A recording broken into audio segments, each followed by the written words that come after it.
My name is Tang Yue, and I find myself on Mars. I have just witnessed the catastrophic explosion of Earth. Chapter 1. The Earth has exploded. As Tang Yue stood alone, opening the airlock of the Kunlun Station and stepping onto Martian soil, he had yet to articulate his sentiments, reminiscent of the momentous phrase, "This is but a small step for me, yet a giant leap for mankind." His assistant swiftly delivered the news. The Earth has exploded. Tang Yue's emotions spiraled into despair. He later estimated the duration of his mental blankness to be several hours. It felt as though all the neurons in his brain had ceased their function. The electrical currents across his synapses came to a standstill, and every muscle, cell, tissue, and organ in his body felt as if they had turned to stone. In other words, he had experienced a moment akin to clinical death. Tang Yue cast aside all his responsibilities and turned to examine the computer systems within the Kunlun Station. Such a splendid planet, Earth. A planet of immense size. How could it simply explode? The computer initiated an alarm, instructing the assistant robot, Old Cat, to convey the message to Tang Yue. However, the phrase lost contact, when uttered by a rather inept robot, morphed into the chilling declaration.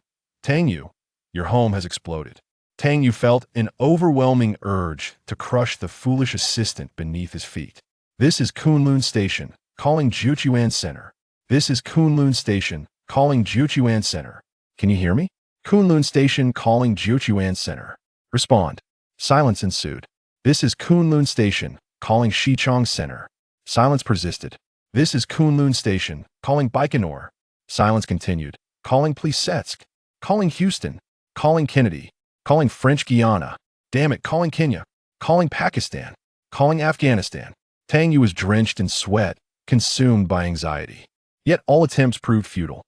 Being stranded on an alien planet with lost communication to Earth was indeed a dire predicament. Tang Yue pondered how the pioneering astronauts of yore had resolved similar crises. In a desperate bid, he had reached out to everyone he could think of across the globe.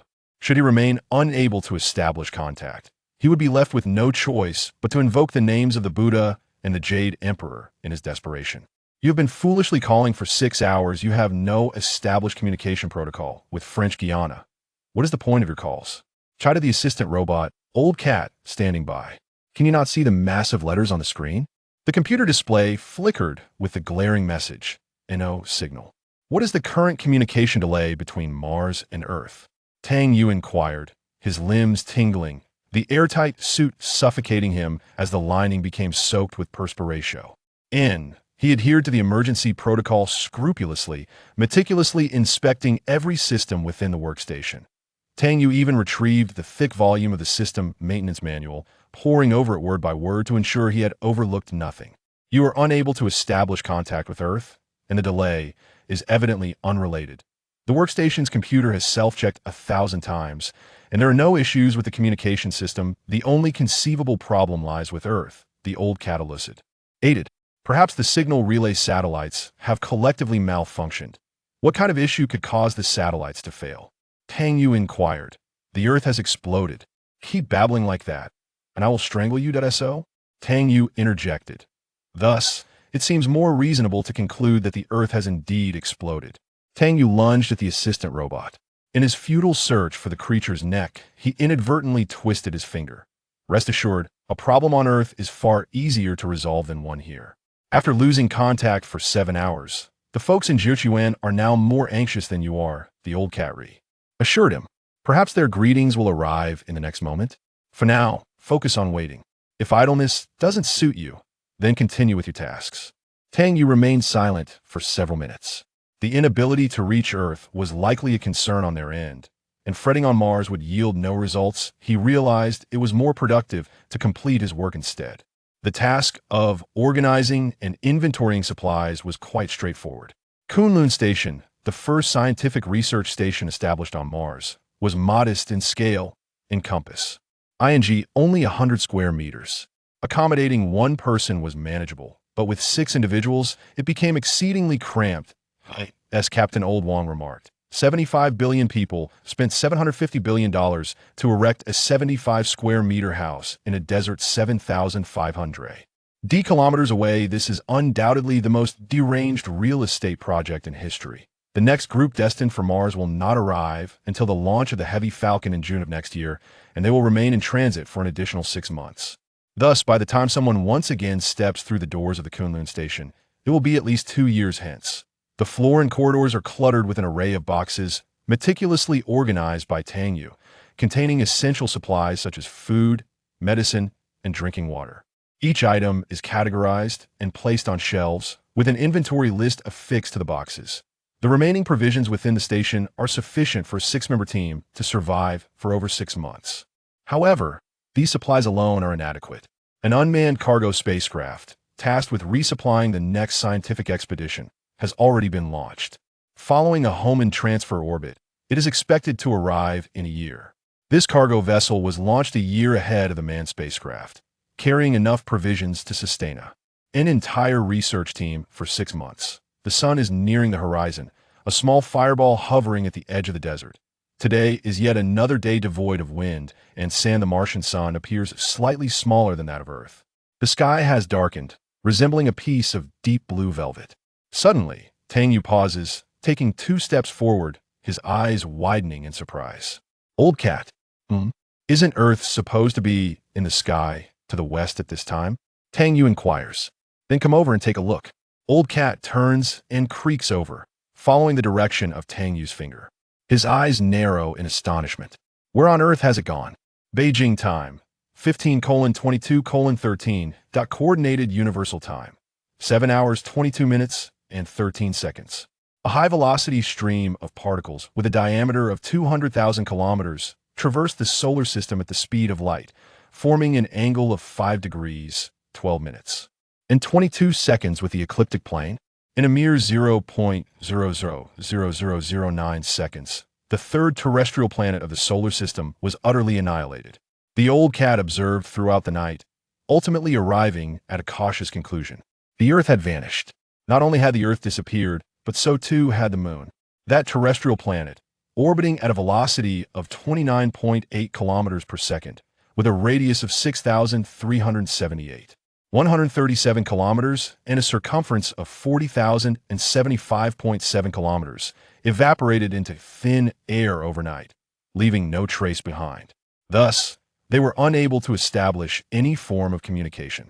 Though the exact circumstances remained a mystery, Tang Yue, having narrowly escaped on Mars, found himself fortuitously as the last human in this world. Tang Yue sat upon a crate, vacantly staring at the floor beneath him, his mind a blank slate. He had remained in this state for quite some time, allowing the old cat to writhe provocatively before him. Yet Tang Yue was no longer a wanderer. He had become a homeless vagabond, bereft of family. At the tender age of 26, he was already left with nothing. While he resided on Mars, his worth exceeded that of an equivalent volume of gold. He was truly a billionaire in value. Now those people had vanished. Tang Yue found himself without a home. Has the Earth truly ceased to exist? After a prolonged silence, Tang Yue chose not to respond. The old cat continued to writhe lasciviously before him. If Tang Yue were a kite, drifting 50 million kilometers away, then upon learning of Earth's demise, the string connecting him to the planet would sever, leaving him to be swept away by the ravaging solar storm into an unfathomable fate. In that instant, he felt as though he had lost all substance. The gentle breeze and morning light penetrated both his body and soul. Is Earth truly gone? Tang Yue murmured. The old cat countered. Then why do you keep repeating that question?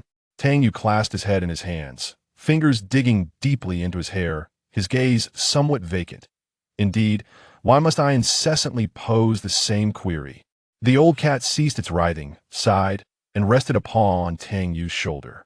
Because our essences are fundamentally the same. Tang Yue lifted his head, bewildered. Our essence? What is our essence? The old cat spoke earnestly.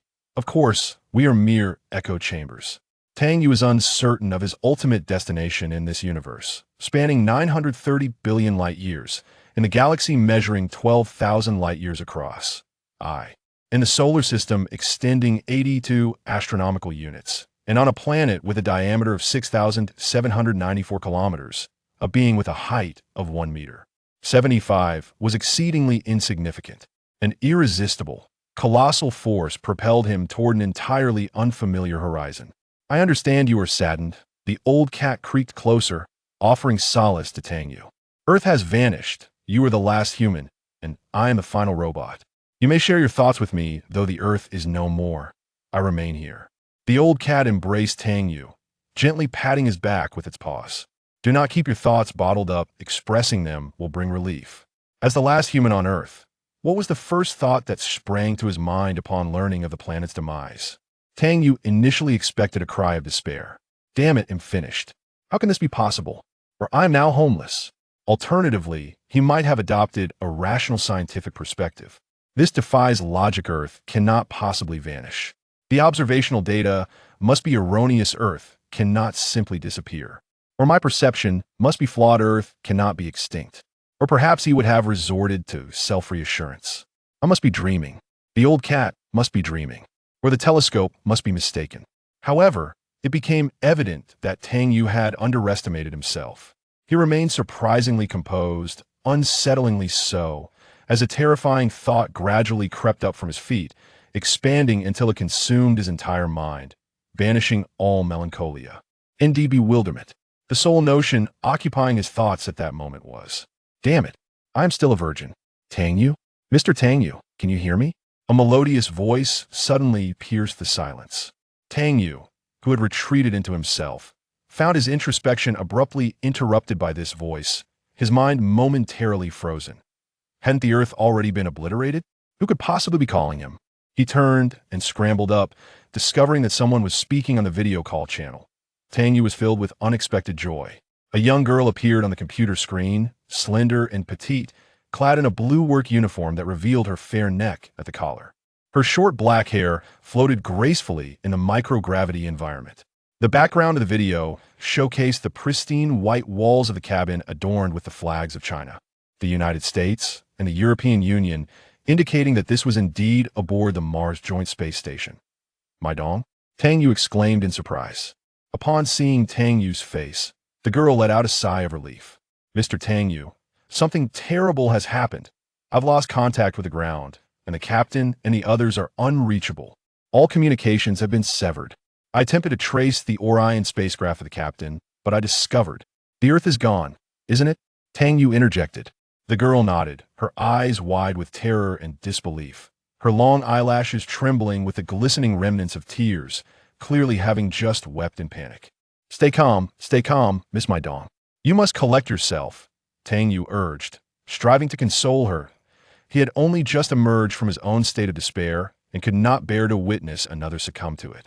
After all, she was one of the last two humans remaining in the cosmos. Oh, not panic. Let us carefully analyze the current situation. Do you understand what I mean? Tang Yue gently coaxed. If you understand, please nod your head. The girl, overwhelmed and disoriented, could only comply and nod obediently as for how to ascertain whether the Earth had indeed vanished. Tang Yue had previously consulted with Old Cat on this matter. The Old Cat is a resident robot at the Kunlun Station, having devoted several years to its duties, rich in experience and belonging to the esteemed ranks of seasoned astronauts who have served as commanders on numerous exploratory missions, far surpassing the novice Tang Yue. On Mars, the only entities with greater credentials than the Old Cat are the illustrious rovers such as Curiosity and Opportunity, which landed decades ago and have since become legendary in their contributions to exploration. The Old Cat advocates for communication and observation. Clearly, this is a rather redundant assertion. The scientific research station on the Martian surface relies on signal relay satellites for communication, with Earth Point 3 relay satellites orbit at a geostationary altitude of approximately 17,000 kilometers, effectively covering the entirety of Mars.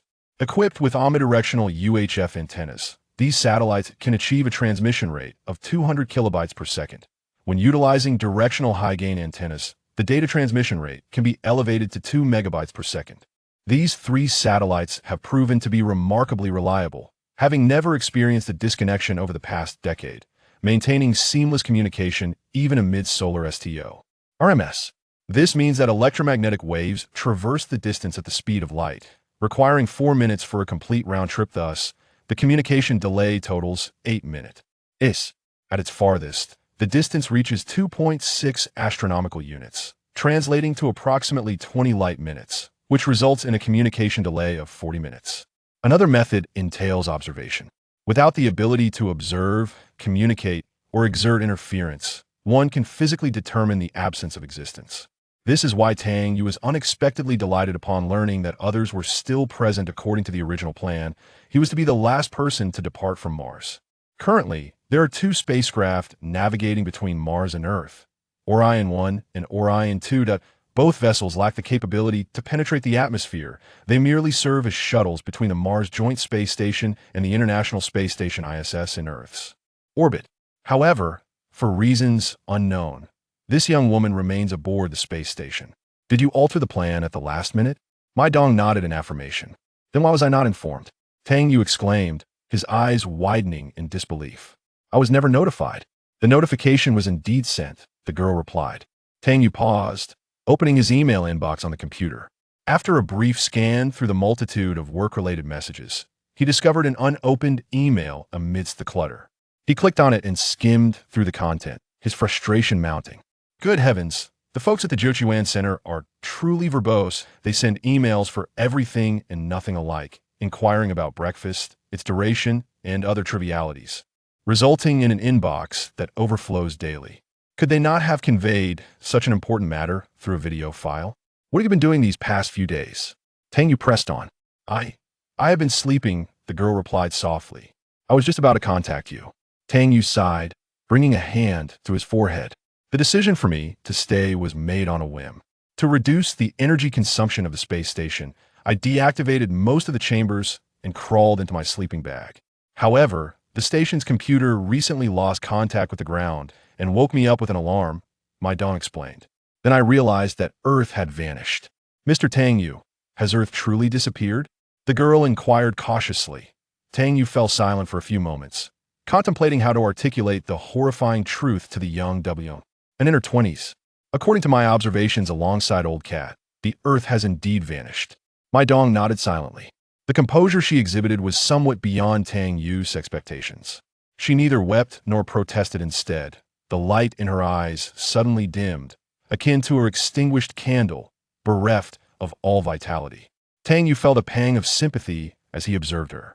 Mai Dong was the youngest member of the research team, having recently graduated with her master's degree and joined the expedit Ion as a botanist at Kunlun Station, tasked with studying the adaptability of Martian soil and vegetation. The endeavor on Mars was a daunting challenge, with everything still in its infancy. Without an altruistic spirit of dedicating one's youth to scientific pursuits, few young individuals would willingly venture to such a place. Now, with the Earth inexplicably gone, Tang Yue, a solitary and aimless individual, felt his existence was of little consequence. Yet for this young woman, with her promising future, it had all evaporated.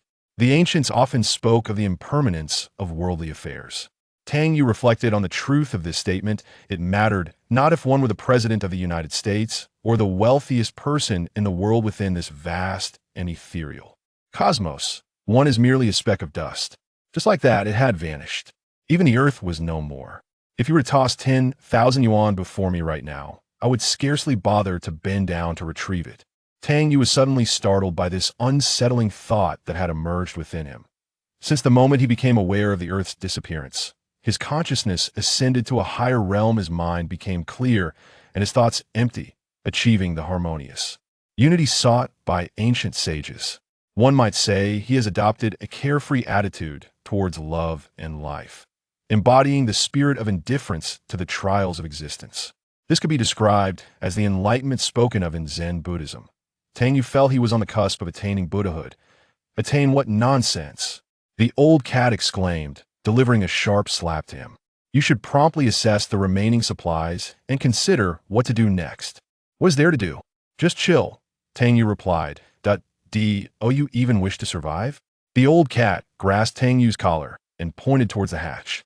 If you seek death, then open the hatch and leap into the void. Tang Yue slowly sat down, casting a glance at the old cat before looking at Mai Dong on the screen. A man, a girl, and a robot. These were the remnants of human civilization. Mai Dong was currently in a state of confusion, and Tang Yue knew he must become her anchor. Mr. Tang Yue, what shall we do next? Mai Dong inquired. Tang Yue fell silent for a few moments. What else is there to do? We must first focus on survival. Reluctantly, Tang Yue had to unpack the supplies he had meticulously organized, reopening all the boxes. Whether the Earth was lost permanently or temporarily, he must first strive to survive on this desolate planet alone. This was also the training Tang Yue had undergone. In a dire situation, when communication is severed, one must persist in the will to survive and steadfastly await rescue. First, check the oxygen and fresh water, instructed the old cat. Then, inventory food, medicine, electricity, fuel, energy, and spare parts. Mr. Tang Yue, Mr. Tang Yue, Mai Dong called urgently over the channel. Can I land? Can I come over to you? Tang Yue cast a glance at the old cat.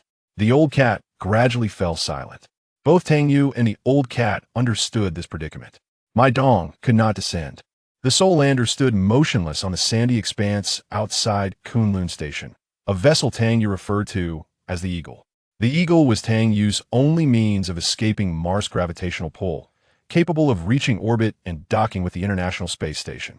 However, this craft was a single-use entity, consisting of an ascent stage and a descent stage. Only the ascent stage, the upper half of the lander, could break free from Martian gravity, while the descent stage would remain on the planet's surface. The ascent stage was tasked with transporting Tang Yue to the International Space Station, its sole function and mission.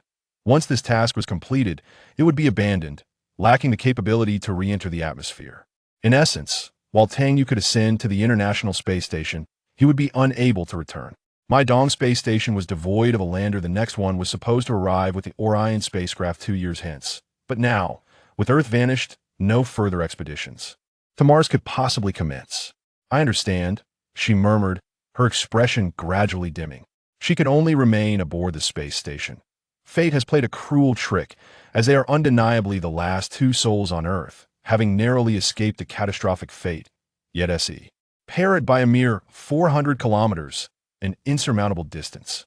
In the vastness of a universe, measured in light years and astronomical units, this trivial 400 kilometers pales in comparison to the 55 million kilometers that'll, i.e. between Earth and Mars.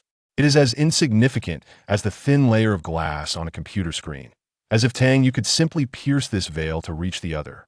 If one were to craft a map of the solar system, Tang Yue and Mai Dong would appear to be inseparably close, so much so that not even a single pixel could fill the space between them.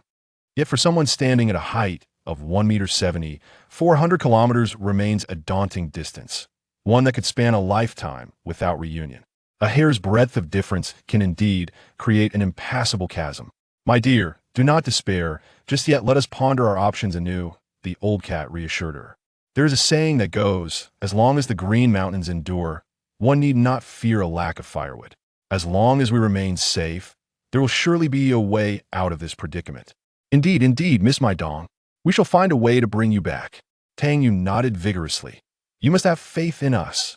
I have the old cat with me. He is an expert. He will surely find a solution. Won't you, old cat? The old cat was taken aback. Tang Yue discreetly kicked the old cat where Mai Dong could not see. The old cat quickly nodded. Yes, yes, indeed. I will definitely think of a way. Mai Dong bit her lip and nodded in response. Tang Yue was genuinely concerned that this young woman might, in a moment of despair, do something foolish. He was carefree and untroubled, yet the young girl was not necessarily endowed with such robust nerves. After all, the obliteration of Earth would likely drive anyone else to the brink of mental collapse. Now, each of you should meticulously inventory all essential survival supplies: oxygen, electricity, food, fresh water, medications, and redundant spare parts, the old cat urged. Remember to be thorough, leave no detail overlooked. Tang Yue began to assess the supplies. During the organization of Kunlun Station, he had already sorted everything, packing it into boxes and categorizing it meticulously. These boxes now constituted all of Tang Yue's possessions, directly determining how long he could survive. First and foremost was oxygen. Oxygen was critical. A mere 3 minutes without it could spell doom for Tang Yue. Within Kunlun Station, there were 2 life support systems. One was the commonly used regenerative oxygen generation system, which produced oxygen through the electrolysis of water. As long as there was electricity and a water source, this system would continuously generate oxygen. Typically, the oxygen within Kunlun Station was supplied by this system, formerly known as the Oxygen Generation System, abbreviated as OGS. It resembled a refrigerator or an air conditioner, a white cabinet standing in the corner, highly integrated in its design. In contrast, the OGS system aboard the American Space Shuttle had once been a colossal apparatus weighing several hundred kilograms. Although seemingly inconspicuous, the OGS cabinet serves as the lifeblood of the Kunlun Station, embodying its most intricate components. Should it falter, Tang Yue would not survive beyond 5 minutes. Another system exists, designed for emergencies, the non-regenerative oxygen production system, which utilizes solid perchlorates for oxygen generation. However, perchlorates are consumables. Their use diminishes their quantity, rendering replenishment impossible. Thus, this system remains dormant during non-emergency situations, stored within the first aid kit. As Tang Yue lifted the cover of the OGS cabinet, the green indicator light illuminated, signaling that all operational statuses were normal, but a faint buzzing emanated from within, the sound of water being electrolyzed. How much longer can this device function? Tang Yue inquired. Is my lifespan equivalent to its? If it fails, I suppose I shall meet my demise as well. The old cat shook his head. Not necessarily. Your longevity may not align with its, he replied. The OGS is designed for a lifespan of 15 years, and this particular system was replaced just last year. It has at least another decade of service ahead, but that does not guarantee you will last that long. Rest assured, I shall take it with me when I depart this world, Tang Yue asserted, holding the maintenance manual in his hands, his gaze sweeping over the buttons and indicator light. TS on the control panel. The OGS cabinet is capable of producing up to 5 kilograms of oxygen daily, sufficient to sustain 6 individuals. Yet now Tang Yue stood alone at Kunlun Station, prompting him to reduce the cabinet's power output. In the days when Earth thrived, Tang Yue had whimsically treated the OGS as an air conditioner, a decision he now regretted deeply, wishing he could silence that former self. He yearned for a longer existence. Thus, he endeavored to reduce the power output to prolong the lifespan of the OGS. A person requires merely 0.8 kilograms of oxygen daily, the old cat remarked. Tang Yue significantly lowered the power setting. In a low-power operating state, what is the maximum duration this device can function? The old cat pondered for a moment. Barring unforeseen circumstances and with an ample power supply, it should last a good 15 years at most. Once the oxygen was assessed, the next priority was fresh water. On Mars, fresh water is as precious as oxygen. Without it, Tang Yue could not survive beyond 3 days. At Kunlun Station, oxygen and fresh water are produced in a cyclical manner, intricately linked and mutually dependent. The life support system generates oxygen through water electrolysis, subsequently utilizing hydrogen and carbon dioxide to produce fresh water. The old cat often quipped to Tang Yue, "The broth in your bowl was mingling with your waste just 10 minutes ago." As for his own excrement, that was one thing, but the old cat audaciously added that the broth had also been contaminated by Old Zheng's waste. Old Zheng was one of the expedition team members, a greasy middle-aged man whose bowel movements could taint the entire air of Kunlun Station, prompting others to vacate the premise. Whenever he visited the restroom. This was simply intolerable. The old cat was meticulous with his calculations. In other words, you require an average of 3.68 kilograms of fresh water daily, and additionally, you need to bathe once a week, which consumes approximately 5 kilograms of fresh water. Tang Yue paused, astonished. Do I really produce that much urine? How much urine you produce is a mystery only to yourself, the old cat remarked. According to the computer statistics, you generate an average of approximately 120 grams of feces daily. Tang Yue fell silent for a few moments. There's no need for you to inform me of my daily excretion. Your words make me sound like a mere inept fecal machine.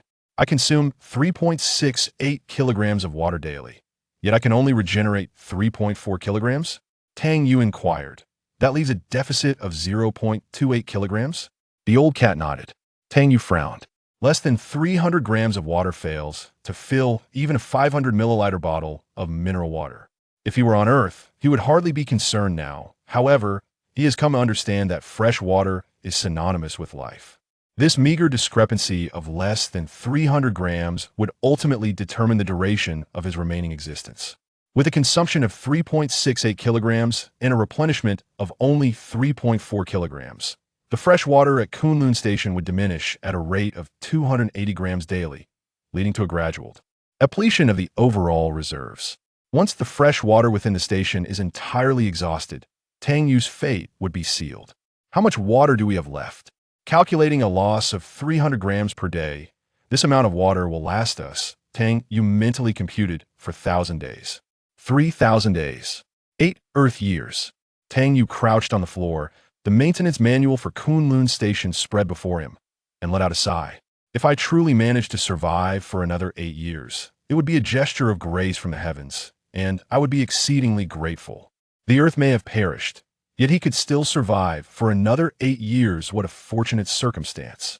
Even the King of Hell seems to show him some favor. To assert that you can live for another 8 years is rather premature. The old cat bluntly shattered Tang Yu's whimsical reverie. Now, let us inventory our provisions. Food represents the third essential resource to be accounted for. A deficiency in oxygen would lead to suffocation, insufficient fresh water would result in dehydration, and a lack of sustenance would culminate in starvation.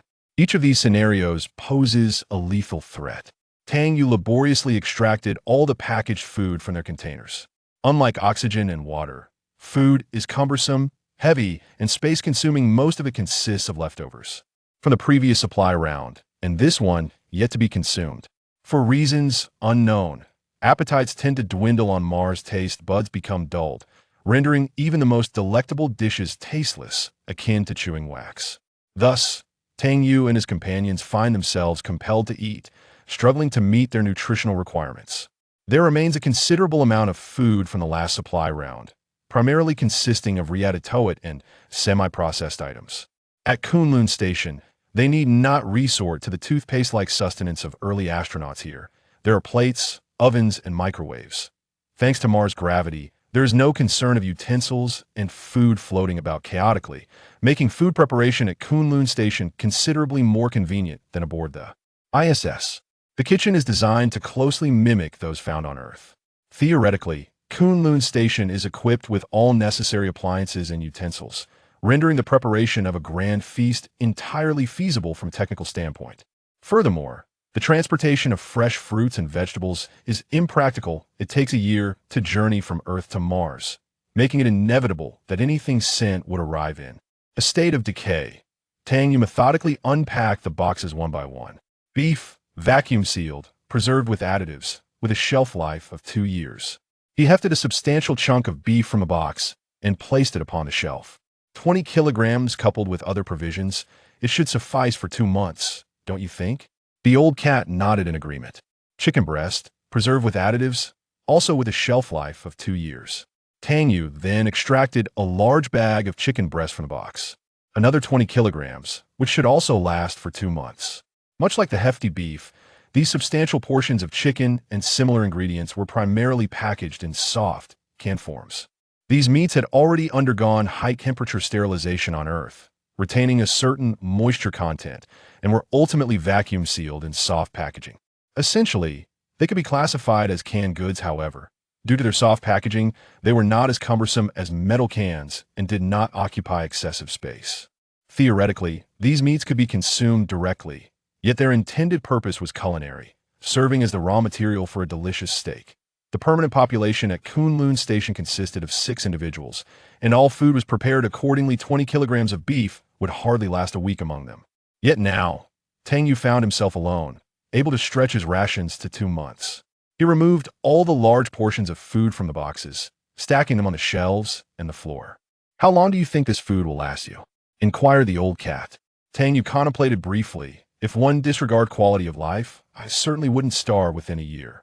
Tang Yue opened all the boxes, extracting every morsel of edible sustenance, resembling a bear rummaging through a dumpster. Anything that appeared remotely consumable was subjected to a bite at that moment.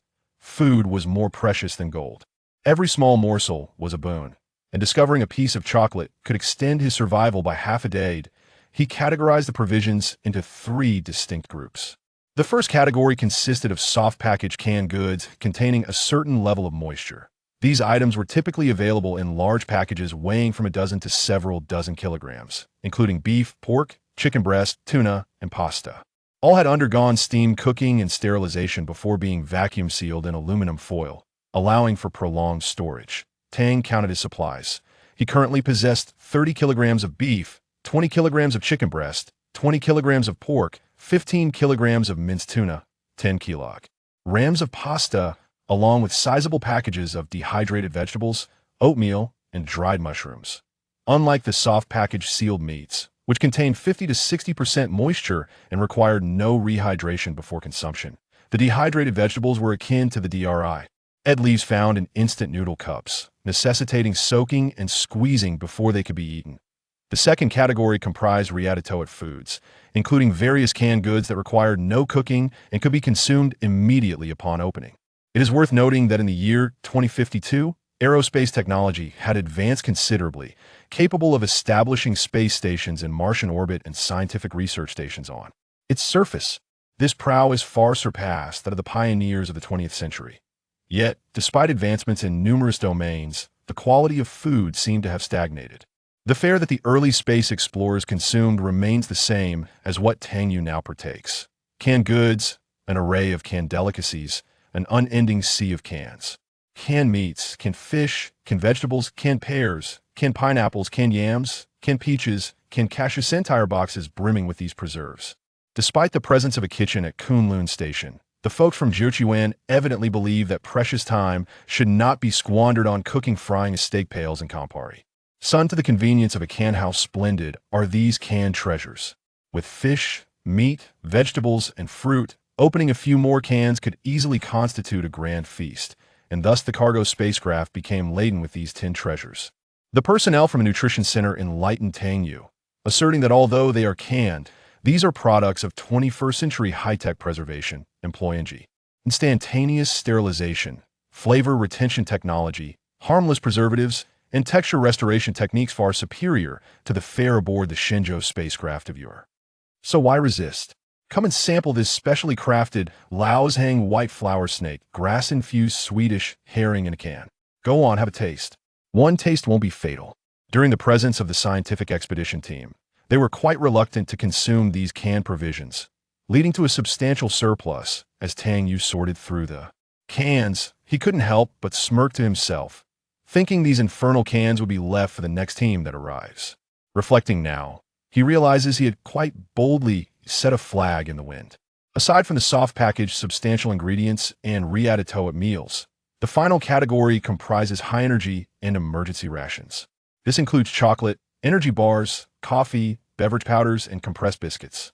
The hallmark of such sustenance is its high energy density that, in the early space missions, such provisions constituted the bulk of supplies. 50 kilograms of beef could sustain a CREW for merely a week, while the same weight in compressed biscuits could last for several months.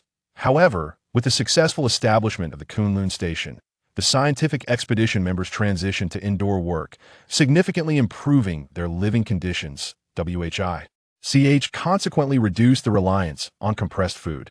Nevertheless, in preparation for emergencies, a considerable quantity of compressed biscuits was still stored within Kunlun Station, often employed to stabilize table legs. 5 years? Tang Yue glanced at all his possessions. What shall we do after 5 years? If you manage to survive until then, you might as well feast on I reckon by that time, you would be close to achieving immortality through fasting, surviving solely on soil. And the northwestern winds, replied the old cat. Tang Yue rolled his eyes. The old cat was never known for uttering kind words. Even Bodhidharma meditated for only 9 years, the old cat remarked. If you can survive alone on Mars for 5 years, not to mention attaining Buddhahood, at least becoming a Bodhisattva should be within reach, right? Years later, if some wise beings were to unearth you from the Martian sands, they would undoubtedly be awestruck, reverently worshipping you and bestowing upon you the title of the great Bodhisattva of survival on Mars. And what about you? Tang Yue inquired. If I have not malfunctioned by then, I shall serve as a priest, spreading your tales and venerating you as the supreme deity of Mars. However, should misfortune befall me and I cease to function, there is little to be done. Robots, too, have their lifespans. I hope you can understand. Tang Yue, in frustration, grabbed a compressed biscuit from the table and hurled it. Provide some useful advice. Do not be in haste. Haste serves no purpose, the old cat remarked, sidestepping the compressed biscuit and raising his hands in a gesture of resignation. You ought to feel fortunate the supplies within the premises are ample, allowing for an extended duration. granting you sufficient time to deliberate. What is it they say? Ah, yes, live in the moment. Live in the present? Tang Yue mused. Finding profound meaning in the phrase, he began repacking the food, reorganizing it upon his shelves. Next, he intended to devise a meticulous plan and inventory, cataloging the daily consumption of food and fresh water, ensuring that every measurement was precise down to the gram. 0.1 kilogram of provisions could sustain life for at least a day. Tang Yue calculated with utmost precision, trimming weight from every conceivable source. Each additional kilogram of sustenance equated to an extension of his own life by a day. He felt akin to a shipwrecked sailor marooned on a deserted island, compelled to exploit every resource at his disposal to survive. Though he understood that the day would inevitably come when supplies would dwindle, Tang Yue remained resolute in his efforts to postpone that moment for as long as possible. Mr. Tang Yue? Mr. Tang Yue? Are you there? Can you hear me? Mai Dong appeared on the screen of the video call.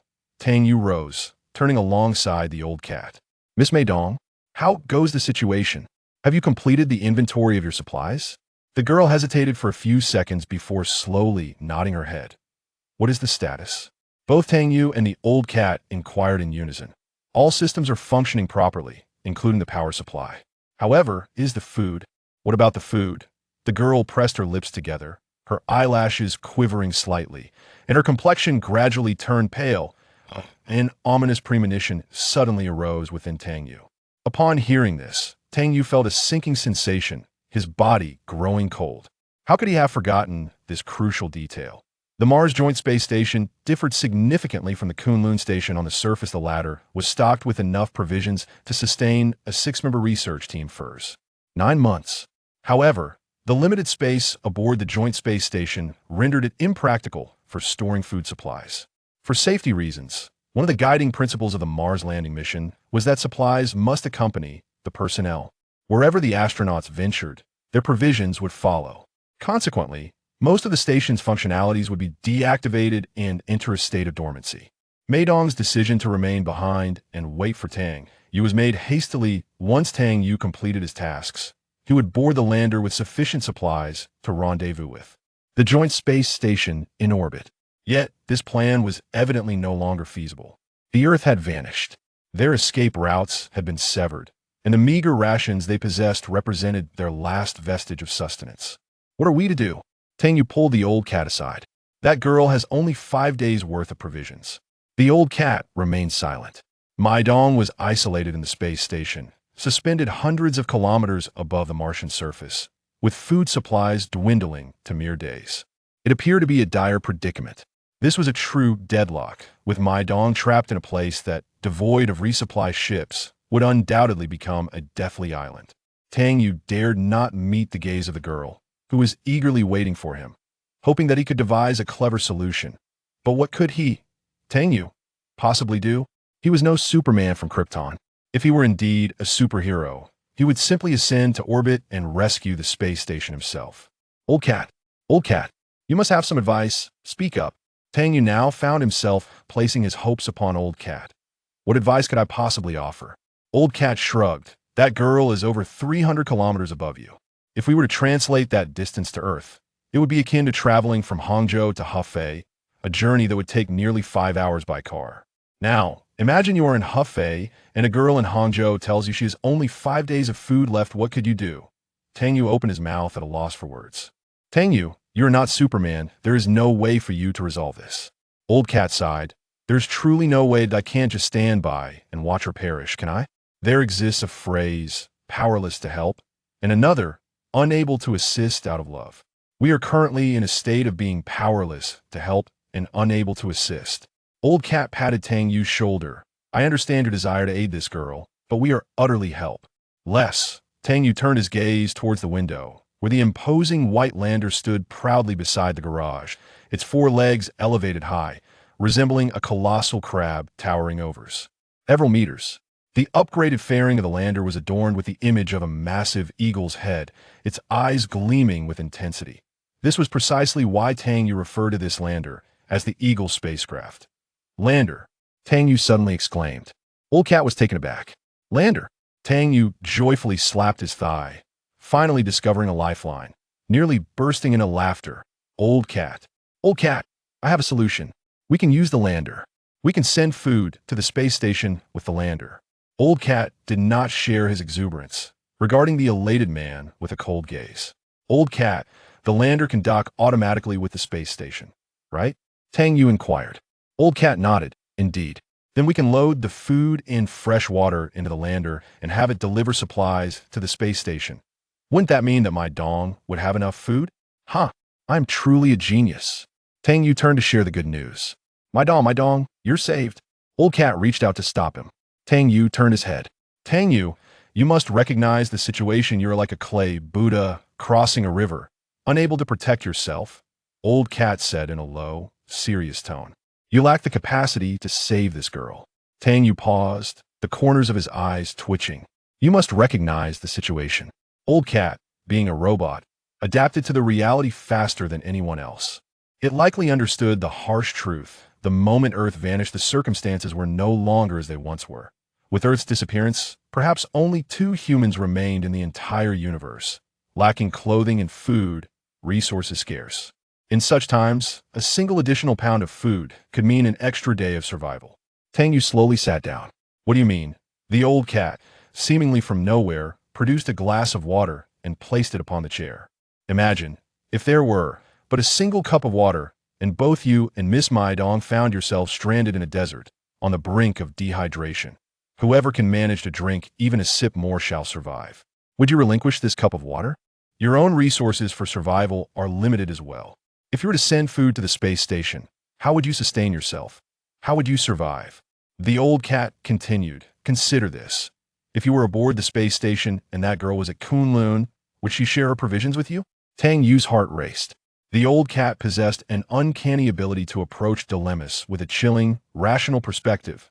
If their roles were reversed, would Mai Dong willingly share the scant, precious sustenance with him? I understand your desire to save her. It is rooted in the innate empathy and moral compass of humanity.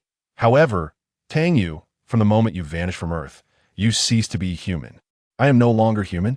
Tang Yue inquired. Then what am I? You are merely an unidentified carbon-based life form adrift on Mars. All laws and moral principles of humanity no longer apply to you, the old cat asserted. You are entirely free from the traditional dichotomy of good and evil. Your actions are devoid of right or wrong, as no one remains to judge you. No rules can confine you, and no law. WS can condemn you. In the grand scheme of the universe, all you do is justified. Tang Yue shook his head. I cannot comprehend this at all.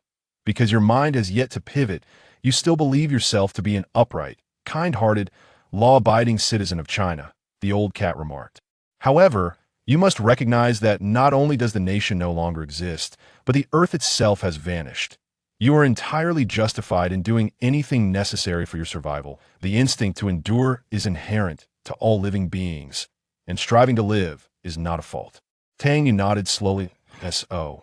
You expect me to stand idly by and watch as Mai Dong perishes? The old cat fell silent, tacitly acquiescing to in truth. Tang Yue and Mai Dong were hardly acquainted. Their relationship was merely that of colleagues, scarcely qualifying as friends. Although the old cat's words were harsh, they bore an undeniable truth. In the desert, with only a single cup of water available, whoever manages to consume more shall survive enough. Day. Why did he have to relinquish his water to her? Survival resources were finite, and Tang Yue and Mai Dong were competitors in this dire scenario. Furthermore, the upper hand resided with Tang Yue. Mai Dong was confined within the space station, unable to venture anywhere. He could simply close the communication channel, rejecting any calls or contact. Thus, this girl could last at most a week, after which all survival resources would be his alone. Under ordinary circumstances, Tang Yue prided himself on never entertaining such malevolent thoughts of survival at another's expense. Yet, in this desolate, uninhabited crimson wasteland, certain darker aspects of human nature began to sprout like weeds, gradually overtaking his mind, leaving him with the chillings. Ints of dread. Could it truly be, as the old cat asserted, that humanity, once severed from the earth, ceases to be human? I am not a robot. If you expect me to spend a lifetime in this dreadful place alone, I would surely go mad, Tang Yue remarked, patting the old cat's shoulder. It would be far more merciful to perish, so I suppose living a little longer is better than nothing. The old cat's gaze flickered momentarily, yet the robot remained silent. The provisions belonged to Tang Yue. How he managed and distributed them was entirely at his discretion. He began to reach out to Mai Dong. "Miss Mai Dong, can you hear me? Do not be anxious, the old cat, and I have found solution." The girl on the screen brightened at his words, leaning closer to the camera. "Yes, Mr. Tang Yue, Mr. Cat, I am listening." "Listen carefully, Miss Mai Dong. We have decided to transport the food from Kunlun Station up to you. There are ample supplies at Kunlun Station." Tang Yue indicated toward the window. "We have an Eagle-class spacecraft here, capable of carrying several tons." Eagle-class spacecraft? Are you referring to the lander? Indeed, the lander. We have affectionately dubbed it the Eagle-class spacecraft, Tang Yue clarified. We will proceed to load the supplies into the lander, which is capable of automatic docking with the space station. Please be prepared to receive the goods on your end. Mai Dong nodded vigorously, her eyes sparkling with immense delight. However, she suddenly seemed to recall something, her smile fading, replaced by a tone of concern and uncertainty. "But Mr. Tang Yue, if you give me all the supplies, what will you do?" "Do not worry, our food supply here is more than sufficient," Tang Yue reassured her with a smile. "You need not be concerned for me." Mai Dong appeared somewhat skeptical. "Really?" "Indeed," Tang Yue nodded. Having resolved to assist the young lady, Old Cat ceased his counsel, preparing instead to aid Tang Yue in delivering essential supplies into orbit. Approximately a week, Mai Dong pondered for a few moments, her dark eyes darting about. "I can further reduce my daily intake, perhaps one meal a day, treating it as two." "What is your current daily food intake by weight?" Old Cat inquired. Less than a kilogram. 300 grams, Old Cat stated decisively. 300 grams per day. The girl nodded slowly. "Listen, Miss Mai Dong, you must curtail your consumption.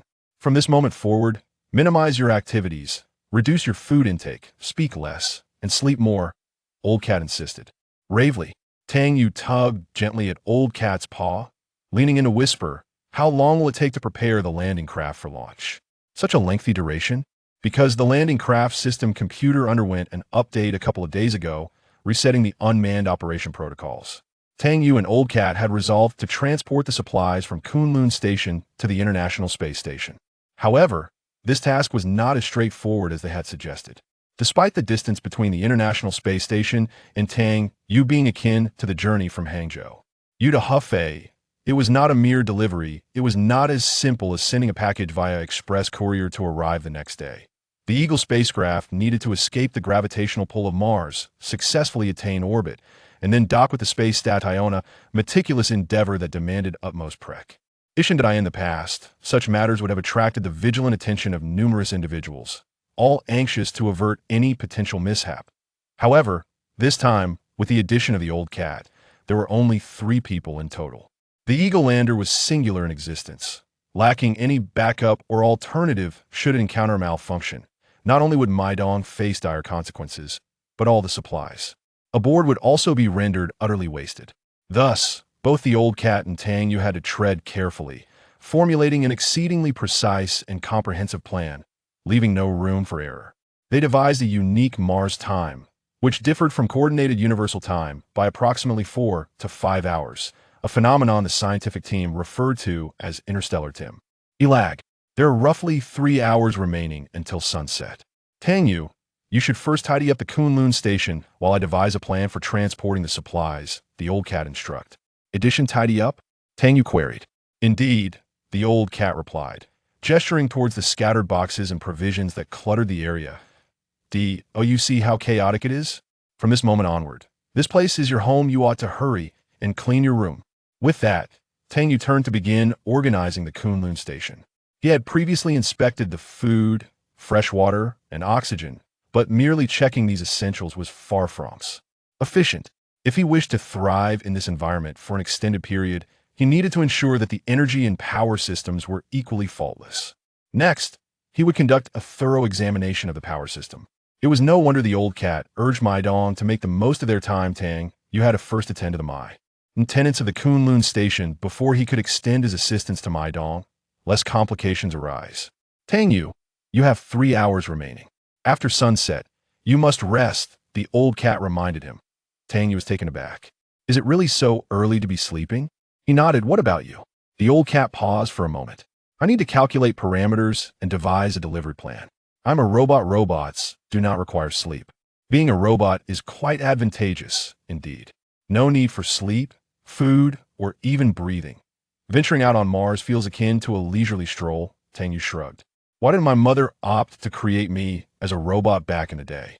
From the perspective of Earthlings, Kunlun Station undoubtedly appeared as a rudimentary desert shelter. The entire station comprises two main sections. The first is the main station, which serves as the habitat and operational base for the scientific research team. Its core lies a modest, rounded structure resembling a turtle shell, constructed from aluminum alloy trusses, with a shell made of high-strength engineering plastic. It is firmly anchored in the Martian soil, with a diameter of approximately 15 meters, presenting an exterior that resembles a flattened white yurt. The core module is where Tang Yue primarily conducts his activities. It encompasses the main hall, kitchen, storage, gym, conference room, laboratory, and control room, embodying TH. A vast majority of the station's functions. Radiating outward from the core module are 7 smaller compartments, 6 of which are crew quarters, while the remaining one serves as an airlock. The crew quarters are dismally small and lack rigid structures. In the words of Captain Wong, one could worry that even a slight disturbance might breach the walls. These 6 compartments are inflatable and designed modularly. Allowing for replacement, they arrive compacted and packed in boxes. The second section of the Kunlun Station is the garage, which boasts an even simpler structure than the main station. It is merely a container where the Mars rover is typically parked. Tang Yue first inspected the charging status of the batteries. The batteries were fully charged, primarily providing energy for the life support system during the night, as the solar. Our panels ceased to function after sunset, necessitating Tang Yue to stow them away. Are you going to collect the solar panels? Asked Old Cat. Tang Yue retrieved the extravehicular suit hanging on the wall. Yes, it will be dark soon, and I need to put away the solar panels. Be careful. Old Cat nodded in acknowledgement. Tang Yue unzipped the back of the suit and bent down to climb inside. The extravehicular suit was an exceedingly heavy apparatus, weighing 60 kilograms, however, due to Mars' gravity being only 40% of Earth's. Wearing 60 kilograms felt akin to carrying a mere 24 kilograms on Earth. Old Cat came over to assist Tang Yue in zipping up the suit, then secured the substantial life support system onto him. The life support system resembled a rolling suitcase, integrating all the necessary functions to sustain Tang Yue's life. Once he stepped outside the Kunlun Station, this cumbersome shell would accompany him wherever he ventured. The green indicator light on the inside of the visor illuminated, signifying that the life support system was operational and the suit was in proper condition. Life support system status is normal, and airtightness is intact. Tang Yue communicated through his headset to Old Cat, giving a thumbs up. Old Cat patted Tang Yue's visor and returned the gesture with a thumbs up of his own. Emerging from the airlock clad in his brilliant exosuit, Tang Yue experienced a sensation akin to preparing for a battle against Martian adversaries. He harbored a disdain for this cumbersome attire, as a luminous armor rendered him unable to bend at the waist. Good luck. The voice of the Old Cat resonated through his earpiece. Tang Yue lifted his gaze to see the Old Cat standing in the hall, waving a hand in farewell. With a nod of acknowledgement, Tang Yue turned and exerted himself to open the airlock door. Once encased in the spacesuit, he felt as though he had become isolated from the world. The helmet provided such excellent sound insulation that as he immersed his head into the Viscount, the surrounding cacophony seemed to vanish. Additionally, the suit's excessive bulk made him feel less like he was adorned in clothing and more akin to having stepped into an entire room. The airlock was a horizontally oriented cylindrical chamber, one end connected to the core module, while the other led to the exit of Kunlun Station. Measuring 6 meters in length and nearly 3 meters in diameter, the airlock featured vault-like doors at both ends. Tang Yue bent low to enter the airlock, turned, and secured the door behind him, ensuring it was properly locked. Through the glass observation window of the door, he could clearly see the Old Cat inside. He traversed the airlock step by step before opening the exit to Kunlun Station. The moment the door swung open, the airlock connected with the Martian atmosphere, triggering the RED warning lights above him and causing the pressure to plummet rapidly. With Martian atmosphere pressure being less than 1% of that on Earth, exposure without the spacesuit would render Tang Yue incapable of surviving even a minute. "How's it looking?" inquired the Old Cat, I have exited the chamber and feel quite well, replied Tang Yue. Tang Yue took a deep breath, the vast and magnificent Martian desert unfurling before his eyes, the sun already dipping low in the west, casting shadows as twilight approached. Not far away stood the garage for the Mars rover, and further still loomed the towering Eagle spacecraft, its pristine landing module rising prominently from the sandy terrain, its smooth and gentle contours starkly contrasting with the surrounding rugged and untamed desert. In front of the Kunlun Station, an expanse lay filled with arrays of solar panels. The intensity of sunlight on Mars is less than half that of Earth, necessitating the use of larger and more numerous solar panels to meet the demands of Kunlun Station. The primary source of power for Kunlun Station is this array of solar panels, which consists of over 40 panels, collectively capable of generating up to 9 kilowatts of power, requiring an area equivalent to half of a standard 400-meter athletic field when fully deployed. Once the sun sets, the temperature on the Martian surface plummets to minus 80 degrees, occasionally dipping as low as minus 100 degrees Celsius. Such frigid conditions can significantly reduce the lifespan of the panels. There are no spare solar panels if one becomes damaged. It is one less available for use. Thus, you must diligently maintain them. Due to the thin atmosphere, Martian winds are generally less forceful than those on Earth, yet they can still stir up dust. This fine particulate matter can settle upon the panels, potentially infiltrating the crevices of the circuitry and obstructing the cooling vents, leading to short circuits or disco. Connections, hence, Tang Yue must clean them daily. Tang Yue, came the voice of the old cat through the headset. Am listening, he replied. Tang Yue knelt on the ground, constrained by the semi-rigid outer suit that rendered it difficult to bend at the waist. Within the confines of Kunlun Station, all tools were designed with long handles to minimize the need for astronauts to stoop. He pushed up his visor and grasped a long-handled brush, meticulously cleaning the solar panels. How much supplies are you planning to send to Miss Mai Dong? Old cat inquired. I need to make a plan. Tang Yue paused in his task, pondering the question. Let's send half. Half? Old cat exclaimed in surprise. What? Is that too little for you? Tang Yue asked. Shall we send 60% then? Have you lost your mind? Old cat retorted. If you send 60% of the supplies to someone else, what will you eat? Do you not wish to survive? I can't quite articulate it, Tang Yue replied, but I feel as though my mindset has shifted. Life and death seem inconsequential to me now. I sense a profound unity with the cosmos, achieving a state of harmonious existence. I am beginning to comprehend the thoughts of figures like Siddhartha Gautama and Jesus. Old cat, do you think I'm truly on the verge of enlightenment? Enlightenment, my foot. Speak plainly. The expansive solar panels were set upon the ground, supported by a frame approximately half a meter high. They were quite heavy and prone to damage, making them cumbersome to handle. Tang Yue typically utilized a small cart to transport the solar panels into the garage. Dividing equally poses no issue, the old cat murmured, lowering his voice. However, Tang Yue, have you considered that there is but one Eagle spacecraft, and it can only be utilized once? Tang Yue paused momentarily. I am aware. The singularity of the Eagle spacecraft, capable of a solitary mission, signifies that Tang Yue is afforded merely one opportunity to transport supplies. This journey, spanning 400 kilometers, permits a single dispatch. Upon completing this delivery, Tang Yue will forfeit all means of escaping the Martian surface. Mai Dong will be left bereft of any further sustenance, and the space station will lack self-sustainability. In other words, Tang Yue can only postpone the day when resources are entirely expended, but he cannot alter the inevitable outcome. Mai Dong's fate remains unchanged. The old cat lowered his voice further.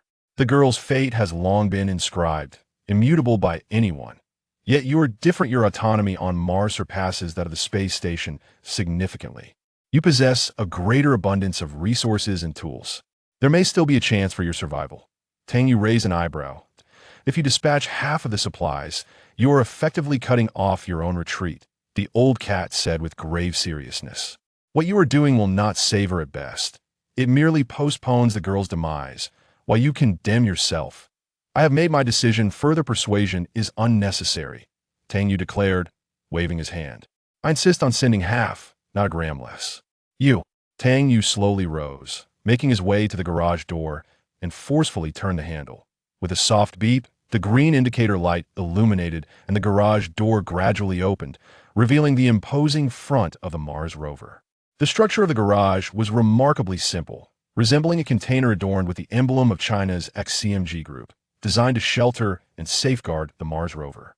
Previously, while organizing the Kunlun Station, Tang Yue conducted a thorough inspection of the rover before parking it inside the garage, according to the original plan, the garage. The door would remain sealed for another 2 years. The rover was named Mars Stray Dog, serving as the sole means of transportation for the scientific expedition on the Martian surface. Measuring 8 meters in length, 3 meters in width, and 3 meters in height, it boasted 6 metallic wheels, approximately the size of a truck. In contrast to the human-powered tricycles used on the moon, this Mars rover was indeed a behemoth. The front section housed the crew compartment, capable of accommodating 4 individuals, including the driver. Due to the absence of airtight integrity, occupants were required to don spacesuits while inside.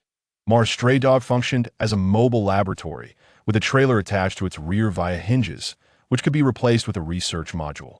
During the mission, the geologists in the expedition frequently operated this vehicle, transporting drilling equipment and geological hammers as they traversed the Martian terrain. The rover could reach a top speed of 30 kilometers per hour, only marginally faster than a bicycle, prompting Tang Yue to affectionately refer to it as the Mars Tractor. As Tang Yue stepped into the garage, he cast a glance at the thermometer mounted on the wall. The reading stood at a chilling minus 25 degrees Celsius. The temperature within the garage is considerably higher than that outside, where the mercury has plummeted to ATL, east minus 40 degrees. As the sun descends, the temperature will further plunge to an astonishing minus 70 degrees. The garage maintains a relatively stable temperature thanks to a radioisotope thermoelectric generator, commonly referred to as an RTG. Visually, this generator resembles a cylindrical structure approximately half a meter in height, adorned with 6 flat radiating fins that it employs the radioactive element plutonium-238 as its energy source, eliminating the need for external sunlight. The decay of plutonium-238 consistently emits heat, which the generator harnesses to produce electricity through the temperature differential created by the radioactive source. Although a portion of the heat dissipates into the surrounding air, this mechanism ensures the garage's temperature remains stable. Moreover, with a half-life extending to 80 years, it is assured that this device will endure throughout Tang Yue's lifetime. Tang Yue maneuvered a small cart out and proceeded to load the solar panels onto it. Old cat, are you aware of how Marx defined humanity? Humanity? Tang Yue nodded while pulling the cart. Marx asserted that the essence of humanity is the sum of all social relationships. Ultimately, humans are social creatures, reliant on one another for warmth. One cannot thrive in isolation. Thus, your decision to share resources with Miss Mai Dong stems from a fear of solitude? Old cat, as a robot, you likely cannot fathom our sentiments. Tang Yue, panting heavily, dragged the small cart into the garage, unloaded the solar panels, and turned to continue transporting the panels. The only reason I can still converse with you is that my mind has yet to accept the reality of Earth's disappearance. If one day I come to terms with this matter and my brain finally comprehends it, who knows, I might just succumb to a mental breakdown. The old cat remained silent. Fortunately, Earth is so distant I cannot see or touch it here, allowing my subconscious to deceive my mind into believing that Earth still exists, Tang Yue continued. If Earth were to vanish right before my eyes, I fear I would go mad, enduring a solitary existence even more terrifying than perishing alongside others.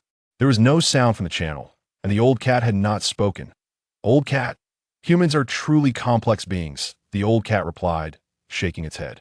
At times, you do not prioritize survival as your foremost duty, which is a shameful betrayal. Betrayal? Tang Yue inquired. Whom have I betrayed? You have betrayed your own genes, the old cat stated. Genes are inherently selfish, their purpose is survival and propagation, yet you have not even had the chance to pass them ONB.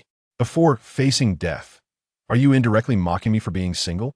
Tang Yue retorted furiously. You don't have a partner either, so what gives you the right to be indignant? I am a robot, the old cat replied calmly. I do not require a mate. Well, I do not need a mate either. Tang Yue shouted angrily, pushing the cart into the garage. He then faced the vast and desolate wilderness and proclaimed, what does it mean to be a single dog? I, Tang Yue, am a lone wolf in the Martian desert. He almost crawled into the airlock chamber, then closed the hatch.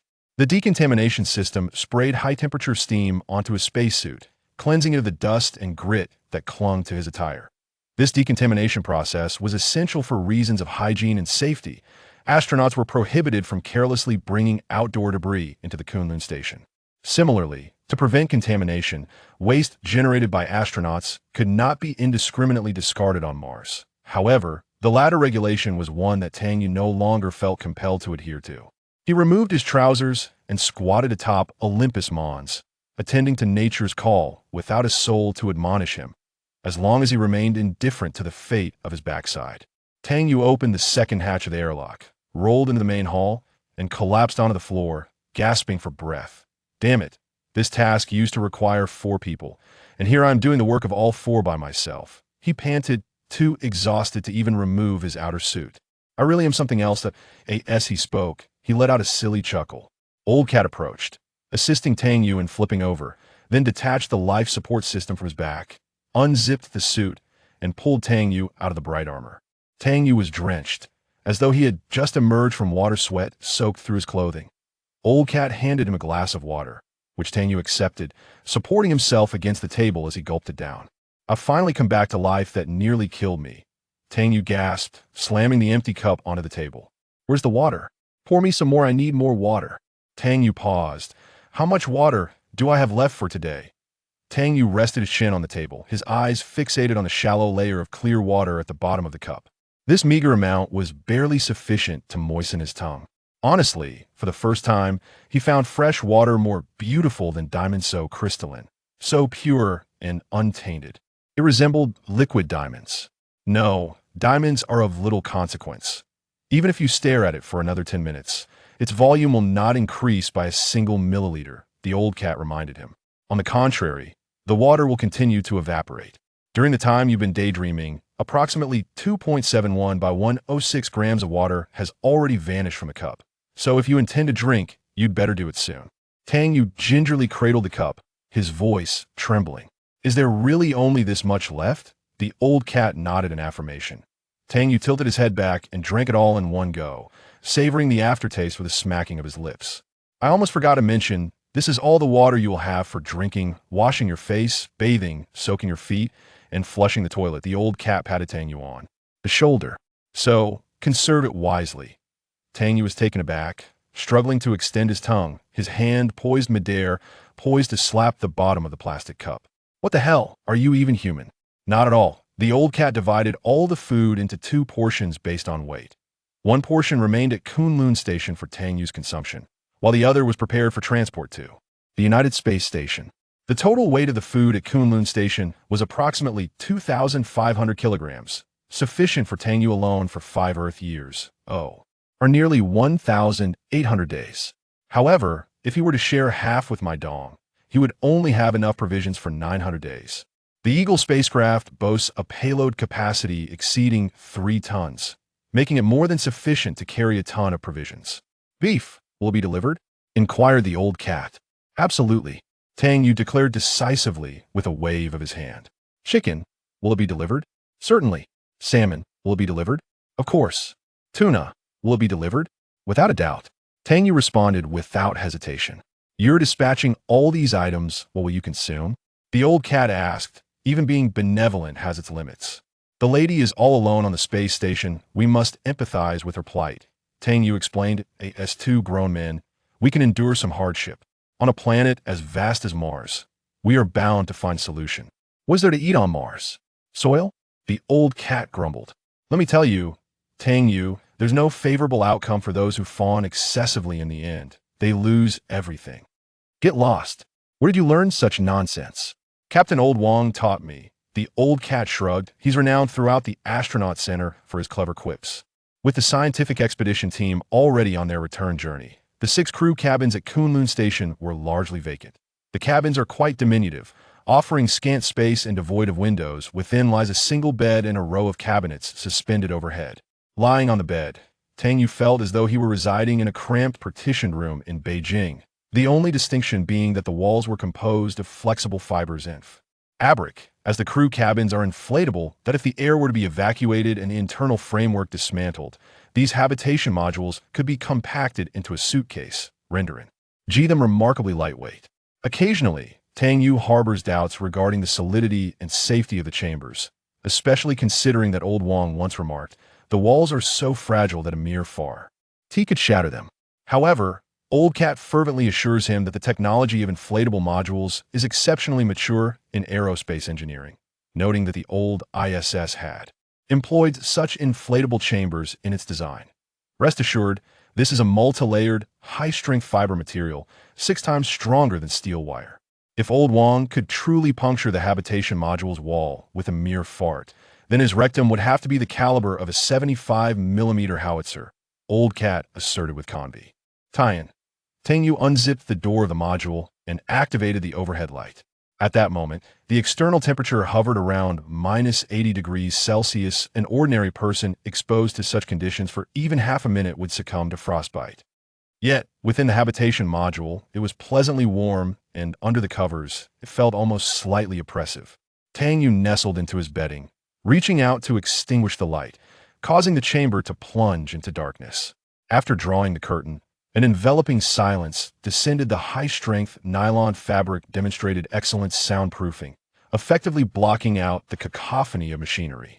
From the hallway, a faint, persistent hum reached his ears, the sound of the exhaust fan whirring, reminiscent of lying in a moving sleeper train compartment. Separated from Tang Yue by a mere wall lies an expanse of sand and desolation, a lifeless wasteland steeped in silence. Upon reflection, it is evident that fate has not been unkind to him. As the earth vanished, he narrowly escaped calamity. In this cold and barren world, he possesses a modest sanctuary of several dozen square meters, a haven of warmth and light, comfort and tranquility. "Damn Mars, may your rest be eternal," Tang Yue murmured as he closed his eyes. Chapter 2. The naked man on the wasteland. The old cat shook his head. "What about Orion 1? The old cat continued to shake his head. "Nothing at all?" The old cat nodded. After Tang Yue fell asleep, the old cat would enter a dormant state, simultaneously recharging itself. Within the Kunlun Station, there exists a small charging dock. The old cat is a remarkable robot that can plug itself into recharge. 12 hours of charging is sufficient for it to function throughout the following day. Even in its dormant state, the old cat retains a portion of its operational capabilities, tracking and observing the direction of Earth, yet Earth remains absent. What about communication? The old cat shook its head once more. Regrettably, yesterday's circumstances persist unchanged today. Tang Yue emerged from his sleeping bag, his hair a tangled mess. Clad only in a pair of oversized shorts and bleary-eyed, he stepped into the hall. The old cat had already commenced its tasks. Placing a glass water tank on the table, half filled with clear water. "Awake, are we?" The old cat tapped the tank with its paw. "Come, take a look. This is your water allocation for today." Tang Yue rubbed his eyes. "Is this all?" The old cat nodded. "This is the total amount of water you have for drinking. Brushing your teeth, washing your face, rinsing your feet, bathing, and cleaning dishes, all combined, 1.5 liters. Each time fresh water is allocated." The old cat is so stingy one might wish to unplug it. What does 1.5 liters signify? A standard bottle of Nongfu Spring contains 550 milliliters of water. Thus, 2 bottles yield 1100 milliliters, and 3 bottles provide 1650 milliliters. Tang Yue's total water consumption for an entire day is less than the capacity of 3 bottles.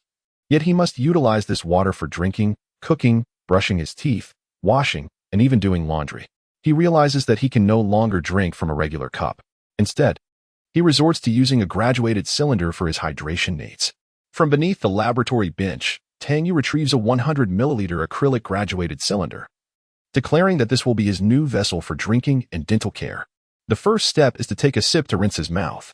He cautiously sips a small amount of water, but 20 milliliters quickly disappears, thwarting his intention to rinse. He can only moisten his throat. The second step involves swallowing a bit of toothpaste, followed by another sip of water. After chewing the toothpaste for half a minute, he swallows it down. The third step is to repeat the process, another bite of toothpaste and another sip of water. In the fourth step, he sips water to rinse his mouth again.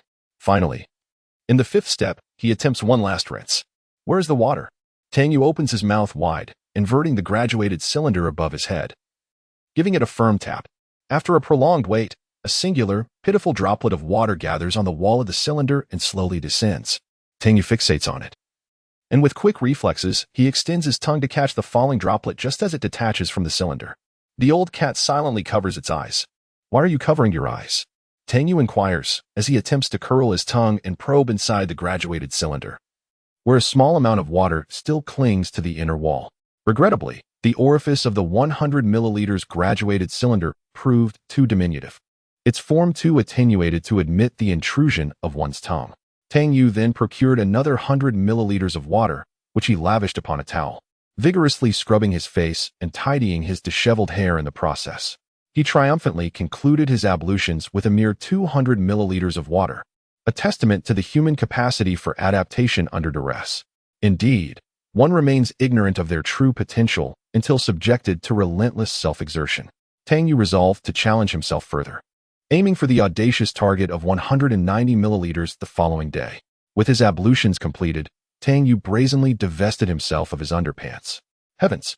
Old Tom exclaimed, recoiling in mock horror, one paw instinctively shielding its eyes, while the other quivered as it gestured towards a certain region. Good heavens, you colossal pervert! Spare me the theatrics, Tang Yue retorted, flinging the offending garment at Old Tom's face. We are both grown men. What secrets remain between us? I am hardly a grown man, nor do I possess such appendages, Old Tom countered, shaking its head. Pray, what is the purpose of this disrobing? Such conduct is detrimental to public decorum and national prestige.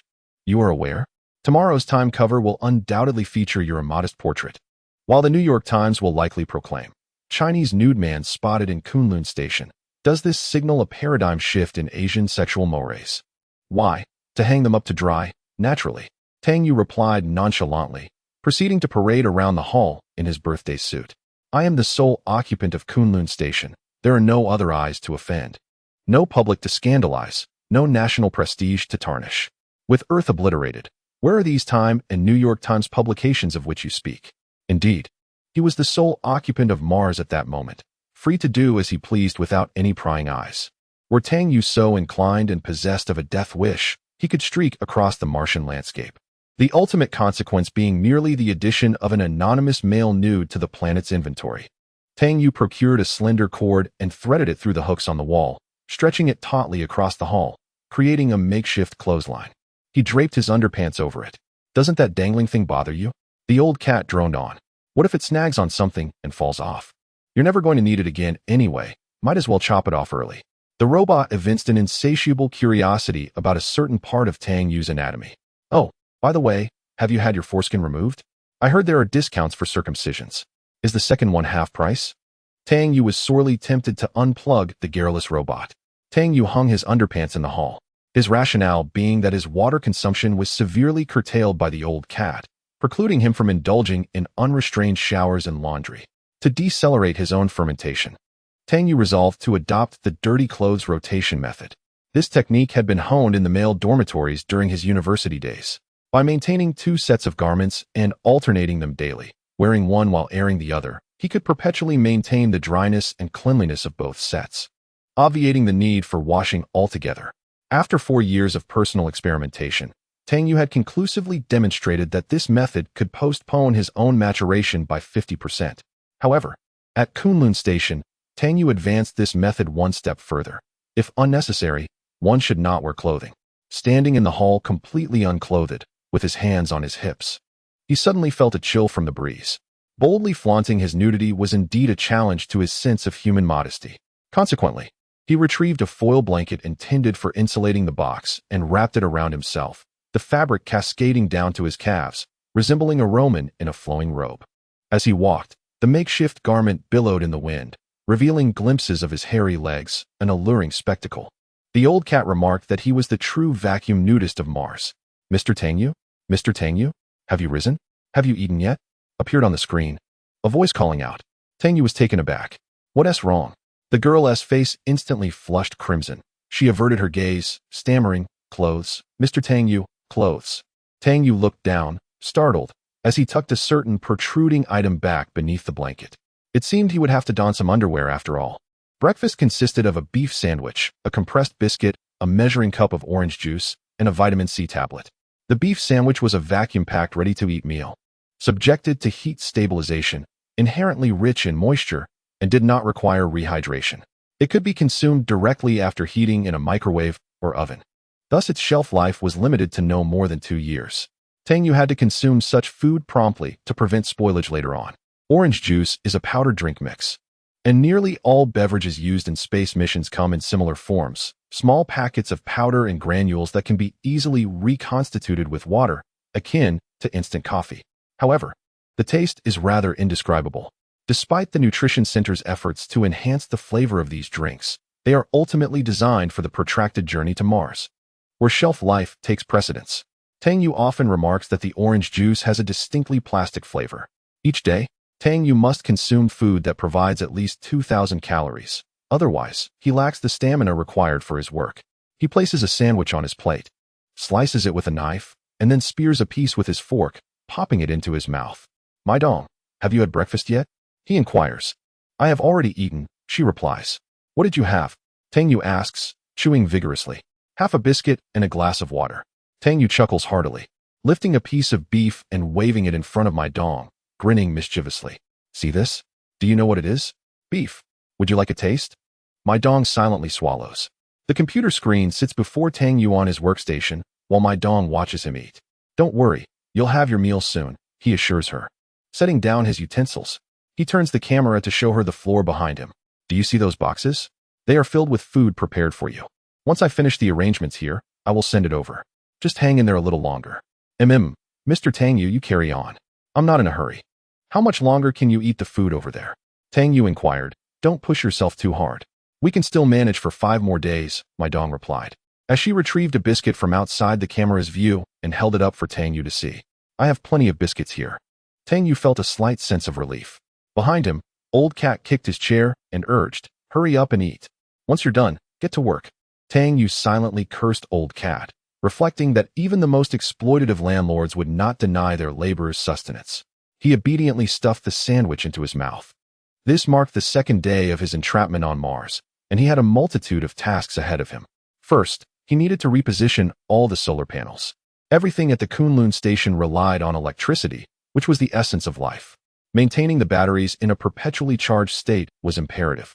After the solar panels were installed, he would conduct a thorough inspection of the Kunlun Station, for any potential safety hazards must be addressed promptly, a laborious endeavor in itself. Ultimately, he would have to tinker with the Eagle spacecraft. He and Old Cat had to ensure that the Eagle was in flawless condition to deliver supplies into Mars' near-Earth orbit and successfully dock with the International Space Station. In contrast to decades past on Earth, when such a mission would have required the collaboration of multiple nations and comprehensive tracking from launch centers to optical radar and telemetry satellites. Now it was merely the two of them, along with Mai Dong, a mere trio. Yet, this entire operation needed to be executed with utmost urgency. For Mai Dong's food supplies were dwindling and could not last much longer. Tang Yue propped the plate upright, meticulously licking off the last remnants of oil, rendering it spotless, no need for washing, thus conserving water. He gazed into the plate, admiring his own reflection. Indeed, it was cleaner than his face. With a pat on his backside, he rose, selected a fresh pair of undergarments, donned his attire, and then slipped into the exosuit of the Mingguang armor. Tang Yue had never attempted to wear the Mingguang armor in the nude, fearing that some sharp component might inadvertently snag on his sensitive parts. Good luck, he murmured. The Old Cat gently patted Tang Yue's visor, giving a thumbs up in encouragement. Tang Yue reciprocated the gesture, pausing momentarily before turning to wave at the screen displaying Mai Dong, his face illuminated by a radiant smile. The girl floated within the space station, separated by a millimeter-thick glass screen and a distance of 400 kilometers in altitude, gently waving back at Tang Yue as she watched him clumsily open the airlock door. The main structure of Kunlun Station resembled a large white shell, inverted like a bowl resting on the Martian surface. Its exterior was crafted from glass fiber-reinforced PEEK plastic, a crystalline thermoplastic polymer known for its strength and durability.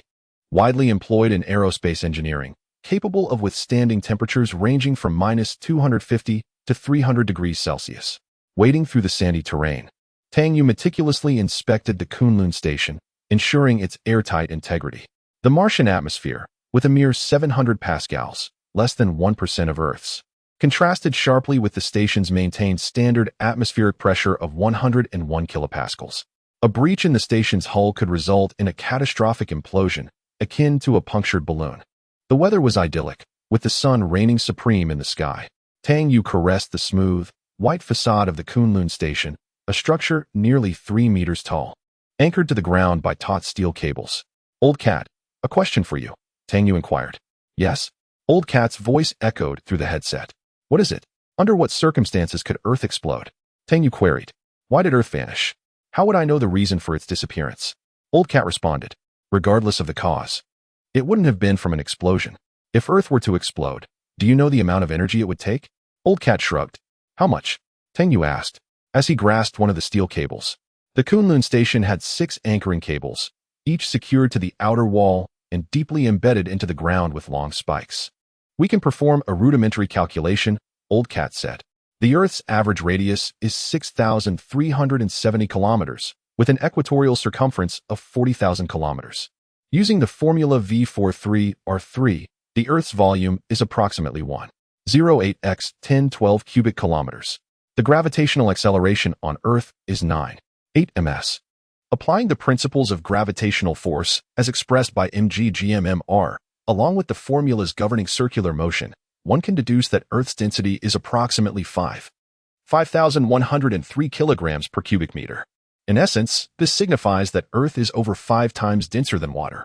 Subsequently, Old cat elaborated that the mass of Earth is roughly 5,971,024 kilograms, a figure represented by an astounding number of zeros. Tang Yue, overwhelmed by the sheer magnitude of this number, struggled to keep track. Let us postulate that annihilating Earth entails accelerating all of Earth's matter to its first cosmic velocity, thereby liberating it from Earth's gravitational embrace, Old cat continued. This necessitates achieving a velocity of 7.9 kilometers per second. By applying the principle of kinetic energy conservation, it can be calculated that accomplishing this feat would demand a minimum of 241,032 joules of energy. Tang Yue remarked that the atomic bomb that obliterated Hiroshima unleashed approximately 51,013 joules of energy. Old cat concluded, therefore, to obliterate Earth, one would require 4 1018-foot little boy atomic bombs. This equates to every one of the world's 6.5 billion inhabitants wielding 600 million nuclear warheads, burying them deep underground, and detonating them simultaneously. Even given 10,000 years, humanity could not amass such a vast arsenal of nuclear weaponry. Even if we were to concede the possibility of Earth's utter annihilation, posited. The resulting cataclysm would scatter countless fragments of rock across the orbit, forming an asteroid belt, or, under the influence of gravity, coalesce into a new planet. Paused, then continued. However, current observations reveal no such indications. The Earth has simply vanished, leaving no trace or debris. This absence suggests a cause other than an explosion.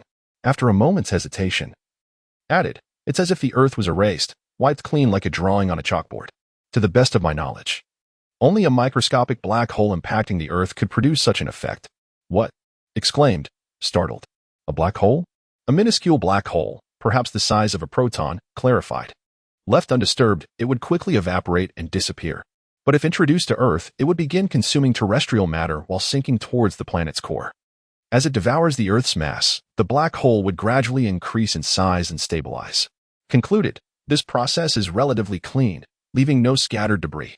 But where would a black hole come from on Earth? Questioned, frowning. Could the Europeans have caused an accident with their high-energy physics experiments? Did they create a black hole with the LHC? I never said a black hole was responsible for Earth's disappearance, cautioned. Don't be so quick to jump to conclusions. And the LHC is incapable of creating black holes. The old cat shook its head. For a celestial body with the mass of Earth to vanish without a trace seems to contravene the law of conservation of mass. According to our current understanding of physics, the only plausible explanation would be a black hole, as the event horizon of a black hole defies all known physical laws. However, the black hole theory is not without its issues. If Earth were indeed consumed by a black hole, the conversion of such immense mass into energy would result in a burst of radiation, potentially causing Earth to shine as brightly as the sun for a brief period. The old cat pondered this, then discarded the black hole hypothesis. If not a black hole, what could be the cause? I cannot say, the old cat admitted. It could be some natural phenomenon beyond our ken, perhaps a great filter previously unheard of. He added, it is also possible that some hyper-advanced civilization is responsible. Aliens? Tang Yue asked, taken aback. Aliens erased Earth from existence.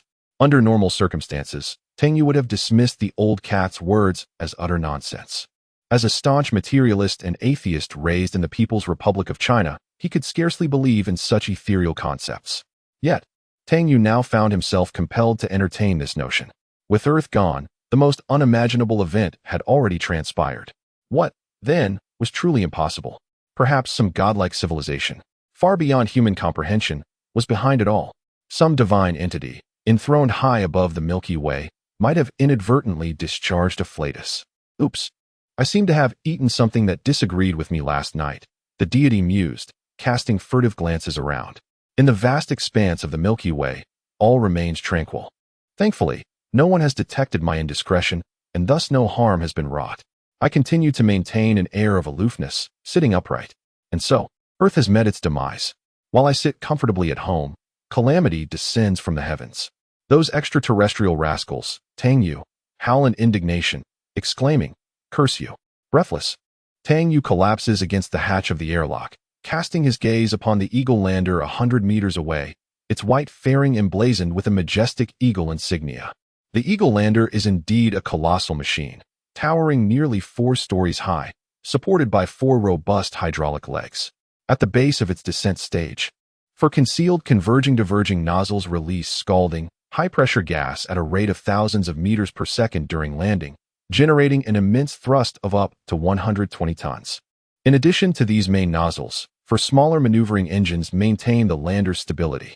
However, the Eagle spacecraft cannot operate in this manner, as its size and weight are simply too great, compounded by the Martian atmosphere's extreme thinness. At an altitude of 10 kilometers, the atmospheric density on Mars is merely 0.0065 kilograms per cubic meter, in stark contrast to Earth's density of 0.413 kilograms per cubic meter at the same height, a staggering difference of 63 times.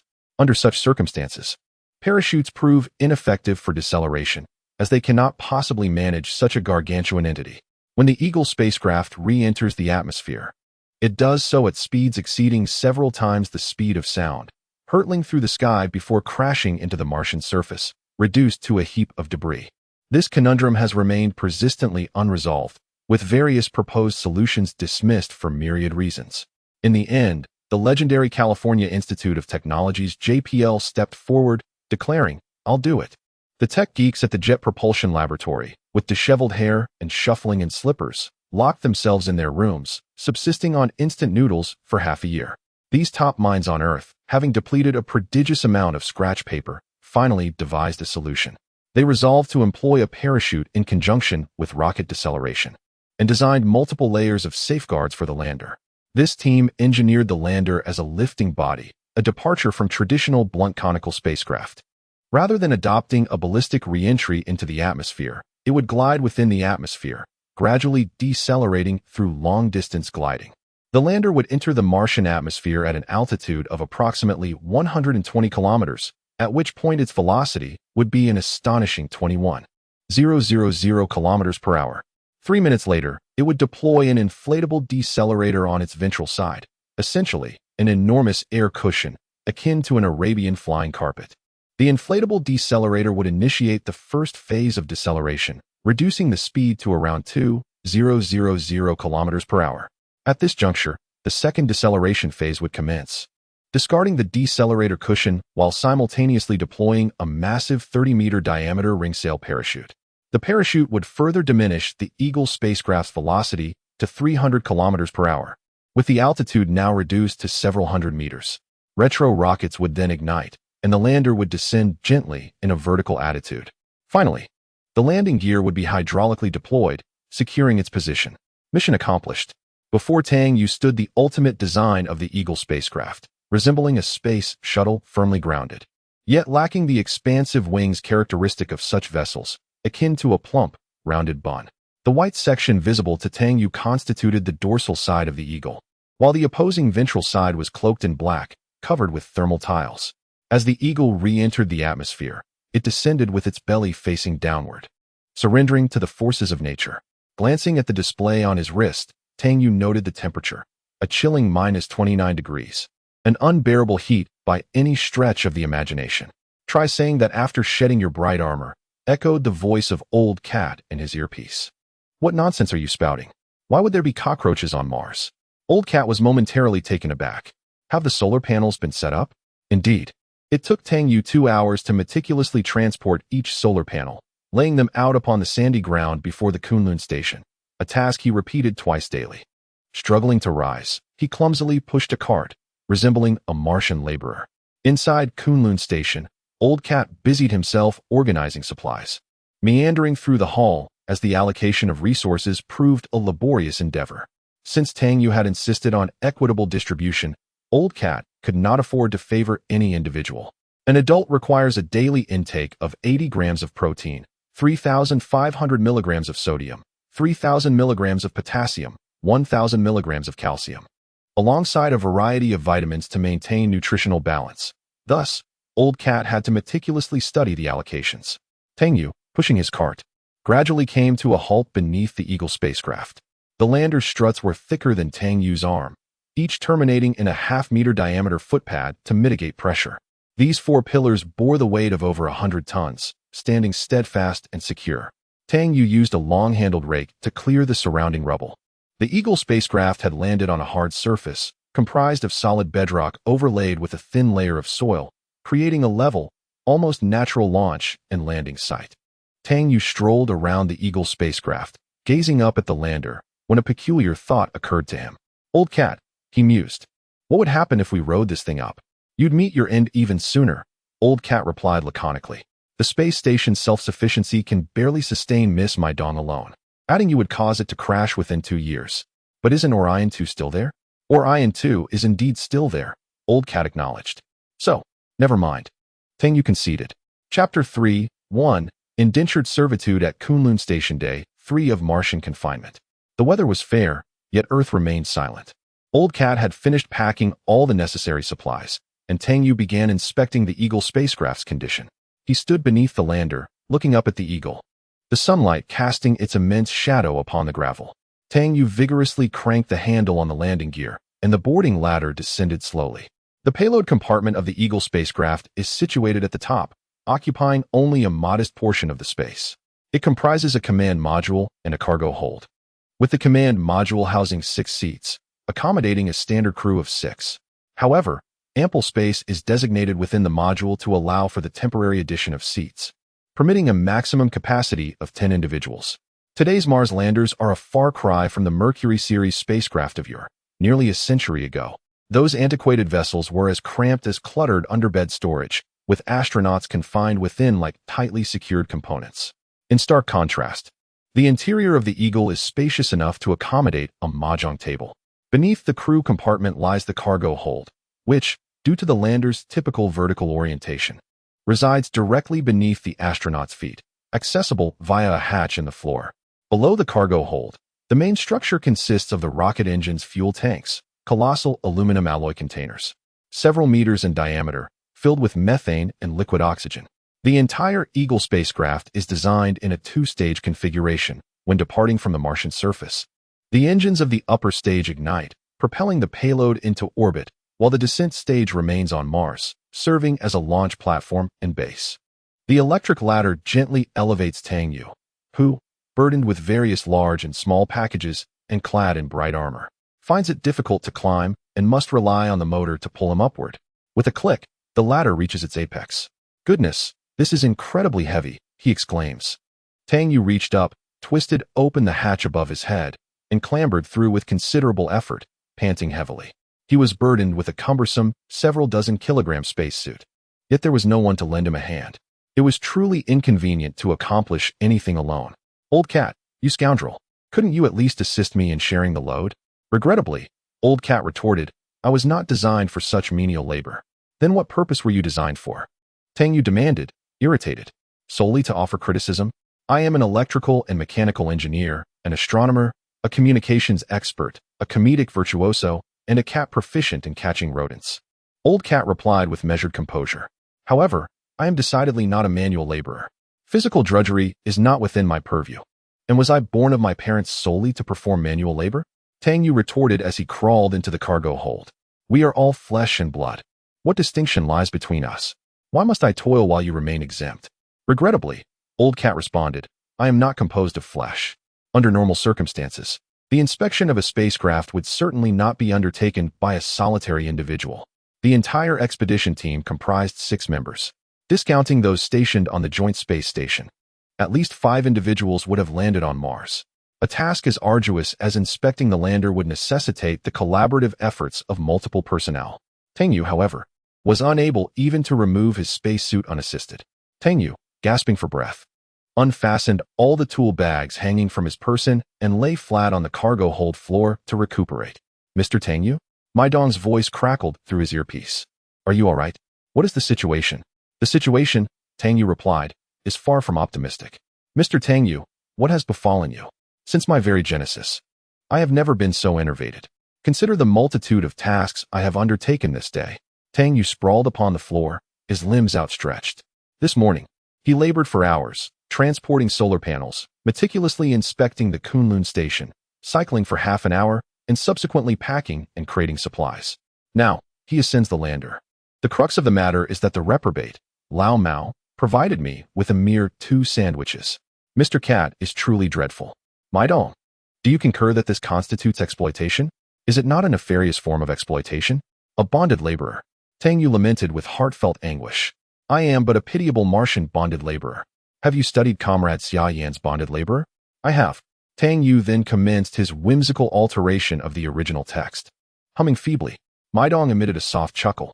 "Lao Mao is an utter scoundrel," Tang Yue declared. "Proletariats of the entire universe, unite to overthrow Lao Mao." The boarding ramp descended languidly once more, ascending again to bring Lao Mao aboard, who promptly delivered a kick to Tang Yue. "Whom do you call a scoundrel?" Lao Mao sealed the hatch with a distinct beep, and a green light illuminated. The atmospheric pressure within the cargo hold gradually increased.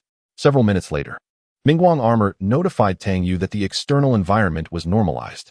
Tang Yue laboriously sat up, and Lao Mao assisted him in opening the egress of the spacesuit.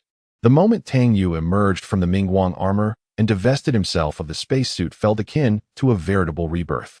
He stood in the expansive cargo hold, which resembled an enormous aluminum can. The interior walls were adorned with a white composite material, and several sets of lightweight orange in-flight attire hung from them. Both the walls and the floor of the cargo hold were equipped with nylon straps and buckles, designed to secure the transported goods. When it came time to deliver supplies to the space station, these provisions would be firmly bound in place. Above the 2 men, a hatch led to the command module. Tang Yue ascended the ladder affixed to the wall, opened the hatch, and slipped into the command module. Below, Lao Mao retrieved the ultrasonic flaw detector, commencing his inspection for any cracks or blemishes on the rocket's fairing and structure. The command module was slightly more confined than the cargo hold, tapering to a narrower shape at the top, akin to the cockpit of a space shuttle. One side featured 6 seats, 2 in the front row and 4 in the rear, while the opposite side housed the main control panel, densely populated with buttons and LCD screens. However, the seating arrangement of the Eagle spacecraft deviated significantly from that of the space shuttle. Unlike the shuttle, which had a seating configuration similar to that of a conventional airplane due to its capability for runway landings, the Eagle spacecraft employed a prone re-entry into the atmosphere and executed a vertical descent. Consequently, the crew's seats were arranged facing away from the belly of the craft. In this vertical orientation, it posed no issues. Yet, as the lander entered the atmosphere, all occupants found themselves facing the sky, heads pointed forward. As they descended towards the ground, standing within the command module, Tang Yue gazed through the porthole, taking in the entirety of the Kunlun Station in the near distance, beyond which stretched an endless expanse of sand and desert. He activated the power, and within moments, every indicator light and screen within the module illuminated. On the main screen of the control console, a line of text materialized. "Welcome to the Eagle lander." Tang Yue paused for several seconds, a pang of emotion tugging at his heart. This was the last of the Eagle spacecraft. Earth had vanished, and every component of the ship would become a solitary relic in the cosmos, a vestige of human civilization. The greeting on the screen, "Welcome to the Eagle lander," felt like a benediction from lost acquaintances and friends. Tang Yue had never imagined that their parting could become an eternal farewell. He settled into the commander's chair, a seat he had always longed to occupy, but old Wang, the team leader, had always forbidden it, jealously guarding his dilapidated chair. Now, Tang Yue could sit as he pleased, with no one to gainsay him. The entire Orion spacecraft, along with the expedition team, had disappeared. The indicator lights on the main console flickered, and a dense stream of code scrolled across the screen as the Eagle spacecraft's computer initiated its self-diagnostic sequence. The Eagle's computer was a formidable piece of technology. Old Wang claimed it could even run Red Alert and Warcraft. It was indeed remarkable for an aerospace-grade computer to achieve this. Back in the days of the Apollo missions, the onboard computer had a mere 2 MHz clock speed, accompanied by a 2 KB RAM and a 36 KB ROM, insufficient to even store a single song. The lander's ascent, descent, and rendezvous were all designed to be executed autonomously. Engineers on Earth had long since pre-programmed the routes, and these tens of thousands, even hundreds of thousands, of lines of code were stored within the Eagle's computer. The crew needed only to lift a finger, press a few buttons, and exclaim, "Here we go," for the Eagle to carry them away from Mars. However, as a contingency, the designers had incorporated a backup manual control system. Should Tang Yue and his crew find themselves in an exceptionally unfortunate predicament, with the automated docking system failing, the commander could step forward and demonstrate their skills and capabilities as an elite astronaut, manually guiding the lander to dock with the United Space Station. For nearly a century, humanity's spacefaring pioneers had operated in this manner. When computers were not yet capable of controlling every aspect and grasping the overall situation, American and Russian astronauts relied on their own eyes and fingers, coupled with unwavering composure and technical prowess, to navigate the perilous edge. However, Tang Yue was unfamiliar with this system. Within the expedition team, only 2 individuals possessed the expertise to operate the manual docking system. One was the mission commander, Lao Mao, a retired People's Liberation Army Air Force test pilot with the rank of senior colonel, having logged thousands of hours in fighter jets. He was selected for the Astronaut Center and served as the commander of this Mars mission. He was the most seasoned and experienced astronaut in the team, a truly formidable figure. The other was Lao Tang, an American whose full name was Howard Thompson. Lao Tang was the second professional astronaut in the team, having spent over 320 days on the International Space Station, frequently overseeing the docking of Soyuz and Progress spacecraft. He, too, was proficient in the manual docking system. The remaining members, however, were primarily payload specialists, none of whom were professional astronauts. Tang Yue, a mechanical and electrical engineer, was tasked with the maintenance of the Kunlun Station and the Mars rovers. Mai Dong, a botanist, arrived with a plethora of research assignments. Neither of them had ever handled an aircraft control stick in their lives. The screen on the main console gradually dimmed, only to illuminate again after a few seconds. The NASA logo appeared, somewhat resembling the Windows startup screen. Self-test complete. Tang Yue extracted a maintenance manual, as thick as the Oxford English Dictionary, from his bag. Inspecting the Eagle spacecraft was indeed a painstaking task, requiring a thorough examination of over 13,000 items. "Lao Mao, do I really have to go through every single item on this list?" Tang Yue inquired, addressing the hatch beneath his feet. "Absolutely." Lao Mao's voice echoed from below. "Every single item must be checked. Can you fathom the extent of the content we are dealing with? You expect me to manage all of this?" Tang Yue exclaimed, his eyes wide with disbelief. Who was it that complained about 5 days being too long? The old cat scoffed, "If you cannot handle it, I have no objections. However, that little girl aboard the space station may not survive." Tang Yue fell silent, conceding, "All right, I admit you are formidable." The old cat stood in the cargo bay, clutching an ultrasonic flaw detector. With one paw, it held the display terminal, while the other gripped the probe, pressing it firmly against the spacecraft's inner wall. Its gaze was fixed on the monitor, where the waveforms unfolded in a rhythmic pattern reminiscent of a heartbeat. The cargo bay of the Eagle spacecraft was cylindrical, over 1 meter in height, constructed from a single, large sheet of aluminum alloy, capable of carrying up to 3 tons of cargo. Logically, there should be no issues with the main structure of the lander. Prior to launch, it underwent rigorous inspections on Earth to ensure absolute reliability. Yet, the old cat remained apprehensive. Even though the lander was examined over a year ago, the harsh conditions of space and Mars, with their extreme temperature fluctuations and the intense heat and overloading during reentry, posed significant challenges to any material. There was no telling where metal fatigue might have set in or if a rubber O-ring had frozen and cracked. These nearly imperceptible flaws could rapidly escalate under conditions of high acceleration and overload, ultimately leading to catastrophic structural damage. The Eagle spacecraft is likely to repeat the tragic fate of the Challenger space shuttle, transforming into an oversized firework, causing all supplies and Tang Yue's aspirations to disintegrate into ashes above Mars in a tremendous explosion. The cargo bay is lined with a smooth, resilient polyimide material. Its pristine interior adorned with the blue logo of Boeing. The cargo hold of the Eagle is constructed by Boeing, while the lander's control system is the product of its longtime rival, Lockheed Martin.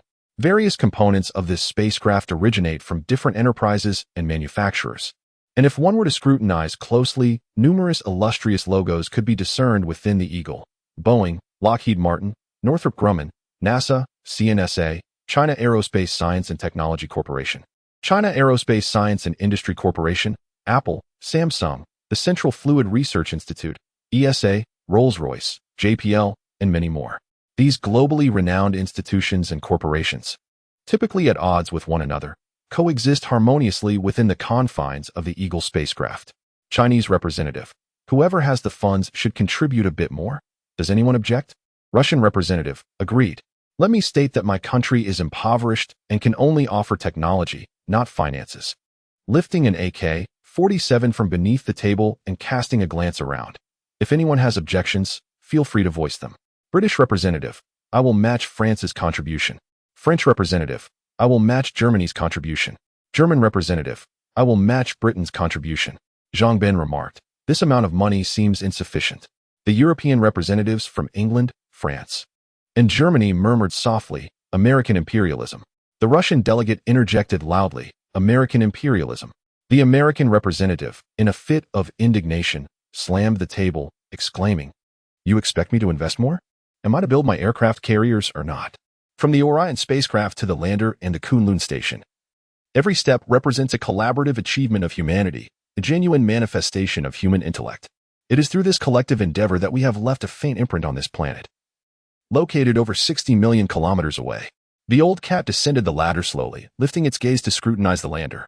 From this close vantage point, the Eagle spacecraft resembled a white tower standing resolutely in the desert, its lines smooth and elegant.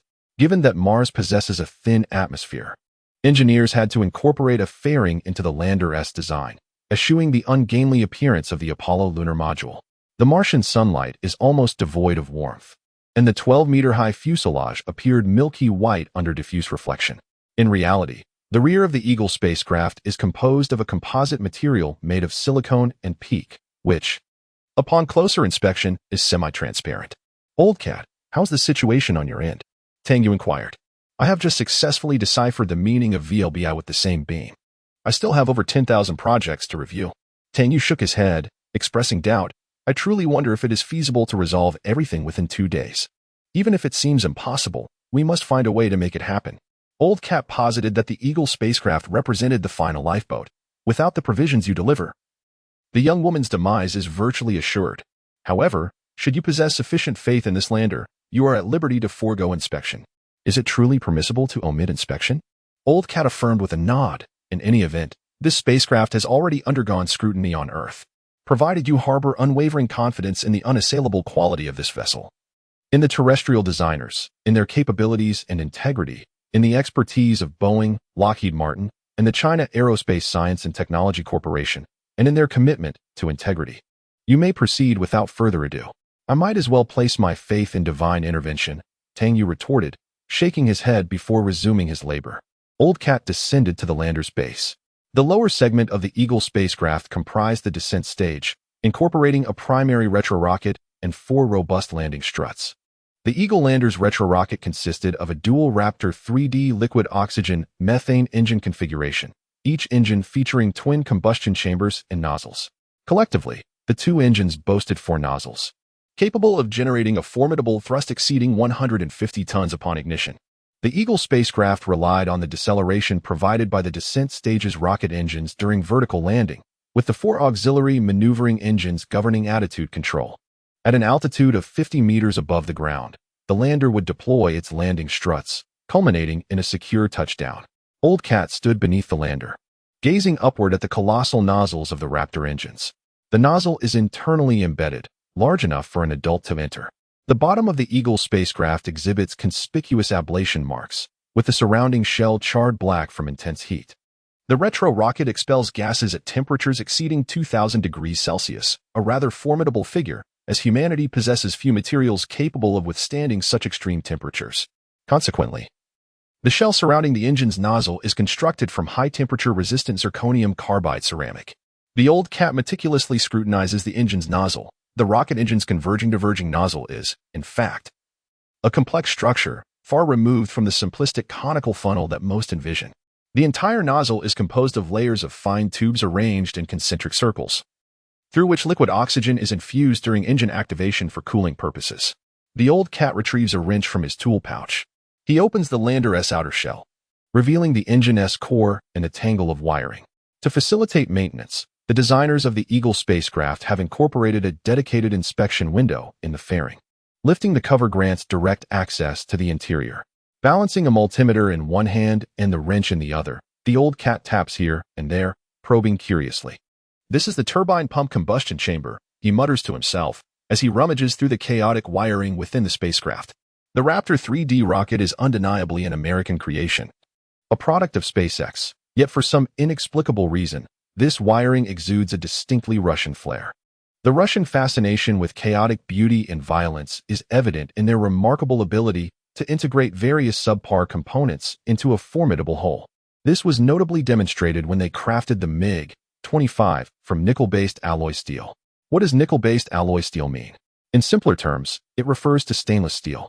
Only the Russians would dare to construct an aircraft from stainless steel. Before him lay a reservoir and the gas generator. Wait, the gas generator should be located here. The old cat meticulously compared the engine before him with the design schematics in his mind. It was apparent that the schematics represented a seller's showcase, pristine and streamlined, resembling a cutting-edge technological marvel of the future. In stark contrast, the object before him resembled a relic from the previous century. The tangled wires were bewildering, and the old cat felt an overwhelming urge to delve deeper. With patience, he wielded a long stick to separate the wires one by one, his eyes wide with concentration. This pipe transports liquid oxygen, No, wait, what is this wire for? Ah, it is the oxidizer pump. And this screw, why is it fastened in reverse? Is the assembler a left-handed individual? Why are there two wires here? There must be an issue. Such a setup would undoubtedly lead to turbine overheating. It is a miracle that the rocket hasn't exploded. Sweat began to beat on the old cat's forehead. This is not how the schematics depict it. Wait, why are there words on this frame? What does it say? Oh, Eliza. Your backside is truly alluring. Who the devil wrote this? The old cat's head ignited with frustration. Something was amiss here. Here too. And here, yet again, none of it was right. How irritating. It seemed this rocket had been procured from a rather dubious source.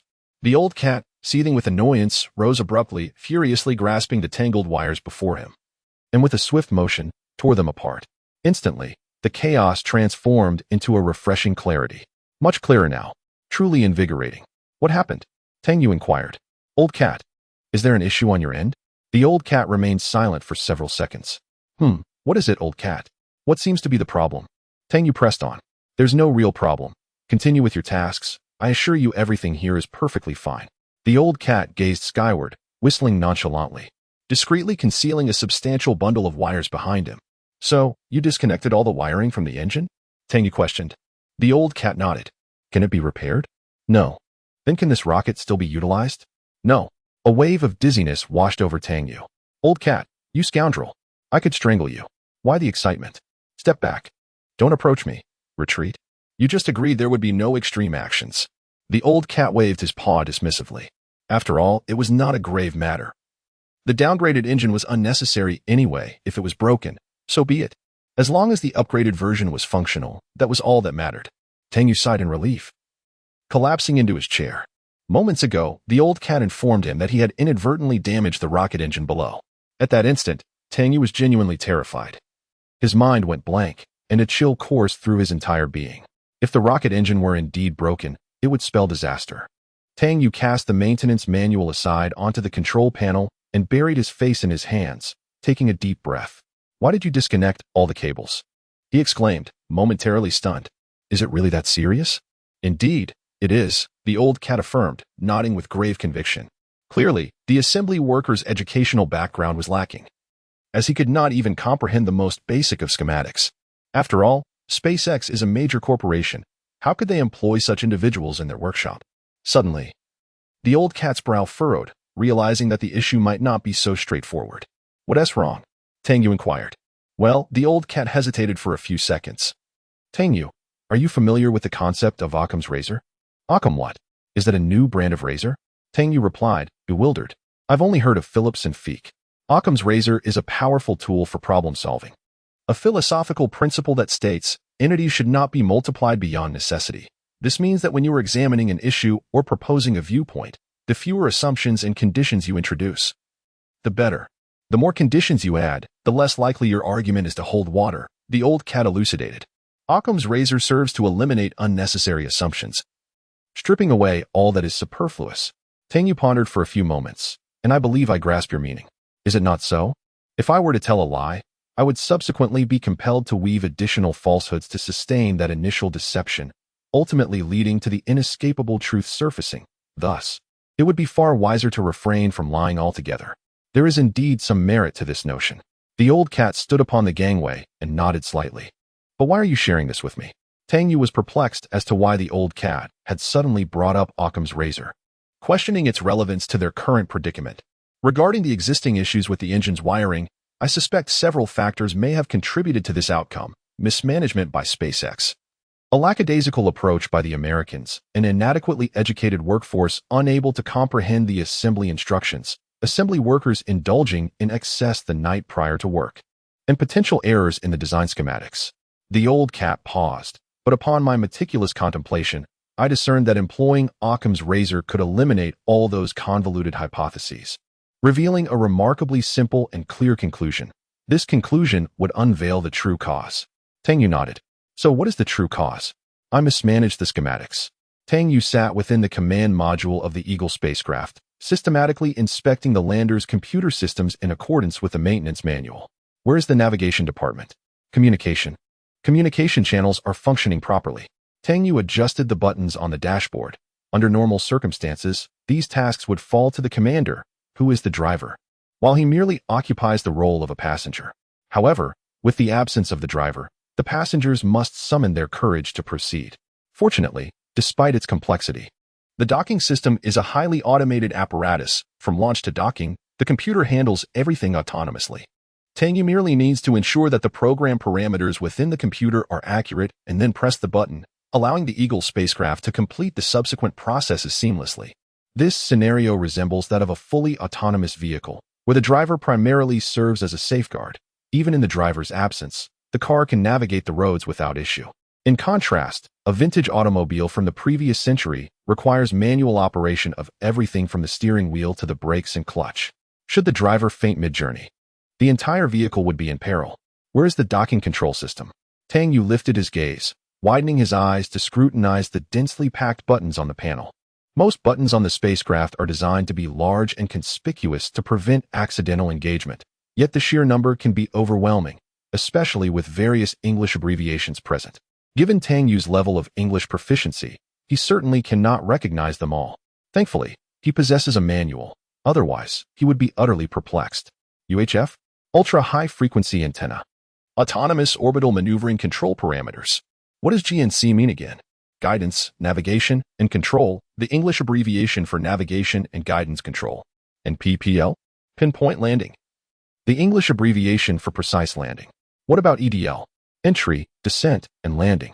Despite the manual containing over 10,000 items, the majority are functions of little practical use.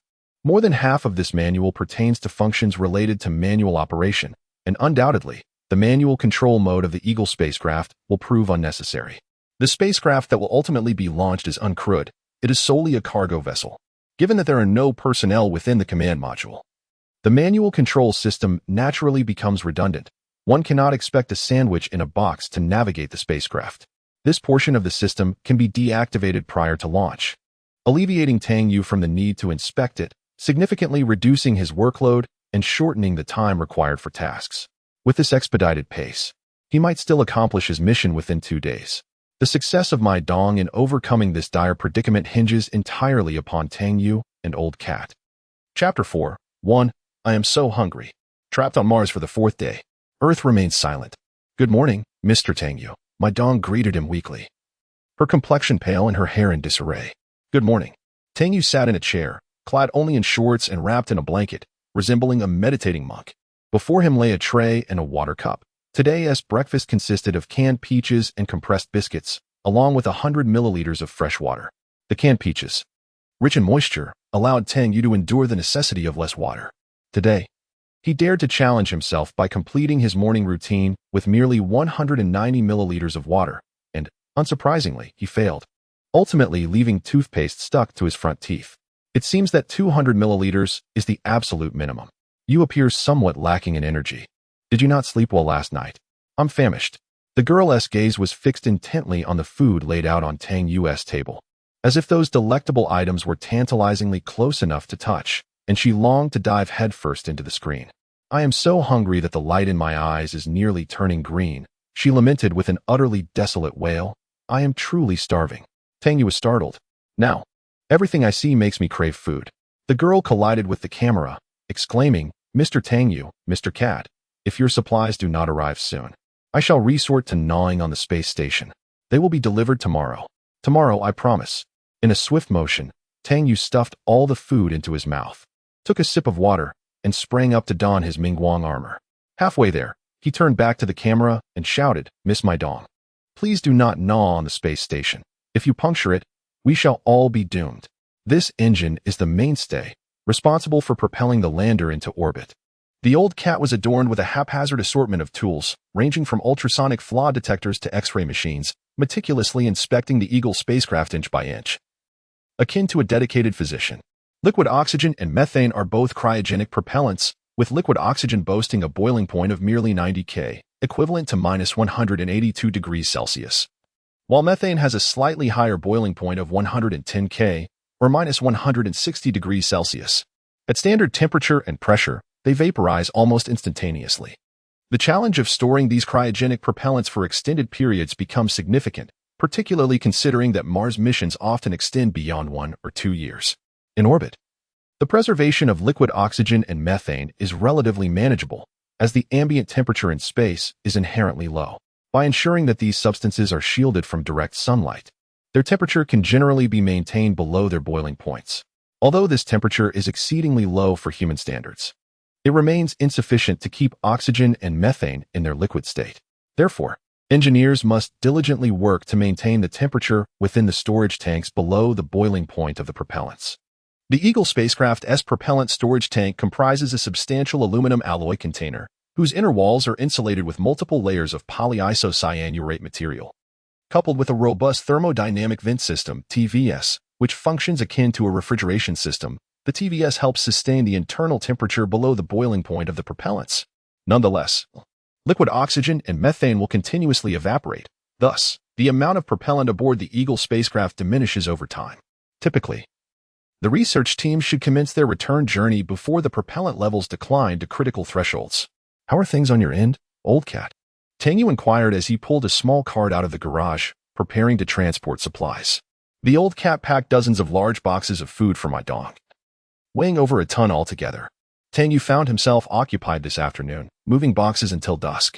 Everything seemed normal. The old cat's gaze was fixed on the terminal display of the flaw detector.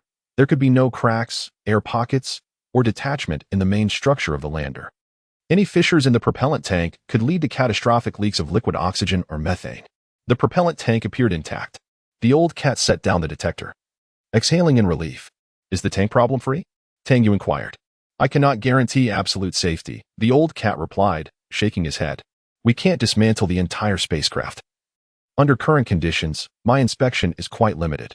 I am unaware of any issues in areas I cannot access. What are we to do? You must trust them, the old cat asserted. Believe in the people on Earth and their designs. Damn, Tang Yue shook his head. You want me to place my faith in this group of scoundrels? Do you know there are several rascals in Jiuquan who owe me 2 meals? If I perish on Mars, they would escape their debt. Oh dear. What's wrong? The old cat asked. Damn it, I'm stuck. I'm caught at the airlock door. The old cat turned to see a wriggling backside outside the airlock. Come help me. Tang Yue cried out. Old cat. The old cat, positioned at the lower ladder, approached and delivered a forceful kick to Tang Yue's backside. Damn it. Old cat. Old cat. Tang Yue shouted in the channel. What now? The old cat furrowed his brow while standing on the ladder of the Eagle spacecraft. This box is far too large and heavy. I cannot move it alone. Tang Yue huffed and puffed as he exerted himself, Dressed in a luminous armor at Kunlun Station, he was tasked with moving the box, an endeavor that seemed utterly impossible. Encased in the cumbersome exosuit, he could barely bend at the waist. The old cat, exasperated, replied, "Figure it out yourself. You're not even human," Tang Yue retorted angrily. "I never claimed to be," the old cat shrugged, proceeding to inspect the rocket of the landing craft. "I am merely a cat." Tang Yue felt helpless, truth be told. The old cat likely had no time to assist him, for the Eagle spacecraft was set to launch imminently, leaving both of them engrossed in their respective tasks. Tang Yue was burdened with transporting supplies, while the old cat was preoccupied with the spacecraft's inspection. The workload was overwhelming, leaving no room for assistance. With a shortage of hands, they were racing against time. After failing for the third time to lift the box, Tang Yue realized he would have to remove the luminous armor to accomplish the task. "Old cat, what is the matter with you? I can't move anything while wearing this armor." Tang Yue panted. "Come help me take this thing off. Do it yourself." The design of the Mingguang exosuit renders it impossible for an individual to don or doff it unaided, as the openings and life support systems are situated at the rear. Therefore, assistance from a second person is required during the process. However, as a precautionary measure, a self-service extravehicular suit donning system has been installed within the Kunlun Station. This apparatus, resembling a metallic claw affixed to the wall, allows Tang Yue to simply lean against it to engage the claw with the life support system at his back, thereby facilitating the removal of the cumbersome shell. Initiating Mingguang exosuit detachment procedure, Level 1 preparation, shell secured. Tang Yue muttered with a serious expression. With a click, an indicator light illuminated, signifying that the life support system had been locked in place. Initiating Mingguang exosuit detachment procedure, Level 2 preparation, shell disengaged. Tang Yue pressed the button on his wrist, severing the connection between the life support system and the exosuit, and then unfastened the straps, finally liberating himself from the massive casing. Commencing the detachment, Tang Yue lay flat on the floor and began to slowly writhe, his posterior gradually elevating. This was not an act of abandonment and solitude, but rather his customary detachment posture, given that the entry and exit points of the exosuit were located at the back. After numerous attempts at various positions, he ultimately found that this method was the most convenient. An old cat remarked that this posture bore a resemblance to a turtle shedding its shell. While the rest of the research team was present, Tang Yue would never have dared to adopt such a stance. The other 4 seasoned veterans chuckled at the sight. "You're on the floor, presenting your rear? Have you considered the consequences?" He could not directly open the airlock's outer door, as a sudden loss of pressure would be instantly fatal. Regrettably, there was no alternative. Egressing from Kunlun Station necessitated donning a spacesuit, a procedure brooking no negligence, lest Tang Yue himself perish before delivering the supplies. The second stage rocket, the upper stage, was equipped with a Russian-manufactured RD-0172 engine, purposed for ensuring safety and executing orbital maneuvers.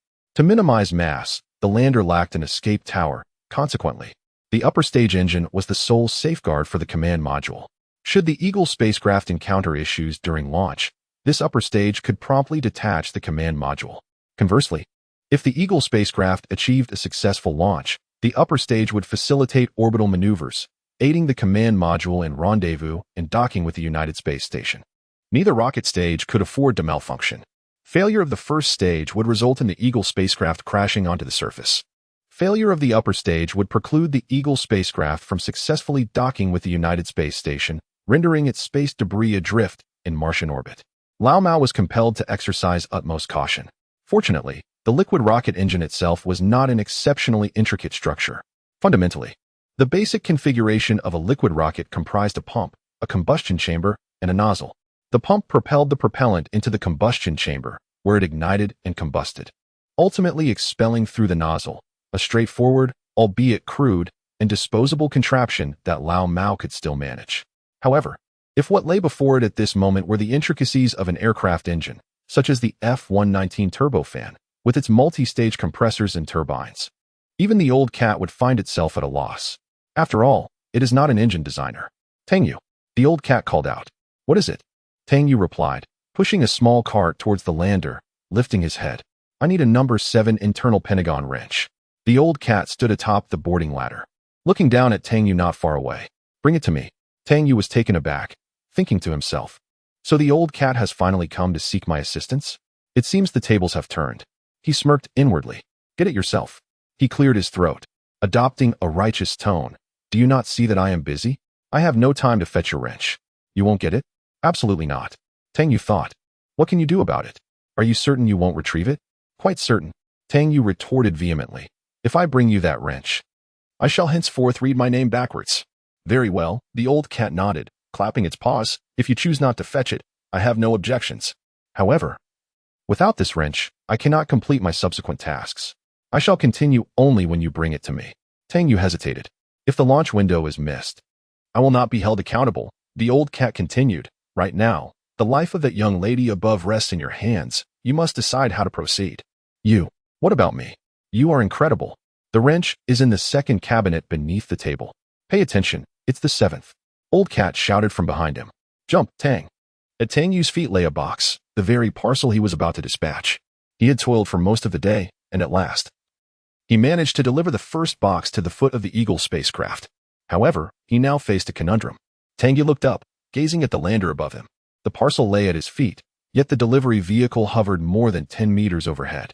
How could he possibly elevate this box? Under normal circumstances, transporting goods into the cargo hold of the Eagle spacecraft would require the concerted effort of at least 3 individuals, one aboard the spacecraft to operate the winch and hoist, another on the ground to manage packing, and a third to assist with the ascent of the cargo. Yet, Tang Yue found himself alone, needing to fulfill the roles of all 3. He lowered the boarding ladder. An old cat descended alongside it. The man and the cat exchanged glances for a few seconds. What are you doing down here? Tang Yue inquired. Aren't you supposed to be repairing the engine? Are you out of your mind? Old cat retorted. Tang Yue ascended the ladder slowly, struggling to climb into the cargo hold. Since he needed to hoist the supplies from below, the cargo bay door could not be shut, leaving the hold open to the external atmosphere. Thus, Tang Yue had to don a space suit to complete his task. Within the cargo hold was a small electric hoist and winch, designed to lift goods from the ground. It could be operated either electrically or manually, with a maximum load capacity of 150 kilograms, approximately the weight of 2 Tang Yues. The boxes meticulously packed by the old cat each weigh approximately 100 kilograms, well within the capabilities of the crane. Tang Yue tossed the cable down through the hatch, letting it dangle to the ground below. Goodness, what a nuisance. Tang Yue shook his head and carefully navigated through the hatch, grasping the ladder. Each time he had to ascend and descend, he pondered why they could not design a lift instead.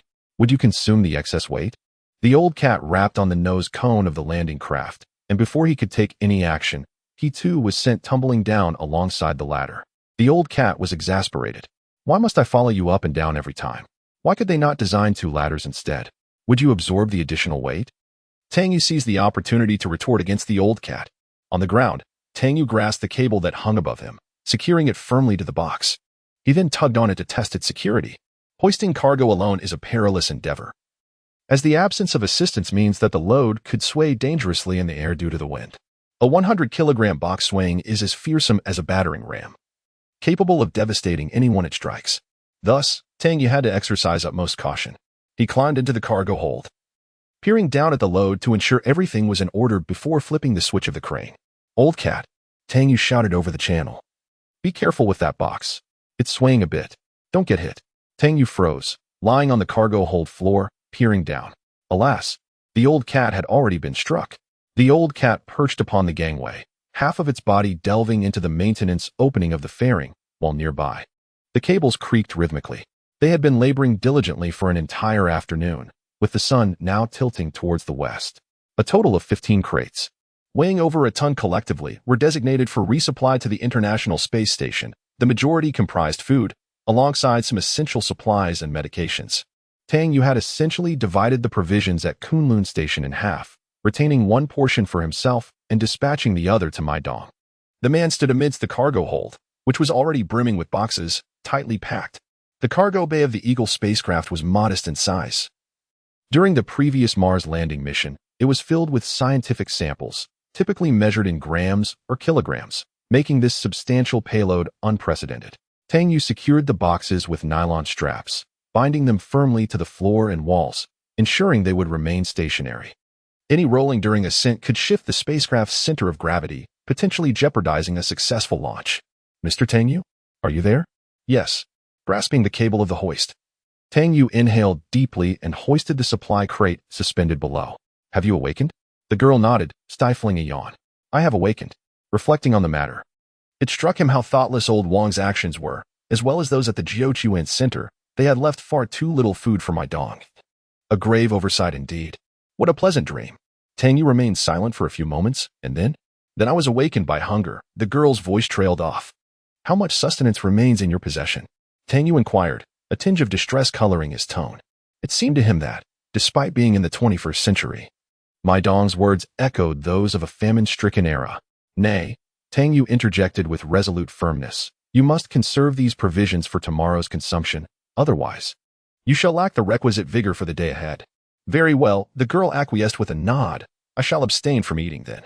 We have already meticulously packed and dispatched the supplies onto the spacecraft. All is in readiness. They shall be conveyed to you on the morrow, Tang Yue reassured her. Endure but a little longer, persevere for merely 12 hours. The parcel is en route. Within 12 hours, its delivery shall be effectuated. I implore you, fair maiden, to hold fast for a brief span more, to evince the indomitable spirit of a revolutionary. Comrade Mai Dong. Mr. Tang Yue, your manner of speaking is most amusing. Mai Dong responded with a gentle smile. After a protracted moment of hesitation, she added, Mr. Tang Yue, I have a query. Yes, I have been pondering. What transpires if we fail? Fail. The girl affirmed with a nod. What if the Eagle spacecraft's launch is unsuccessful? Shall I perish here? Cease such prattle. Tang Yue interjected with considerable severity. Could you not entertain more optimistic prospects? With both Lao Mao and myself present, how could failure possibly ensue? It is typical of women to indulge in fanciful musings. Mai Dong, your ideological awareness is manifestly insufficient. How can one harbor defeatist inclinations toward the noble revolutionary cause? My apologies. Are you a member of the party? Tang Yue inquired. I am. Comrade Mai Dong, you now stand as one of the last two remaining humans in the universe. The organization has entrusted you with the mission to survive diligently and to embrace life with unwavering optimism. Tang Yue, with utmost seriousness, secured the box in his hands. Hence, no negative thoughts or defeatist notions are permitted. We assure you that tomorrow's launch will undoubtedly succeed. The cargo hold currently houses 10 boxes, while the supplies beneath the Eagle spacecraft have been transported, leaving 5 boxes still at Kunlun Station. Tang Yue ascended to the command cabin, resolving to rest and regain his strength before retrieving the remaining boxes. He lifted his gaze to survey the surroundings, and suddenly he was taken aback. Old cat, Tang Yue called down. Why do I feel as though the weather is about to change? Through the porthole, Tang Yue strained to see the distant sand dunes, where he observed a faint stir of dust rising. Old cat, startled, promptly set down the flaw detection instrument, swiftly climbing up to stand beside Tang Yue, following the direction of his pointing finger. Within mere seconds, the light outside had dimmed significantly. This was not due to the setting sun, but rather an increase in airborne dust, which diminished the light flux. Is the weather changing? Tang Yue inquired. Old cat's expression shifted dramatically. In the brief moments that Tang Yue was lost in thought, the light outside had darkened, as if an enormous black curtain had descended, snuffing out the sunlight. Having grown up in a city in the south, Tang Yue had never witnessed a sandstorm in his life, let alone one on Mars. Tang Yue was momentarily taken aback. In the next instant, a howling wind surged forth, engulfing the lander entirely. Despite being inside the command module, both Tang Yue and Old Cat were overwhelmed by an involuntary sense of dread. The debris whipped up by the tempest scraped against the exterior of the lander, causing the floor of the command module to tremble slightly. Outside the spacecraft, some unknown components were rattling ominously in the gale. The Eagle spacecraft was a paragon of human engineering and materials science. Yet, in the storm, it resembled a quaking, dilapidated wooden shack, as if it might have its roof torn away at any moment. Mr. Tang Yue, can you hear me? The intense static crackled through the headset, drowning out Mai Dong's voice. Mai Dong? Mai Dong. The communication was severed. Damn it. Tang Yue steadied himself against the instrument panel, leaning back in his seat to anchor himself. Old Cat, a meter away, pressed tightly against the inner wall, seated on the floor with one paw gripping the safety belt firmly. The sole source of illumination in the command module was the light above Tang Yue's head as he crawled over to grasp Old Cat. A sandstorm, Old Cat declared. It's a sandstorm. Why was there no warning? Tang Yue inquired, sitting on the floor and gazing out the porthole. The outside world was shrouded in darkness. Though just minutes prior, the weather had been splendidly sunny. Will the lander be overturned? No, Old Cat shook his head. Even if the wind speed doubled, it would be fine. The Martian atmosphere is exceedingly thin, with a low density, so the force exerted on the lander is actually minimal. It won't be like in some movie where the lander is blown over. He clambered onto the commander's seat, deftly activating the monitoring system on the main console, causing the blue numerals on the screen to surge erratically. The current wind velocity is 32 meters per second, and it continues to escalate. Tang Yue rose and stood behind Lao Mao's chair, questioning the significance of this velocity. It is akin to a Category 12 typhoon on Earth. Tang Yue was taken aback. A Category 12 typhoon? As a denizen of the South, he possessed a profound understanding of typhoons. Every summer, several typhoons would make landfall, bringing torrential rainfall and floods, uprooting roadside trees and billboards, and inflicting billions in economic damages upon the city. Strictly speaking, typhoons constitute a severe natural disaster. Yet the people of the South had grown accustomed to their periodic arrival. The current wind velocity is 39 meters per second, Lao Mao stated gravely, equivalent to a Category 13 typhoon, and the velocity is still gradually increasing. Tang Yue was apprehensive, glancing around anxiously, fearful that the Eagle spacecraft would be overturned by the tempest. Wind velocity 44 meters per second, a Category 14 typhoon. The wind velocity eventually stabilized, and Lao Mao pushed the chair backward, turning his head. Tang Yue, I fear we must suspend the launch plan. Lao Mao and Tang Yue sat in the command module, both silent, for an extended duration.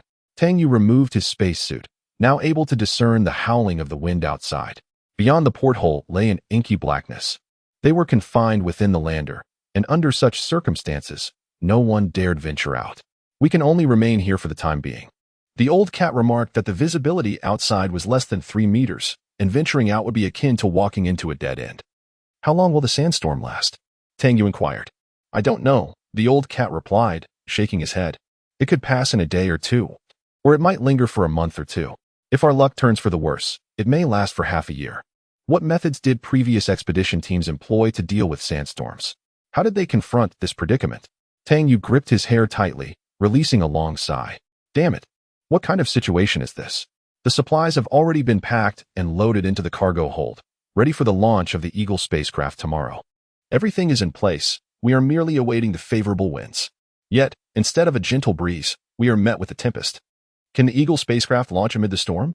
The old cat was taken aback. What are you thinking? Is it possible?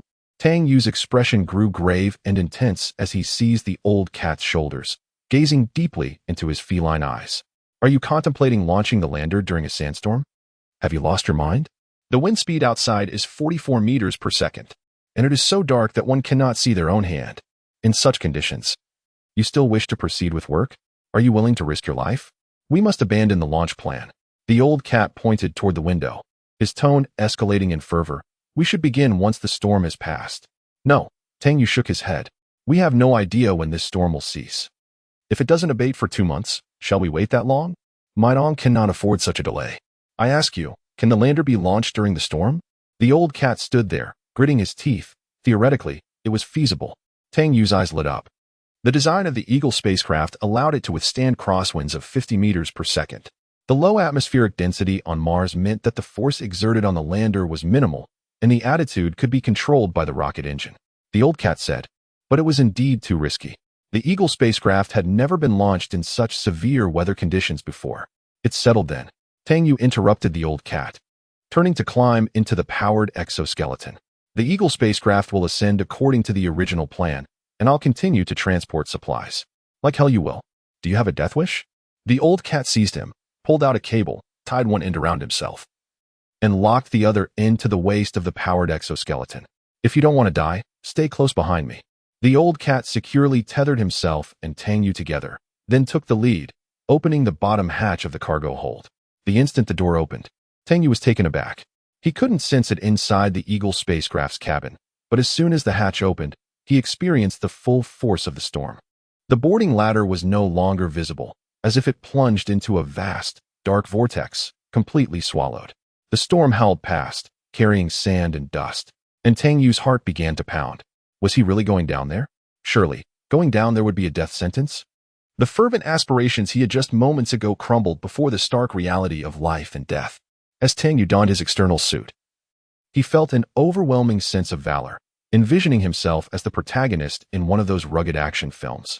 boldly defying the naysayers and resolutely pushing through the timid objections of Old Cat to execute the plan, ultimately achieving resounding success. Such is the narrative woven in cinematic scripts. Old Cat, wielding a powerful flashlight, cast beams downward. The white column of light barely reached 3 meters in the midst of the sandstorm, beyond which lay an abyss of darkness. I'll descend first. You follow closely behind me. Old Cat's voice emerged through the headset, steady and unflinching, instilling a sense of calm. How ironic it was. Wasn't Old Cat merely a cowardly figure? Yet now, he appeared to be the hero, while Tang Yue felt relegated to the role of a mere expendable extra.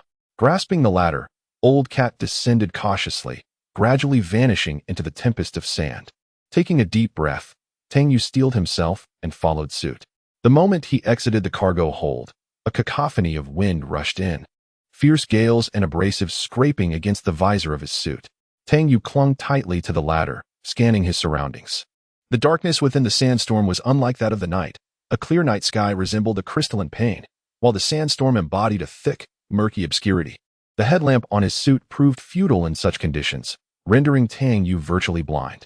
The beam illuminated particles swirling in the turbulent air, revealing a flurry of fleeting lights akin to an endless blizzard. It was his inaugural experience navigating through winds that howled at a staggering 40 meters per second. Were this Earth, a gale of this magnitude would suffice to hurl Tang Yue skyward. Secure the boarding ladder, Old Cat cautioned. Our descent is imminent. Tang Yue glanced downward. Old Cat was directly beneath him, the separation a mere meter, yet obscured from view. Only the indistinct beam of a high-intensity flashlight flickered at his feet. The boarding ladder stirred.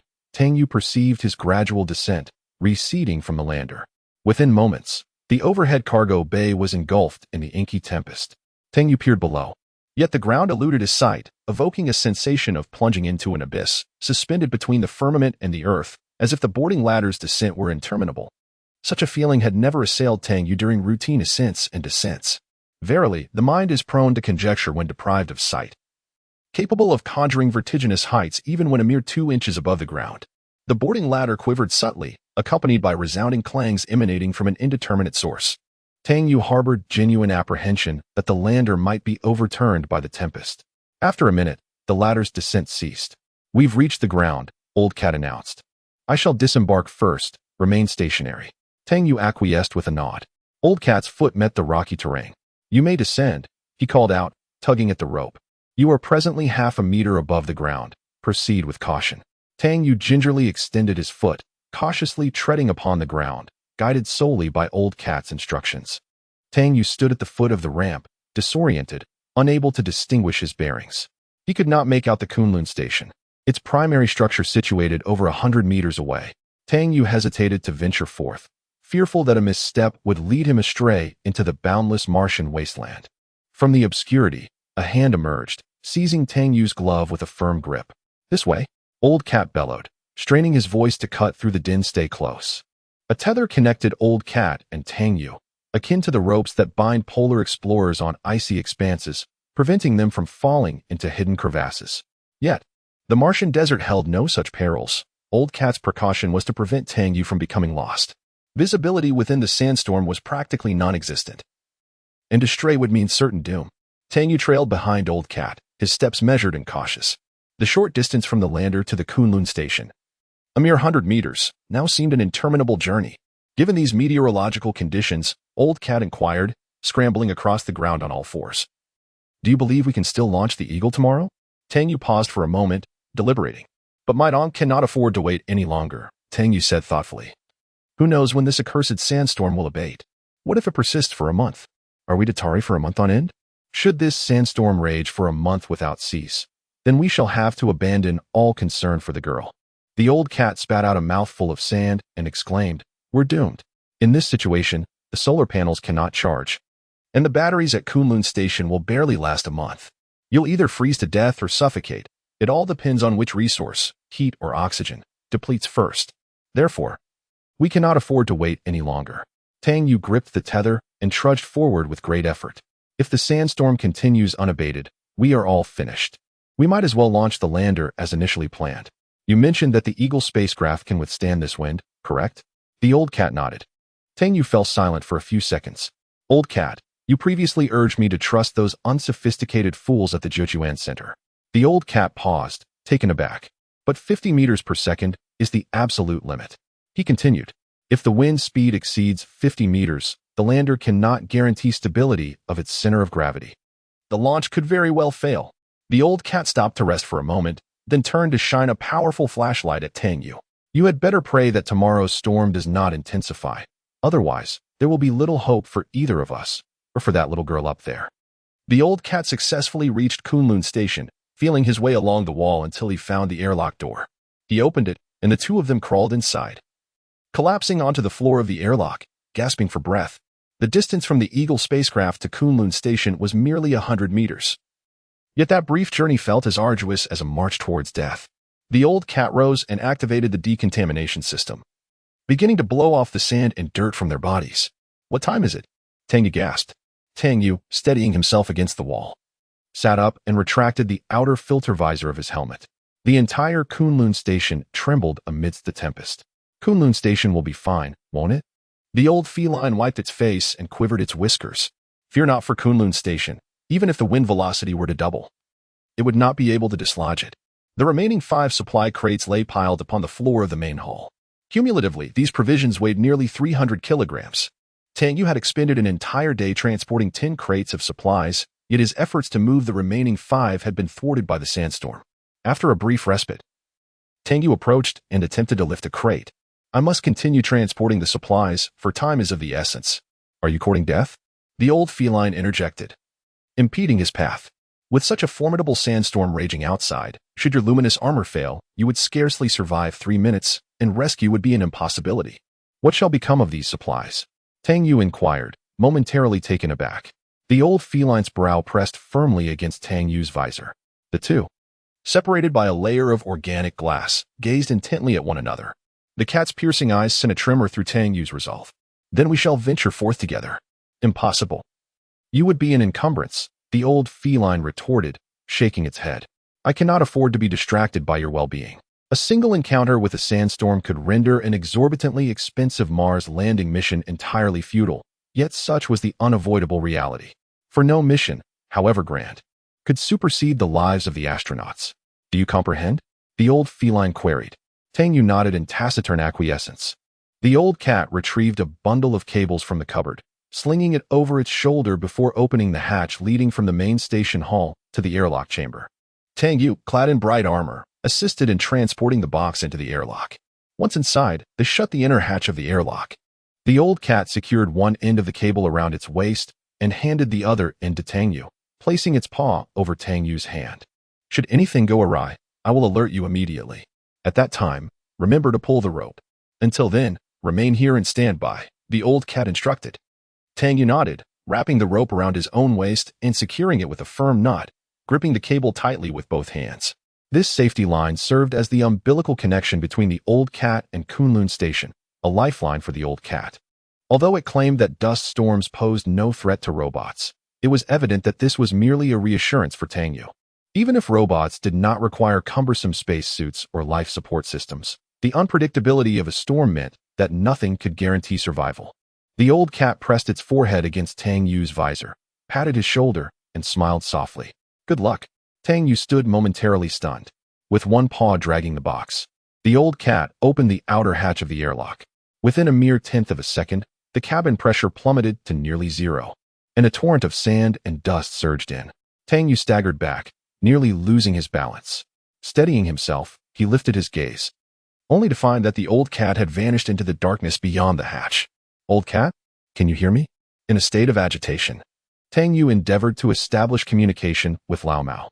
However, the auditory feedback was marred by cacophonous static interference, rendering Lao Mao's voice intermittent and fragmented. Under no circumstances should you draw the line, he cautioned. The abrasive interaction of particulate matter within the Martian tempest engenders a substantial electrostatic discharge, thereby precipitating acute disruptions in radio communication, analogous to the severance of contact between the Kunlun Station and the Unified Space Station. Tang Yue, in a state of bewilderment, maintained his position within the confines of the airlock chamber, enveloped by the howling gusts of the tempest. The airlock chamber resonated and vibrated amidst the tempestuous conditions, He tenaciously gripped the lifeline, which extended into the tenebrous expanse of the sandstorm, oscillating violently in the tempestuous winds. Despite the residual tension palpable along the cable, Tang Yue remained uncertain as to whether the distal extremity of the line remained securely fastened to Lao Mao. Communication between Tang Yue and Lao Mao had been virtually severed. Notwithstanding their close proximity, merely a brief ambulatory distance under ordinary circumstances. At that juncture, however, it represented a chasm of existential proportions. The tenuous line constituted the sole nexus between them, the solitary testament to Lao Mao's continued existence. Momentarily, Tang Yue was seized by an unprecedented surge of trepidation, apprehending the potential loss of his garrulous and eccentric assistant. In the tenebrous night, amidst the global tempest, Tang Yue felt himself reduced to the status of the sole surviving member of humanity within the vast and chaotic cosmos. Lao Mao? Can you hear me? Tang Yue implored. Lao Mao, why are you wailing as if in mourning? Lao Mao retorted. Your lamentations are grating. I have not yet expired. Abruptly, a voice emanated from the earpiece. Tang Yue, in elated surprise, lifted his head to behold a pole reaching into the airlock chamber, grasping the metallic doorframe. With considerable effort, Lao Mao clambered in, a wry grin etched upon its face. Tang Yue promptly lunged forward, assisting Lao Mao into the airlock before sealing the outer hatch. The tempestuous sandstorm was thus barricaded outside. The air pressure within the chamber gradually escalated, restoring warmth. Lao Mao, leaning against the bulkhead, recuperated for a moment. The crate has been dispatched, Lao Mao declared, albeit the exterior sandstorm is so intense as to render one virtually blind. Tang Yue, utterly drained, slumped to the floor. Extending a thumbs up. Let us proceed. Lao Mao rose, opening the hatch to the Kunlun Station's main hall. For more crates remain to be transported. We must not tarry. Is it frigid outside? Tang Yue inquired, trailing behind. Lao Mao glanced back. Tolerable. -68 degrees Celsius. However, with the sandstorm obstructing sunlight, the temperature continues its descent. I surmise it may plunge to -100 degrees this evening. Adorn yourself with this, Tang Yue said, retrieving an intravehicular spacesuit from the wall and offering it to Lao Mao. I am a robot. I am cognizant of your robotic nature, Tang Yue responded. But donning it will afford insulation. -68 degrees is hardly inconsequential, even for you. Lao Mao paused, then dutifully donned the intravehicular suit. It was far more lithe than the Ming Dynasty armor, devoid of a life support system, and not intended for extravehicular activity for humans. However, Lao Mao, being a robot, had no need of such intricate systems. The suit served solely to ward off wind and preserve warmth. Tang Yue then fitted the glass visor onto Lao Mao. How does it feel? The old cat moved its neck from side to side, experiencing the peculiar sensation of donning a spacesuit for the first time. It felt somewhat strange, as if encased in a shell akin to that of a turtle, with a visor that was insufficiently spacious, pressing against its whiskers. When you eventually wear a suit of radiant armor, you will understand what it truly means to be encased in a shell. Tang Yue patted the old cat's visor, and the two, separated by 2 layers of glass, exchanged a glance. They conducted one final inspection of their safety harnesses, ensuring the buckles were secure. Good luck. The old cat, burdened with a supply box, once again pushed open the outer door of the airlock, stumbling into the pitch-black storm. More than half an hour later, the old cat crawled back into the airlock, utterly exhausted, its body caked in mud and grime, in a state of disarray. Thankfully, the old cat nodded, opened its eyes, and leaned against the wall of the hall, though the wind was extraordinarily fierce and the temperature continued to plummet. Tang Yue grasped the old cat's paw firmly, and the old cat reciprocated with a firm grip, sharing a smile. Let us proceed. For the 3rd time, the old cat hoisted the box and departed from Kunlun Station, while Tang Yue remained in the airlock, holding onto the safety line. He yearned to assist, but the old cat forbade him from leaving Kunlun Station. There existed an inherent disparity between humans and robots in certain respects. As a robot, the old cat did not require breathing, drinking, or eating. It could navigate with precision even in extreme weather conditions, a capability beyond human reach. In the midst of this impenetrable darkness of the storm, Tang Yue was easily disoriented. The old cat took over 40 minutes for the 3rd supply run, and just as Tang Yue was drenched in sweat from anxiety, the old cat finally crawled back in. Exhausted to the very last ounce of strength, the old cat tumbled through the airlock door and collapsed onto the floor of the chamber. Closing its eyes and remaining utterly still, the old cat appeared in an even more disheveled state than before, in addition to being covered in mud and sand.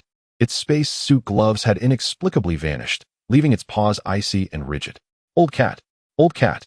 Tang Yue urged, gently propping it up. Wake up! The old cat opened its eyes, shivering and baring its teeth. It's so cold, truly cold. Tang Yue glanced at the thermometer on the old cat's spacesuit wrist. Noting the temperature had plummeted to a chilling -76 degrees Celsius, a new record of frigidness that Tang Yue had never before encountered.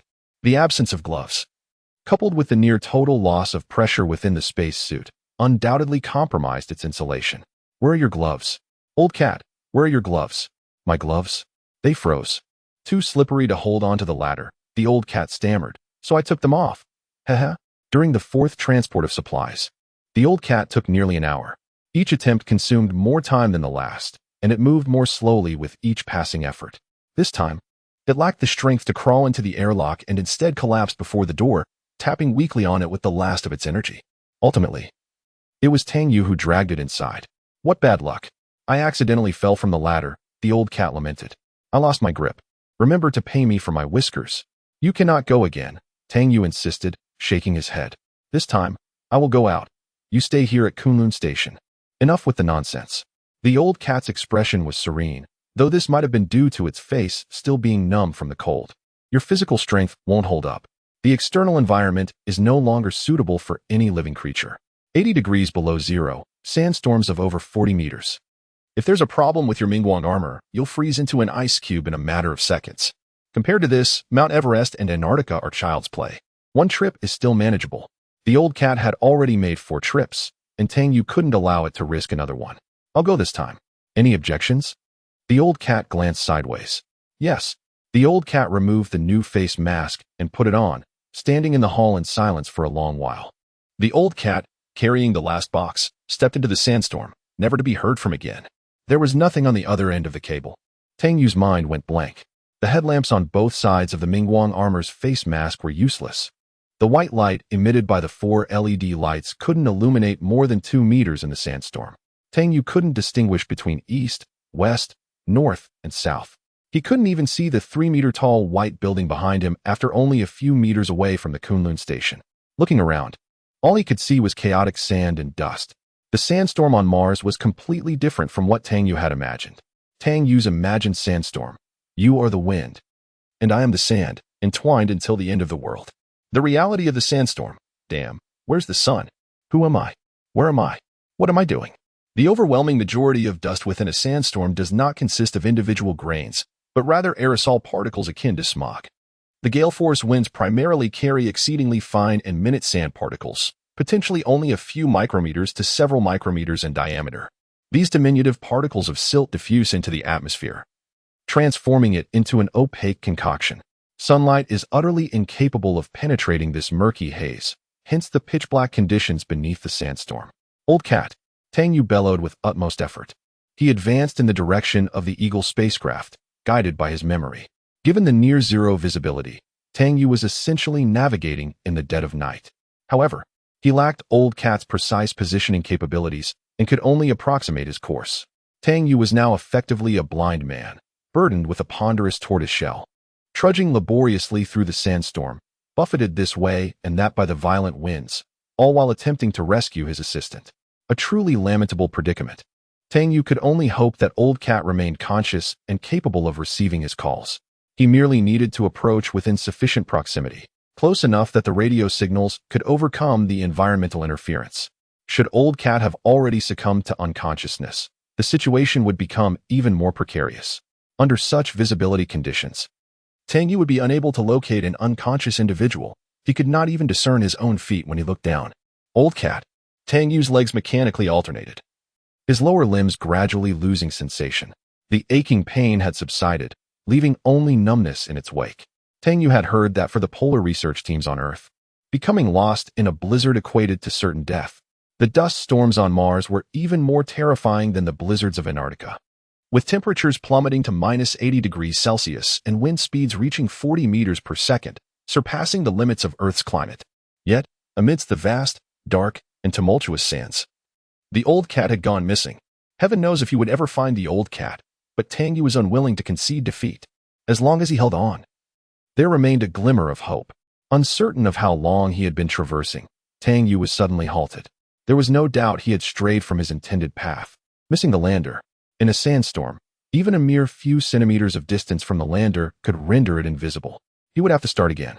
Suddenly, Tang Yue stumbled, one foot sinking into a sand pit, causing him to lose his balance and tumble helplessly. The fall left him momentarily dazed, sprawled on the sandy ground, utterly devoid of strength to rise. "Old cat, can you hear me?" he whispered, his face pressed against the visor, calling out softly, "Old cat? Old cat? Old cat?" Gradually, he began to crawl forward, moving through the storm with a lowered posture, adopting a quadrupedal stance that was considerably less taxing than walking upright. By lowering his center of gravity, he reduced his exposure to the wind. Inch by inch, Tang Yue crawled onward, hoping he had not veered off course. The previous fall had left him disoriented, and he had lost sight of the predetermined direction. Indeed, humans were creatures notoriously lacking in a sense of direction. A mere blindfold and a few spins could leave one utterly bewildered, unable to discern east from west or north from south. Struggling onward for a dozen meters, Tang Yue found himself utterly spent, devoid of any remaining strength. He collapsed onto the sandy terrain, his limbs heavy and unresponsive, his brain's commands ignored by his weary muscles. The piercing shriek of the wind surrounded him. With a desperate effort, Tang Yue raised a hand, wiping away the grime from his wrist display. The thermometer indicated a frigid temperature of -82 degrees Celsius. He glanced at the figure, then ceased all movement, enclosed within his powered armor. He felt as if he were lying within a coffin. "I suppose this is where I meet my end," Tang Yue mused to himself. The Martian climate, with its extreme cold and arid conditions, was inhospitable to microbial life. Upon his demise, his body would likely desiccate naturally, transforming into a mummy preserved for ages to come. Considering that his remains might endure for centuries, akin to the self-mummified monks of ancient times, Tang Yue resolved to adopt a more expressive posture, conveying his innermost sentiments. He extended his middle finger towards the heavens. When Tang Yue regained consciousness, he realized he had succumbed to a period of unconsciousness, the duration of which remained unknown to him. He attempted to stir, discovering that he was being embraced. Someone was cradling his helmet. It was then that Tang Yue noticed his altered position. He had been lying prone on the sand, but now he was supine, gazing upwards. Awake? Tang Yue was taken aback, swiftly raising his head. Through the visor of his powered armor, he beheld an enormous spherical head looming above him, the rotund cranium peering down at him. It was not an extraterrestrial being, but rather the helmet of Old Cat's spacesuit. The Old Cat allowed Tang Yue to recline upon his lap, cradling the helmet of the Mingguang armor, gazing down at him intently. "Old Cat?" Tang Yue marveled, recognizing the feline visage within the visor of the spacesuit. "You haven't kicked the bucket yet?" "Kick the bucket, you say?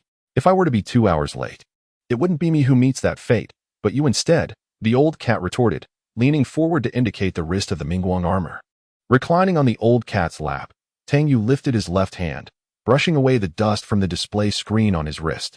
The life support system's power had dwindled significantly, and the Mingguang armor was issuing a warning, an orange-yellow exclamation mark flashing ominously. The pressure within the oxygen tank had also decreased markedly, less than 0.5 atmospheres of oxygen remained in the primary tank, dangerously approaching the warning threshold. The main oxygen tank of the Mingguang armor is capable of storing approximately 5 megapascals of oxygen, which would be sufficient for Tang Yue to operate outside the cabin for 8 hours. Having been occupied all day, Tang Yue found the oxygen within the armor nearly depleted. According to its design, once the pressure in the main oxygen tank drops to 0 atmospheres, the life support system would cease to deliver oxygen properly. At that juncture, the armor would automatically switch to the reserve oxygen tank, which is intended for emergencies and contains merely 1.2 kilograms of oxygen, sufficient for no more than 40 minutes of use. The Old Cat was not mistaken, had it arrived an hour later. The oxygen and power in the Mingguang armor would have been entirely exhausted, leaving Tang Yue to face either freezing to death or succumbing to asphyxiation. Tang Yue poked the display screen with his finger and sighed. EVA is indeed EVA. It seems that running out of power is the expected tale. Is the depletion of power the expected course of events? Old Cat was perplexed by the meaning of this statement. This is what I'm referring to.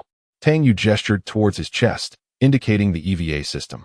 Beyond being an abbreviation for the extravehicular activity system, it also served as the designation for a colossal, supersized humanoid weapon, prone to going haywire upon losing power.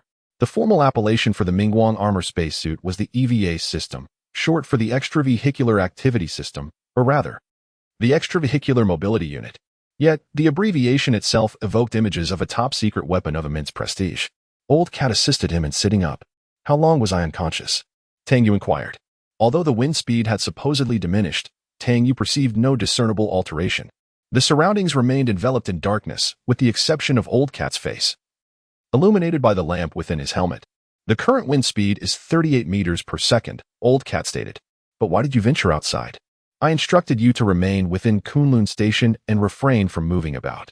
Old Cat nodded in acknowledgement. The rope had become entangled on the boarding ladder, rendering it immobile. So I undid the buckle. Tang Yue experienced a wave of relief. Old Cat was unharmed. It had all been a false alarm.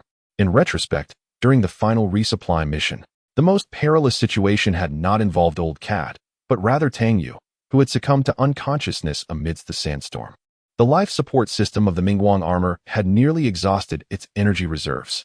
Had Old Cat not located him, Tang Yue would have perished from hypothermia while unconscious. The Tang suit's alarm system was triggered, and Tang Yue glanced at the terminal display, noting that the primary oxygen tank's pressure had plummeted below the critical threshold. The auxiliary tank was immediately engaged with the Tang suit. The internal pressure of the spacesuit is typically maintained at around 40 kilopascals, approximately zero, for atmospheres, primarily sustained by the oxygen tanks. With the activation of the backup tank, a 40-minute countdown commenced. Old Cat led the way, with Tang Yue following closely behind. Both tethered together, resembling a mountaineering expedition on Mount Everest. After being unconscious for over an hour, Tang Yue had managed to regain some of his strength. Have you already delivered the final crate? Shouldn't we double-check? We've done everything we can, Old Cat replied. Tang Yue felt a slight sense of relief. They had finally completed this stage. This delivery, spanning 400 kilometers, was undoubtedly the most arduous one in history. If not for the infernal sandstorm, things wouldn't have escalated to such a dire situation. Truly, misfortune can strike at any moment. When is the launch scheduled? Tang Yue asked. There are 6 relatively suitable launch windows during daylight hours tomorrow. My original plan was to launch at 8:30 a.m., but that plan is now completely obsolete. Old Cat shook his head, adding that in the current circumstances, pre-planning was essentially futile. They needed to monitor the wind speed and launch when it subsided. 50 meters per second? Tang Yue inquired. 50 meters per second is the design limit, Old Cat confirmed. The Old Cat remarked, certainly, lower wind speeds are preferable, ideally. They should drop below 30 meters per second. If we can achieve such conditions, we may be able to restore communication with the International Space Station. Tang Yue nodded in agreement. We must hurry to restore it. That little girl up there is probably in tears by now. Tang Yue collapsed onto the floor, crawling a couple of steps toward the sink before becoming still. He opened his eyes and managed a weak smile. Such extravagance? Is it not rationed? No talking. The Old Cat said, offering Tang Yue a cup of water. Drink this. How do you feel? The Old Cat squatted before him. My stomach feels quite uneasy. I feel somewhat nauseous, Tang Yue replied, clutching his abdomen. You are slightly dehydrated, but you must refrain from consuming large quantities of fresh water in a short span, as this poses a risk of water intoxication. The Old Cat rose and went to the sink to fill another cup of water, placing it on the floor beside Tang Yue. Rest well. If you feel thirsty, drink from this cup, but do so slowly. Drinking too quickly could lead to water intoxication? Tang Yue inquired. No, the Old Cat shook his head, but you might choke. It then turned and located the power cord on the wall, plugging itself in. With a soft beep, a green light illuminated, and the Old Cat began to charge. The Old Cat was also exhausted. Tang Yue had always assumed that robots were tireless. Yet the Old Cat was a robot that complained of fatigue. It not only grew tired, but also panted with exhaustion. Tang Yue was well aware that beneath the Old Cat's furry exterior lay a frame of metal, its movements powered by electricity and motors rather than muscles and bones. Could it be that electric motors also experienced fatigue? The Old Cat felt a warm current slowly flowing into its batteries. It closed its eyes and sighed contentedly. Tang Yue curiously craned his neck. I've always wondered, what part of you is that charging port exactly? The supplies have all been delivered. Next is the crucial moment, launch. Success or failure hinges on this. Can the wind speed decrease to 30 meters per second? Tang Yue inquired. Uncertain. The Old Cat shook its head. Glancing at the computer screen, the anemometer indicated that the current external wind speed was 35 meters per second, a significant reduction from the previous 40 meters per second. However, A wind speed of 35 meters per second was equivalent to a Category 12 typhoon. For a spacecraft about to ascend, such a strong crosswind could mean a loss of control. The Eagle spacecraft was engineered to withstand superstorms of up to 50 meters per second. But that is its breaking point. Tang Yue was unwilling to gamble with the lander's performance limits, as it was his only precious spacecraft, laden with invaluable supplies. To wreck it would mean utter ruin. Although a desperate, last-ditch stand might embody the heroic spirit of a movie protagonist, Tang Yue had come to terms with his role as expendable cannon fodder. A protagonist's recklessness might be acceptable, but for a mere passerby, such folly would lead to certain doom. The ideal scenario, according to Lao Mao, involved a wind speed of 30 meters per second. They did not expect the storm to abate by the following day, as Martian weather is notoriously unpredictable. A sandstorm could dissipate in a matter of days, or it could rage for months. The venerable Opportunity rover met its end in a dust storm years ago. Zhang Sanfoam also succumbed to the boundless Martian sandstorm. During months of unending darkness, Opportunity exhausted its last reserves of power, becoming a monument in the wasteland.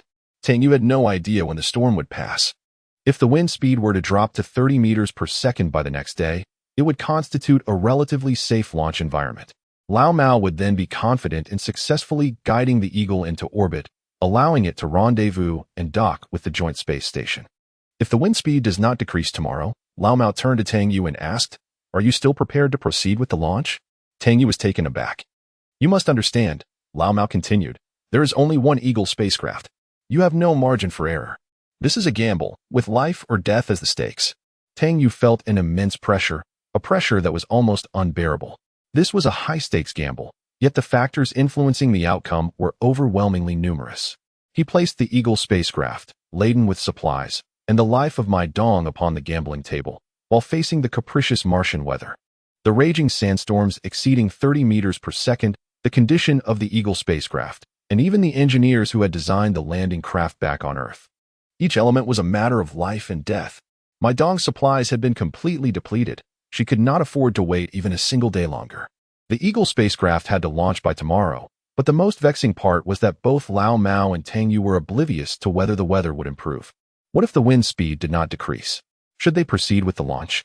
And if it failed, not only would Mai Dong's life be lost, but the Eagle spacecraft and its cargo would be sacrificed as well. Tang Yue tugged at his hair in desperation, caught in a dilemma. On one hand, Mai Dong's dire situation compelled him to expedite the launch of the landing craft, while on the other hand, a hasty launch could lead to catastrophic failure. To refrain from launching was to invite death, yet to launch recklessly bore the same fatal consequence. The sole glimmer of hope for that young woman lay in the necessity of launching a suitable spacecraft at the right moment and under the right conditions. Lao Mao asserted that every aspect must be flawless. Timing, location, and human effort must harmoniously align. Was this truly feasible? Tang Yue murmured to himself. It seemed impossible. Yet there remained a sliver of possibility. The old cat leaned against the table and said languidly, "In the past century of humanity, every space mission has been orchestrated with such precision. We select the most suitable individuals to board the most appropriate spacecraft, and then launch into the cosmos at the most opportune moment, in the most favorable condition. Even a mundane ISS cargo mission is executed with clock-like precision." Tang Yue was momentarily taken aback and instinctively replied, "Truly magnificent. Do you comprehend? This has always been our approach, seeking that solitary thread of possibility amidst the realm of impossibility. Sometimes we endure a prolonged wait of months or even years, merely for a fleeting window of 20 minutes. The old cat crouched down and patted Tang Yue's face. "Do not underestimate the resilience of humanity, my boy. No matter how arduous your current situation may be, can it truly compare to the trials faced by Apollo 13? But there were an entire nation's experts supporting them." Tang Yue hesitated for 2 seconds. "And what of it?" The old cat bared its teeth and poked Tang Yue's chest. "You may count yourself as one, but you must regard me as 100 million. Have you rested enough? If so, let us spring into action. We shall not sleep tonight. We must uncover that last glimmer of hope buried within the realm of impossibility." The old cat settled into a chair and began attempting to establish contact with the United Space Station. The operational cycle of the United Space Station is 1 hour and 20 minutes, meaning it orbits Mars once every hour and 20 minutes, sweeping past directly overhead of Kunlun Station. During this hour-long operational cycle, half of the time the Joint Space Station resides below the horizon, concealed on the far side of Mars. In such circumstances, Kunlun Station is unable to establish direct communication with the joint space station. For radio waves do not bend and cannot traverse the entirety of Mars. Thus, it is at this juncture that the synchronous orbit relay satellites prove indispensable. 3 signal relay satellites are uniformly distributed in a synchronous orbit at an altitude of 17,000 kilometers above the Martian surface, providing coverage to nearly the entire surface of Mars, except for the polar regions. When the joint space station is situated on the opposite side of Mars, the radio waves emitted from Kunlun Station are relayed through the satellites before reaching their destination. Old Cat, adorned with headphones, is attempting to call the joint space station. Before him rests a computer screen displaying the wind speed in bright green digits. At this moment, a fierce gale howls outside Kunlun Station. The atmospheric structure of Mars differs significantly from that of Earth. The convective layer of Earth's atmosphere extends only 7 to 8 kilometers in height, above which lies the stratosphere, effectively containing severe atmospheric activities within the confines of the troposphere. Conversely, Mars lacks a stratosphere, allowing its convective layer to ascend unimpeded, reaching staggering heights that can exceed 60 kilometers. Consequently, the atmospheric activity on the Martian surface is exceptionally vigorous, with storms capable of lifting dust and debris to altitudes of several kilometers, resembling a thick quilt enveloping the surface. In the face of such extreme weather, human communication devices are rendered impotent. How is it? Tang Yue inquires. Can we establish contact? The old cat removed the headphones and handed them to Tang Yue. As Tang Yue donned the headphones, he was greeted by a piercing, fluctuating sound, akin to the shrill wailing of an old witch, utterly grating to the ears. What is this sound? Noise, the old cat replied, the noise of sandstorms in the atmosphere. I thought it was the singing of the wheat. The electromagnetic interference from the natural environment is an indiscriminate suppression and obstruction. Nothing can overcome it, not even frequency hopping, unless your power is sufficiently immense to pierce through this wretched storm. The old cat shook his head. Is there a way to increase the power? We are already at maximum capacity. The old cat shrugged. Aside from amplifying the power, reducing the distance could also work. If we could elevate the Kunlun Station by 60 kilometers or lower the International Space Station's altitude by 60 kilometers, I could make another effort. Elevating the Kunlun Station by 60 kilometers is impossible. Even deities cannot achieve that. Lowering the International Space Station by 60 kilometers is currently beyond our capabilities as well. Altering the trajectory of such a massive entity is an exceedingly intricate task, laden with numerous factors to consider. A miscalculation could lead the station into the atmosphere, resulting in a dangerous deceleration and ultimately a crash. How can we rescue it? The old cat's explanation was quite straightforward. And although Tang Yue was not from a communications background, he comprehended it well. So, what now? Tang Yue nodded. Therefore, if we can manually adjust the antenna's direction to locate the precise orientation of the space station, we may have a chance to restore communication. So, manual adjustment is sufficient. Is it? By all means. Tang Yue exclaimed, ready to don the Mingguang armor. Wait, the old cat interjected, bending down to retrieve an aluminum alloy case from the cabinet. He opened the box, unveiling the cushioning foam, and extracted a folded tripod along with a pot. He proceeded to assemble it before Tang Yue. It was quite an antiquated apparatus, devoid of motors and servo systems, entirely manual, having remained here for many years. Yet, it was reliable. In the early days of the Mars missions, it was this very device that facilitated communication with the spacecraft above. I had thought it would never be needed again. Tang Yue recognized it as a simple parabolic antenna. Once the tripod was erected, it stood about the height of a person, with a dish-shaped antenna mounted atop on a universal joint. Tang Yue scrutinized the unassuming contraption before him. It resembled the television dishes used in rural homes, the parabolic antenna having merely a radius of a few dozen centimeters. Is this all there is to it? He questioned, skeptical. Its antenna is smaller than your face. Can it possibly have sufficient transmission power? Its primary function is signal reception. This is merely its offspring, the old cat replied. As for its progenitor, it resides 400 kilometers above you, with a diameter surpassing twice your height, and a power output capable of roasting a rabbit once activated. The old cat assisted Tang Yue in replacing the oxygen tank and battery within the life support system of the Mingguang armor, then helped him don the extravehicular suit. Tang Yue moved his limbs, took a deep breath, and lifted the antenna from the floor. The antenna was remarkably lightweight, with a hollow aluminum alloy tripod that he could easily raise with one hand, resembling a standing microphone. Just place it by the entrance of the Kunlun Station, he instructed. The old cat stood before Tang Yue, rising on tiptoe to cradle the latter's visor, reiterating the importance of not straying too far. Urging him to remain in place and heed his commands. Tang Yue nodded, signaling his understanding. Good luck. The old cat patted his shoulder, and Tang Yue, shouldering the antenna and dragging the black cable, made his way towards the hatch of the airlock, resembling a bear lumbering with a stick. Before the launch of the Eagle spacecraft, they needed to establish communication with the International Space Station, ensuring that Mai Dong was prepared. Despite the lander's capability for autonomous docking, the treacherous weather posed uncertainties that warranted readiness for any eventuality. Thus, the old cat opted for a substitute, an entirely manual antique. He hoped to discern a meaningful signal amidst the relentless cacophony of white noise. But alas, all that emerged was a piercing shriek. Reminiscent of a frenzied dance of phantoms in the storm outside, a chorus of countless wailing spirits. Old cat, I'm in position, Tang Yue's voice echoed in his ear. Where's the plug? Found it. Good heavens, the wind at the entrance is fierce. The plug is flying all over the place.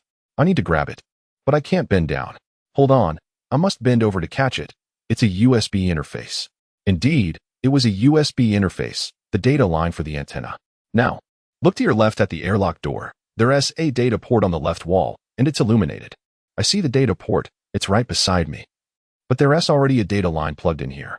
Tang Yue stated, I am uncertain where this wire leads. The cable in question is the data line for the original communication antenna of Kunlun Station. You may now disconnect that line and replace it with your own. Old cat instructed.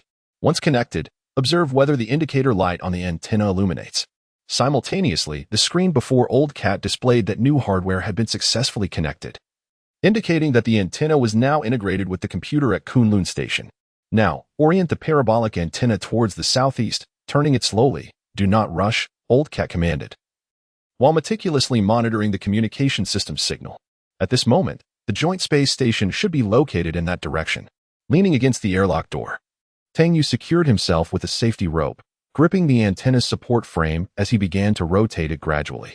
Although Old Cat could not pinpoint the exact location of the joint space station, it is, after all, a spacecraft in a perpetual orbit, traveling along a fixed trajectory around Mars. As long as the orbital parameters of the space station are known, Old Cat could easily calculate its position at any given moment. Is there a signal? No, Old Cat replied, fixated on the screen, continuing to turn. Is there a signal now? No. Tang Yue lifted his gaze towards the southeastern sky. Old Cat remarked that the joint space station was positioned there, yet Tang Yue saw nothing but darkness. Adjust the angle of the antenna slightly higher, perhaps by 5 to 10 degrees. As Tang Yue adjusted the antenna's orientation, he muttered to himself, somewhere between 5 and 10 degrees. I suddenly feel like I'm fixing a television. Fixing a television? Old Cat frowned. Back in my childhood, in my rural hometown, that's how televisions were. Before the advent of the internet and digital television, the TV was connected to an antenna, the kind that looked like a clothes rack, propped up high on a bamboo pole. We called it a TV rack, Tang Yue reminisced. That was a very, very ancient contraption, even in my remote village. Those TV racks have all but vanished. That's a Yagi antenna, Old Cat stated. He nodded in agreement. It does bear a resemblance. Lost in thought, Tang Yue even began humming a few theme songs, such as the theme from Princess Pearl. Seas may run dry, rocks may crumble, heaven may fall, earth may split. We hold hands, hold hands, hold hands. And young justice bow. Above is a blue sky. In my heart a belief, not youthful ignorance, but fearlessly facing challenges. Stop! Old Cat suddenly roared. Tang Yue froze. The white noise in the earphones abruptly subsided, and the screeching static, like the wails of a banshee, vanished. A delicate, trembling voice, laced with sobs, emerged from the dark silence. Old Cat sighed in relief. Finally made contact. He pressed his hand against the earpiece. Miss Mai Dong, this is Kunlun Station. I'm Old Cat. Can you hear me? Mr. Cat? Mr. Cat, Mr. Cat, Mr. Cat, is that you? The voice replied. I can hear you. I can hear you. A surge of elation resonated in Mai Dong's voice, akin to grasping at a lifeline. Mr. Cat, are you both unharmed? And Mr. Tang Yue? Dust storm, Old Cat responded. The weather disrupted communications, but fortunately there were no casualties. We've rectified the issue. Mai Dong breathed a sigh of relief. Miss Mai Dong, what is your situation? Old Cat inquired. How many survival provisions do you have remaining? How many days will they last? The final ration bar was consumed 15 minutes prior. The girl confessed in a hushed tone, as if admitting to a transgression. I had intended to save it for tomorrow, but I was overcome with hunger, unable to sleep. The space station is now devoid of any sustenance. Her voice dwindled to a whisper. I even attempted to gnaw on the thermal lining inside the habitation module, but discovered it was impervious. Old Cat chuckled, amused. It seemed the girl was a gourmand, driven to desperation by hunger, even attempting to consume the space station itself. Tang Yue mused that if a diver were seated on the Pacific Ocean floor, beneath 1,000 meters of inky blackness, their circumstances would be comparable to his, equally perilous, equally dark, equally isolated. Yet, how could anyone possibly be situated at such depths? Humanity possesses the capability to ascend to Mars. Yet no one has managed to venture alone into such profound depths of the ocean. The immense pressure of billions of tons of seawater would crush any organism into a pulp, save for SpongeBob. Tang Yue paused, momentarily lost in thought. He wondered if SpongeBob, seated on the ocean floor, gazing forlornly at the surface, would be awaiting someone's arrival. Tang Yue. The call from Old Cat echoed in my earphones. Adjust the antenna. Fine-tune the signal reception towards the east. With considerable effort, Tang Yue rose. He was indeed fated for arduous labor. It was a tale of woe. Old Cat sat comfortably in the Kunlun Station, conversing with the young lady, while he, clad in his luminous armor, stood outside in the blustery wind, contemplating SpongeBob SquarePants. He reminisced about his childhood, watching television back in his hometown.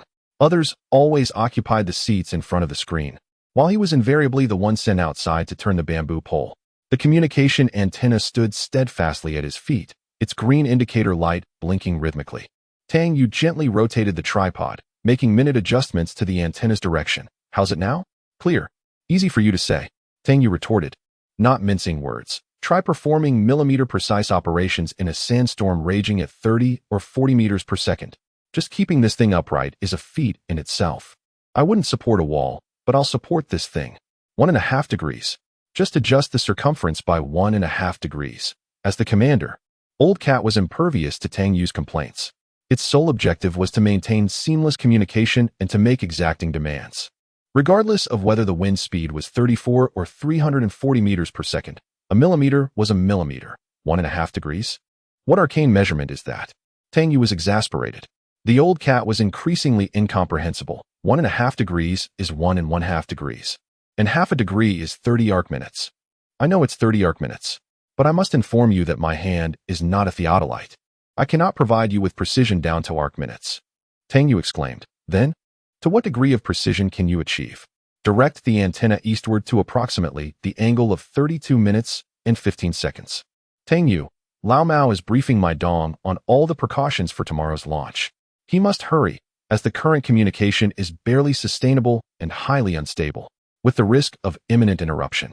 CRDS will capture the target spacecraft's characteristics during the rendezvous. The Eagle spacecraft has a target marker, which consists of 6 LED lights that will autonomously illuminate upon approaching the space station. However, be aware that self-illuminating markers are susceptible to ambient stray light interference, especially intense sunlight, so avoid direct exposure. The Eagle spacecraft's docking port is located on the dorsal side of the fuselage. It's a hermaphroditic peripheral docking mechanism, meaning the Eagle spacecraft's docking port is identical to the space station's, except for being a reversed configuration. The docking locks feature a non-reversible transmission design, so the docking mechanism will only lock upon the computer's command. After successful docking, ensure the locks are secured and the airtight seal is intact. Lao Mao spoke rapidly, conveying everything he could think of to Mai Dong. During the rendezvous and docking, it is imperative to maintain uninterrupted bidirectional communication between the Eagle spacecraft and the space station. The Eagle spacecraft received feedback signals from the space station, which would activate the rocket engine based on the distance, gradually decelerating, and the final docking speed should not exceed 5 meters per second. Old Cat paused for a few seconds. Miss Mai Dong, you've been humming throughout. Did you understand everything I said? The girl looked innocent and bewildered. I don't understand at all. Old Cat face-bombed. Then why were you humming? Well, I had to say something, didn't I?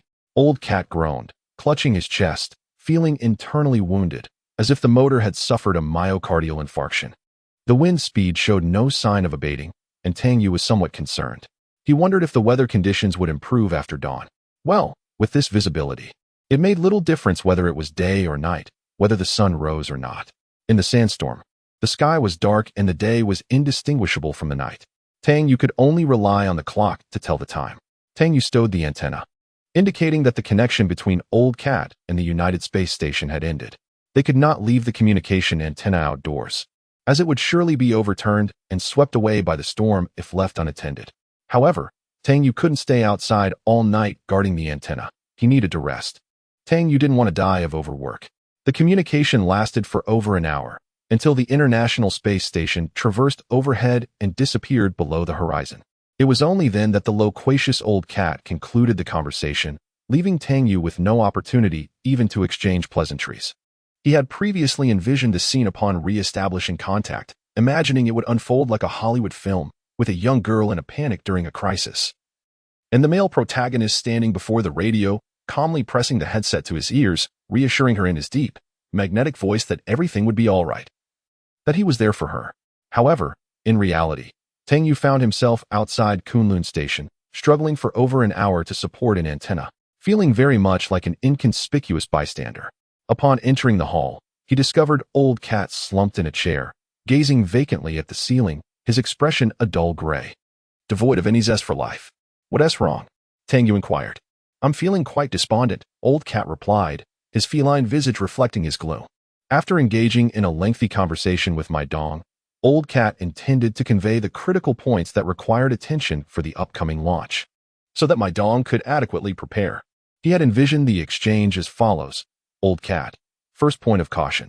Ensure that the microwave radar of the International Space Station's docking mechanism is functioning properly. Mai Dong. Understood. Old Cat. Second point of caution. The relative velocity between the target spacecraft and the tracking spacecraft must be limited to 5 meters per second. Mai Dong. Got it. Old Cat. Third point of caution. Be sure to check the operational status of the manual docking system. If any issues arise with the automatic docking system, you must activate the manual control system. Mai Dong. Affirmative. Old Cat. Do you have any further questions? Mai Dong stood at attention. None. I comprehend everything. Succinct and efficient, decisive and meticulous, imbued with the rigor and precision of scientists and soldiers. This would be the natural course. Alas, the reality is quite different. Old Cat. Precaution number 1. Ensure the microwave radar of the Joint Space Station's docking mechanism is fully operational. Wheat nods. Uh-huh. Uh-huh. Uh-huh. Uh-huh. Old Cat. Precaution number 2. The relative velocity between the target vehicle and the tracking vehicle must be kept below 5 meters per second. Wheat continues to nod. Uh-huh. Uh-huh, uh-huh, uh-huh. Old Cat. Precaution number 3. Pay attention to the operational status of the manual docking system. If the automatic docking system malfunctions, you must engage the manual control system. Wheat nods again. Uh-huh, uh-huh, uh-huh, uh-huh. Old Cat. Do you have any further questions? Wheat shakes his head. No. Old Cat. Do you understand everything? Wheat blinks innocently. Not in the slightest. Old Cat. You don't understand at all, yet you a-huh me? Wheat. If I don't uh-huh, uh-huh, uh-huh, uh-huh. Should I say no, no, no, no, no? Wouldn't that be impolite? Old Cat nearly has a myocardial infarction. He feels like a young parent tutoring their child with homework. Old Cat finally understands why some parents develop heart conditions over this. Because you're utterly helpless with these brats. You believe you've explained things thoroughly and clearly enough that even a pig would understand, but these little ones just stare at you with innocent faces, and then know nothing when asked. What does it mean to be impervious to reason? This is what it means. Therefore, there are only 2 outcomes when parents help their children with homework. Either the child becomes withdrawn, or the parent does. The Old Cat felt a profound sense of hopelessness. Its future obscured in darkness. It was tasked with surviving on Mars, burdened by 2 encumbrances. Tang Yue, a bumbling, scantily clad man whose work ethic was defined by imprecision, approximation, and superficial resemblance, and Mai Dong, a novice whose sole contribution seemed to be wide-eyed innocence and affirmative murmurs. While Mai Dong's presence on the space station was tolerable, Tang Yue's purpose remained elusive. Was he merely a walking fertilizer factory, destined to enrich the barren Martian soil? Even Robinson Crusoe, stranded on his desert island, had the capable Friday as an assistant. Had Tang Yue been foisted upon him, Crusoe might have perished in the initial shipwreck. Damn it, the Old Cat muttered. What will be will be. Tang Yue leaned the antenna against the wall, then detached the life support system from his exosuit. Have all the issues been thoroughly addressed? The Old Cat nodded. What did Mai Dong say? Tang Yue emerged from the exosuit and hung it on the wall. Is she ready? She said, The old cat mumbled. I believe that signifies readiness. Excellent. Tang Yue clapped his hands, his elation palpable. The imbecile was completely immersed in the euphoria of impending success. Supplies were prepared. The Falcon spacecraft was prepared. The joint space station was prepared. They were only waiting for tomorrow's launch. Everything was ready except for the opportune moment. As soon as the wind speed drops below 30 meters per second after dawn, we'll launch the Falcon and send the supplies to the space station.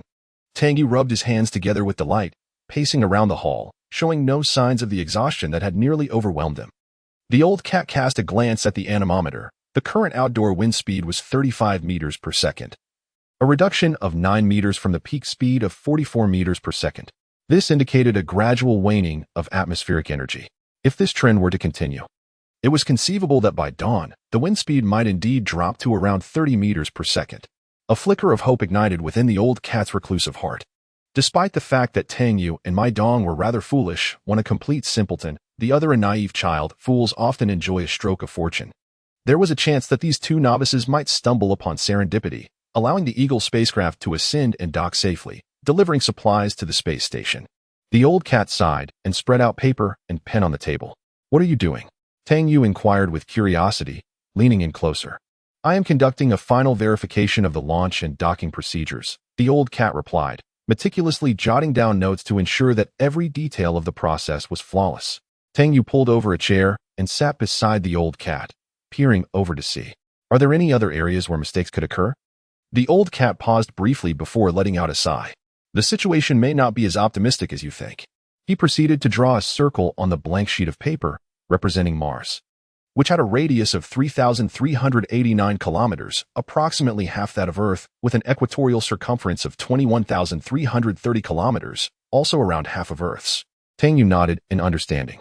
Subsequently, Old Cat marked a small point on the circle, indicating the location of our Kunlun Station and the Eagle spacecraft. Situated in the northern hemisphere of Mars, specifically within the Isidis Planitia, at 87 degrees east longitude and 12 degrees 54 minutes north latitude, near the equator, with the expansive Utopia Planitia to our northeast. It is from this precise locale that the Eagle spacecraft is slated to commence its ascent. Old Cat then sketched a larger circle, encompassing the initial one, to represent the orbital path of the joint space station. This orbit, characterized by a perigee of 380 kilometers and an apogee of 480 kilometers, traces a near-circular ellipse, completing a revolution every hour and 20 minutes. Consequently, the joint space station graces our skies approximately every hour. Tang Yue nodded in acknowledgement.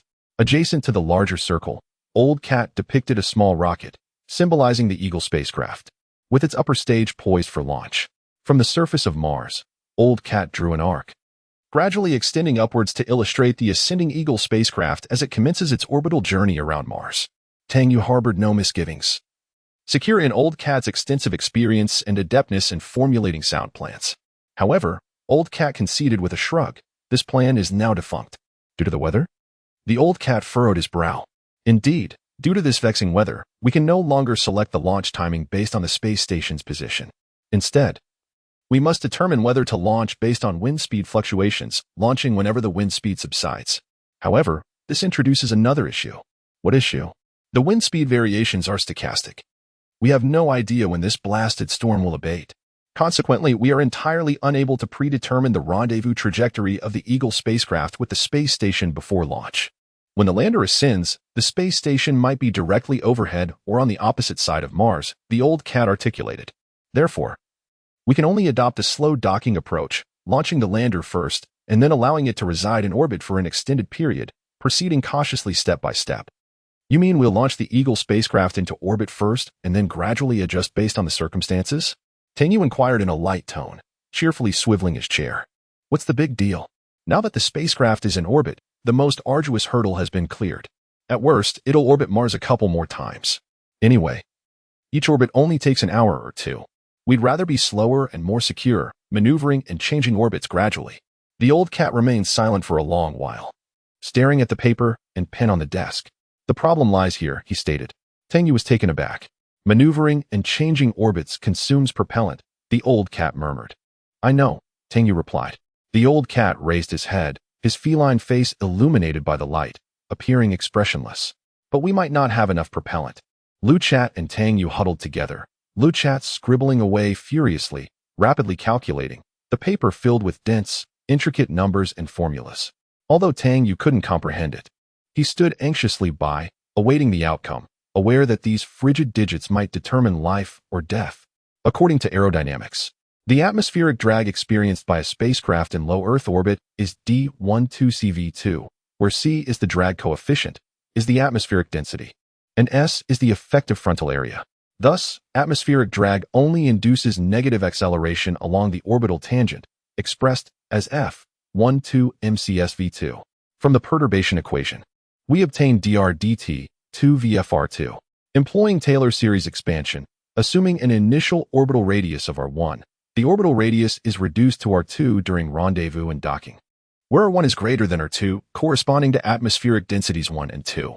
After the rendezvous and docking are complete, Hohmann transfer is then utilized to elevate the orbit to r1-2 rr1r2, ur1-2 rr1r2-1. Lu Chat's calculation speed increased exponentially. With layers upon layers of Greek letters and higher-order equations piling up, he had already mentally processed these equations and formulas hundreds of times. Writing them down was merely for Tang Yue's benefit. Scratch paper, Lu Chat said, without looking up. Tang Yue, holding a stack of blank paper, immediately handed over the scratch paper. Scratch paper. Tang Yue passed the paper. Scratch paper, scratch paper, scratch paper, scratch paper, scratch paper. The sheets of paper filled with calculations quickly accumulated on the desktop, as the elderly cat's dexterity reached a speed so rapid that Tang Yue could scarcely discern it.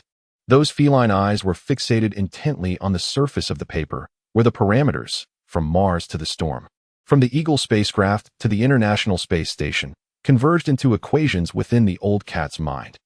Its computer was performing calculations at an astonishing rate of billions of operations per second, simulating the trajectory of the lander post-launch, and then transcribing the results onto the paper with the pen in its grasp. Standing beside, Tang Yue felt a tumult of anxiety, akin to a student awaiting examination results. He silently prayed for a favorable outcome, yet he was acutely aware that physics and mathematics are the most unyielding forces in existence once the initial parameters are established. The results are irrevocably determined, impervious to human will, regardless of the complexities of the calculation or the number of attempts made. Just as he was left with only 3 sheets of blank paper, the old cat halted its writing, the swift strokes ceasing abruptly, as if a vast and lengthy equation, flowing like a cascading waterfall, was severed with the precision of a knife. Ultimately, it left behind a stark, cold number at the end of the draft paper. The old cat raised the paper for Tang Yue to see. 2-1-5-5-4-7. Twice. The old cat intoned slowly. Assuming the Eagle spacecraft ascends while the International Space Station is on the opposite side of Mars, the propellant of the RD-0172 engine would suffice for the lander to alter its trajectory no more than twice. Tang Yue's mind froze momentarily, struggling to comprehend the significance of that number. In other words, the Eagle spacecraft can attempt to rendezvous with the International Space Station at most twice. If both attempts fail, the lander will lose all propulsion and will no longer be able to dock with the station. The old cat elucidated the final dilemma to Tang Yue, turning its head to meet Tang Yue's gaze, its feline eyes strikingly captivating. Meanwhile, the sandstorm outside rendered communication with the space station impossible, leaving us unable to monitor the Eagle spacecraft's real-time status, let alone guide the lander and the Mai Dong. Do you comprehend the implications of this? Tang Yue's face turned rigid and pale, cold sweat trickling down his cheek. Under normal circumstances, the propellant of the RD-0172 rocket would suffice. As the lander's ascent into orbit is a meticulous task requiring the selection of an optimal launch window, close collaboration among the Earth Control Center, Kunlun Station, the International Space Station, and the lander, along with the Earth Control Center's careful planning and contingency preparations, remote guidance from Kunlun Station and the space station, and the adjustments and maneuvers by the astronauts aboard the lander. In previous Mars missions, the docking of the lander with the space station employed a rapid docking scheme. After entering orbit, the lander would orbit Mars once before commencing the rendezvous procedure, completing the entire process in under 2 hours, thus rendering it exceedingly straightforward. Consequently, the propellant in the payload bay of the RD-0172 was never fully utilized, always possessing a surplus. This instilled in Tang Yue a significant illusion, leading him to believe that docking was an effortlessly achievable task. When did you develop the misconception that successful docking could be achieved so casually? The old cat inquired. Considering the numerous successful docking endeavors in the past, whether it was due to the harmonious collaboration of Earth, the Kunlun Station, the International Space Station, and the landing craft, alongside a multitude of individuals monitoring the process, what do we have left now? He mused. Earth is gone. The Kunlun Station, affected by inclement weather, is unable to provide reliable remote positioning and guidance. On the International Space Station, only Mai Dong remains. She lacks the seasoned expertise of Captain Wang, a professional astronaut.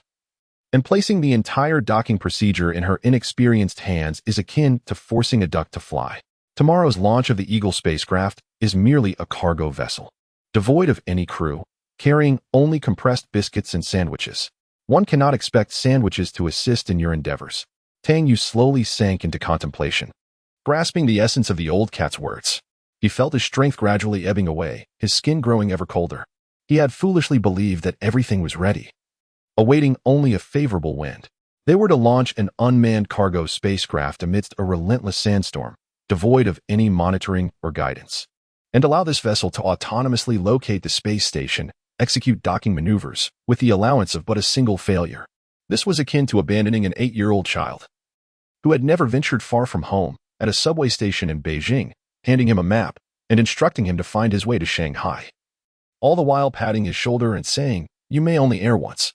Why didn't you tell me earlier?" Tang Yue murmured, his mind adrift.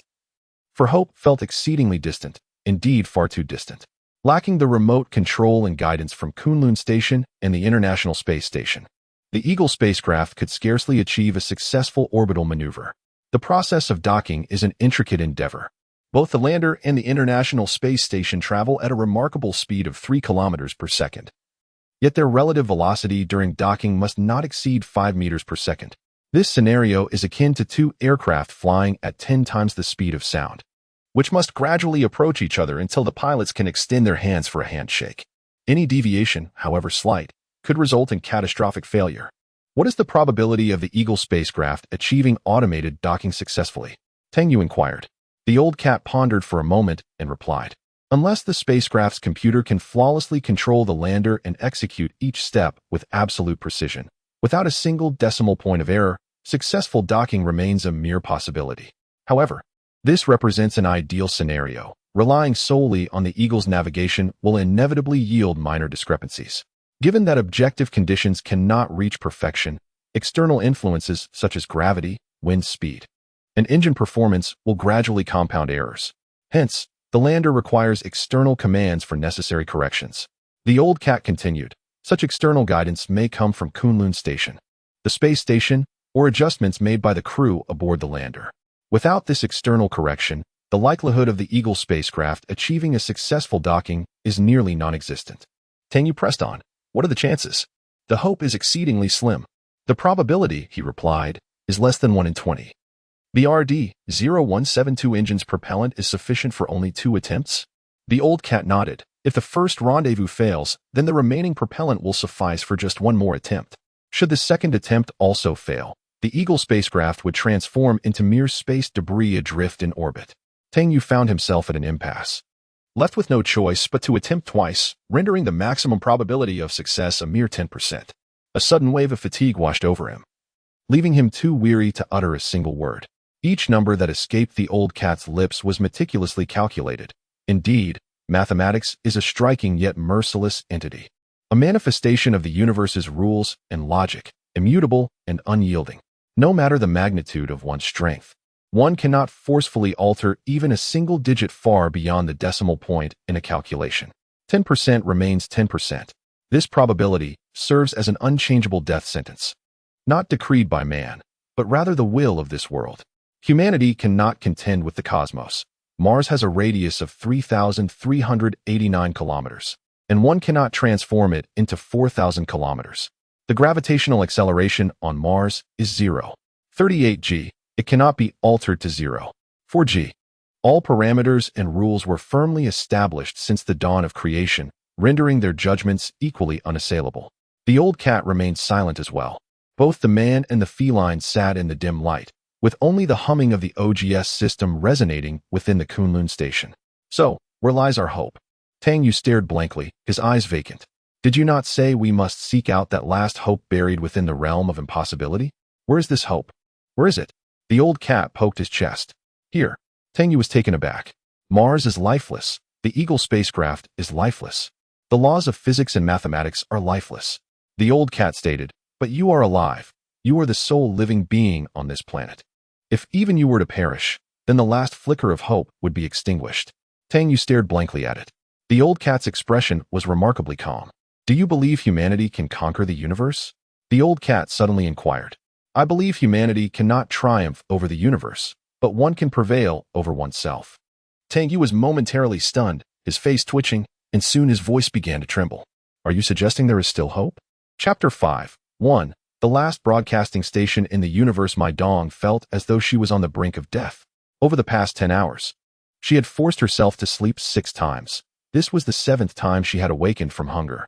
In the last 2 days, Mai Dong had subsisted on merely 2 sandwiches, 3 compressed biscuits, and 2 cups of water, an amount scarcely sufficient for an adult's lunch. Yet she had to portion it into 6 servings. Her final compressed biscuit had been consumed 6 hours ago. Mai Dong scoured every compartment of the United Space Station, opening every cabinet, taking a bite of anything that appeared edible. After all, she was a girl from Guangzhou. Yet the supplies aboard the United Space Station had dwindled to the point where even a Guangdong native could succumb to starvation. The girl curled up in her sleeping bag, her eyes wide open, fixated on the cabin wall above, her complexion pale and her frame frail as a reed. Mai Dong's bedroom is a cramped compartment, scarcely larger than a bathroom. A nylon strap secures her sleeping bag vertically to the cabin wall, and a curtain can be drawn at the entrance. The International Space Station is perpetually engulfed in a cacophony of noise, akin to a construction site next door. Even with earplugs, she cannot escape the din. Thus, she encircles her small space with foam padding, sealing herself in tightly, and buries her head in the sleeping bag. Mai Dong attempts to close her eyes, but after a while, she opens them again. Sleep eludes her. The gnawing hunger is unbearable. In this moment, she has never felt so close to death. Staring blankly at the ropes and stickers on the opposite wall, as if she has already envisioned her fate, to quietly perish alone in an unreachable corner, gradually turning to ashes and bones. It is a despairing oppression, akin to being trapped in a cage, sinking into the depths. With no one in the universe able to hear her cries for help, a small Shiba Inu plush toy drifts into her line of sight, and Mai Dong reaches out. Grasping the little figure, she squeezes the cheeky dog's head, rolling it between her fingers, and smiles silently. If only you were a real puppy, she murmurs. Then I could eat you. Blinding sunlight streams through the gap in the curtain, casting a brilliant beam upon the dark interior of the living quarters, signaling to Mai Dong that the sun has risen once more. Thus, Mai Dong's sleep is governed by a meticulous schedule. She has set an alarm for herself, and at the designated hour, she retires to rest. When the alarm sounds, she rises to commence her tasks. In truth, there is little work to occupy her time, as her primary role is that of a botanical expert, cultivating potatoes, tomatoes, and lettuce within a modest experimental chamber aboard the space station, aimed at studying the growth of edible plants under microgravity conditions. Emerging from her sleeping bag, Mai Dong gently nudges the cabin wall, drifting backward out of her quarters, and traversing the series of hatches as though navigating through a tunnel. The United Space Station, though undeniably a confined and cramped environment, still evokes a sense of spaciousness when she is alone. Her established routine begins with a visit to the experimental chamber to inspect the seeds in the petri dishes, followed by a circuit through the various functional modules, ensuring all systems aboard the space station are operational. The United Space Station bears resemblance to the ISS on Earth, characterized by a modular truss structure, with its most substantial component being a 150-meter-long metallic truss to which all modules and solar panels are affixed, comprising 7 principal modules. Mai Dong meanders through these functional compartments, ensuring their integrity. Each module serves a distinct purpose, housing an array of sophisticated research apparatus, yet presently, they remain inactive. Alone, Mai Dong finds no use for the mass spectrometer or the X-ray analyzer, as all energy-consuming devices have been powered down to conserve energy. The girl huddled within the core module, suspended and rotating gently, surrounded by a dense array of instruments and buttons. The core module of the crystalline was the only compartment still fully functional, housing the station's central computer and communication systems. Through the porthole, she beheld the majestic Martian surface. The immense russet planet dominated her entire field of vision, its gently curved horizon bisecting the cosmos into the inky void of space and the tawny terrain. The sun was gradually ascending, illuminating the thin Martian atmosphere like a resplendent diamond halo. During the communication several hours prior, Old Cat informed her that the Kunlun Station below was experiencing a dust storm. The adverse weather was disrupting communications, but they were endeavoring to resolve the issue. He reassured her that the Eagle spacecraft was prepared for launch and that she should await resupply with peace of mind. She wondered if they had managed to rectify the situation. Resting her chin on her knees, her ebony hair drifted languidly in the weightlessness, along with various small objects floating around her. This was the United Space Station. The girl mechanically hailed Kunlun Station for the 462nd time. The United Space Station resembled a diminutive radio outpost on a solitary island, surrounded by a boundless, desolate ocean. Yet, it tirelessly transmitted information, hoping someone might receive the radio waves. The thought evoked profound solitude. This may very well be the final broadcasting station in the cosmos, thought Mai Dong. If the supply delivery plan were to falter, she would configure the radio system of the International Space Station to its maximum power, so that after her demise, it would transmit Joe Hisaishi's piano piece Summer throughout the universe. It was her most cherished composition. The International Space Station's longevity in orbit remained uncertain. Yet as long as it persisted, she wished for it to play endlessly, transforming this warm and joyous melody into the background music of Mars and beyond. Should Mr. Tang Yue and Mr. Cat on Mars happen to turn on their radio, they might just receive this music from the cosmos, perhaps alleviating the monotony of their existence. How wonderful! A smile spread across Mai Dong's face. Today marked the 5th day of Tang Yue's entrapment on Mars. He had no time to ponder whether Earth had made an appearance. According to the schedule, the Eagle spacecraft was set to launch within the next 12 hours. Old Cat had insisted he take a break, considering Tang Yue had been laboring for over 10 hours straight. Nevertheless, he had emerged from the habitation module after merely half an hour. I've rested enough. Aren't you afraid of sudden death? I'll wait until after the Eagle's successful launch. Dressed only in a pair of shorts and wrapped in a thermal blanket, he mused. That way, I shall die with purpose. Outside, the wind howled at a velocity of 39 meters per second. Tang Yue stood by the porthole, peeled back the cover, squinted into the abyss, and frowned as he beheld the raging sandstorm amidst the pitch-black night. As the night passed, the wind speed not only failed to diminish, but instead escalated from 35 meters per second to 39. Indeed, the capriciousness of the weather rendered it utterly unpredictable, subject to sudden and unforeseen changes. The sandstorm represented the first formidable challenge that the Eagle spacecraft must confront, should the wind speed remain elevated.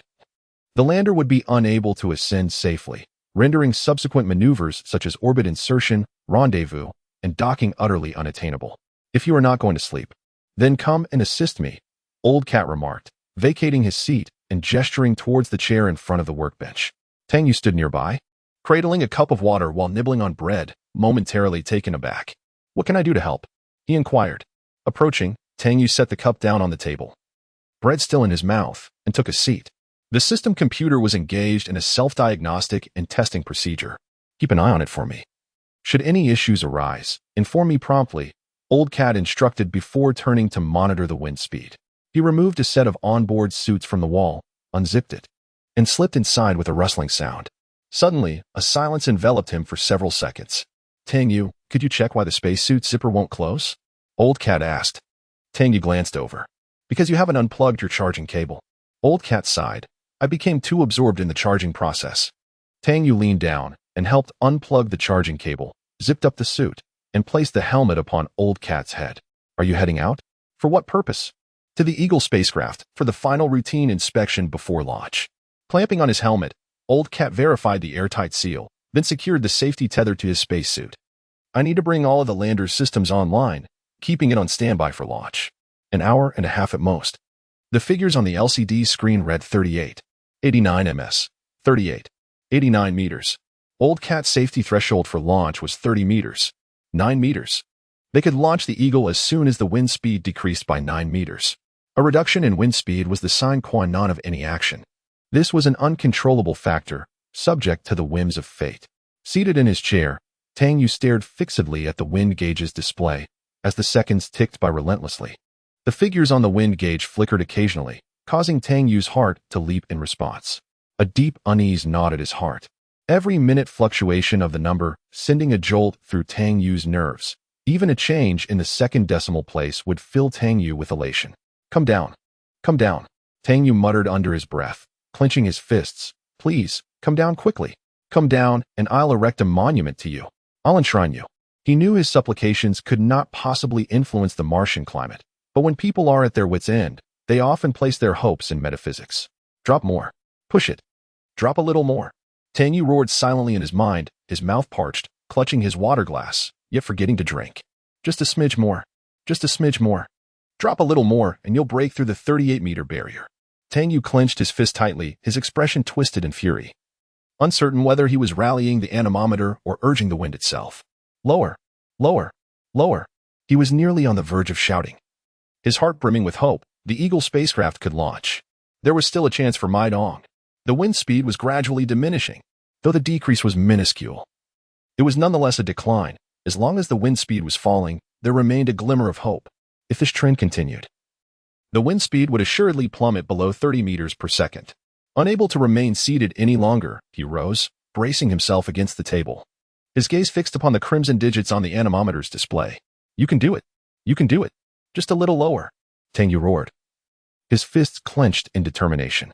He felt as though he were witnessing a snail in a race. Despite its sluggish pace, as long as it persevered, it would eventually reach the finish line.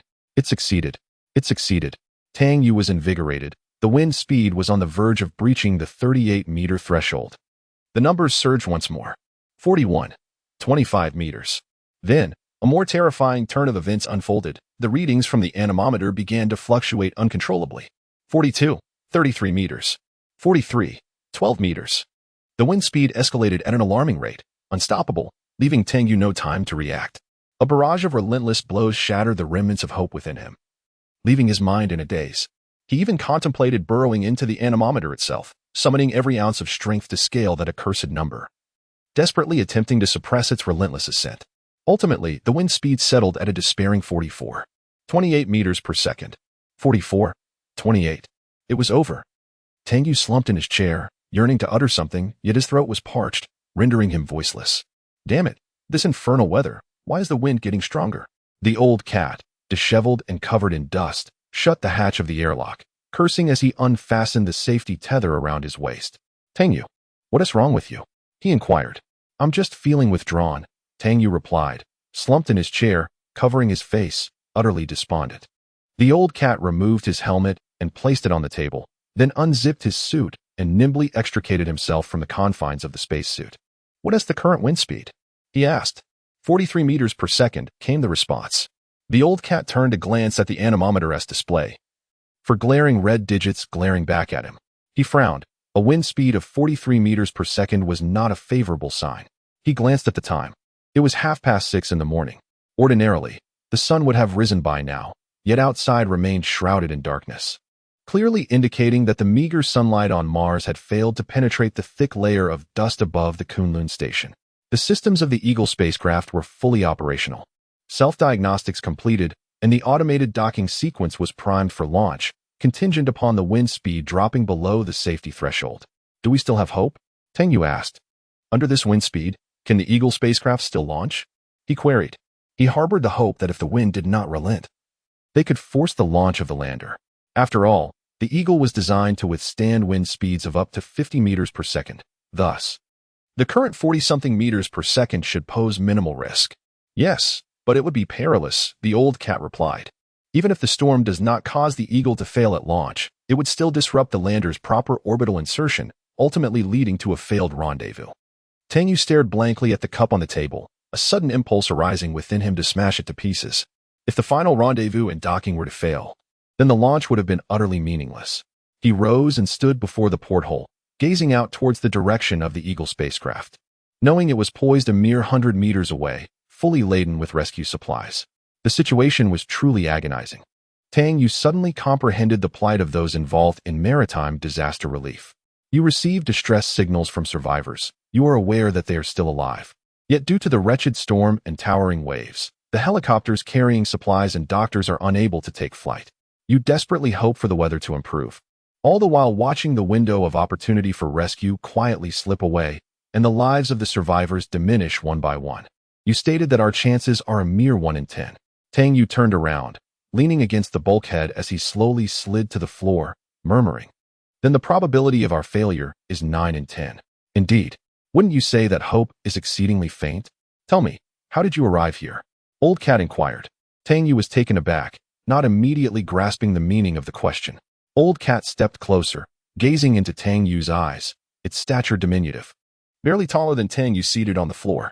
"In this Martian mission, how many candidates were there in the final selection alongside you?" Old Cat asked. "Including myself." "A total of 10. Then you are that 1 in 10. Old Cat gestured towards the ceiling. "That young woman is also 1 in 10. Do you have any comprehension of what fraction I represent?" Tang Yue shook his head.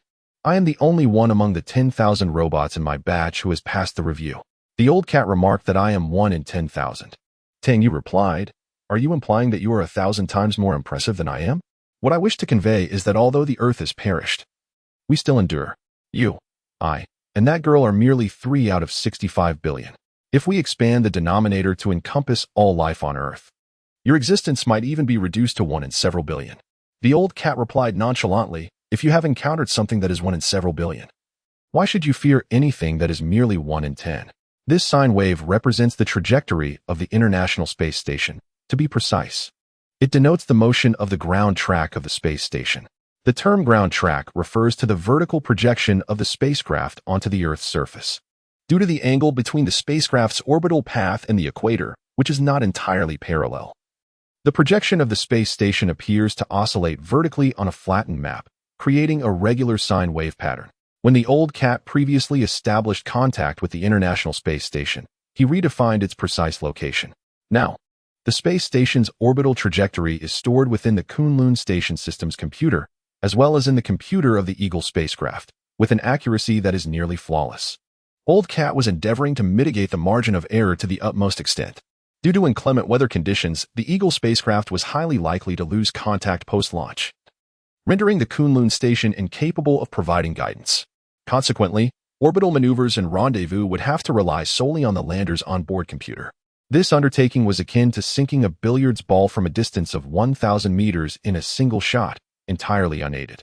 The probability of the Eagle spacecraft autonomously achieving a successful docking was a mere 5%, or to be precise, 4,837. Old Cat had previously informed Tang Yue that the likelihood of success was 1 in 20, slightly inflating the true odds. Furthermore, the RD-0172 upper stage rocket propellant in the payload fairing could only sustain 2 orbital maneuvers, thus the cumulative probability of a successful docking was a meager 9.44. Less than 1 in 10. What is the current wind velocity? Old Cat inquired, its feline paws dancing across the keyboard while its gaze remained fixated on the computer screen. 43 meters per second. Old Cat nodded in acknowledgement, ceasing to speak. Its paws continued to flit across the keyboard with remarkable agility, meticulously refining the lander's flight program, augmenting the parameters from 3 to 5 decimal places and from 5 to 10 decimal places. The sole sound permeating the Kunlun Station was the rhythmic tapping of Old Cat's keyboard, as Tang Yue refrained from disturbing its concentration. What is the current wind velocity? 42 meters per second. With a grave countenance, the Old Cat, embodying the precision and meticulousness befitting a machine, diligently refined the launch sequence of the Eagle spacecraft. The intricate parameters and function graphs displayed on the screen were mirrored in its luminous feline eyes, as it tenaciously wrestled with the daunting 9.44 probability. By meticulously adjusting hundreds of parameters, it sought to elevate this probability to a mere 9.441, though the increment of success was a scant 0.001. It was nonetheless significant. After all, Tang Yue's survival from the Earth's cataclysm was predicated on a 0.000000001 chance. This infinitesimal probability, seemingly inconsequential to most, constituted the entirety of Tang Yue's existence. Thus, 0.001 represented the equivalent of 1,000,000 Tang Yues. The clock ticked relentlessly, each second ebbing away in oppressive silence. Wind speed? 43 meters per second, Tang Yue noted, glancing at the anemometer. The Old Cat nodded, appearing more composed than Tang Yue. Its gaze fixed impassively on the computer screen. This stoicism, however, may have been inherent to its robotic nature. Reduce the initial phase angle. Further reduce the phase angle. There is still room to optimize the orbital accuracy. The old cat muttered through clenched teeth as it tirelessly tested each step of the Eagle's orbital insertion. Wind speed? 43 meters per second. The cumulative error of pure inertial navigation exceeds 7 meters. Unreliable, utterly unreliable. Wind speed? 43 meters per second. The old cat, despite its attempts to mask its anxiety and tension, found itself incessantly inquiring about the wind speed, betraying an underlying concern for the wretched weather. In the desolate station of Kunlun, this human and feline duo exerted all their efforts. Yet their strength appeared feeble in the face of the vast and imposing cosmos before them. The harsh reality is the most merciless force in existence. It is not a narrative, nor a fairy tale. At the critical juncture of life and death, no savior shall descend from the heavens. No hidden master will emerge to turn the tide, and certainly, there will be no perfectly scripted resolution. The propulsion required to elevate the landing craft to a certain orbit is a matter of precise calculation. Any deviation, however minute, renders success impossible. Failure. Failure. The old cat could scarcely recall the multitude of its failures. With a cue stick in hand, it aimed to pot a billiard ball from a distance of 1,000 meters. All while blindfolded and amidst a tempest, failure was the norm. In the realm of physics, chaos theory elucidates that a complex system, influenced by numerous factors, cannot yield precise predictions. Take weather, for instance. The butterfly effect is a well-known concept wherein the mere flutter of a butterfly's wings in South America could instigate a tornado in North America 2 weeks later. A slight deviation in initial conditions, when magnified through the system, can lead to vastly different outcomes. No one can sink this billiard ball in one stroke, as the influences on this table are simply too numerous. From the cue to the ball, from wind speed to the smoothness of the table, a slight deviation can lead to a significant failure. Yet, the old cat persists in seeking that glimmer of hope for success. It resolutely confronts chaos theory, defies the laws of physics, and challenges computational results. It holds steadfast in the belief that amidst the vast sea of complex parameters, there exists a set that can successfully negate all errors, allowing the Eagle spacecraft to flawlessly dock with the International Space Station. For a robot born of logic, to oppose mathematics and physics is perhaps the most fearless act of courage, the most tragic struggle for existence. Mai Dong gently called out to Kunlun Station. The core cabin of the crystal was filled with various mechanical noises. The girl, clad in a blue work uniform and wearing headphones, floated in the air, tethered to the cabin wall by a headphone cord. As the sun rose, the temperature within the station increased, prompting Mai Dong to slightly reduce the power of the insulation system. She reached out to adjust the knob, raising the volume just a bit. This is Kunlun Station. This is Kunlun Station, Mai Dong. Mai Dong, can you hear me? Mr. Tang's voice resonated, and Mai Dong recognized it, her heart leaping with joy as she pressed her headphones and advanced to turn the volume up to the maximum. Tang's voice was muffled amidst the noise. Mai Dong, can you hear me? This is Kunlun Station. The old cat is diligently adjusting the Eagle spacecraft, and I am reaching out to you amidst the tempest. The wind howled fiercely as Tang Yue braced himself against the communication antenna, shouting at the top of his lungs in an attempt to drown out the cacophony surrounding him. He felt akin to a reporter from CCTV steadfastly covering the front lines during a typhoon, or a victim clinging to a utility pole amidst a flood. Comrade Mai Dong, I have splendid news to share. The Eagle spacecraft is ready for launch. Your supplies are on the way, he bellowed, the urgency of his words punctuated by the static that intermittently interrupted the channel. I know, Mr. Cat has already informed me, came the response. Let me reiterate.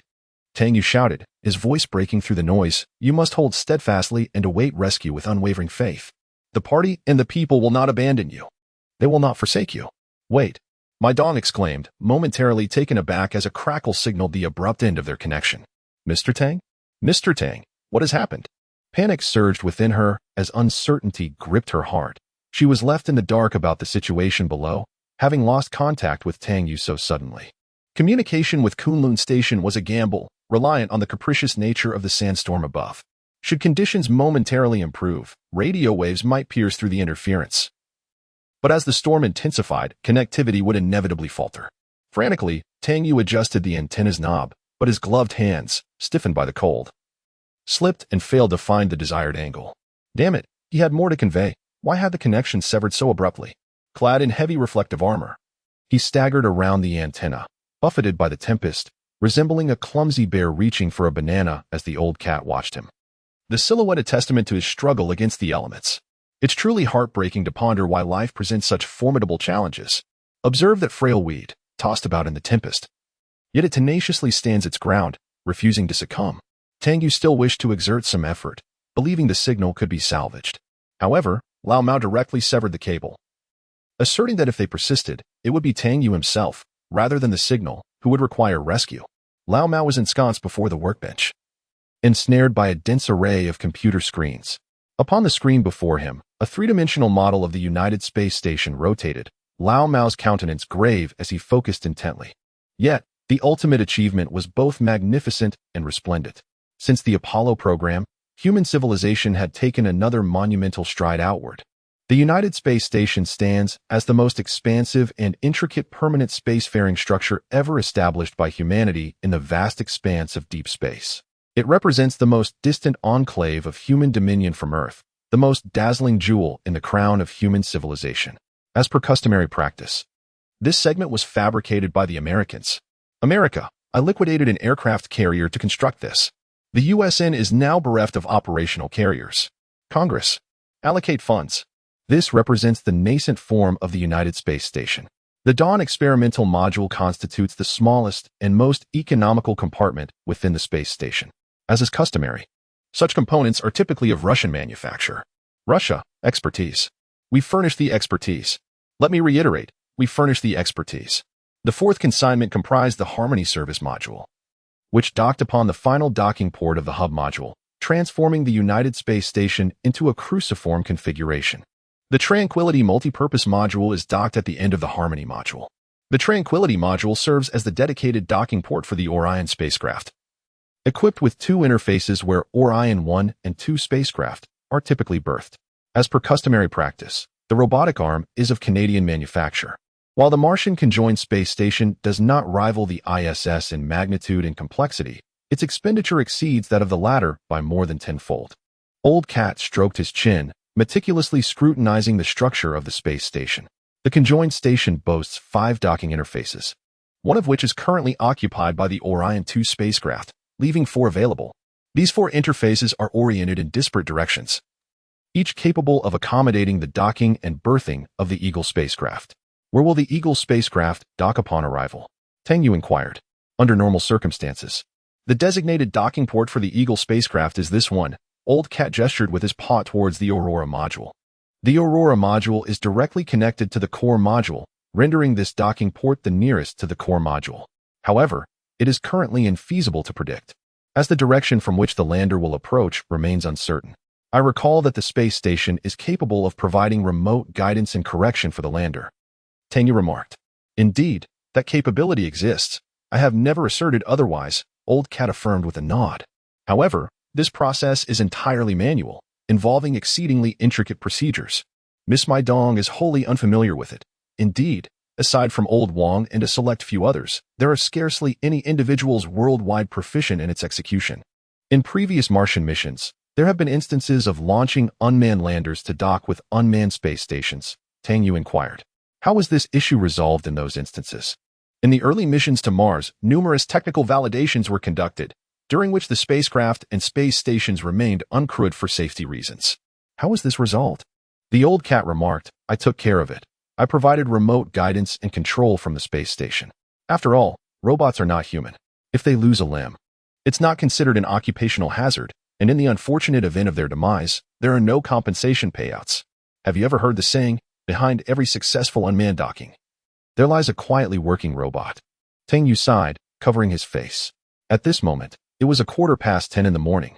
With wind speeds reaching 42 meters per second, a man and a cat sat anxiously in the Kunlun Station, awaiting a decrease in wind speed.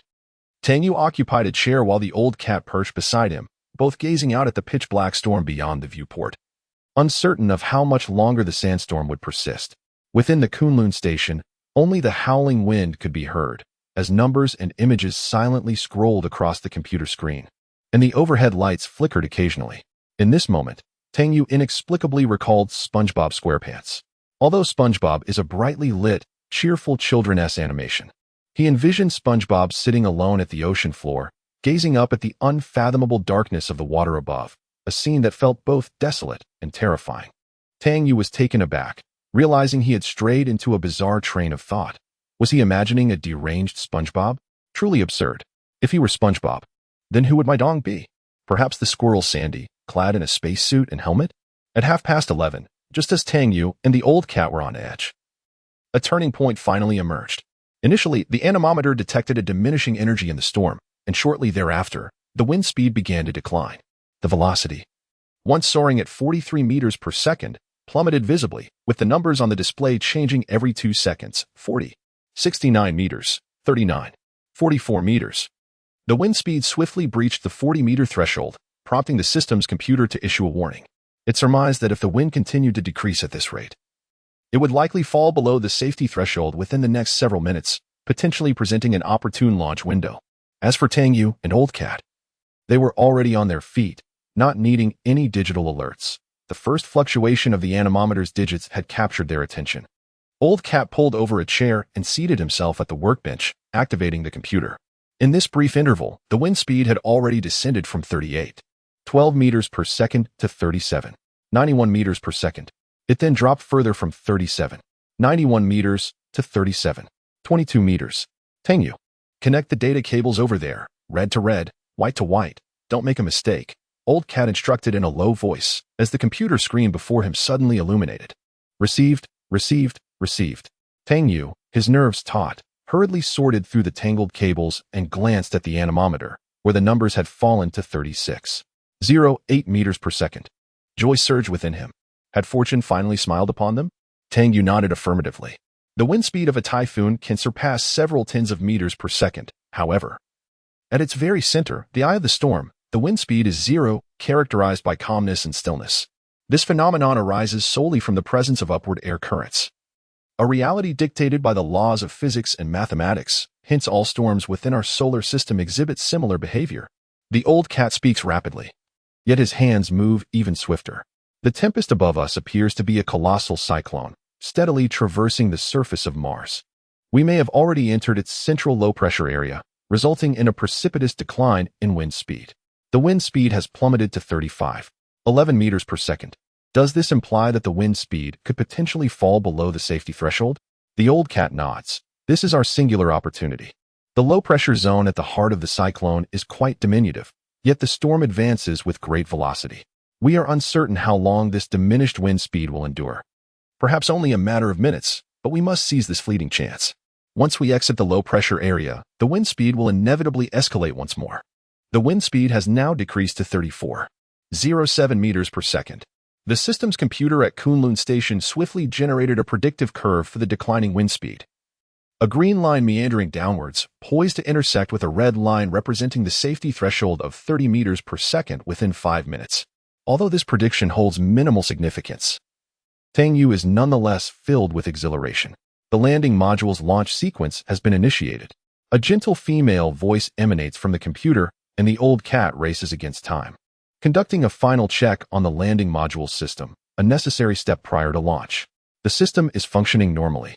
The Old Cat growls. The navigation system is also operational. The engine status is normal. The propellant status is normal. The pre-launch self-check is complete, the upgrade lock has been released, and the engine is prepared. The computer indicates that the lander is in good condition and ready for launch. The wind speed has decreased to 33.79 meters per second. 10. The Old Cat and Tang Yue fix their gaze on the anemometer screen, counting down together. 9. 8. The wind speed drops to 33.45 meters per second. 7. 6. The wind speed decreases to 32.17 meters per second.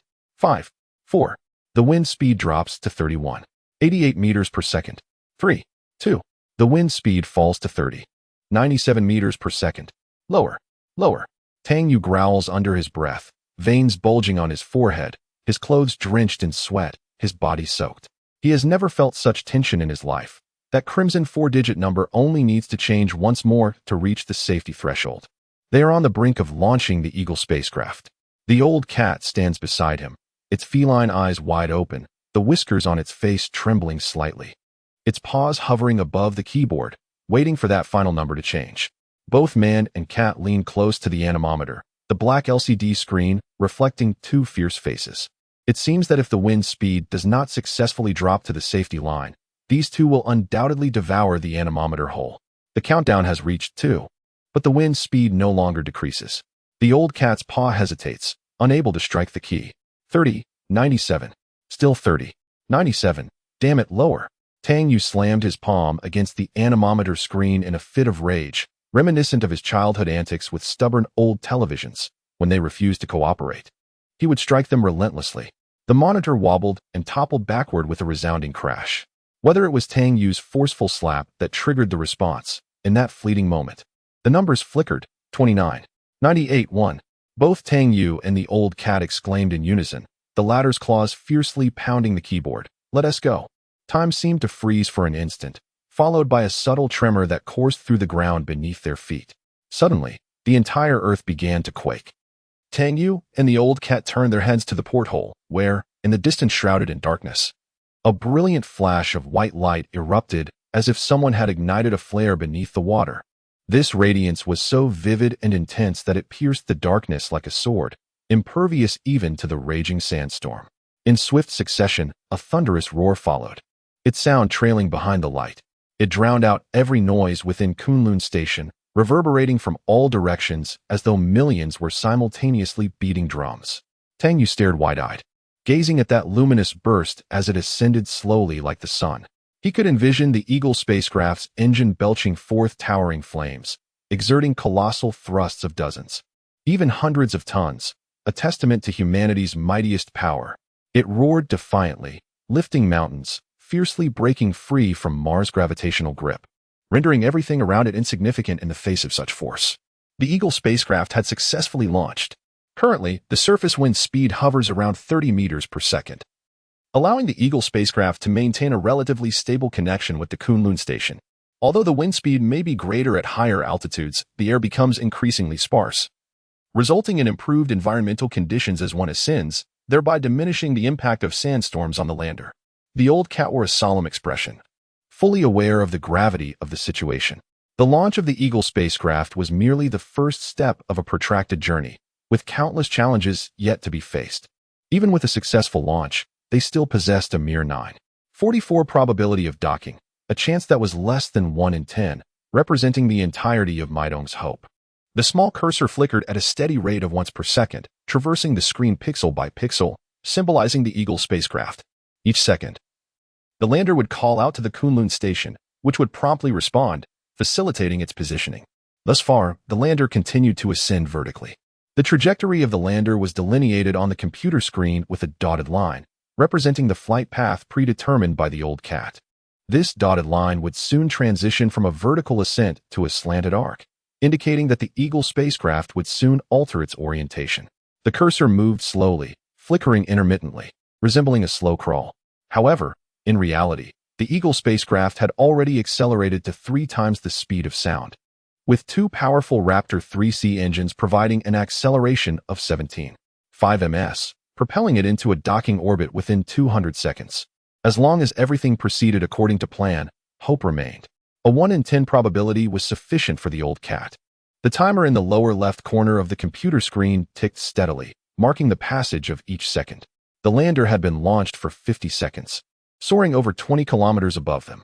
In just 10 seconds, the Eagle spacecraft would commence its pitch maneuver, transitioning from vertical ascent to a sloped trajectory. Old Cat tightened his grip on the pen in his hand. An acceleration of 18 meters per second was not particularly daunting. It barely registered 2 gs.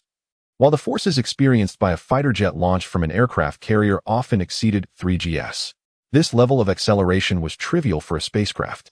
Yet Old Cat could not quell his anxiety. The spacecraft was of paramount importance, leaving no room for error.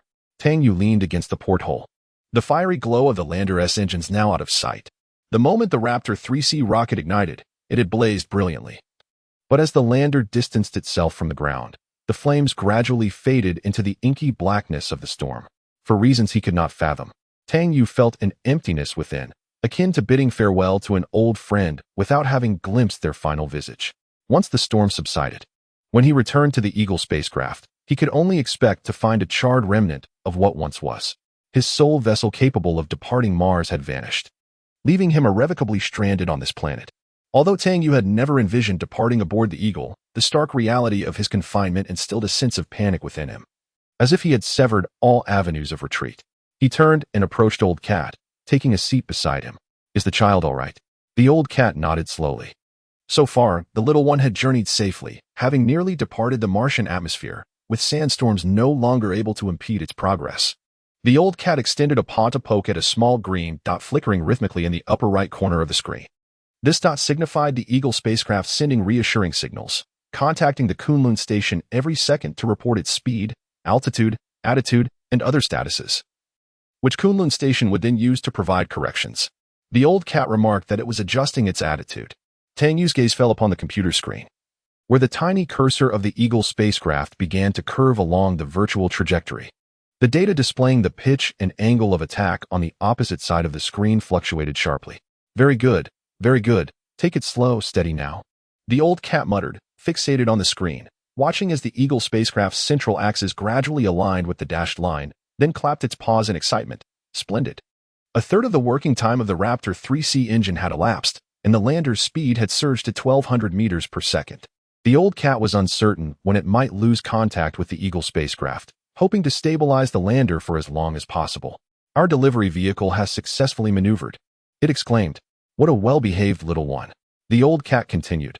"Next, it will head straight for the docking orbit." The docking orbit of the Eagle spacecraft is an elliptical path with a perigee of 150 kilometers and an apogee of 350 kilometers. It would first enter this orbit before seeking the opportunity to change trajectory and rendezvous with the International Space Station. Suddenly, the anemometer issued a warning. Both Tang Yue and the old cat were taken aback. It appears that the lull in wind velocity was indeed ephemeral, lasting only a few minutes. The low-pressure zone of the cyclone has passed, and Kunlun Station has re-entered the tempestuous region of the storm. "Damn it." Old cat glanced at the figures on the anemometer, then at the velocity of the Eagle spacecraft on the monitoring system. Both numbers were escalating dramatically. Old cat's focus was split between the anemometer and the state of the Eagle, his anxiety palpable, yet he was powerless to intervene. The weather was an irresistible force, and the Eagle's velocity was unyielding. If the wind speed continued on this trajectory, the signal emitted by the Eagle would soon be compromised, and their communication would be severed. Old cat could only hope that this moment could be delayed as much as possible. "Run, boy, run." Old cat stared at the lander on the screen, urging it to greater speed. Tang Yue gripped his shoulders tightly. Both Old Cat and the Eagle spacecraft were in a race against time. The vicious cobra on the anemometer had caught up. Ironically, it was Kunlun Station on the ground that was being affected by the storm. Yet Tang Yue and Old Cat were both, in unison, urging the Eagle spacecraft to run faster, as if the serpent would pursue and devour the Eagle in a single gulp. Like madmen, the man and cat gesticulated wildly in Kunlun Station, shouting, "Run! Faster! Faster still! Go, little Eagle, go!" The next moment, Tang Yue and Old Cat's cries were abruptly silenced as a pop-up window appeared on the computer screen, with stark scarlet letters. "Warning, NO signal." The signal was lost. Donning a suit of gleaming lamellar armor, Tang Yue unsealed the airlock and braved the tempest to erect the antenna on the ground. "Antenna deployed," Tang Yue reported in a deep voice. "Initiating signal acquisition." The voice of Lao Mao followed promptly. Stationed at his workbench, every computer screen before him illuminated, he transformed the Kunlun Station into a veritable monitoring hub. The station's computer systems, state-of-the-art Hewlett-Packard workstations, were a Mars mission bespoke edition, boasting formidable capabilities and excelling at data processing. The Eagle spacecraft lost contact 1 minute post-launch, an apparent consequence of the inclement weather, while the Kunlun Station, nestled within a storm's low-pressure zone, could still manage to eke out radio waves through the interference. The Eagle's communication power proved insufficient to quell the environmental noise once the electrically charged dust re-enveloped the research station. Lao Mao compelled himself to remain composed. Yet such circumstances would understandably unsettle anyone. In space launch missions, the most terrifying event is the loss of communication. Over tens of millions of kilometers, electromagnetic waves require several minutes to traverse at light speed. Adrift in the vast, immeasurable, and somber depths of space, if you do not proactively transmit a signal, no one can locate you. That imperceptible, intangible, and exceedingly fragile communication channel serves as the sole tether between the spacecraft and the ground. Consequently, the severance of contact can equate to utter disappearance. The protracted silence on the communication channel was deathly. Throughout humanity's nearly century-long history of space exploration, such silences had occurred on numerous occasions. Every individual manning the communication systems experienced taut nerves, though not every silence culminated in the reassuring words, "I have egressed." All systems nominal. The Kunlun Station is still attempting to establish a signal. Tang Yue has taken on the role of a human servo mechanism for the antenna, slowly adjusting its direction. Time passes inexorably. The second minute since the lander's launch is about to elapse, and according to the predictions of the Kunlun Station system, if all goes well, the lander's speed should have surged to 2,000 meters per second, equivalent to 6 times the speed of sound, while its altitude ought to have reached 130 kilometers. Yet, confoundingly, the old cat is unable to establish contact with the lander. Without the watchful eyes of Kunlun Station, who knows what mischief the Eagle spacecraft might engage in? Should the Eagle's computer experience a glitch and find the preordained descent trajectory too mundane, perhaps it would whimsically opt for a 360-degree roll, resulting in dire consequences. Signal! Signal! Signal! The old cat gritted his teeth, cursing under his breath. Damn it, give me some signal.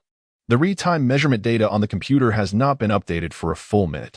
Old cat, any news? Tang Yue inquired. None, the old cat replied. Momentarily taken aback by Tang Yue's tone, which suggested a sense of melancholic nostalgia, as if he were speaking of a child. For instance, me? The old cat paused, then realized Tang Yue was referring to himself.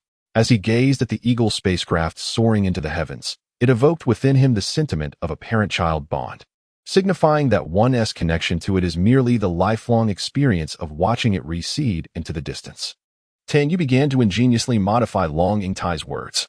I stood before the entrance of Kunlun Station, watching it gradually vanish into the upper layers of the atmosphere. And it silently conveyed to me, through its retreat, there is no need to chase. Chase? Can you truly keep up? The old cat shook his head, challenging. If you possess the ability, show me that you can catch up. Ever since learning of the Earth's impending disappearance, Tang Yue has increasingly embodied the melancholic essence of a poet, often uttering perplexing lines that leave the old cat concerned that one day he might succumb to despair and lay himself on the tracks.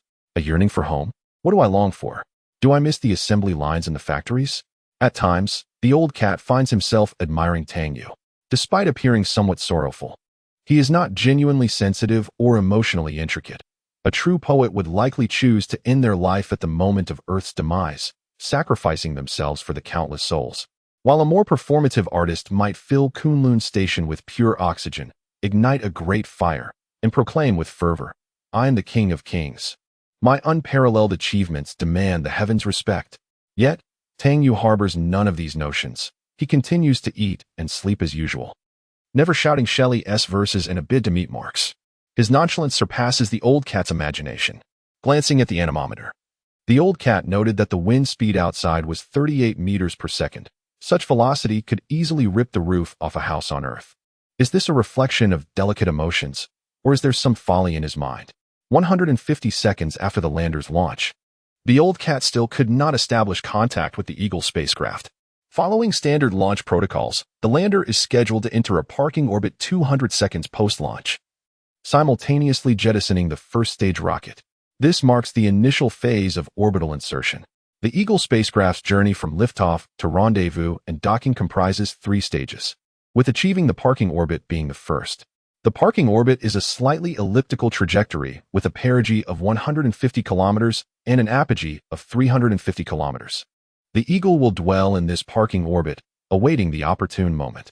When the time is right, it will execute its first acceleration at the apogee, breaking free from the parking orbit and entering a parabolic transfer orbit. Thus, successful entry into the parking orbit is of paramount importance. Failure to attain the designated orbital altitude would necessitate a complete redesign of subsequent flight procedures. In a more dire scenario, an excessively low orbital altitude could even lead to the lander re-entering the atmosphere and disintegrating. Old Cat observed the chronometer.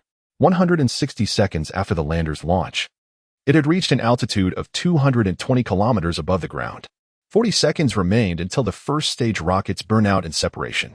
Rotate the antenna eastward, approximately 30 degrees. Old Cat exclaimed. Adjusting now, Tang Yue slowly rotated the antenna. How's that kid doing?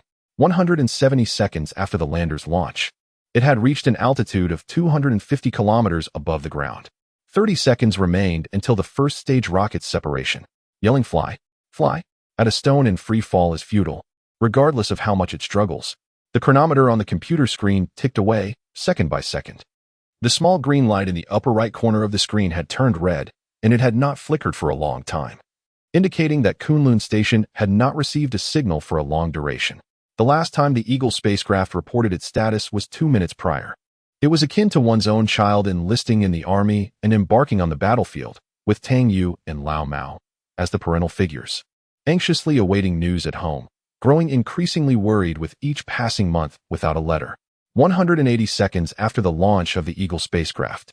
20 seconds remained until the separation of the first stage rocket. If all proceeded as planned, the lander should currently be at an altitude of 280 kilometers above the Martian surface, traveling at a velocity of 3,000 meters per second.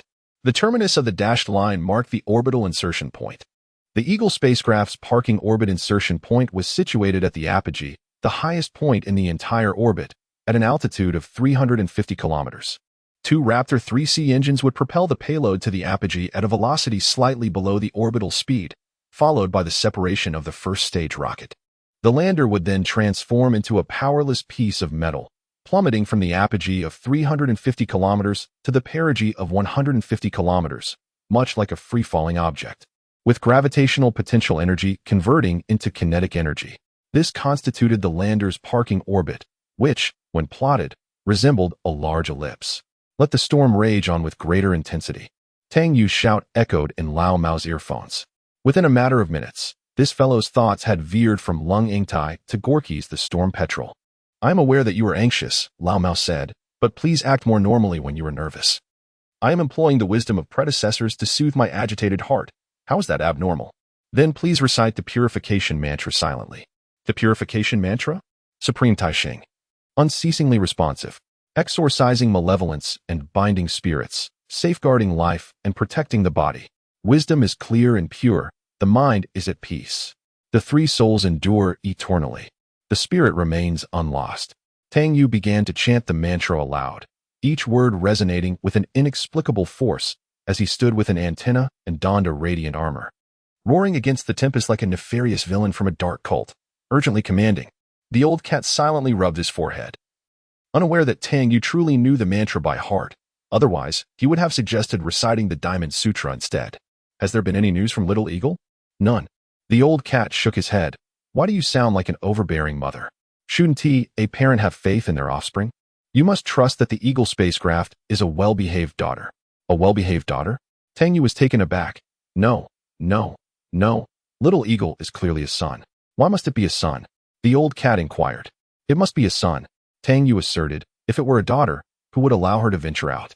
Have you ever seen a family send their daughter to the battlefield? The old cat casually conversed with Tang Yue while intently watching the screen. According to logic, at this moment, the Eagle spacecraft should not encounter any issues. In the eyes of the old cat, the most significant challenge during launch is the storm. Yet they were fortunate to encounter a low-pressure cyclone, reducing wind speeds to below 30 meters per second, a level that would not adversely affect the landing craft. As the Eagle spacecraft lost contact with the Kunlun Station, it had already ascended to an altitude of 20 kilometers. At this height above Mars, the atmosphere was virtually non-existent, with negligible activity. In essence, it was a near-flawless launch, with minimal external environmental influence. 10 seconds remained until the separation of the first stage rocket. The computer had initiated the countdown. Affirmative. Steady yourself, Tang Yue. Old Cat exclaimed. A tenuous communication link was re-established between Kunlun Station and the Eagle spacecraft.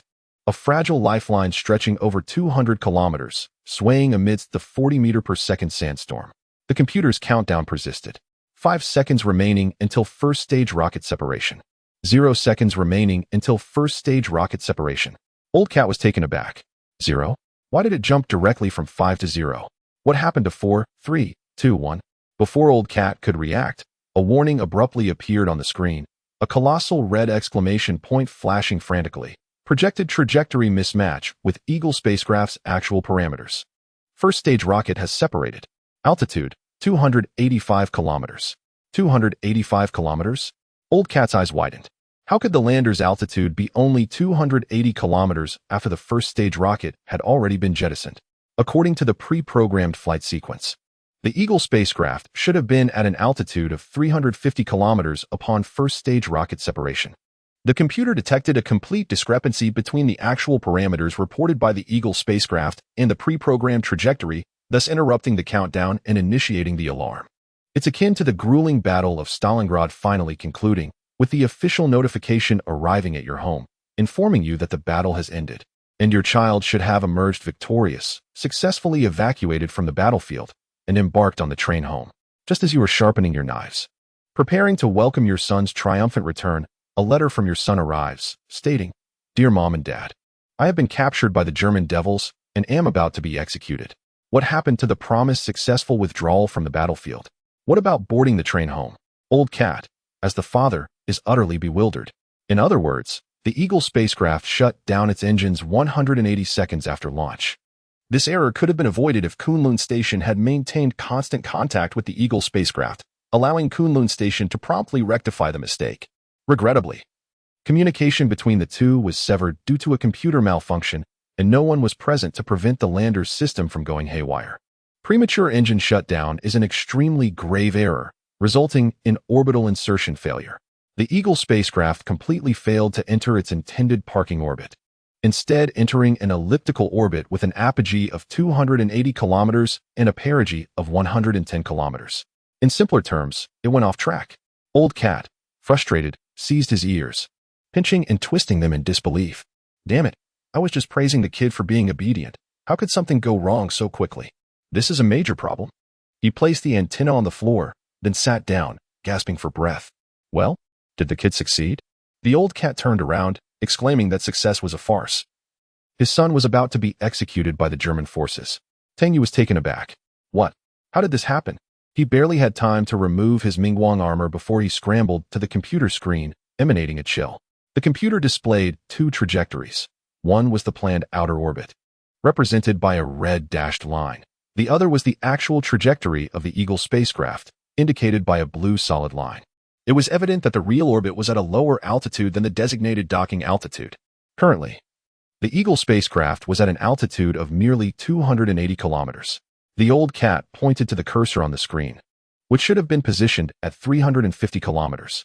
Is this troublesome? Extremely troublesome, the Old Cat nodded. The failure of the spacecraft to enter the correct docking orbit rendered their previous plans obsolete. Consequently, the subsequent maneuvers and rendezvous procedures would need to be entirely redesigned. Due to the initial orbit being too low, they would have to expend more propellant for acceleration, but that was not the most pressing issue. The Old Cat deftly manipulated the mouse, magnifying the image, and pointed out the other end of the orbital path to Tang Yue.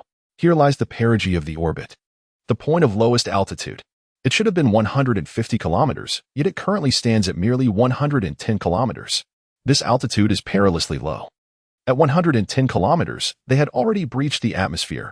Although the air was exceedingly thin at this altitude, it would still generate resistance. The Old Cat explained that each time the Eagle spacecraft passes its perigee, it loses energy due to atmospheric drag, causing its altitude to continuously diminish. The simulation results depict a tightly coiled blue spiral, resembling an incense coil, indicating that the orbital height is persistently decreasing, drawing ever closer to the Martian surface, ultimately plunging into the atmosphere where everything will be reduced to ashes. Tang Yue stood with his mouth agape, stunned for a moment, before realizing he was drenched in cold sweat. "We must alter its trajectory swiftly," he exclaimed. "I too wish for that," the Old Cat replied. "But we cannot allow the Eagle spacecraft to accelerate recklessly. Do not forget, our propellant is limited. Haphazard acceleration would result in the lander's payload bay becoming mere space debris." "How much time do we have left?" Tang Yue inquired. "How long until the lander?" The Old Cat input parameters into the computer, which promptly provided the results. 16 orbits. 16 orbits. Each orbit takes 53 minutes. Thus, the Eagle spacecraft has 14 hours remaining. They must maneuver the lander within this time frame to evade the trajectory leading to certain doom. The urgency was palpable, yet ironically, this matter could not be hastily resolved. Both Tang Yue and the Old Cat gazed intently at the screen displaying the Eagle spacecraft. The Old Cat zoomed out slightly, bringing a second trajectory into view, where another cursor traversed the orbit. This was the path of the International Space Station. a higher elliptical orbit with a perigee of 380 kilometers and an apogee of 480 kilometers. The operational cycle of the Joint Space Station spans 1 hour and 20 minutes, during which it can orbit Mars a mere 10 times within a span of 14 hours. Within these 14 hours, there exist only 7 suitable windows for trajectory adjustments. The old cat remarked, extending its paw to indicate the apogee of the lander's trajectory displayed on the screen. At this apogee, the lander's flight velocity reaches a commendable 3.2 kilometers per second. According to conventional trajectory change protocols, acceleration should occur at the apogee, leading the craft into a new orbital path.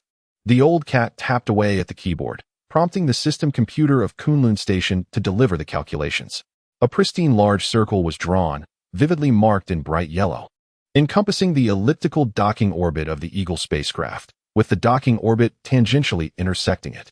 The point of tangency between the two circles denotes the location for the lander's acceleration maneuver.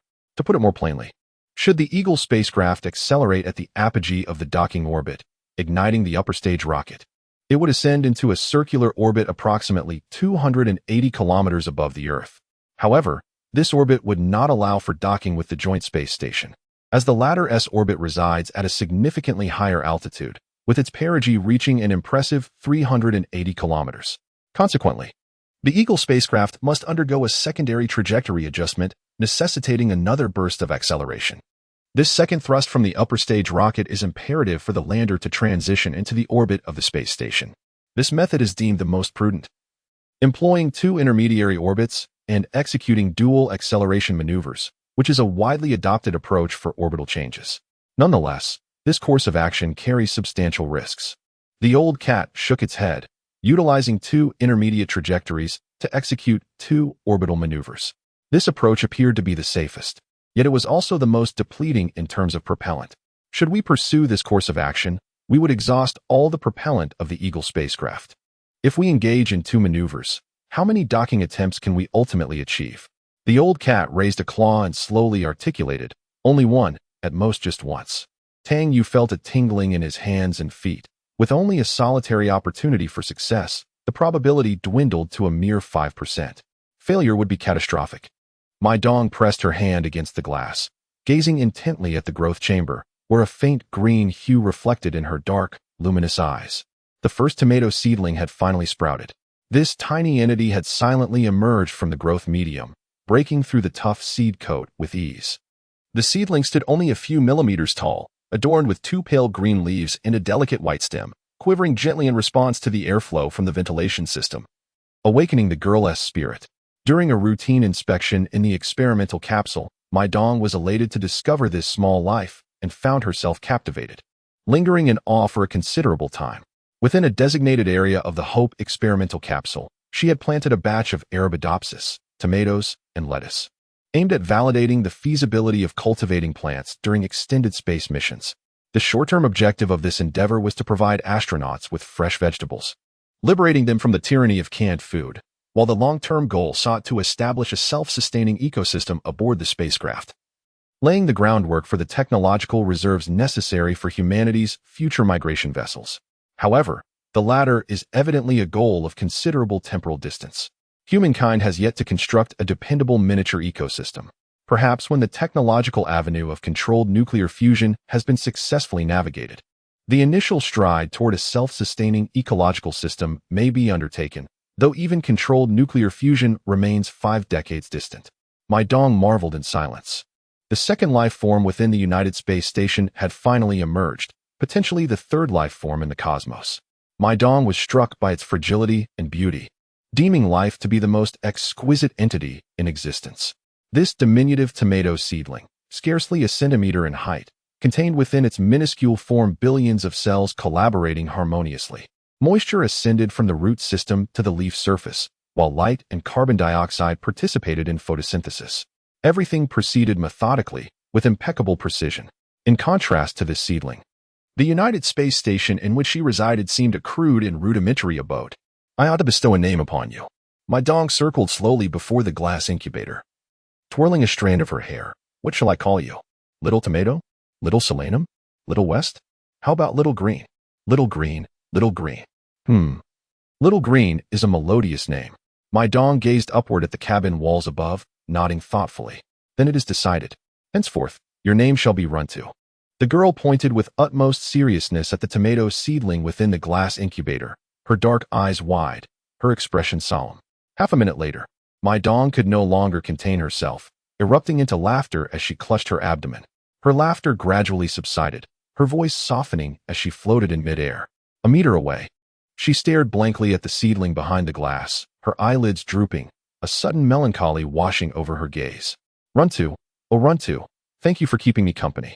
Mai Dong gently cradled the glass box, pressing her forehead against it. But neither of us has much time left, so you must grow quickly, grow exceedingly large. So large that no box can contain you, no experimental module, no space station. Can you understand what I'm saying? The tomato seedling trembled softly in the air current. You nod. Mai Dong smiled. You've promised me. Remember your promise. She needed to write a farewell letter. Plan B. We need a plan B. Tang Yue emerged from his spacesuit, drenched in sweat, his clothes soaked through. Is there a plan B?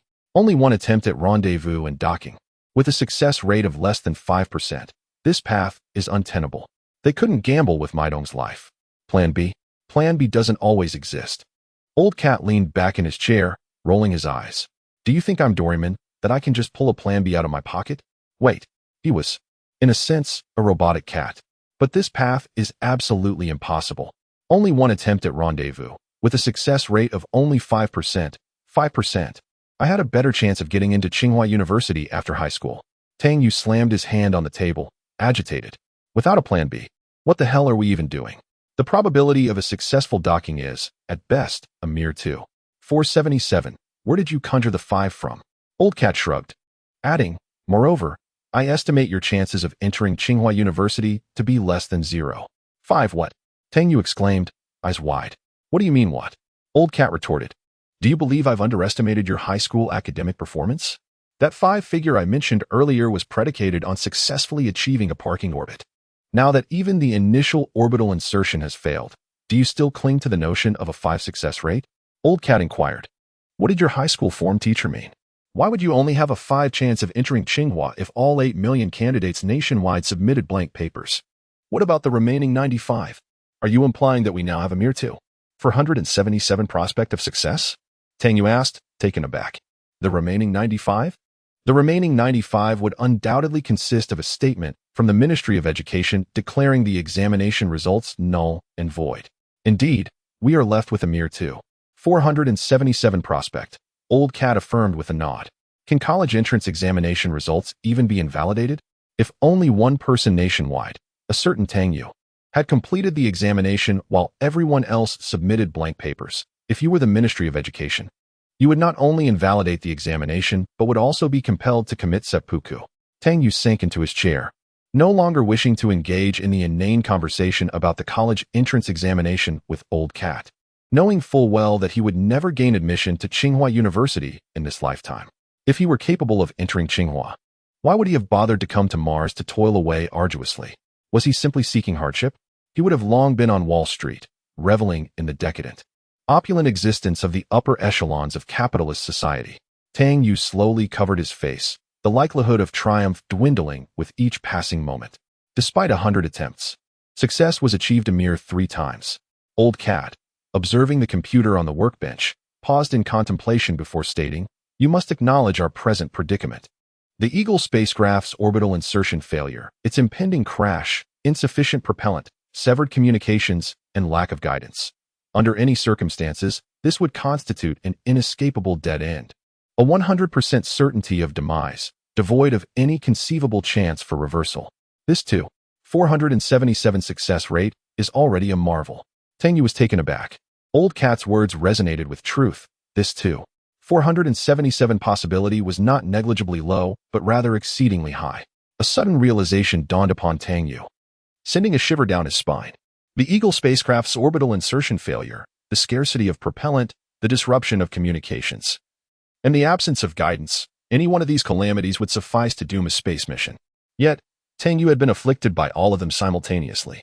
By all accounts, they should have perished long ago, their fate sealed. But why, then, did a sliver of hope, a mere 2, for 77, persist? What force sustained this faint glimmer? Like the last candle flickering in the night, tenaciously refusing to be extinguished despite the tempestuous winds? What is it? Tang Yue inquired, lifting his gaze. Old Cat turned his head. What is it? Tang Yue reiterated. What exactly is this to? 477 hope that remains to us? What is maintaining this final probability of success? The old cat, with a slight tilt of its body, raised a paw and began tapping several keys on the keyboard with a flurry of sounds. A window suddenly appeared, and Tang Yue leaned in to observe the primary structure of the Eagle spacecraft's payload bay. The massive first-stage rocket engine and propellant tanks had been jettisoned, rendering the lander significantly shortened, leaving only the command module, cargo bay, and upper stage rocket. The old cat circled a section with the mouse, indicating the nozzle at the bottom of the cargo bay for Tang Yue's attention. The RD-0172 rocket, constructed by the Russian Scientific and Production Association for Power Machinery, is known for its robust reliability. This diminutive rocket plays a modest role in the grand scheme of the Mars landing mission, tasked solely with ensuring the safety and maneuverability of the payload bay. If the Eagle spacecraft's Raptor 3D and 3C rockets are likened to powerful ocean liners, then the RD-0172 is undoubtedly akin to a small skiff. Yet now, with the ocean liner having sunk, they must rely on this skiff as their last lifeboat. Fortunately, this skiff is crafted by a nation renowned for its resilience and strength, bolstered by the dual influences of vodka and the legacy of past emperors, suggesting that perhaps the skiff could also serve as a tugboat. Tang Yue and the old cat sat resolutely across from each other, with paper and pen positioned between them. Dim light cascaded from above, illuminating the faces of both man and feline, each wearing a serious expression. Shall we completely abandon the intermediate orbit? Relinquish this circular path at an altitude of 280 kilometers, and execute a single acceleration to allow the Eagle spacecraft to leap directly from its docking orbit into the space station's orbit for rendezvous and docking? Is that feasible? All right. But the peril is considerable. To what extent? To leap from an altitude of 280 kilometers to 380 kilometers necessitates an acceleration followed by a deceleration, consuming a substantial quantity of propellant. Is our remaining propellant sufficient for several more rendezvous attempts? Not at all. Ergo, regardless of the strategy we employ, we are limited to a solitary rendezvous and docking? Affirmative. Which strategy, then, would yield the greatest residual propellant? I must calculate. The old feline settled into the chair, closed its eyes, and commenced its meditation. Subsequently, it began to emit smoke from its orifices. 10%. Tang Yue promptly made a decision. This is it. This is Plan B. Let the lander leap directly across. Waste not a second. Burn not a milligram more fuel. Old cat, you shall be responsible for piloting and guidance. I shall assist you in locating the signal. Tang Yue inexplicably gained confidence, opting for the plan with decisive resolve. Old cat was somewhat taken aback, wondering when this wretched cur had become so resolute. It was unaware of the source of Tang Yue's elation. Just moments prior, he had been disheartened and profoundly despondent. We are already dead, Tang Yue stated. Old cat was taken aback, not comprehending the meaning. We are already dead, Tang Yue reiterated. The launch of the Eagle spacecraft has already failed, and Mai Dong was destined to perish, yet fate has granted us a 477 chance. Can you comprehend? Old cat immediately grasped Tang Yue's meaning. They had never been forced into an impasse with no escape. Rather, they were already ensnared in a desperate predicament. From the moment Tang Yue and Old Cat vanished from Earth, they had embarked on a perilous gamble with no retreat. The failure of the Eagle spacecraft's orbital insertion should have guaranteed a fatal outcome, a scenario with no hope of survival. Yet, a formidable rocket engine had miraculously sustained a glimmer of hope for them. It was a true case of rising from the ashes of despair. When is the next orbital maneuver window? Tang Yue inquired. The most recent window was 5 minutes ago, Old Cat replied, glancing at the time. The next opportunity will be in 1 hour and 15 minutes. Tang Yue turned, donning the external suit of the Mingguang armor. I will set up the antenna for you. Leave the signal issues to me. I will ensure you can connect with the lander before the next maneuver window arrives. You drive that monstrous Russian space tractor and execute a spectacular drift at apogee. I believe in your driving skills, the master of the Autumn Mountain baby carriage. Rest assured, I will maneuver the tractor with the elegance of a Lamborghini. Watch me reverse flawlessly into the docking bay, Old Cat said, giving a thumbs up. Good luck. Tang Yue donned the Mingguang armor, grasped the antenna, and strode purposefully outside, shouting, Dear Comrade RD-0172, though our nation is vast, we cannot afford to retreat even a single step. for behind us lies Moscow. Huzzah! Old Cat watched as he bent to enter the airlock chamber. Suddenly realizing that his earlier impression of Tang Yue's silhouette resembling a bear was entirely accurate, he not only resembled a bear, but a shaggy bear at that. Tang Yue's inexplicable confidence may stem not only from the awakening that arises when one is pushed to the brink, but also from the Russian inscriptions that adorn the RD-0172 engine. Shortly thereafter, a resounding shout echoed through the airlock chamber. Vodka, Davarishi, dear Mom and Dad, I am Mai Dong. And I am writing this letter to you from the Mars United Space Station. I am doing well here. Mai Dong paused for a moment before pressing the backspace key to erase all her words. Dear Mom and Dad, I am Mai Dong. As I put pen to paper, the sun has just risen from the other side of Mars, its golden rays illuminating half of the crystal capsule. The scenery here is truly breathtaking. Mai Dong shook her head and deleted everything she had written once more. Dear Mom and Dad, I am Mai Dong. How are you? I am about to die. Delete. Dear Mom and Dad, I am Mai Dong. I will soon be with you. Delete. Mai Dong repeatedly typed and deleted, feeling that every sentence she penned was inadequate. From beginning to end, the girl's delicate fingers finally rested on the keyboard as she fell into a profound silence. Her mind was filled with words she longed to express, yet when she truly attempted to begin, she found herself at a loss for where to start. It was akin to having a heart full of thoughts to share with someone, only to look up and realize the vastness of the universe around her, leaving her feeling utterly alone. Mai Dong sat in her chair, secured by her safety belt, her gaze fixed on the computer screen, where the cursor blinked with a relentless rhythm. Yet she still yearned to leave a mark on this world. Mai Dong was uncertain whether Tang Yue and the old cat could indeed ensure the successful delivery of supplies by the Eagle spacecraft. At that moment, a sandstorm was raging over Kunlun Station, severing communications. Even though Mai Dong was not a seasoned aeronautics expert, she was acutely aware of the challenges involved. The prospects for success were exceedingly bleak. Should the Eagle spacecraft fail to rendezvous with the International Space Station, her fate would be sealed. Mai Dong realized she had to utilize the last remnants of her strength to compose a complete letter. But once it was finished, where could she send it?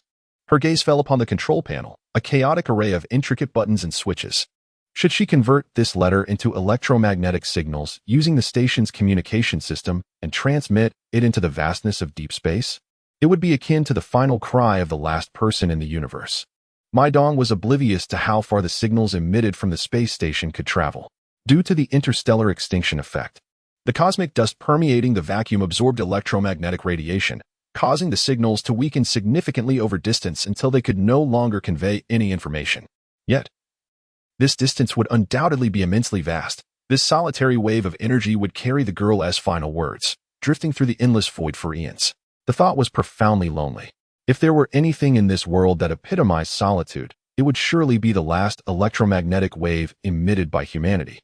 Bearing a language incomprehensible to the universe, journeying from birth to oblivion towards a destination that knows no end. Should she then leave this letter aboard the space station? Years after her demise, when the lifespan of the International Space Station has expired and it plummets through the atmosphere, will her letters be consumed in the flames alongside it? Scattered as ashes upon the vast plains of Mars, Mai Dong sighed softly, embracing herself. As the last inhabitant of the International Space Station, she yearned to pen a letter but found herself at a loss as to whom it should be addressed. The universe, though expansive, offered no sanctuary for her correspondence. Until one faces the brink of death, the true nature of mortality remains an enigma. This was a sentiment expressed by Tang Yue, the cynical orator, prior to the launch at the Jiuquan Center on Earth. At that moment, Mai Dong nodded earnestly, albeit without comprehension of the deeper meanings. Yet she cherished it as a sage's warning, etched into her memory, despite Tang Yue's intention to merely pose as a pretentious figure. At this instant, Mai Dong extended her hand, as if she could touch death itself. The golden sunlight caressed the girl's fair cheek, moving with a discernible slowness, revealing that death, much like sunlight, is silent, gentle, and imperceptible. Mai Dong gazed out of the porthole, within the core module of the crystal spacecraft. She beheld the robust structure of the framework stretching overhead, reminiscent of a colossal crane's arm. Various intricate and rugged machinery clung to the framework, their twisted and gnarled components exposed to the vacuum of space. These were undeniably the cutting-edge technologies of the 21st century. Yet they evoked a nostalgic essence akin to the steam-driven crankshafts of the 19th century. In the distance, expansive solar panels are neatly arranged in a row, resembling the colossal oars of ancient warships, gradually tilting to follow the sun, casting immense shadows upon the pristine walls of the cabin. This is the Mars United Space Station, situated 100 million kilometers from Earth. A girl floats alone in the vastness of space, perhaps the farthest from home any human has ever ventured, and yet, she finds herself homeless. Just 5 days ago, her life was not like this. At the age of 25, Mai Dong had recently graduated from Zhejiang University and, before departing Earth, had obtained her master's degree from the Chinese Academy of Sciences. Prior to applying for a doctoral program, her advisor recommended she consider participating in a Mars exploration mission, focusing her research on the most contemporary and sought-after technologies related to long-term space travel, thereby establishing a foundation for her doctoral studies. As the Mars exploration project progresses, numerous challenges associated with long-term and even ultra-long-term space missions have come to light, becoming prominent research areas in aerospace medicine, physiology, and various other disciplines. This situation mirrors the Apollo program of the last century, a colossal and costly space initiative that spurred advancements across the nation and the globe in numerous fields and industries. The 4 major pitfalls of biochemistry and materials science evoke immense excitement. Mai Dong's research focus is on ecological cycles within microgravity, closed environments. A complex and challenging subject with significant implications, yet few in her country are currently pursuing this field. She hopes to achieve meaningful results. Devoting oneself to scientific research? You are so noble, why not take the plunge yourself? In the end, only Mai Dong, with an innocent demeanor, contacted the Zhochuan Center to participate in the selection and training. This seemingly soft and naive young woman, armed with remarkable resilience and extraordinary determination, successfully passed the assessment and was chosen to join the Mars exploration team, becoming a colleague of Tang Yue. The moment she learned of her selection, Mai Dong was overjoyed. She was allocated a small experimental area aboard the Orion spacecraft and the International Space Station, where she placed her cultivation box containing a batch of plant seeds.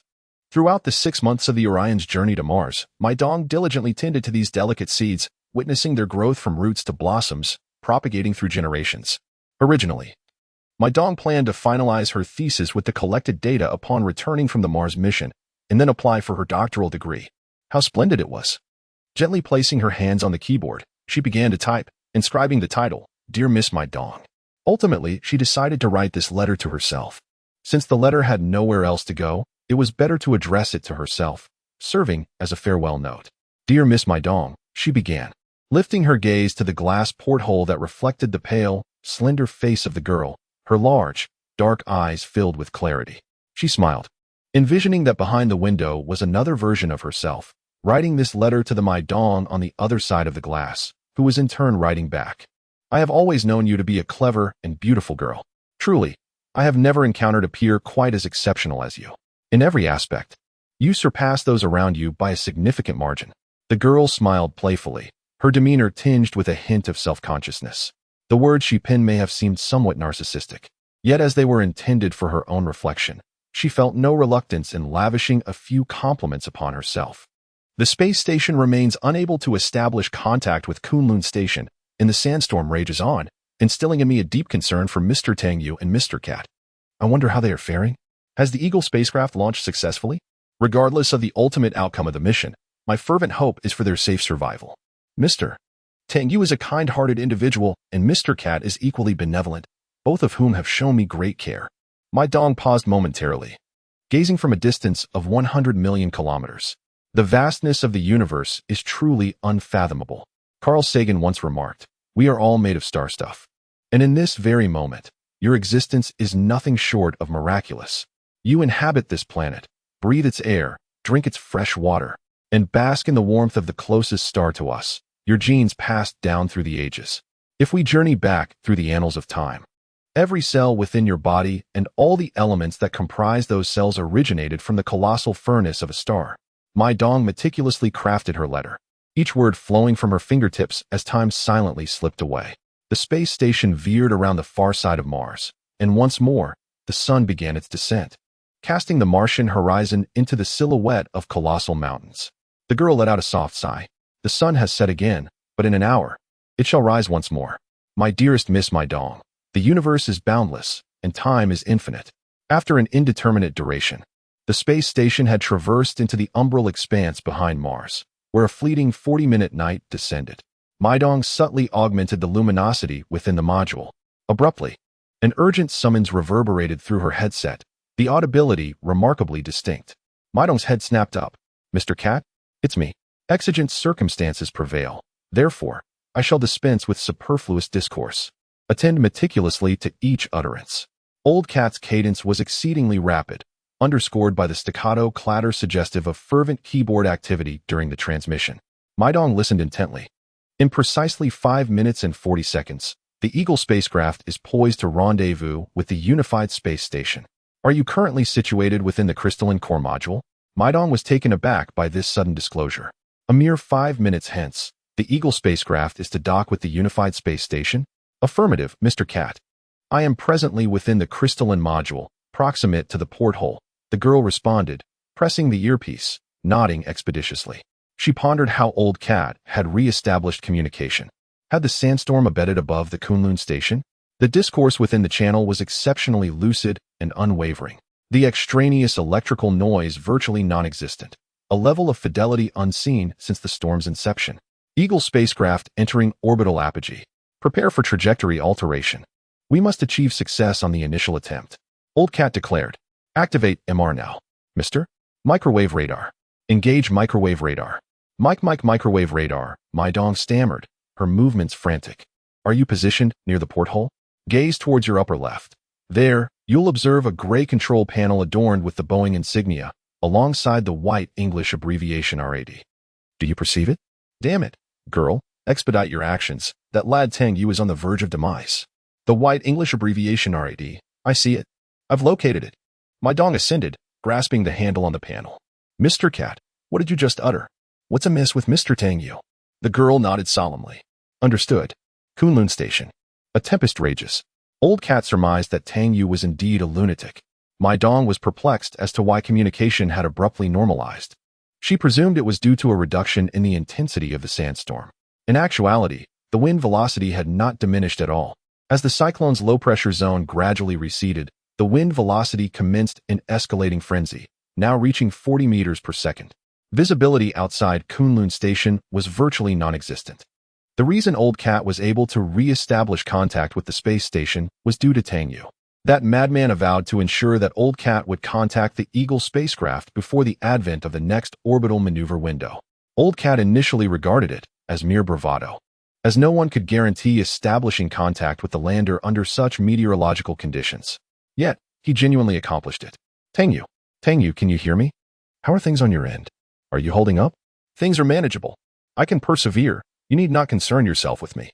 Concentrate on overseeing the docking of the Eagle spacecraft with the space station. Tang Yue bellowed over the channel, clad in his radiant armor, braving the tempest. Standing firm in the darkness. Damn it, the Old Cat muttered under its breath, realizing that if anything were to happen to Tang Yue at that moment, it would be too late to rush to his aid. Tang Yue was not positioned at the entrance of Kunlun Station, but rather 100 meters away by the garage. Standing behind the Martian stray dog, with a massive communication antenna strapped to his body. This was Tang Yue's approach. The emergency backup antenna was far too feeble. So he resolved to reactivate the station's own communication antenna, a towering 2-meter behemoth, powerful enough to maintain contact even amidst a storm. Unfortunately, it had been toppled by the raging winds in the sandstorm and rendered ineffective. In a moment of reckless abandon, Tang Yue, while singing Katyusha and Unity is Strength, made his way over.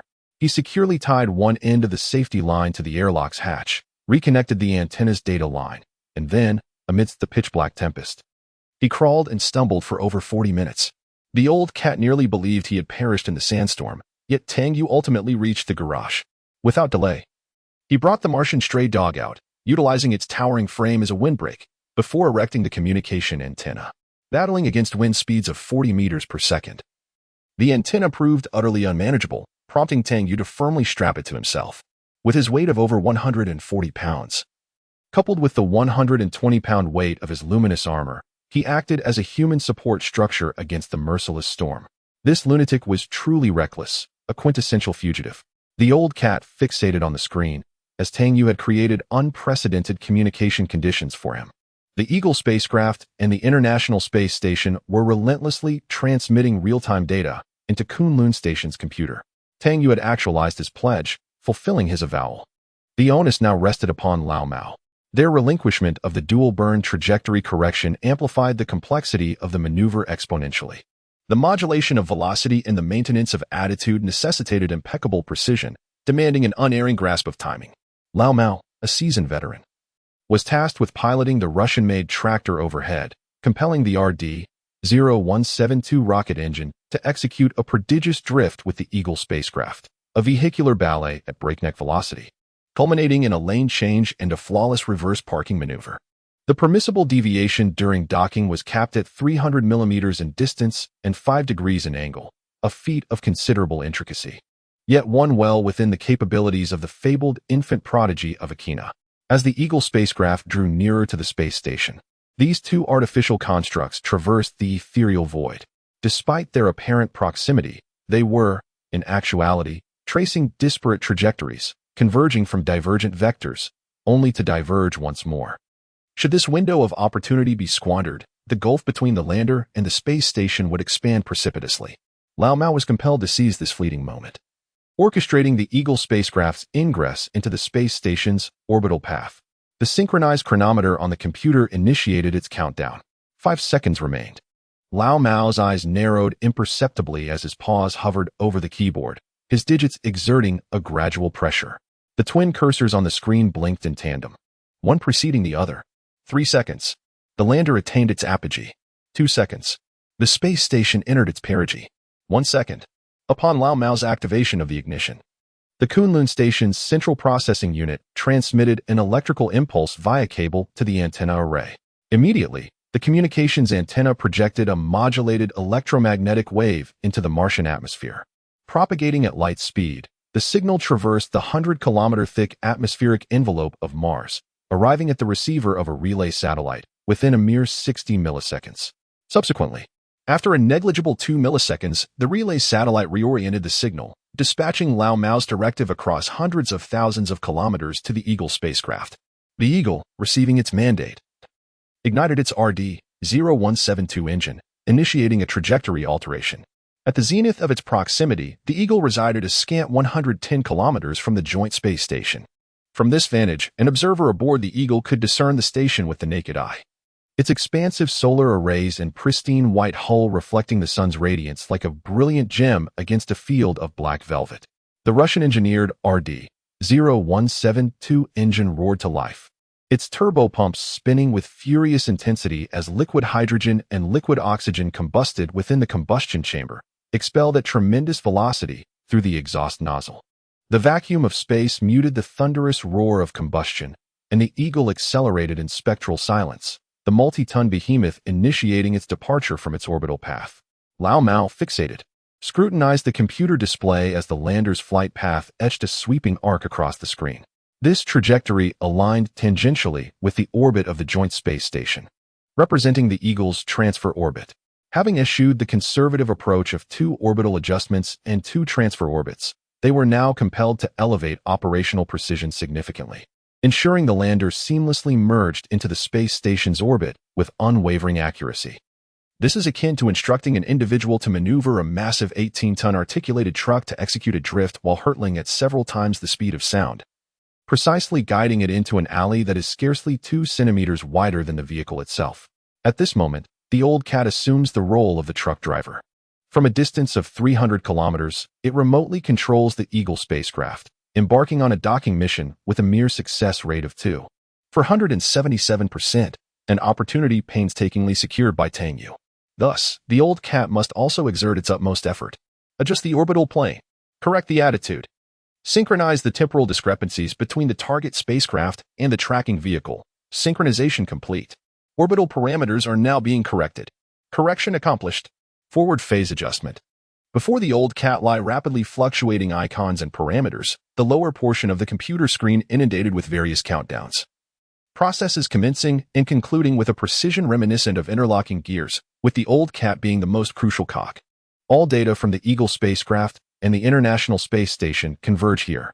A colossal stream of data cascades down from their orbit 400 kilometers above. through the antenna held by Tang Yue, into the Kunlun Station's computer system, where the old cat presides, issuing commands. Received. Activate the transponder. The Mr. System begins its search. The old cat instructs, lock onto the tracking vehicle. Young lady, you comprehend the procedure, do you not? I just instructed you on it. Yes, yes, yes. I understand. Activate the RAD control panel. Turn on the power button. Next is PRHEAT. Then, adjust the microwave radar parameters until a crimson cross appears at the center of the screen, followed by the adjustment of the pitch angle. 2 minutes later, the target is locked. Mr. Cat exclaims, the microwave radar has secured the target. Excellent. What a clever young lady. The Eagle spacecraft has entered the second docking point with an absolute velocity of 3,554. 36 meters per second and a relative velocity of 221.41 meters per second. The distance to the target vehicle is now 35188. 69 meters. Old cat shouts, Mai Dong. Received. Comes the response. Mr. System, angle measurement. Establish the relative motion coordinate system. Okay, the angle measurement antenna array has been activated. Confirm the signal carrier phase difference. Confirm the signal carrier phase difference. Mai Dong's voice trembles slightly as she confirms the upper and lower bounds of the angle measurement range. The azimuth angle bounds are determined. The azimuth angle step size is confirmed. The pitch angle bounds are established. The pitch angle step size is confirmed. Mai Dong clutches her headset and shouts. Data refreshes on the screen before Old Cat, and a complete coordinate map is constructed. The lander on the screen gradually approaches the space station, with the distance now reduced to 10 kilometers. At this juncture, even Mai Dong inside the core module can see the Eagle spacecraft. Through the porthole, she perceives a gleaming white vessel against the backdrop of the dark abyss of space, appearing no larger than a grain of rice, reminiscent of a solitary boat adrift in the deep sea. Tears stream uncontrollably down the girl's face. Tang Yue, are you all right? Can you hold on? Old Cat inquires. Tang Yue has remained silent for quite some time, and Old Cat grows increasingly concerned for his well-being. It is manageable. Do not concern yourself with me. What stage have we reached? Tang Yue's voice was faint. We have just 5 kilometers remaining. Lao Mao stated, the Eagle spacecraft has entered the third docking point. The absolute speed is 3,511.17 meters per second. The relative speed is 107.35 meters per second. The distance to the target vessel is 4,823.07 meters. Does this mean we are on the brink of success? Given the arduous and protracted journey of over 400 kilometers, 5 kilometers is indeed negligible. Mai Dong. Acknowledged. Activate the orbital control sensor. Lao Mao instructed. Its control panel is located on the right side of the RAD system. It bears the white English abbreviation TCS. Do you see it? TCS found it. Engage it. Lao Mao commanded. The various telemetry equipment aboard the space station operates at differing ranges. At a distance of 100 kilometers, the guiding apparatus of the Joint Space Station utilizes microwave radar. However, the precision of microwave radar is limited at close range. Thus, when the Eagle spacecraft approaches within 1 kilometer of the space station, it is the TCS system that takes over from the microwave radar. TCS stands for the Orbital Control Sensor. The core of the Orbital Control Sensor is a laser rangefinder, which offers far superior measurement accuracy at close distances compared to microwaves. Mai Dong activated the TCS system. In the next moment, data materialized before Lao Mao's eyes. Orbital parameters have been revised once more. Azimuth angles have been adjusted again. Elevation angles have been corrected once more. Lao Mao instructed, Mai Dong, activate the optical imaging sensor. Acknowledged. The optical sensors have been activated. How splendid. Mai Dong, you truly are a brilliant and talented young lady. The distance between the Eagle spacecraft and the space station has diminished to 800 meters, with a relative speed decreasing to 30 meters per second. The Old Cat expertly maneuvers the lander, making minute adjustments to the spacecraft's attitude control rockets, aligning it perfectly with the docking interface of the space station, ready for a seamless entrance. The driving skills of this seasoned veteran are truly commendable. The system's computer has provided a predictive result, with a red line and a blue line perfectly overlapping, indicating that the Eagle spacecraft is traversing along the most optimal trajectory with precision. It has indeed navigated this hefty vehicle, weighing over 10 tons, into the narrow passage without even grazing the side mirrors. If it continues on this trajectory, the Eagle spacecraft will undoubtedly reduce its speed to a safe level prior to docking, executing an autonomous connection. The old cat lets out a slight sigh of relief. There are still 400 meters remaining, with the relative speed now at 15 meters per second. Tang Yue, can you hear me? The old cat calls out to Tang Yue, stating that success is imminent. Just half a minute more. The delivery will arrive shortly. All right, I can hold on for another half a minute. The distance has now decreased to 300 meters, with the relative speed dropping to 10 meters per second. The old cat feels an urge to cheer. Haha, we can do it. I knew it could be done. Mr. Cat? Mai Dong timidly calls out to him. Yes? Is there an issue on my end? The space station is sounding an alarm, Mai Dong reports. An alarm? The old cat is momentarily taken aback, still processing the situation, when suddenly an alarming window pops up on the screen before him, featuring a massive exclamation mark, with vibrant red letters flashing erratically. Upon hearing the warning impact, old cat paused momentarily, then clutched his headset and instinctively roared, "Escape! Mai Dong, flee! Flee! Mai Dong, escape!" His voice was hoarse with desperation. The girl was momentarily stunned. 3 seconds later, an earth-shattering roar erupted, and a violent tremor reverberated through the walls and air. Every small item floating in the cabin seemed to freeze in place, as if the very air had been compressed. Time seemed to stand still for an instant. Then, everything was violently flung outwards, and the panels and screens attached to the walls cracked simultaneously. The space station structure emitted a piercing, metallic shriek of agony, and depressurization alarms blared urgently. Mai Dong felt as if she had been struck forcefully in the chest. Her initial sensation was akin to a car accident, as if her vehicle had been rear-ended. Her body was sent hurtling uncontrollably backward, tumbling through the air, only to be yanked back by her headset cord. The cord wrapped around her arm, and Mai Dong's body swung like a pendulum, crashing heavily into the control panel. The space station had completely lost its orientation, and everything before the girl's eyes was spinning, causing her dizziness and disorientation. The cacophony of piercing alarms rose and fell, and the entire core module was bathed in the red glow of the warning lights. Mai Dong was utterly unable to control her body, and she slammed into the porthole once more. Before losing consciousness, all she could see was a blinding red light and thick smoke. On the computer screen, alarming warning windows still flashed ominously. Old Cat stood at his workstation, clutching his headset, his heart sinking with dread. It was over. At this moment, disaster has truly struck. In the final moments, the Eagle spacecraft's malfunctioning computer has encountered a critical error. The old cat employed a strategy of a single jump into orbit, executing rapid acceleration followed by deceleration, bypassing the docking station without stopping. This approach resulted in the landing module approaching the docking speed at a velocity higher than usual.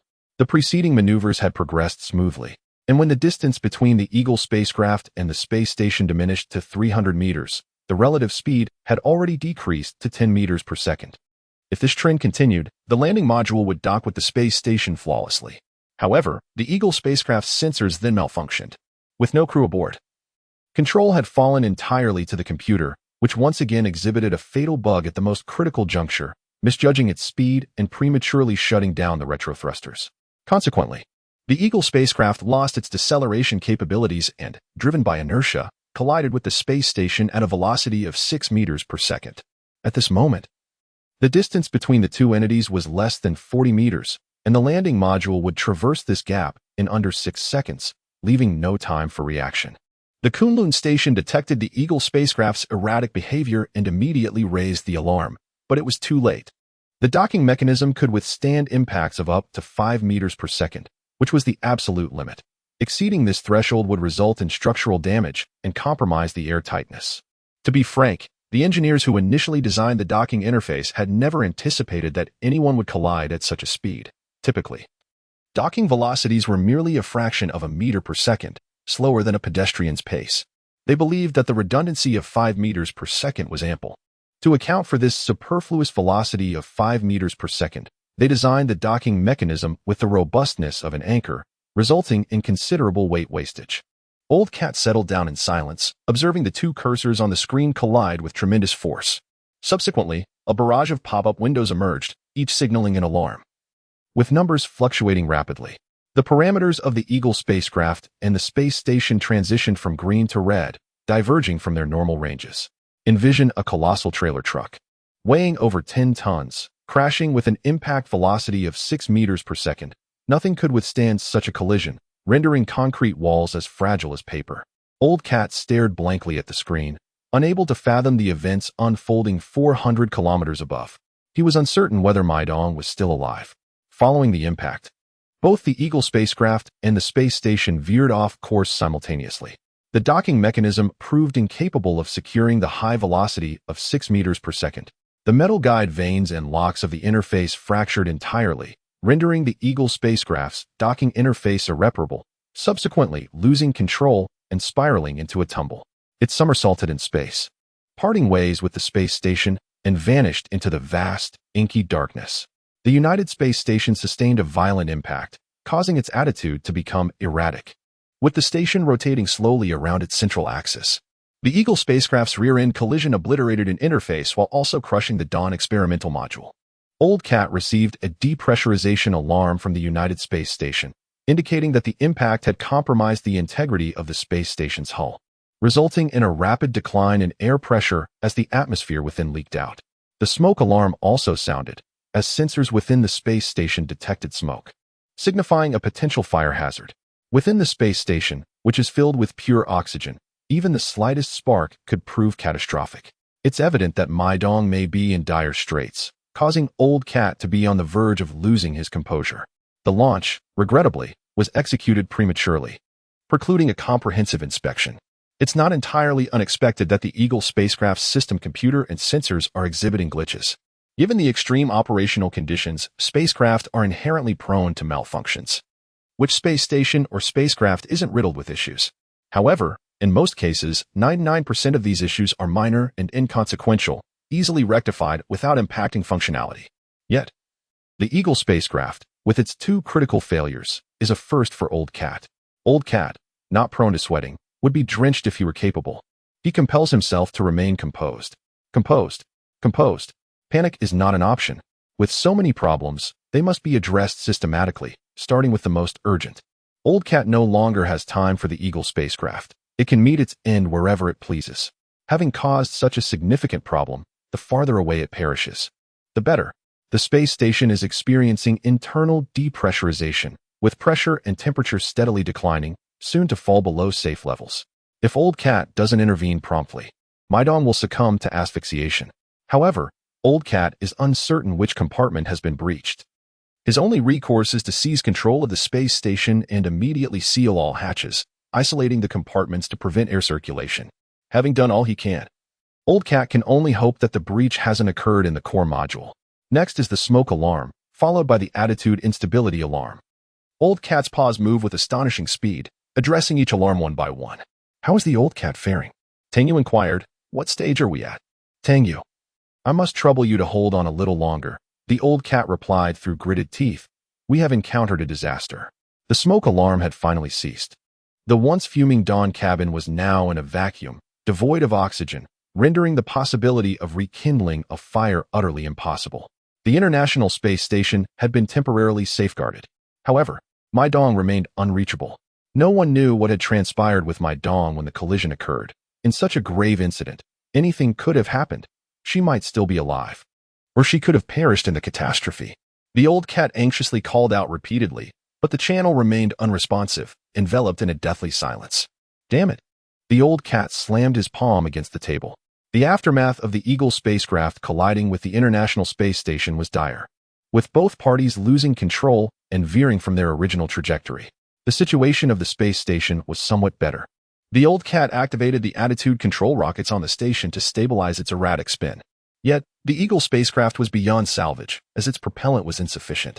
This rendezvous had completely failed, and the impact had altered the lander's flight path, sending it into a chaotic tumble, now drifting far away.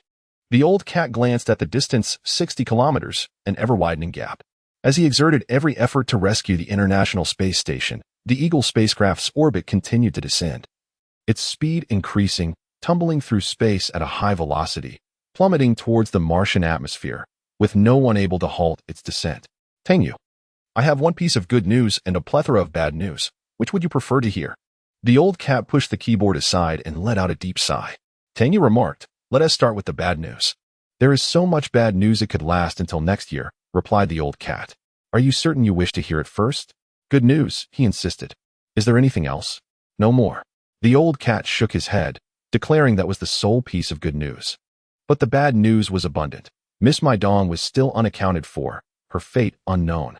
The Eagle spacecraft was hurtling down an irreversible path, its speed severely diminished by a collision.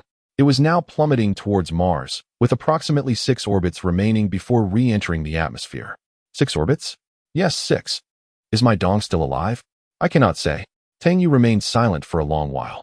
Do we still have a chance? There can be no further opportunities. The old cat's voice was devoid of joy or sorrow, simply imbued with profound exhaustion. According to the monitoring from Kunlun Station, the International Space Station was currently at an altitude of 400 kilometers, while the Eagle spacecraft's trajectory was only 320 kilometers high, with a linear distance exceeding 100 kilometers between them. The lander was incapable of altering its trajectory or accelerating further. As a robot, the old cat felt this despair acutely, a despair rooted in the physical and the data, irrevocable and unshakable. The Eagle spacecraft's orbit was 80 kilometers lower than that of the space station, and this gap was only widening. The RD-0172 engine could no longer adjust its trajectory. No one could elevate its orbit by 80 kilometers out of thin air. At this moment, only gravity acted upon the lander, relentlessly pulling it downwards until it would ultimately fall into the atmosphere.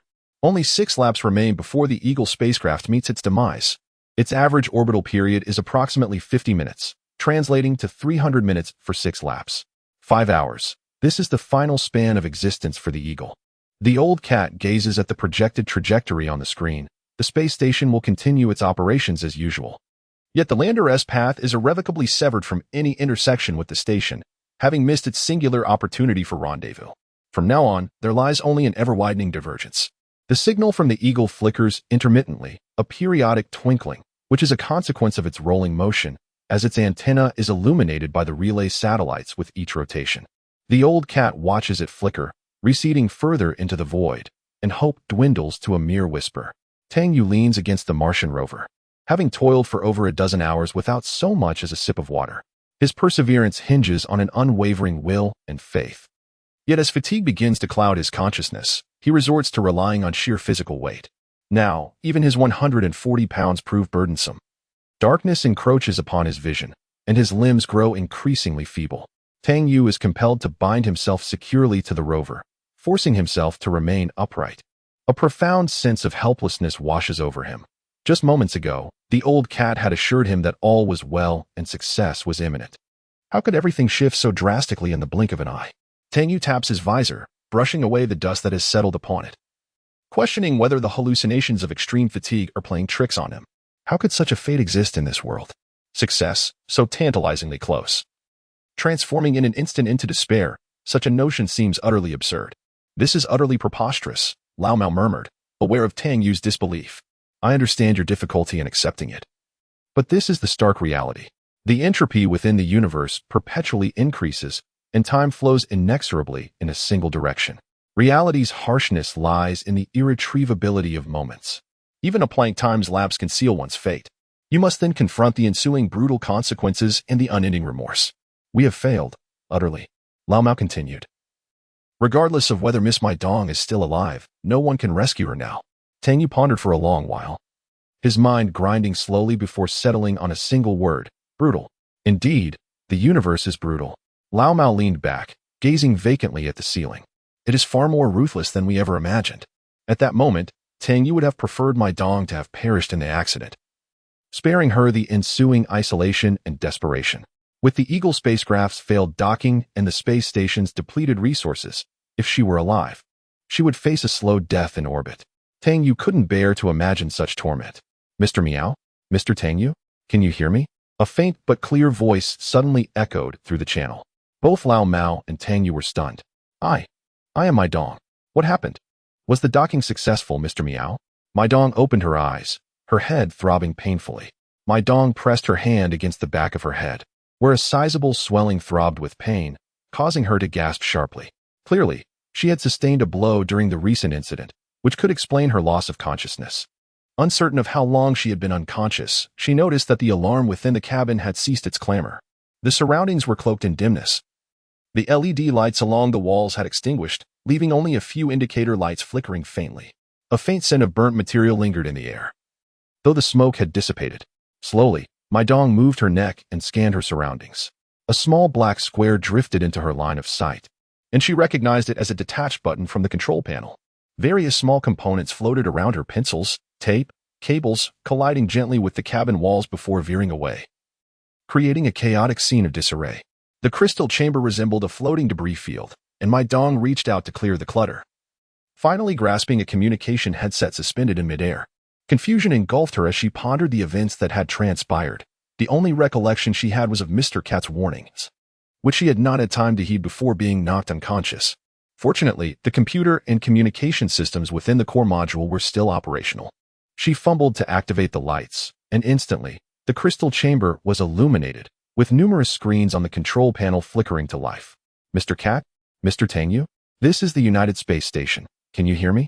Mai Dong attempted to establish a connection with Kunlun Station. I am Mai Dong. What has happened? Was the docking successful? Mr. Cat? Ms. Mai Dong, this is Kunlun Station. I can hear you clearly. Old Cat's voice resonated through the headset. The girl exhaled in relief. You're unharmed. Indeed, Old Cat affirmed. Pray tell, Mr. Cat, what precisely has transpired? The space station appears to have sustained an impact, and the Dawn experimental module is damaged. Its hatch sealed shut, Mai Dong said, a hint of trepidation in her voice. She cast a glance around the control panel, alarms blaring from every system. A clear indication of the space station's significant damage. The girl unlatched a cabinet on the bulkhead, retrieved an intravehicular spacesuit, and donned it, followed by her helmet. Listen, lass. Maintain your composure. Report your status first, Old Cat instructed. Yes, I seem to have struck my head and lost consciousness, but I'm mostly fine now, Mai Dong replied, nodding as she examined the various subsystems of the crystalline module. Apart from the Dawn module, the space station seemed relatively intact, albeit in a state of disarray. Some of the interior lining had come loose, several circuits in the power system had tripped, and a battery had short-circuited. However, the computer was functioning normally, without any glitches. Old Cat acknowledged with a nod. The space station's attitude seems to be askew. The orientation of the photosensors is slightly off the central axis, Mai Dong continued. The Hope and Discovery modules are also triggering alarms in several locations, but all the hatches are sealed. I can't access them. But it doesn't seem to be a major issue. The alerts merely indicate disconnections. Old Cat nodded again. Anything else? Old Cat was relieved, as it had been concerned that the impact from the Eagle spacecraft might have caused some imperceptible safety hazards. Now that Mai Dong has awakened, she herself can conduct a thorough inspection of the space station. Mr. Cat? Has the docking been successful? The girl inquired with trepidation. Tang Yue and Lao Mao's hearts were gripped with anxiety, unsure of how to respond to Mai Dong. Her tone was so delicate and cautious, brimming with a fragile hope, akin to a child eagerly seeking New Year's money from their parents or a terminally ill patient inquiring about their chances of survival. It was as if a girl, lost in darkness and despair, tugged at your sleeve, tentatively asking, "Can you take me away?" She was both hopeful and vulnerable, so fragile that a mere shake of your head might shatter her like glass. A prolonged silence descended upon the channel. The last time such a silence had occurred was when Tang Yue had informed her of Earth's disappearance. Lao Mao remained silent for an extended period. Miss Mai Dong, I am deeply sorry. Mai Dong, wearing her headset, floated within the core module, the surroundings suddenly growing silent. I am truly sorry. Lao Mao's voice grew fainter. The Eagle spacecraft is completely out of control. It has now derailed. This is our oversight. If our inspection had been more thorough and meticulous, if we had not wasted so much time, if we had been able to control the lander. Mai Dong shook her head. It's not your fault, Mr. Cat. Nor is it Mr. Tang Yue's. The rocket malfunctioned, something no one could have foreseen or controlled. It's not your fault at all. She slowly exhaled, gazing up at the white lining of the cabin wall, rubbed her eyes, and forced a smile. It is I who have caused you to squander such resources, and I owe you an apology. Mr. Tang Yue, Mr. Cat, I am truly sorry for the time and effort you have wasted, as well as the loss of a spacecraft and half of the supplies. My sincerest apologies. Mai Dong mustered her spirits. Please do not blame yourselves, Mr. Cat and Mr. Tang Yue. You have both done your utmost, and I am deeply grateful to you, Mr. Cat, for your relentless efforts to rescue me. As she spoke, her eyes began to glisten with unshed tears, yet in the vastness of space, they could not flow, merely swirling in her eyes. Mr. Cat, Mr. Tang Yue, you are both kind-hearted souls. Mai Dong continued, I am profoundly appreciative of all that you have done for me. You have taken such good care of me. And I shall forever hold these memories close to my heart, never to forget them in this lifetime. Old Cat sat in his chair, absorbing the girl's words. Grateful for all he had done, keeping them in his heart, never to forget them. What good is that? You may not have long to live. Do you not realize, my dear girl, how many days remain in your life? Why do you apologize? You should be berating us fiercely, hurling accusations at us. Call us useless fools. Accuse us of being incompetent and causing more harm than good. Suddenly, Old Cat was consumed by a surge of agitation, yearning to shatter something in frustration. In this cold, dark, and desolate world, the last thing he wished to hear was a farewell. I hope you can live well. Mai Dong wiped the moisture from her eyes, determined to live as long as she could, for the longer she lived, the better. After all, it is said that good people enjoy long lives. Tang Yue remained silent, leaning against the chassis of the Mars rover, securely tethered by a cable threaded through the handrails and steps of the vehicle. His legs had grown numb and cold, rendering him unsteady for quite some time. Indeed, 2 hours prior, he had lost all sensation. Now, he felt as though he were propped up on 2 wooden stakes, his knees rigid and unyielding, unable to bend, while his brain's commands could no longer reach the muscles of his legs. Old Wang, a true professional astronaut and mission specialist, contrasted sharply with Tang Yue, who was merely an amateur and a payload expert. During a fierce snowstorm at 3 in the morning, they found themselves cramped inside a flimsy tent, cut off from external communications, with snow piled thigh-deep outside. As Tang Yue's hands and feet succumbed to the biting cold, Old Wang rubbed them vigorously, continuing until dawn. At that moment, Old Wang remarked, "Tang Yue, I can tell you're quite a tough character." Tang Yue retorted, "Where do you see toughness in me? I need to be hospitalized for 3 days if I slice my finger while chopping vegetables." Old Wang patted him on the shoulder. "Was it you who cursed the Director's ancestors during the overload training in the centrifuge?" The Mars rover supported Tang Yue, while he leaned against the communication antenna, a massive and heavy apparatus, taller than himself. It is a mystery how he managed to hold on. Perhaps Old Wang was right. Deep down, Tang Yue possessed an indomitable spirit. At times, he resembled a rabid dog, fiercely clinging to something without a hint of release, unyielding even in the face of dire consequences. Much like the time I participated in the overload training at the Jiuquan Center, as the centrifuge accelerated. The other load specialists succumbed to the pressure, triggering the alarm at 6 GS. Only Tang Yue, gripping the alarm, continued to shout. He persisted until the force reached 8 GS. Glancing at his watch, he noted it was 3:15 in the afternoon, with the raging wind showing no signs of abating. He listened to Mai Dong apologizing over the channel. The docking had failed, and the lander had derailed. By all accounts, they had reached a dead end. Even Old Cat had given up, yet Tang Yue held a contrasting conviction, an inexplicable ferocity surging from within him. He was a man akin to a rabid dog, fiercely clenching onto something without letting go. Beethoven once proclaimed the need to seize fate by the throat. But what did Beethoven know? He aimed to viciously grip fate's throat. He was a mad dog, intent on locking destiny in a chokehold. He would not relent even if it cost him his life. "Mr. Cat, Mr. Tang Yue, you must survive," came the plea. "Silence," Tang Yue replied coldly. Mai Dong was taken aback. Old Cat was also stunned.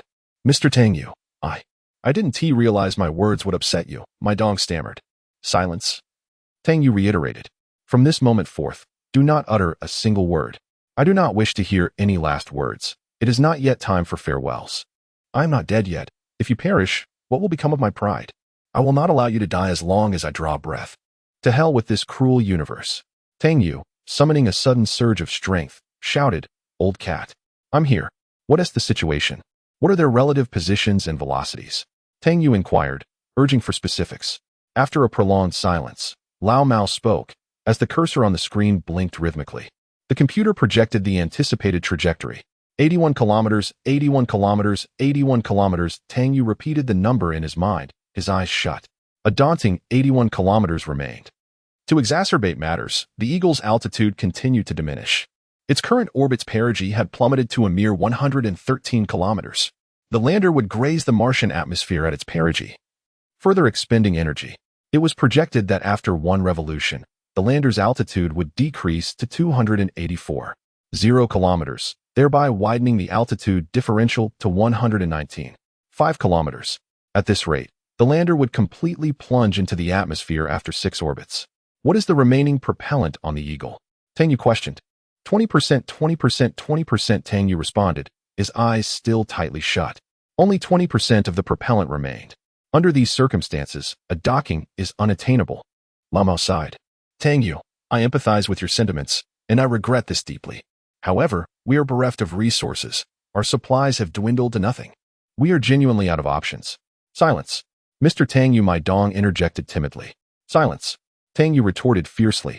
Girl, we are endeavoring to save your life. Do you comprehend? This is your own life, not someone else's. If you understand, then please be silent. If you do not understand, then still, please be silent. If you no longer wish to live, then allow me to decide for you.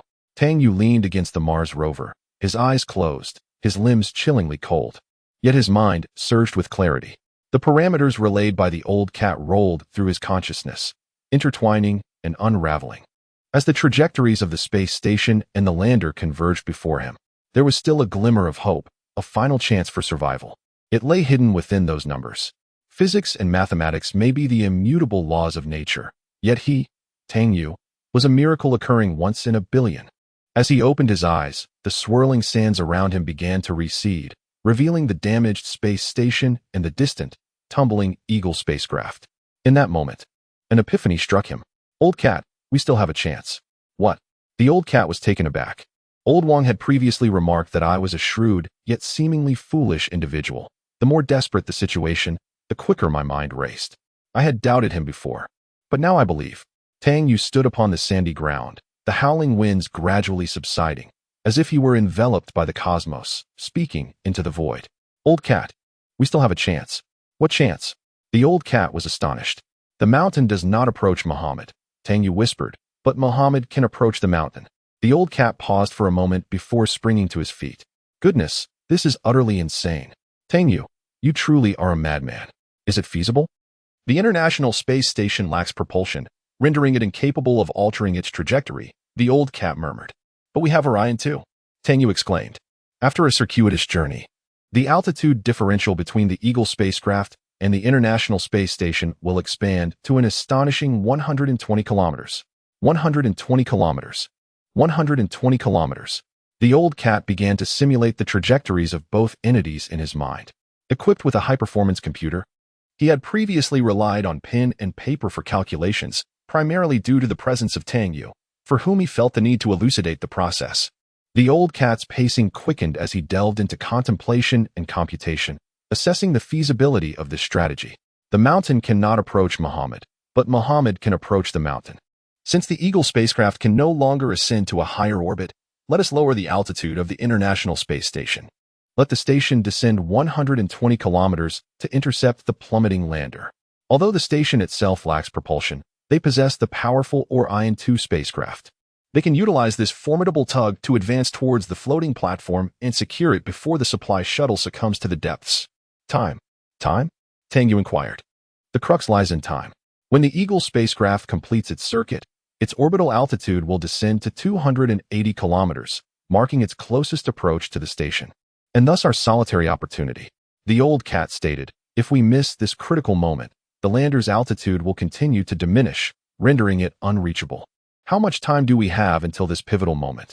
The old cat glanced at the clock. 50 minutes. We must lower the altitude of the space station by 120 kilometers within 50 minutes?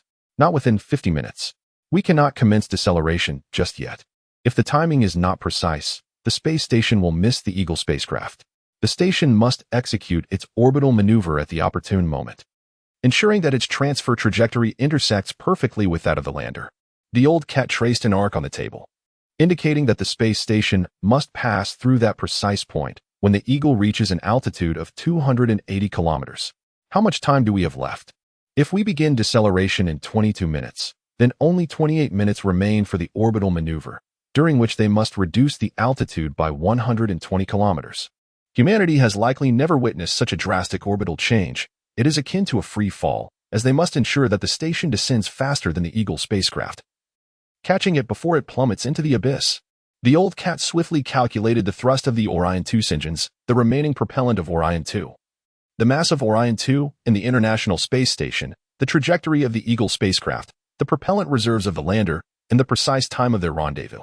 An overwhelming torrent of vast data surged through the old cat's mind, fully engaged, eyes closed, smoke emanating from every orifice. The Eagle spacecraft's propellant reserves were below 20%. After one orbit, the relative speed was 120 meters per second, with an axial roll rate of 15 degrees per second, and the retro rocket could reduce the speed to 6 meters per second at most. The prospect of a secure docking has become impossible, yet we can seize the opportunity. The old cat widened its eyes, astonished by its own audacious notion. Never in the annals of human history has there been such a perilous space endeavor, to be frank. It hardly qualifies as a plan, but rather a reckless attempt, wagering everything on a single throw of the dice. The old cat stood still in the main hall of the Kunlun Station, opening its eyes and murmuring softly, "Damn it, Tang Yue, you are truly a genius. Miss Mai Dong, listen, head to Orion 2 immediately." The old cat's voice resonated in the headset. "Go now." Startled, Mai Dong complied without hesitation. The Orion 2 spacecraft resided at the opposite end of the space station, connected to the Serenity module, which served as the dedicated docking bay for the Orion spacecraft. Typically, both Orion vessels would dock here, but now only Orion 2 remained, as Orion I had already departed. Mai Dong traversed the narrow Serenity module, and through the porthole, she caught sight of the massive hull of the spacecraft outside. Orion 2, constructed in a truss configuration, featured a crew compartment, solar panels, propellant storage tanks, and engines all mounted around a metallic framework, appearing slender and elongated, its dimensions surpassing even those of the United Space Station. After all, this spacecraft too must sustain the survival and activities of an entire scientific expedition team, equipped with a formidable power system, vast propellant storage tanks, and rocket engines. While docked, the Orion spacecraft collaborates with the Mars Space Station to form a United Space Station. The appellation United in the space station's designation originates from this collaboration, bearing no relation to the United Nations. With considerable effort, Mai Dong heaved open the ponderous hatch, squeezed into the passageway, and gasped, "Mr. Cat, I'm in." "Proceed to the command module," the old cat instructed. 5 minutes elapsed. Mr. Cat, I've reached the command module." "Excellent, Miss Mai Dong. Listen carefully. I require you to manually pilot this vessel. Do you comprehend my meaning? I need you to manually pilot this spacecraft." The old cat articulated with deliberate emphasis. The girl was startled. She glanced around, her eyes overwhelmed by the dense array of intricate buttons, a sight that induced dizziness. "Manually pilot? But I haven't been trained." "Rest assured," the old cat replied from its workstation. "Neither have I." "Then what course of action should we pursue?" "What course of action?" The old cat grinned through gritted teeth. It opened an operation and maintenance manual as thick as a lexicon and began to learn on the spot. Mai Dong settled into the command module of the Orion 2 spacecraft, fastened her safety harness, and reached out to activate the control panel's power switch. A series of crisp clicks ensued as the indicator lights and screens within the command module illuminated one by one. Subsequently, a subtle hum arose as the dormant spacecraft gradually awakened, and its various systems initiated self-diagnostics. Mai Dong had never manually piloted the Orion 2 spacecraft. Indeed, she had never even touched Orion's control stick. Today marked its inaugural deployment. "Mr. Cat, I'm in position." Mai Dong gazed intently at the screen before her as the white English logo Orion gradually materialized, surrounded by a kaleidoscope of flashing indicator lights. "Well done, little girl," the old cat murmured, hastily flipping through the maintenance manual in his hands. This manual was as voluminous as an Oxford English-Chinese dictionary. Even its author might struggle to memorize the entire tome. Yet, the old cat had a mere 20 minutes to commit its contents to memory, to master its complexities, and to impart this knowledge to Mai Dong.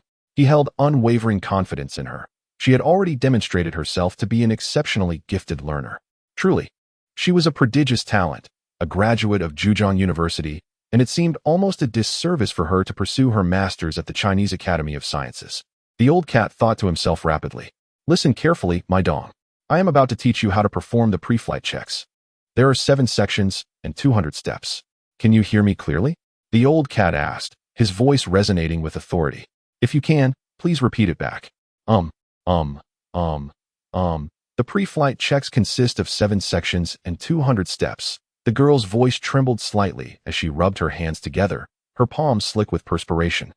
Her short black hair dampened and clinging to her forehead. "Do not be anxious. You can do this. You are the brightest girl I have ever met." The old cat encouraged. Tang Yue, are you holding up? Rest assured. Tang Yue chuckled softly. My resilience surpasses that of a cockroach. The countdown read 1,100 seconds. The joint space station glided silently along its orbit, traveling at a speed of 3 kilometers per second. Enveloped in the boundless darkness of night, as it remained hidden from the sun's gaze on the far side of Mars, in the distant reaches of deep space. A brilliant point of light is visible, reflecting sunlight. It is Phobos, one of Mars' moons, situated approximately 23,000 kilometers from the Martian surface. Meanwhile, the other moon, Deimos, is obscured on the opposite side of the planet. The Orion spacecraft is docked with the space station, appearing sharp and jagged from afar. Its irregular shape reminiscent of a haphazardly constructed bamboo raft adrift upon an endless ocean. The International Space Station, intended to be humanity's pinnacle of achievement and a testament to engineering prowess, now resembles a fragile and rudimentary shelter in the vastness of the cosmos. In the face of the universe's immense expanse, the modest accomplishments of human civilization seem not only trivial, but somewhat ludicrous. Time drifts in the void and silence. Countdown, 800 seconds. FUL is here. Mai Dong sequentially presses buttons, pointing at the complex network of pipelines displayed on the screen, meticulously confirming each one. Valves 1, 3, 22, 23, and 29. Mr. Cat. Code 1202 alarm. Code 1208 alarm. Code 1409 alarm. Code 1202 alarm may be disregarded. Silence the alarms. With a sweeping motion of his hand, Old Cat responds, Code 1208 alarm, close valve 20. Code 1409 alarm may be disregarded. Just silence the alarms. Countdown, 600 seconds. NAC system panel. Old Cat flips a page in the maintenance manual, his gaze swiftly scanning the 2 sheets. The NAC system is now activated. Listen carefully. You will observe 2 neat rows of white buttons on the control panel. Commencing with the first row, and proceeding from left to right, depress the 2nd, 4th, 7th, 9th, and 11th buttons. Subsequently, initiating with the 2nd row, depress the 4th, 5th, 6th, 9th, and 10th switches. First row, 2nd, 4th, 7th, 9th, 11th. Second row, 4th, 5th, 6th, 9th, 10th. The girl, maintaining pressure on her headset, executes the sequence. The screen displays, program adjustment completed. Exquisite. Mai Dong diligently mirrored Lao Mao's progress. Lao Mao's actions were as rapid as a machine gun's, and her movements were equally swift. The colossal and intricate Orion spacecraft was gradually revitalized under her command. The programs within the ship's computer were being rewritten bit by bit, in areas beyond Mai Dong's view. Thousands upon thousands of valves, circuits, conduits, and actuators were undergoing transformations, relaying commands from the command module to every corner of the spacecraft. The Orion 2, a versatile passenger cargo vessel, was being transmuted into a formidable tugboat. Countdown, 400 seconds. Lao Mao intently monitored the computer screen, meticulously calculating the trajectories of the space station and the Eagle spacecraft. The latter, after orbiting Mars 6 times, was poised to plunge into the atmosphere.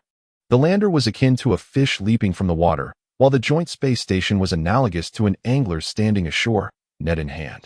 They possessed but a single opportunity to ensnare their quarry, a swift, decisive sweep of the net at the fish's apex to intercept it. Once this opportunity is missed, the fish shall slip back into the water, never to be caught again. Miss Mai Dong, establish the data link between Orion and Kunlun Station. The connection is established. I am in the process of rewriting the flight program. The old cat growled, his claws dancing swiftly across the keyboard. Keep watch over there. How should I keep watch? I will call out a number, and you shall monitor it. Check if it appears on the screen. There must be no mistakes. The old cat declared. The first number is 112. 7. 112. 7. The second, 202. 4. 202. 4. 214. 1. 235. 7. 307. 5. 314. 9. 330. 8. 341. 3. 214. 1. 235. 7. 307. 5. 314. 9. 338. 341. 3. The old cat's face was as solemn as water. Mai Dong's expression was grave. This was a reckless endeavor. A true fight with their backs against the wall, a desperate struggle for survival, where no one knew if it would succeed, and there was not even the slightest 477 chance of success remaining. The countdown stood at 200 seconds. The long, dark night finally came to an end. the sun rose anew. The deep red expanse of the plains and valleys swept past beneath the United Space Station. Mai Dong lifted her head, gazing towards the radiant light, her gaunt cheeks illuminated. And she suddenly felt an illusion that she was flying towards the sun. The countdown reached 10 seconds. The old cat's voice echoed in her headset. 10, 9. Mai Dong closed her eyes. All that could be done had been accomplished, and there was little left for her to undertake. 8, 7, 6. The indicator lights on the control panel illuminated, and the computer aboard the Orion 2 spacecraft commenced issuing commands as the rocket engine's turbo pump roared to life. 5. A subtle tremor emanated from behind her, quickly escalating into a violent shudder, with resounding clanks echoing from the seat to the console. 4. Propellant surged into the combustion chamber, igniting. 3. The engine's nozzle expelled a brilliant, searing inferno. At that instant, its radiance eclipsed even the sun, as the massive Orion 2 spacecraft began to adjust its trajectory. 2. The girl gripped the seat and safety harness tightly, feeling the immense thrust surging from behind, the increasing overload pressing her firmly into the chair. 1. The old cat roared, "Orion, go!" Within the command module, Mai Dong could hear the deafening roar of the Orion 2 engine, the vibrations and sounds reverberating through the metallic framework, causing the entire command module to tremble violently as a colossal force pressed her deeper into her seat.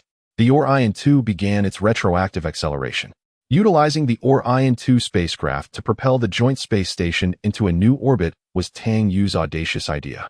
Yet this endeavor was exceedingly bold and reckless. They were tasked with lowering the orbit of the joint space station by a staggering 128 kilometers within a mere 28 minutes, rather than a mere orbital adjustment. It was akin to a descent. They must firmly control the descent of the space station, ensuring it precisely rendezvous with the Orion spacecraft. The old cat fixates on the computer screen. It is descending along its predetermined trajectory, and the old cat dares not be complacent. The only rigid connection between the Orion 2 spacecraft and the space station is the docking interface. The immense thrust generated by the engines is transmitted to the space station through the docking mechanism, serving as their sole link. Akin to the chain binding a tugboat to a floating platform, the old cat feels profound gratitude for the team of designers back on Earth, who sacrificed weight to engineer the docking interface to be as robust as an anchor. This sturdy connection may very well save Mai Dong's life. In the past decade, the International Space Station has never undergone such a violent orbital adjustment. Typically, orbital modifications are limited to a few hundred meters, with engines facilitating a gentle ascent or descent over a prolonged period, characterized by low speed and minimal pressure. To lower an altitude by 120 kilometers in half an hour is unprecedented. Neither the space station nor the Orion spacecraft are designed to bear significant loads. Their structures consist of trusses and solar panels, assembled like Lego bricks, which, if placed on solid ground, would likely succumb to their own weight. The sudden deceleration and altitude reduction impose severe overloads, presenting a daunting test and challenge for the International Space Station. The old cat is uncertain whether the space station and Orion spacecraft can withstand it. Mai Dong clutches the armrests of her seat tightly, her body pressed into the chair by the acceleration, rendering her utterly immobile. The entire spacecraft quakes violently, as though it might disintegrate at any moment. Warning, height reduction. Warning, speed reduction. Warning, loss of posture. Mai Dong gritted her teeth, her complexion pale, nearly incapable of coherent thought. The violent tremors churned her stomach, and had it not been for the seatbelt securely fastening her, she would have collided headfirst into the control panel at the moment the engine ignited. She found herself unable to control the Orion spacecraft, placing her trust solely in Tang Yue and old cat at Kunlun Station. Hold on. Hold on. Hold on. Please hold on. Old cat clenched his fists, aware of the alarms blaring throughout the space station. Could Miss Mai Dong endure this? Yes, she could. The girl bit down hard, forcing a few words through clenched teeth. She could not speak, lest she risk biting her own tongue off. The Orion spacecraft's engines belched forth flames stretching several meters long. From a distance, the brightness of the joint space station surged dramatically, resembling a third moon of Mars, only to swiftly descend thereafter. It felt like a stone cast by an unseen hand, reaching its zenith before plummeting in a parabolic arc. Old cat remained transfixed, his gaze unwavering. The cursor on the screen traced a descending arc, each second meticulously timed. It proved that if the computer remained stable, the trajectory designed by old cat was indeed quite reliable. Meanwhile, the Eagle spacecraft had completed a circuit around Mars and was now en route to the designated rendezvous point. Old Cat kept a close watch on the altitude and speed of the joint space station. The two numbers are rapidly fluctuating. The altitude stands at 366.7 kilometers, while the Eagle spacecraft is still 119 kilometers away from the capture point. Tang Yue stands upon the Martian sands, sensing a slight decrease in wind speed, as the noise of the breeze around him diminishes. Yet, it could very well be a result of his disorientation and declining hearing. The altitude is now 318.9 kilometers. The Eagle spacecraft is 207 kilometers from the capture point. The voice of the Old Cat resembles the gears of a clock in motion. The altitude is measured at 310 kilometers. The Eagle spacecraft is now 989 kilometers away from the capture point. Tang Yue lifts his gaze towards the darkness above. He is acutely aware that over 300 kilometers above him, in the depths of space, two small vessels are laboriously converging, inching closer together. The universe is vast, spanning billions of light years, yet they must trace two paths that intersect perfectly amidst the boundless void. Even the slightest deviation could spell failure. This is the fate of the International Space Station, of the Eagle spacecraft, and of Mai Dong. Tang Yue takes a moment to gather himself, inhales deeply, and then unleashes a fervent shout, "Comrade RD, 0172. We cannot take a step back. Though our homeland is vast, Moscow lies directly behind us. Comrades of the International Space Station, for freedom, for equality, for all humanity. Comrade Mai Dong, for the party and the nation, for socialism with Chinese characteristics. Let us strive forward." Tang Yue's face flushes crimson as he exerts every ounce of his strength, his voice cracking from the effort. In this somber world, where no ears are attuned to his anguished cries, a man, as insignificant as an ant, howls in solitude amidst the vastness of the cosmos. Yet what change can he truly effect? In this life-and-death mission, Tang Yue stands as the sole spectator and cheerleader, yet he is powerless to alter the course of events. Unable to change the outcome, his voice barely carries beyond a mere 5 meters. There exists no folly greater than this. A man, isolated in the desolate expanse of a storm, absurdly shouts out loud, yet his determination is unwavering, as resilient as iron and steel. Comrade RD, 0172. Comrades of the United Space Station. Miss Mai Dong, keep going. The United Space Station orbits at an altitude of 300 kilometers, while the Eagle spacecraft is still 33 kilometers from the capture point. Miss Mai Dong, your physiological indicators are alarming. Can you endure? Old Cat, seeing the warnings flashing across the screen, notes that Mai Dong's vital signs are nearing their limits, heart rate accelerating, blood pressure rising. It's all right, Mr. Cat. I'm fine. The Orion spacecraft continues to shudder violently, akin to a vessel tossed in a tempest. Ominous creaks resonate from somewhere within, likely a structure twisting under great strain, emitting a lament akin to that of something on the verge of breaking. Gazing through the porthole, one can behold the rust-red terrain of Mars, illuminated by the rising sun, transforming the landscape into a vivid spectacle. The valleys and ravines, stretching for hundreds of kilometers, appear as mere delicate lines from an altitude of 300 kilometers. In this moment, the grandeur of the world envelopes her, and Mai Dong finds great joy in this vista. Witnessing such an extraordinary scene, beyond the realm of human imagination, feels akin to a transcendence of the soul.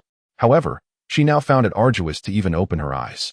The violent tremors churned her internal organs, and Mai Dong was uncertain how long this state would persist. She feared that if it continued, she would inevitably perish here. Mai Dong, persevere, persevere, she silently exhorted herself.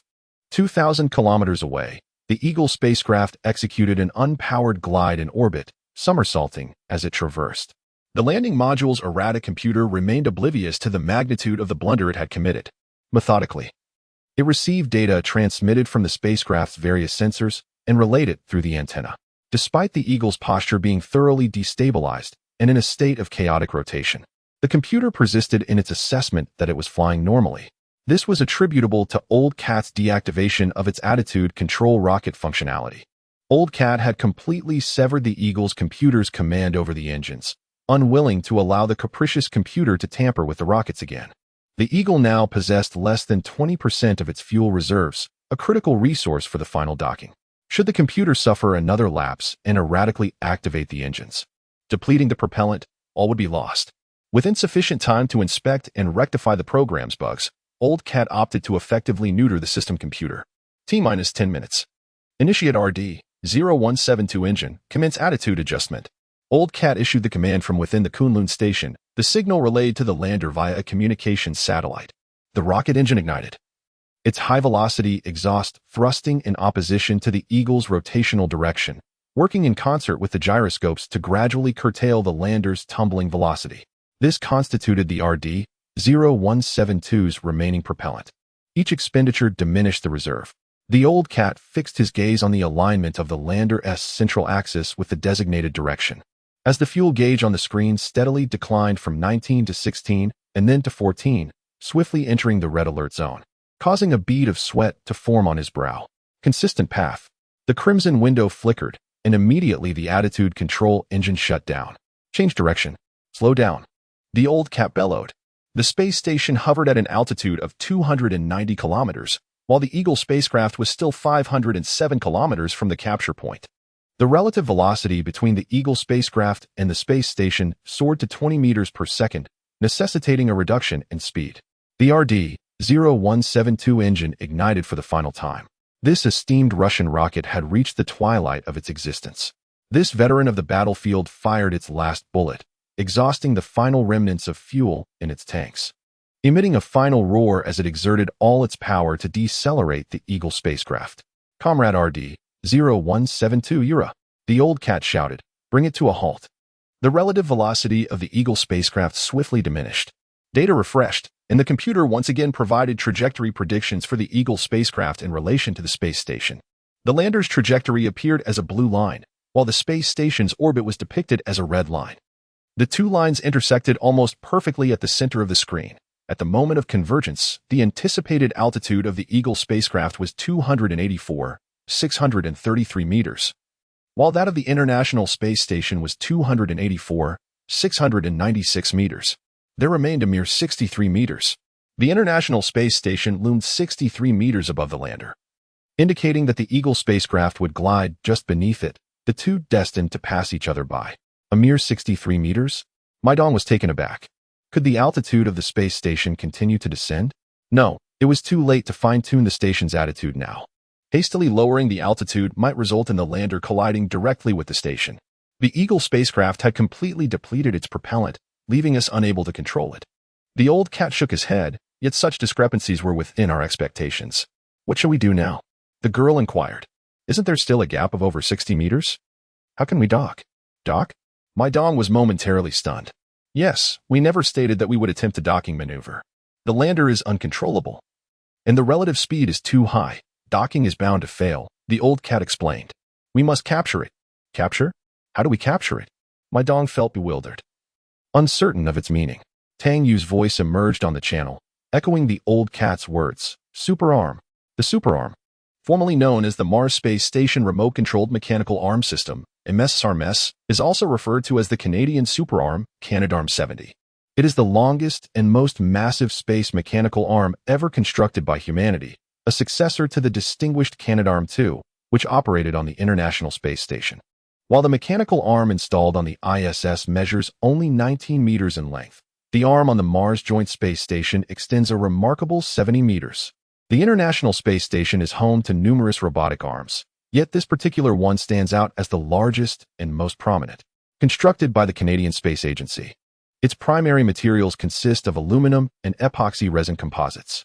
It boasts 12 degrees of freedom, rendering it exceptionally lightweight and agile. It is securely affixed at the most stable and robust position at the center of the truss. The platform at the end of the arm can accommodate multiple astronauts simultaneously, facilitating maintenance and care for both the space station and spacecraft. The length of the robotic arm on the Mars International Space Station is entirely necessitated by the sheer size of the Orion spacecraft. If the arm were any shorter, it would be utterly inadequate for maintenance tasks, rendering the process exceedingly inconvenient. The personnel from the CSA once pounded the table and vociferously implored NASA, exclaiming, 70 meters. 70 meters. Do you grasp the magnitude of 70 meters? I assure you, even if I were to leap from this window and perish outside, I would not be foolish enough to construct such a thing. To which NASA retorted, are we proceeding or not? If not, we shall enlist the CNSA. The CSA promptly replied, we shall proceed. This was the final resort of Tang Yue and Old Cat, and it is no wonder their endeavor was deemed audacious. Their goal was not to dock with the Eagle spacecraft, but to seize that flying vehicle. Mai Dong stumbled through the narrow passage and entered the airlock of the Orion spacecraft, hurriedly donning the cumbersome extravehicular spacesuit. Hurry, hurry, hurry. Come on, girl, faster, faster. While Old Cat remotely unfolded the robotic arm, he anxiously monitored the countdown on the screen. The Eagle spacecraft was approaching the International Space Station, and time was of the essence. Mai Dong had but this singular opportunity. Should she miss it, capturing the lander would become an impossibility. Mai Dong secured the safety tether around herself, a lengthy nylon line that measured a formidable 500 meters, capable of withstanding a staggering tensile strength of over 15 tons. With great effort, she twisted open the outer hatch of the airlock, breathless yet exuberantly shouting, "Mr. Cat! Mr. Cat, I am coming out." The robotic arm awaited her just beyond the airlock, and with a gentle push against the chamber's wall, she clumsily floated out into the void, her feet landing on the maintenance platform at the arm's terminus, fastening herself securely. "Hold steady, young lady." The Old Cat intoned in the manner of a seasoned instructor from a prestigious excavation academy, "I shall escort you there." Though the mission was to capture the Eagle spacecraft, the mighty robotic arm was not akin to a crab's claw. It could not directly seize the swiftly darting lander. Instead, given that the arm was, in reality, a rather delicate apparatus that could not endure significant impacts, it was imperative to maintain a safe distance, avoiding any physical contact with the lander to prevent unforeseen mishaps. Thus, the true responsibility for the capture fell to Mai Dong. Armed with a handheld laser rangefinder and another nylon safety tether draped across her chest, she stood poised on the robotic arm. Through the transparent visor of her helmet, she gazed down at the Martian landscape, its rust-red expanse sprawling beneath her feet. The breath she exhaled condensed on the glass, and her eyes sparkled with the reflection of vibrant hues. This is not her first spacewalk. In the past, whenever Captain Wang exited the spacecraft for maintenance, Mai Dong had often implored him to take her along, to float amidst the vast and profound void of space. She would frequently express her exhilaration and anxiety, proclaiming how wondrous it would be to spend a lifetime in the cosmos. Captain Wang, however, felt helpless. He had a wife and children, and how could he possibly live out his days in the expanse of space? Those who were said to have lived their lives in the cosmos bore another grand title, martyrs. "Miss Mai Dong." The voice of Old Cat resonated in her earpiece. "Repeat the operational instructions. 5 seconds for operational maneuvers." "Yes, 5 seconds." Old Cat nodded. 5 seconds was the time Old Cat had negotiated for Mai Dong to execute her task. The length of the super manipulator arm was 70 meters, while the vertical distance between the landing craft's trajectory and the space station was 60 meters. However, the super manipulator arm was not a straight line, and its speed could not keep pace with the soaring Eagle spacecraft. Thus, the actual time Mai Dong would have to grasp the landing craft was merely 5 seconds. Within this brief interval, Old Cat would remotely control the super manipulator arm to move in alignment with the Eagle spacecraft, striving to minimize the relative velocity between the two, creating favorable conditions for Mai Dong's actions. Safety tether. Yes, the safety tether. Old Cat nodded affirmatively. Mai Dong needed to secure the safety tether to the hull of the Eagle spacecraft. This high-strength tether could withstand a pulling force of several tons, possessing the capability to halt the Eagle spacecraft. However, the surface of the lander is smooth and rounded, with few places to attach the safety tether.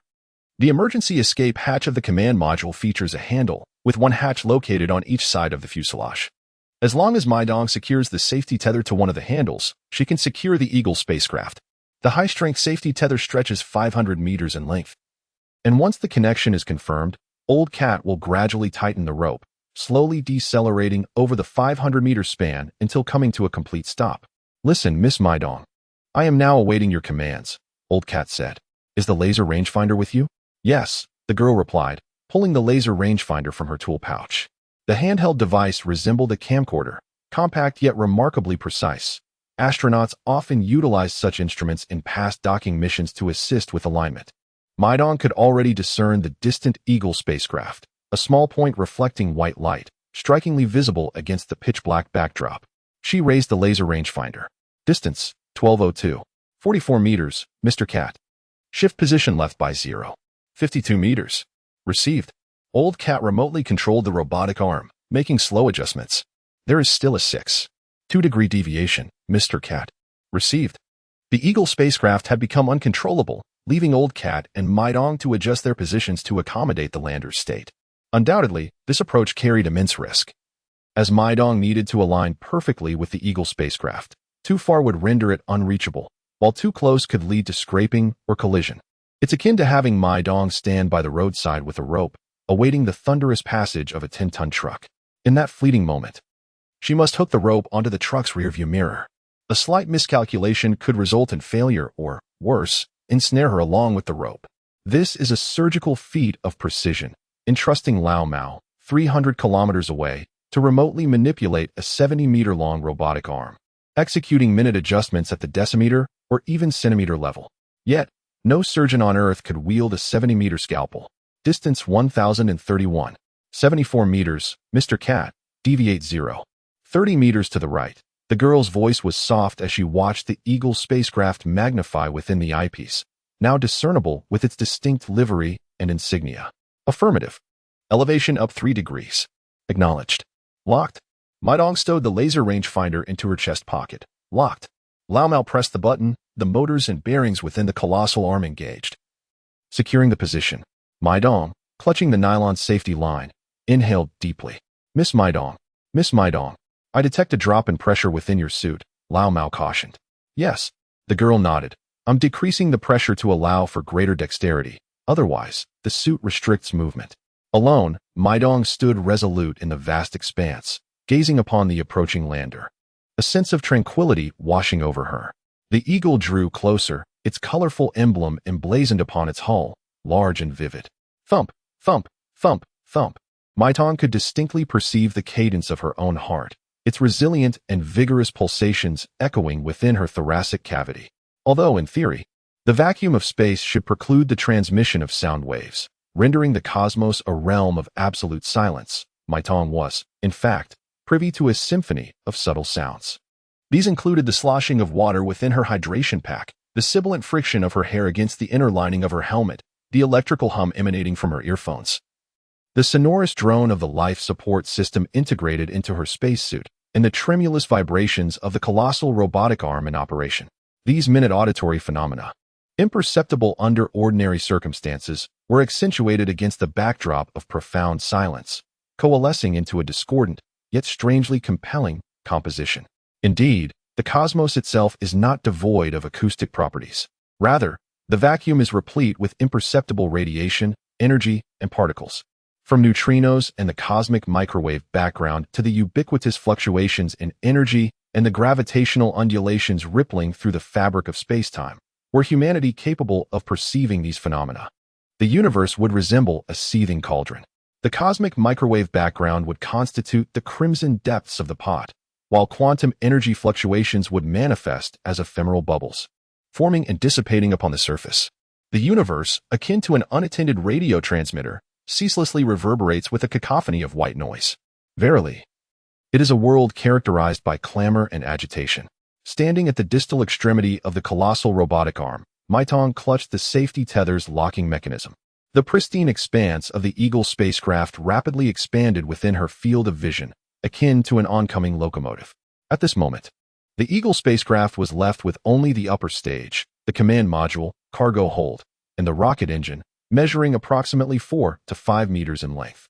Mai Dong spotted the emergency escape hatch of the command module, a small, circular door located on either side of the spacecraft's rear, designed for the astronaut's swift evacuation in emergencies. Typically, the crew would enter and exit through the passage at the bottom of the command module, utilizing docking ports when connecting with the space station. The emergency hatch was seldom employed unless a fire erupted within. These two hatches were secured to the structure by explosive bolts, and in the event of an emergency, should the crew issue an urgent escape command, the hatches would be propelled far away, meaning once opened, they could not be closed again. In a non-launch state, the emergency escape hatches were almost permanently affixed to the structure, extremely secure, as they lacked intricate hinges and locking mechanisms. They were designed to open explosively, simple yet forceful. Old Cat preferred simplicity and force, having learned from the lander's temperamental computer that the more complex a system, the more prone it was to malfunction at critical moments. Indeed, the simplest and most robust designs proved to be the most reliable in urgent situations. The emergency escape hatch featured a handle, and after much contemplation, Old Cat reasoned that the only places on the Eagle spacecraft where a safety tether could be secured were the edges of the docking ports. Although he harbored doubts about whether these ports could withstand such immense pulling forces. After the safety hook secures the Eagle spacecraft, the Old Cat will tighten the rope, pulling the lander to reduce its relative velocity to 0. This is akin to abruptly halting a gliding 18-wheeler with a mere cord, generating immense tensile force in the process. For the sake of safety and stability, the Old Cat must, of course, anchor the rope to a winch or bumper rather than to a license plate. Ultimately, the Old Cat considers the docking interface as a contingency. Should Mai Dong fail to grasp the emergency escape pod door, the docking mechanism will be employed instead. 10 seconds. The Old Cat's voice resonates in Mai Dong's headset. Mai Dong gradually holds his breath. 5 seconds. The Eagle spacecraft looms just within reach. Witnessing such a colossal entity glide silently towards him is indeed a paradoxical experience. Mai Dong instinctively senses some unseen force propelling it. The Old Cat fixates intently on the screen. Activating the camera on the colossal robotic arm, the Old Cat can discern the figure clad in an extravehicular suit, as well as the approaching Eagle spacecraft. The lander is now perilously close. Yet, it is not yet the opportune moment. The relative speed between the Eagle spacecraft and the space station stands at 6 meters per second, an excessively high velocity. With its substantial weight of several tons, the lander traveling at this speed possesses formidable kinetic energy. Leaving aside the catastrophic consequences of a direct collision, even a mere scrape would be unbearable. The train has yet to arrive at the station. The Old Cat waits. It anticipates the lander entering the expansive circle, the operational range of the colossal robotic arm, which spans a radius of 70 meters. 3 seconds. The Eagle spacecraft sweeps past Mai Dong, akin to a locomotive rumbling past passengers awaiting their train on the platform. The train has arrived. With unwavering resolve, Old Cat slammed his hand onto the keyboard, his voice a thunderous command. Commence rotation. 5-second countdown. Wait. Responding to the directive. The colossal robotic arm, its gyroscopic stabilizers engaged, initiated its movement. Like a camera crane on a film set, it began to trace the trajectory of the Eagle spacecraft. The direction was immutable, the path a rigidly defined straight line. For the next 5 seconds, the relative velocity between Wheat and the Eagle would be nullified. Wheat leaned out, straining to reach the escape hatch on the lander's exterior. The portal to salvation was tantalizingly close, within grasp. To seize it meant seizing the Eagle, seizing her destiny. But then, she faltered, a sudden realization dawning upon her. She couldn't reach the Eagle. Her reach was insufficient. A minuscule miscalculation, a mere 5 centimeters, had marred the initial measurements. Under normal circumstances, such a trivial discrepancy would be inconsequential, a forgivable human error. Yet, at this critical juncture, those 5 centimeters stood as an unbridgeable chasm between Wheat's outstretched hand and the Eagle. Sometimes, the boundary between existence and oblivion is defined by a mere 5 centimeters. The robotic arm moved in perfect synchronization with the Eagle, tracing a vast circle with a 70-meter radius. Soon, the arm would be unable to maintain pace with the lander's velocity. Their synchronized window was fleeting, a mere 5 seconds. How long is 5 seconds? Enough time for the lungs to expand twice, drawing in 600 milliliters of air. Enough time for the heart to beat 5 times, pumping out 375 milliliters of blood. Enough time for the brain to conjure the image of a beloved, triggering the hypothalamus and pituitary gland to release dopamine. Enough time for sound to travel 1,500 meters. The Earth can shift a distance of 150 kilometers. Light can traverse a staggering 1,500,000 kilometers. The universe is capable of expanding by 1,500,000 light years. In just 5 seconds, the entirety of the cosmos can witness the birth of 10,000 stars, while within the same fleeting moment, a person may fall in love or make a pivotal decision. How many choices that have the power to alter the course of history are made within a mere 5 seconds? Mr. Cat, Mai Dong exclaimed, gritting his teeth. Release the platform's lock.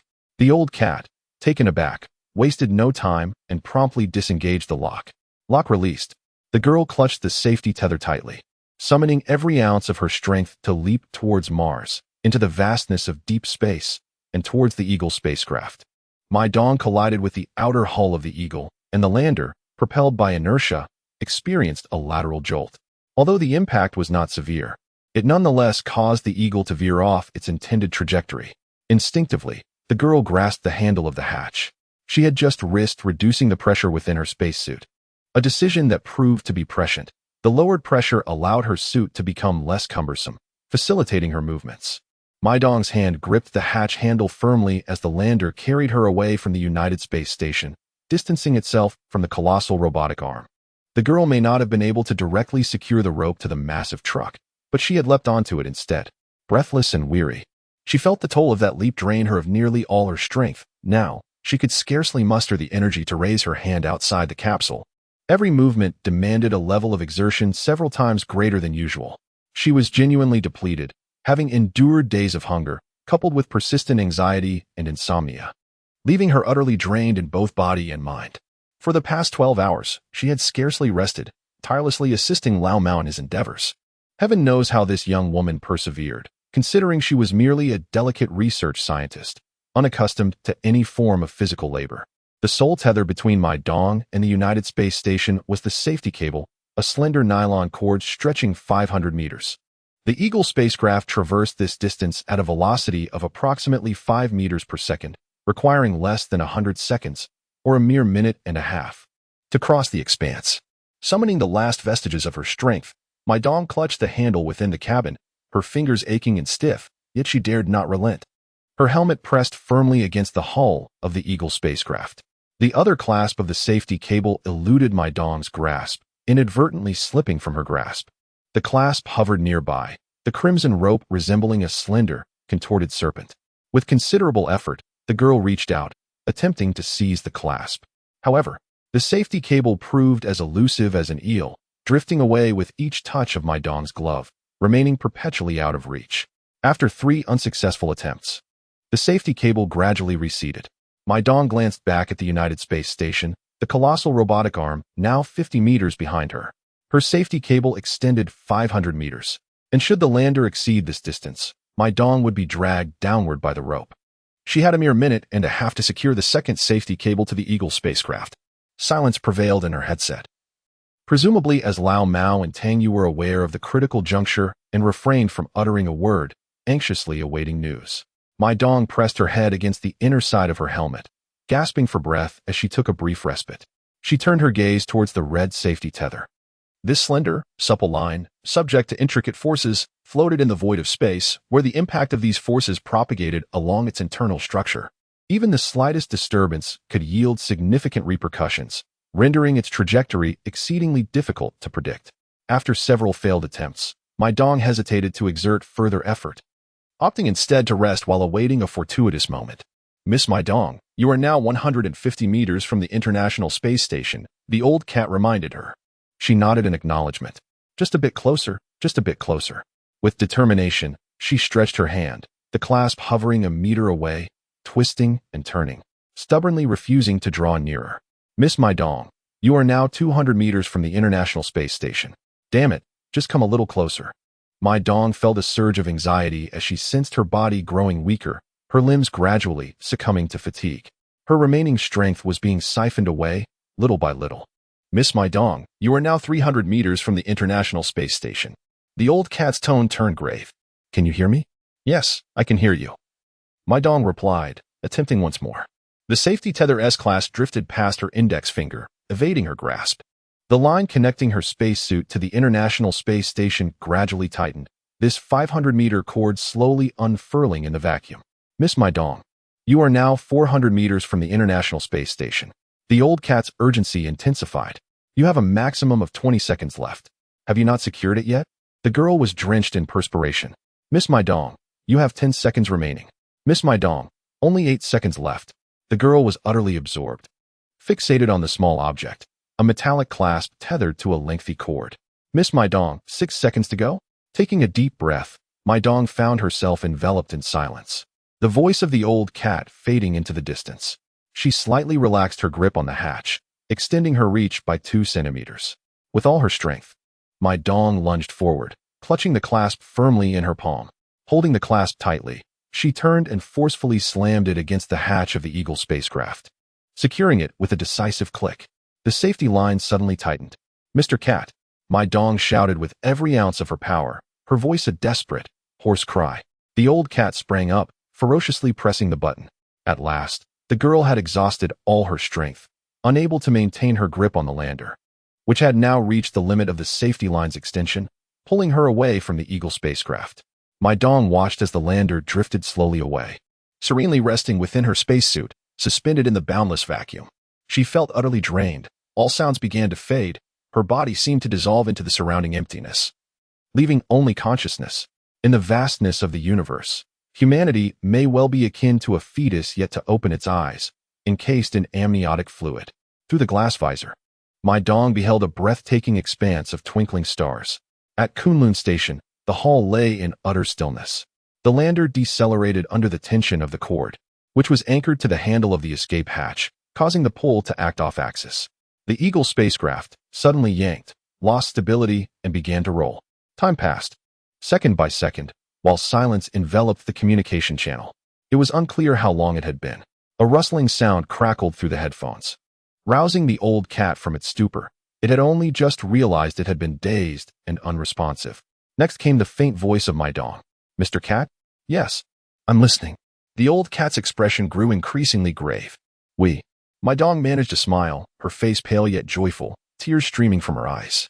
She shook her head, and the shimmering droplets floated within her helmet, refracting the brilliant sunlight. "We have captured it. In conclusion, docking successful, Mr. Cat." The old cat exhaled deeply, slumping into the chair, finally able to relax. The moment the docking mechanism locked signified that the Eagle spacecraft had indeed arrived safely at port, eliminating any possibility of further complications. The Orion spacecraft still had remaining propellant, sufficient to complete its task. Thus, the resupply mission had been successfully accomplished. The old cat and Tang Yue, having braved life-threatening challenges for 5 arduous days, overcame numerous obstacles, enduring ups and downs, and after great tribulations, they finally delivered this parcel to its destination. Aside from Tang Seng's pilgrimage to the west, it is unlikely that any other delivery has faced such arduous trials. Mai Dong received half of the supplies from Kunlun Station, enough to sustain her for 2 years, alleviating the immediate crisis of food scarcity. As for matters beyond those 2 years, they would be addressed when the time came, assuming they even survive to see 2 years hence. Everyone lives one day at a time, for who knows if they will perish on the morrow. With only 2 individuals remaining in the entire universe, living each day to its fullest is a responsibility to 1/2 of humanity. The joint space station and lander are now connected, with all systems functioning as expected. "Permission to open the hatch is requested," reported Mai Dong. Affirmed, Old Cat nodded in response. Old Cat glanced out the porthole, where an inky blackness still prevailed. The sandstorm persisted. Yet Mai Dong was now safe and sound. However, she and Tang Yue were still faced with the challenge of braving the storm. Fortunately, the anemometer indicated a weakening of the storm, suggesting that the cyclone above them was moving away from the Kunlun Station. Old Cat had previously feared that the storm might rage for months, leaving Kunlun Station without power and spelling doom for him and Tang Yue. It seemed that fortune was on their side. The low temperatures and sandstorm threatened to damage the solar panels, which were the lifeblood of Kunlun Station's power supply and could not be replenished. Therefore, he would need to retract the panels shortly. "Tang Yue, can you hear me? We have succeeded. The Eagle spacecraft has successfully docked, and Miss Mai Dong has been rescued," Old Cat announced. "How are things on your end?" "Success? Indeed, success," Old Cat affirmed with a nod. Tang Yue remained silent. Upon hearing the news of the successful docking, his taut nerves relaxed, and he immediately succumbed to unconsciousness. Tang Yue's physical exhaustion surpassed even that of Mai Dong. He persevered through the final hours solely on sheer willpower. For 3 to 4 hours, he stood firm amidst the inky sandstorm, his entire being coated in grit. The energy reserves of his Mingguang armor had dwindled to the critical level. With the external temperature plummeting to -90 degrees Celsius, Tang Yue's survival was solely attributable to the protective life support system of his armor. Any breach in the armor's surface would precipitate a rapid decline in pressure and temperature within the spacesuit, leading to Tang Yue's asphyxiation within minutes. Humanity remains a fragile species, exhibiting limited resilience to harsh environments. Ordinary individuals can only endure temperatures exceeding 90 degrees Celsius for a maximum of 20 minutes, while temperatures below 0 degrees Celsius are sufficient to cause fatal hypothermia in an adult. This narrow range of fewer than 100 degrees Celsius constitutes humanity's tolerance for survival. Within the vast temperature spectrum of the universe, ranging from absolute zero at minus 273 degrees to the millions of degrees found in thermonuclear fusion, humanity's meager tolerance is indeed a negligible sliver. Perhaps this underscores the notion that the existence of life is merely a miracle born from the margins. Was Mr. Tang Yue all right? He donned his helmet, paused for a few moments in the center of the Kunlun Station's hall, and then opened the airlock door.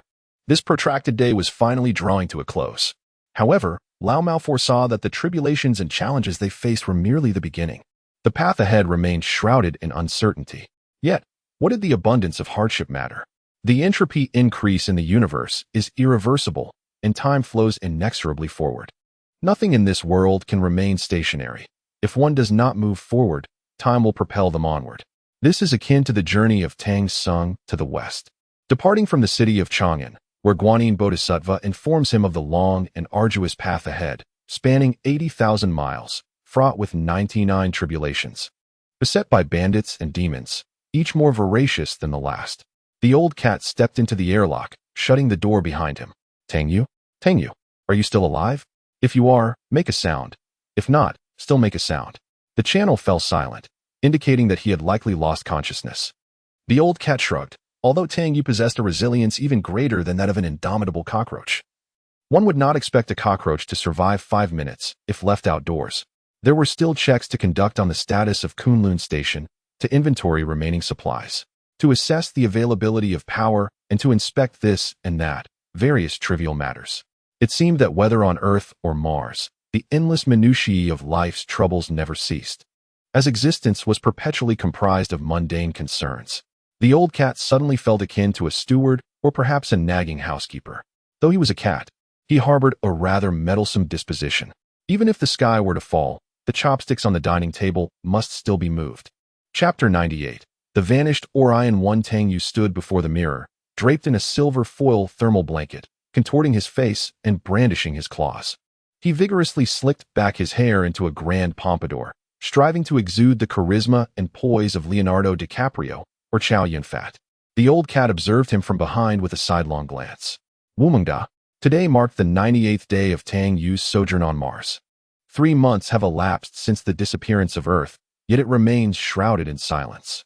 The communication system at Kunlun Station operates incessantly, but fails to receive any messages from the outside world. During this period, the old cat has devoted considerable time and effort to speculate on the reasons behind Earth's vanishing and to attempt tracking the trajectory of the Orion I spacecraft. Simultaneously, he serves as the custodian for Orion 2, which carries a plethora of vital experimental samples requiring specialized care. Who could have foreseen that this brief delay would ultimately save Tang Yue's life? This postponement also spared Orion 2. Had it embarked simultaneously with Orion I, it too might have vanished without a trace. Mr. Cat. Tang Yue. Mai Dong's cheerful face appeared on the screen. Good morning. Have you had breakfast yet? She radiated her usual vitality. 3 months had passed, and her hair had grown long, now tied back in a simple ponytail. Good morning, Miss Mai Dong. The old cat greeted from the other end of the hall, waving his paw in a distant gesture as he groomed himself, a daily ritual. What did you have for breakfast today? Tuna, cheese, and orange juice, she replied, her fair face and neck glistening with perspiration. She brushed aside a strand of hair from her forehead, adding, I just rode 5 kilometers. Quite the connoisseur, Tang Yue remarked. And you, Tang Yue? What was on your breakfast table this morning? Mai Dong inquired. Me? A fusion of East and West, Tang Yue pondered. Laoshan white flower snake grass water paired with Swedish herring in a can. 3 months prior, Tang Yue had delivered sufficient supplies to the joint space station, ensuring that Mai Dong would not have to worry about sustenance for the time being. However, energy and nutrition are merely components in maintaining physical well-being. As humans evolved on Earth, their physical structures have long adapted to a gravitational pull of 1g. Prolonged exposure to weightlessness can lead to various complications, particularly affecting the skeletal muscles, cardiovascular system, and sensory nervous system. These issues become prominent during the extended duration of a Mars landing mission, posing a significant threat to the astronaut's health. Medical experts on Earth have specifically designed a physical training regimen tailored for the Mars mission to combat the decline in physical condition under weightless conditions. Both the Orion spacecraft and the Kunlun Station are equipped with training equipment, requiring team members to complete the full amount of training each day. For instance, Tang Yue is required to run 3 kilometers on the treadmill daily. While Mars offers some semblance of gravity, the joint space station experiences complete weightlessness, necessitating an even greater training volume for Mai Dong than for Tang Yue. Tang Yue, what are you going to do next? Mai Dong inquired. Are you moving the solar panels? Tang Yue nodded in affirmation. He removed his robe, changed his attire, and prepared to don the powered exoskeleton. The old cat deduced that the issue stemmed from prolonged exposure of the solar panels to low temperatures, coupled with the intrusion of sand and dust into the internal circuitry of the panels, resulting in a short circuit. Now, they are left with 40 batteries, but fortunately, the absence of one solar panel will not affect the normal operation of the Kunlun Station. The old cat warned Tang Yue that 10 is the critical threshold. Should the number of damaged panels exceed 10, the reliable power supply of Kunlun Station would be compromised, necessitating the shutdown of certain functionalities. Food, fresh water, batteries, unsure which will deplete first. This resembles the law of the shortboard. Tang Yue's remaining lifespan is analogous to the length of that shortboard. What is the sunset like at Kunlun Station? Blue? Mai Dong was astonished. The old cat explained that the dust in the lower Martian atmosphere scatters shorter wavelengths of blue light, giving the sun a bluish hue. Tang Yue shrugged, carrying his clothes past the old cat. He observed the feline sitting upright, its forepaws resting on its knees, completely still, eyes closed. What are you doing? Tang Yue poked the cat's head. Remove your paws. The old cat retorted calmly. I call them hands. What you have are claws. Tang Yue corrected him. To me, those are simply the hairless, 5-toed appendages of a primate. The old cat countered. I am meditating, contemplating the truths of the world. Meditating? Tang Yue scoffed. What are you meditating on? What truth have you discerned? I am contemplating the great principles of heaven and earth, the ultimate truths of the universe, the old cat replied, slowly opening its eyes, its expression serene, resembling a sage of feline enlightenment, perhaps pondering the reason behind the disappearance of the Orion I spacecraft. Why did the Orion I spacecraft disappear? Tang Yue exclaimed, taken aback. Do you know the reason? Uncertain. The old cat is quite straightforward. Did you not claim to have attained enlightenment? Over the past 3 months, Tang Yue has engaged in numerous discussions with the old cat regarding the cause of the Earth's disappearance. They have proposed various hypotheses, yet ultimately dismissed them, as they could not fathom any reason that could lead to the complete evaporation of a colossal sphere weighing 600 trillion tons. Such a supernatural phenomenon surpasses the imagination of both Tang Yue and the old cat, and the current understanding of physics held by humanity does not support such conjecture. The most powerful weapon ever created by mankind is the N602, famously known by its legendary moniker, Tsar Bomba. This hydrogen bomb, with a yield of 50 megatons, was detonated by the formidable Soviets on Severnaya Zemlya in the Arctic Circle during the Cold War. The explosion produced a mushroom cloud soaring 60 kilometers high, with a force equivalent to 10 times the total ammunition expended during World War II. Thermonuclear fusion indeed represents the pinnacle of energy release that humanity can harness, as physicists unlock the forces within atomic nuclei, marking a revolutionary advancement. This has elevated humanity's understanding and control over the world to a new level. However, the sun has quietly undergone fusion for 5 billion years. From a cosmic perspective, fusion is an exceedingly common reaction. If Jupiter's mass were to increase by 13 times, its immense gravity would induce deuterium fusion within, transforming it from a giant gas planet into a brown dwarf. The power humanity currently wields is far from sufficient to disrupt celestial bodies. The disappearance of Earth cannot possibly be attributed to humanity itself.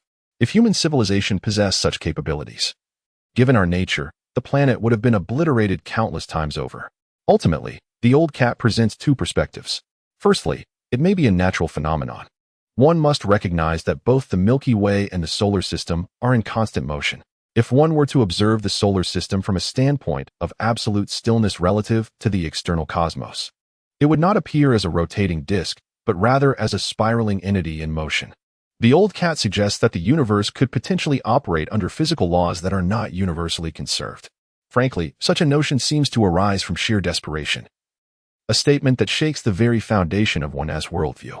What if the laws of physics are not consistently upheld throughout the universe, and space is not as uniform as commonly presumed? Perhaps Earth has simply been unfortunate enough to fall into a cosmic pit, leading to its abrupt disappearance. Secondly, there exists the concept of advanced intelligence. To date, humanity has not discovered any other forms of advanced intelligent life, aside from the chimpanzees on our planet. However, this does not imply that other civilizations do not exist within the cosmos. Despite the unresolved nature of the Fermi paradox, the old cat contends that with Earth's demise, the paradox holds little significance. Who can elucidate the enigma of Earth's disappearance? Blaming extraterrestrial civilizations for everything is an irresponsible stance. For centuries, aliens have been scapegoated for numerous phenomena. Circles in wheat fields and stone statues on remote islands have all been attributed to them, as if they were idly playing in the mud of Earth. Yet, until now, aliens have never borne the immense burden of being accountable for the extinction of an entire planet and countless lives. Just look at this burden. It is vast and round. The Earth and the Moon have vanished, and it is evident that everything within a distance of 380,000 kilometers has disappeared, encompassing 99.999% of human existence, including all spacecraft in near-Earth synchronous orbits. The old cat calculated that the only remaining man-made objects in the solar system, aside from the Kunlun Station on Mars, consist of the International Space Station, communication relay satellites, and a cadre of retired probes. There are also the Voyager and Pioneer spacecraft, which have ventured far beyond sight, new horizons that traversed beyond the orbit of Pluto, Huygens on Titan, and a collection of small artifacts left by the Soviets on Venus, along with the Mariner and Dawn probes that succumbed to the vastness of deep space. These remnants constitute the entirety of human civilization's legacy. The thought is disheartening. Yet, astonishingly, Orion 1 has also disappeared. At the moment the Earth vanished, Orion 1 had just departed from the Mars International Space Station, entering the Trans-Martian injection orbit, still a considerable distance from Earth. Why then did Orion 1 also lose contact? In the initial days following the Earth's disappearance, Tang Yue remained hopeful, attempting to reach out to Orion 1, where Captain Wang and his crew were present, along with survivors and food supplies aboard the spacecraft. Regrettably, at the very moment of Earth's disappearance, Orion 1 too evaporated from existence, a fact first noted by Mai Dong. For the past 3 months, Tang Yue and the old cat have tirelessly analyzed the potential whereabouts of Orion 1, leaving no possibility unexamined, hoping to locate the spacecraft. Ultimately, both had to concede defeat, acknowledging that Orion 1 was indeed lost. The old cat remarked that it was likely someone outside had fired a shot towards the solar system, achieving 2 objectives with 1 action, intertwining the Orion spacecraft with Earth like a candied hawthorn. Buddhism encompasses both gradual and sudden enlightenment. The old cat explained that gradual enlightenment is a step-by-step awakening, while sudden enlightenment is a swift, direct understanding. I am simultaneously engaging in both methods, striving to comprehend the possible reasons behind the disappearance of the Orion I spacecraft. Tang Yue furrowed his brow. As a robot, how can you utter such idealistic sentiments? Are you not afraid of Asimov seeking you out in the dead of night? Sudden enlightenment, you ask? It is akin to a random approach. For instance, if one were to take a number line and randomly jab at points in a fervent manner, seeking to identify rational numbers. This exemplifies the sudden selection method for rational numbers. What is the success rate of the 2 methods? Tang Yue inquired. The old cat shook his head slowly and replied 0. Tang Yue donned his bright armor, preparing to inspect the Kunlun Station and deploy the solar panels. He gradually opened the airlock door, but suddenly felt his footing give way, one knee collapsing to the ground. Tang Yue? The old cat approached to assist him. What seems to be the problem? Tang Yue steadied himself against the wall, gazing down at the floor, pausing for a moment before shaking his head. No issue. I simply lost my balance for a moment. The old cat patted his helmet visor, wishing him good luck. Tang Yue gave a thumbs up and turned to enter the airlock chamber. He lifted his gaze to the sun, hanging low on the horizon, as he set up the solar panels. The structure of the solar panels is remarkably simple, devoid of any intricate steering mechanisms, primarily designed to minimize weight. In total, there are over 40 panels, entirely responsible for supplying the power needs of the Kunlun Station. The last time the station's system computer operated at full capacity was 3 months ago, during the calculation of the trajectory for resupplying the Mai Dong. Since then, the computer has not been assigned any significant tasks. It conducts daily self-checks on the various functional modules of the Kunlun Station and sends greetings to the International Space Station. This constitutes the entirety of the system computer's daily duties. Such tasks could easily be managed by even the most antiquated 386 machines. rendering its powerful CPU and data processing capabilities quite underutilized. Tang Yue positioned the final solar panel and then leaned against a small cart, gradually settling down to rest. Not far behind him stood the descent module of the Eagle spacecraft, while the ascent module had been launched 3 months prior. The descent module, a cylindrical structure approximately 5 or 6 meters high, was propped up by sturdy landing gear.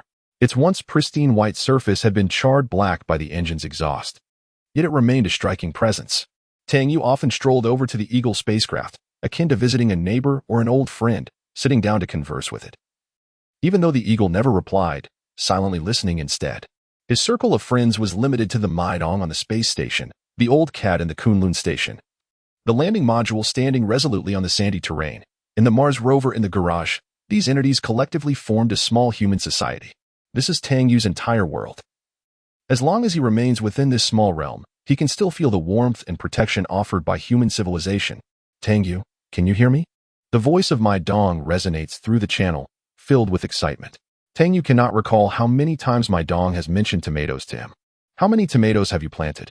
Are you attempting to transform the space station into a botanical garden? Tang Yue inquires. With so many plants, they will compete with you for oxygen and moisture. You have no shortage of food. Why cultivate so many tomatoes? To create a livelier atmosphere? Plants cannot converse. Tang Yue pauses, realizing he is somewhat similar. The Eagle spacecraft does not speak either, yet he engages in conversation with it. The tomato plants are thriving. The first batch has grown considerably and boasts vibrant colors. These are the seeds I meticulously selected, with a survival rate exceeding 97%. The joy in the girl's voice is palpable. She has been diligently nurturing these plants for the past 3 months. The tomato seedlings that initially sprouted have now matured and begun to bear fruit, and Mai Dong is as elated as a bountiful farmer. What is your specialty? Botany or horticulture? Tang Yue asks. Are you studying scientific agriculture? My research focuses on the relationship between plant growth under long-term high radiation and microgravity conditions and ecological cycles in closed environments. Mai Dong articulates an exceedingly lengthy sentence. After a brief pause, she adds, in short, space agriculture. Greetings, farmer. Originally, we did not engage in vegetable cultivation. We possessed a plethora of sample plants for experimentation, predominantly algae with rudimentary structures, such as nostoc and brown algae. Mature angiosperms necessitate exceedingly rigorous environmental conditions for growth and are inherently fragile. Should we endeavor to terraform Mars or construct diminutive ecosystems within spacecraft in the future, we must inevitably commence with simple algae. Algae, these lower plants, constitute my research focus. Mai Dong continued. The background ambience of the girl's speech was permeated by the rustling of foliage, manifestly indicating that she was plucking tomatoes while conversing. 5, 6, 7. Wow, this one is prodigious. I shall freeze these tomatoes to prolong their preservation. Mai Dong incessantly muttered about tomatoes, implying that all discourse regarding the study of plants and ecosystems under microgravity conditions, and that her authentic objective was algae, was disingenuous. The girl was utterly immersed in the euphoria of the harvest, enumerating and depositing tomatoes into the basket, an unadulterated vegetable farmer. Won't it engender pollution? It's all soilless cultivation. Mai Dong shook her head. It won't cause pollution. Potatoes can also be cultivated without soil? Tang Yue inquired with astonishment. Shouldn't potatoes be buried in the earth? How can potatoes be cultivated without soil? Tuberous or root crops can be cultivated aeroponically. Are you familiar with aeroponics? It involves atomizing nutrient solutions for irrigation. And then you can observe potatoes suspended in midair as they grow. Mai Dong chuckled. These are not insurmountable challenges for me. The afternoon's agenda encompassed assessing the operational readiness of all facets of the Kunlun Station, engaging in playful banter with the venerable Lao Mao, and evaluating the condition of the Martian rover. The banter with Lao Mao persisted. Tang Yue unsealed the airlock door, and with a weary gait, he entered the chamber. He pivoted to secure the door and initiated the decontamination protocol. Lao Mao then opened the inner hatch as Tang Yue, panting heavily, stumbled within, his footing betraying him as he collapsed onto the floor. Tang Yue?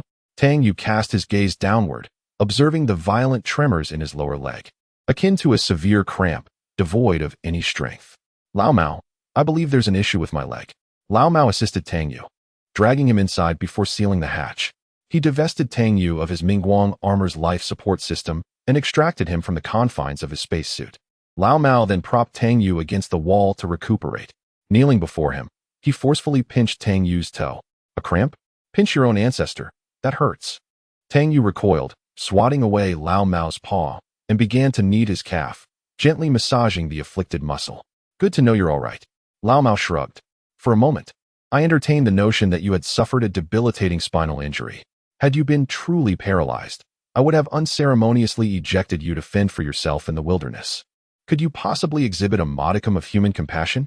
Tang Yue retorted, rolling his eyes. Lao Mao circled him twice, then leaned in, raising Tang Yue's arm to scrutinize it meticulously, his feline eyes darting about, even taking in the scent. What exactly are you doing? Tang Yue inquired, unnerved by the intense scrutiny. Lower your head. Lao Mao pressed a paw atop Tang Yue's head, forcing it downwards, then tugged at his collar. Raise your head.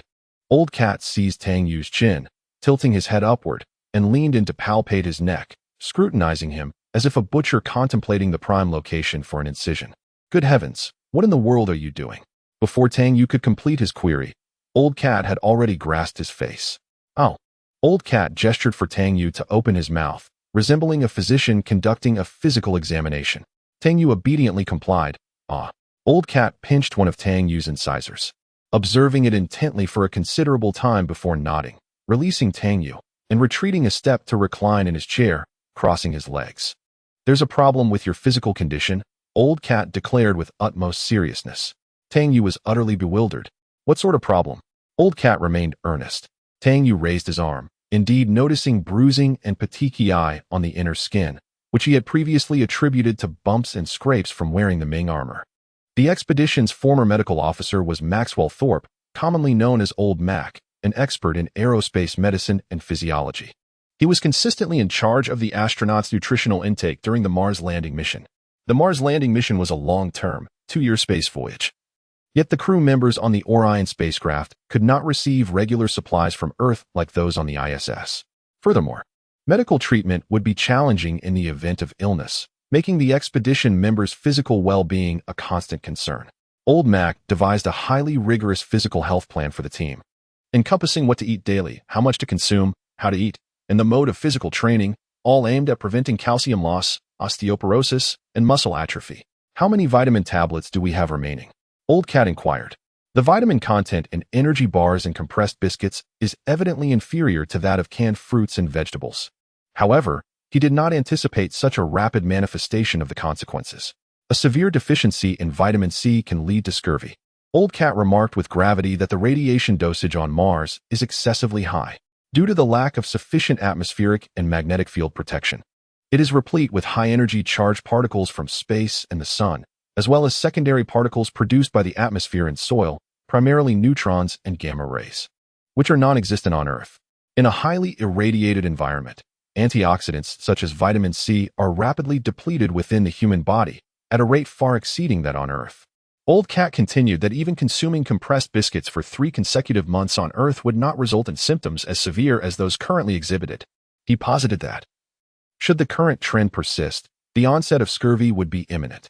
Yet, on the desolate expanse of Mars, locating an orange is as challenging as discovering an extraterrestrial spacecraft. In a sense, the crew members aboard the Orion spacecraft find themselves in a similar predicament to the sailors of the Age of Exploration, with sailing ships transformed into spaceships and the ocean replaced by space. However, the difficulty in resupplying provisions remains unchanged. Whether in the 16th century or the technologically advanced mid-21st century, the shelf life of tomatoes and oranges does not exceed 2 months. Scurvy, a disease long relegated to the annals of history, has resurfaced to haunt Tang Yue, a mere 60 million kilometers away. The human body is fraught with ailments. Tang Yue had previously believed he would perish from starvation, but now recognizes this notion as superfluous. Before succumbing to starvation, he could very well meet his demise due to scurvy, renal failure, arrhythmia, or even some inexplicable allergies. Tang Yue retrieved a white bottle of vitamins from the drawer and placed it upon the table. It was the last remaining bottle of multivitamins. The Old Cat twisted off the cap and glanced inside. How long would such a multitude of pills last? The Old Cat felt a twinge of worry. In a month's time, once Tang Yue had consumed all the vitamins and canned fruits, his intake of essential nutrients would drastically diminish, inevitably leading to a plethora of health issues. Those minor ailments, which could be easily disregarded on Earth, would be magnified to an extraordinary degree in Mars' harsh environment, transforming into insurmountable challenges that might even threaten Tang Yue's very existence. The old cat paced back and forth in the hall of Kunlun Station, desperately seeking a means to replenish the nutrients Tang Yue so sorely lacked. What could provide vitamin C? Oranges. The old cat mused about oranges. But where on Mars could one find such a fruit? Their supplies were limited, and the old cat could not conjure oranges from thin air. What else apart from oranges? Tomatoes. The old cat sat down, furrowing its brow, pondering where in this desolate place one might find tomatoes. Mr. Cat? Tang Yue? At that moment, Mai Dong tapped into the channel, inquiring, "What are you discussing? I believe I just heard the word tomato." Tomatoes? The girl held up a tomato, shaking it in front of the camera. "Look, here are tomatoes. See, we are searching for tomatoes at Kunlun Station." The old cat remarked that Tang Yue was currently lacking in vitamin supplementation, and he needed to consume more oranges and tomatoes. "There are no tomatoes at Kunlun Station. Perhaps you could cultivate them," suggested Mai Dong. Both the old cat and Tang Yue were momentarily taken aback. "Cultivate?" Tang Yue inquired. "How would I know how to grow tomatoes?" "It matters not," the girl responded, her hands poised with enthusiasm. "I will teach you. I guarantee you will master it." Time invariably races ahead of our expectations. In retrospect, the year 2008 feels as though it were just yesterday, however. Everything around me serves as a reminder that this year is 2018, and in the blink of an eye, a decade has swiftly passed. In this world where everything vanishes at lightning speed, may you grasp those enduring elements that transcend time, just like the author. Regardless of how many years have been spent in writing, or how the world may change, the one constant remains failure. On the last day of one year and the first day of another, I wish you all the best. Having grown up in the city, Tang Yue had never cultivated vegetables. He had seen tomatoes in supermarkets and markets, but those vibrant red fruits were always neatly picked and placed in baskets. Tang Yue understood that tomatoes are grown in the soil, yet he was utterly ignorant of the process. Undoubtedly, tomatoes are planted in the earth. But what type of soil should be used? Tomatoes also require watering and fertilization. Yet how should one fertilize and water them? Furthermore, how does one prevent plant diseases? How long does it take for seeds to germinate? How long until they bloom? How long until they bear fruit? A plethora of questions sprang forth from Tang Yue's mind. Indeed, it was true that different fields could feel like insurmountable mountains. For someone with a background in science and engineering, even the cultivation of a simple tomato posed a formidable challenge. The old cat posed the most crucial inquiry. Where were the seeds? Without seeds, what could they possibly plant? Otherwise, he might very well succumb to poisoning. The old cat ventured into Mai Dong's single room, emerging with all the seeds and placing them upon the table. There were 6 small glass vials, each no larger than a perfume bottle, filled with an array of plant seeds of varying colors and sizes. The dark brown, oval-shaped seeds belonged to the tomato. Mai Dong pointed to the vials, indicating that next to the tomato seeds were those of Arabidopsis thaliana, a plant utilized for studying genetics and mutations, inedible yet harmless. Adjacent to them were slender black seeds of lettuce, followed by those of asparagus lettuce and carrots. All carefully selected specimens with a high survival rate and the potential for reproduction. The old cat was astonished to discover that the majority of the plants the girl had brought were vegetables. Was she not here to cultivate crops? Well, not exclusively. I selected samples from the Brassicaceae, Asteraceae, and Solanaceae families, as these particular families happen to contain a greater variety of edible plants, the girl explained, scratching her head. The old cat suddenly recalled that she was from Guangdong. Tang Yue poured out all the tomato seeds from the vial, counting them meticulously. There were 56 in total. The seeds in the other vials were similarly abundant. Mai Dong had likely left the seeds here without much thought. But this unconscious act would soon prove to be a lifesaver for Tang Yue. Upon this desolate Martian landscape, the sight of fresh vegetable seeds evoked a sense of profound comfort, akin to reuniting with cherished kin. Tang Yue was nearly overcome with emotion. You can cultivate not only tomatoes but also carrots, lettuce, and cos lettuce, Mai Dong exclaimed with radiant enthusiasm. Carrots are delightfully crisp and sweet, while lettuce and cos lettuce are equally delectable. They can be consumed raw, allowing you to create refreshing vegetable salads. Tang Yue, did you know that I selected the Zhongshu number 11 variety of large-fruited red tomatoes? They boast vibrant color, a sweet and sour taste, and a succulent, tender texture. Indeed, they are quite delicious, the girl affirmed. Tang Yue and Lao Mao nodded in silent agreement. I assure you, I speak the truth. Cultivating vegetables necessitates a foundation of substrate, moisture, and nourishment. While the space station employs microgravity soilless cultivation techniques, such conditions are unattainable on the Martian surface. Implementing soilless cultivation on Mars would result in excessive water consumption, a burden that the Kunlun Station cannot bear. Lao Mao inspected the remaining freshwater in the tanks, his assessment tinged with concern. Regrettably, the ideal remains elusive in the face of reality. Over the past 3 months, the Kunlun Station's freshwater reserves have dwindled to a mere 150 liters, a depletion of 50 liters.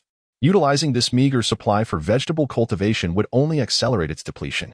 Tang Yue, seated in his chair, was immersed in thought. The critical challenge lies in water scarcity. Is there any other location where we might discover water? Tang Yue inquired. Tang Yue slowly rose, approaching Lao Mao and placing his hands upon his shoulders.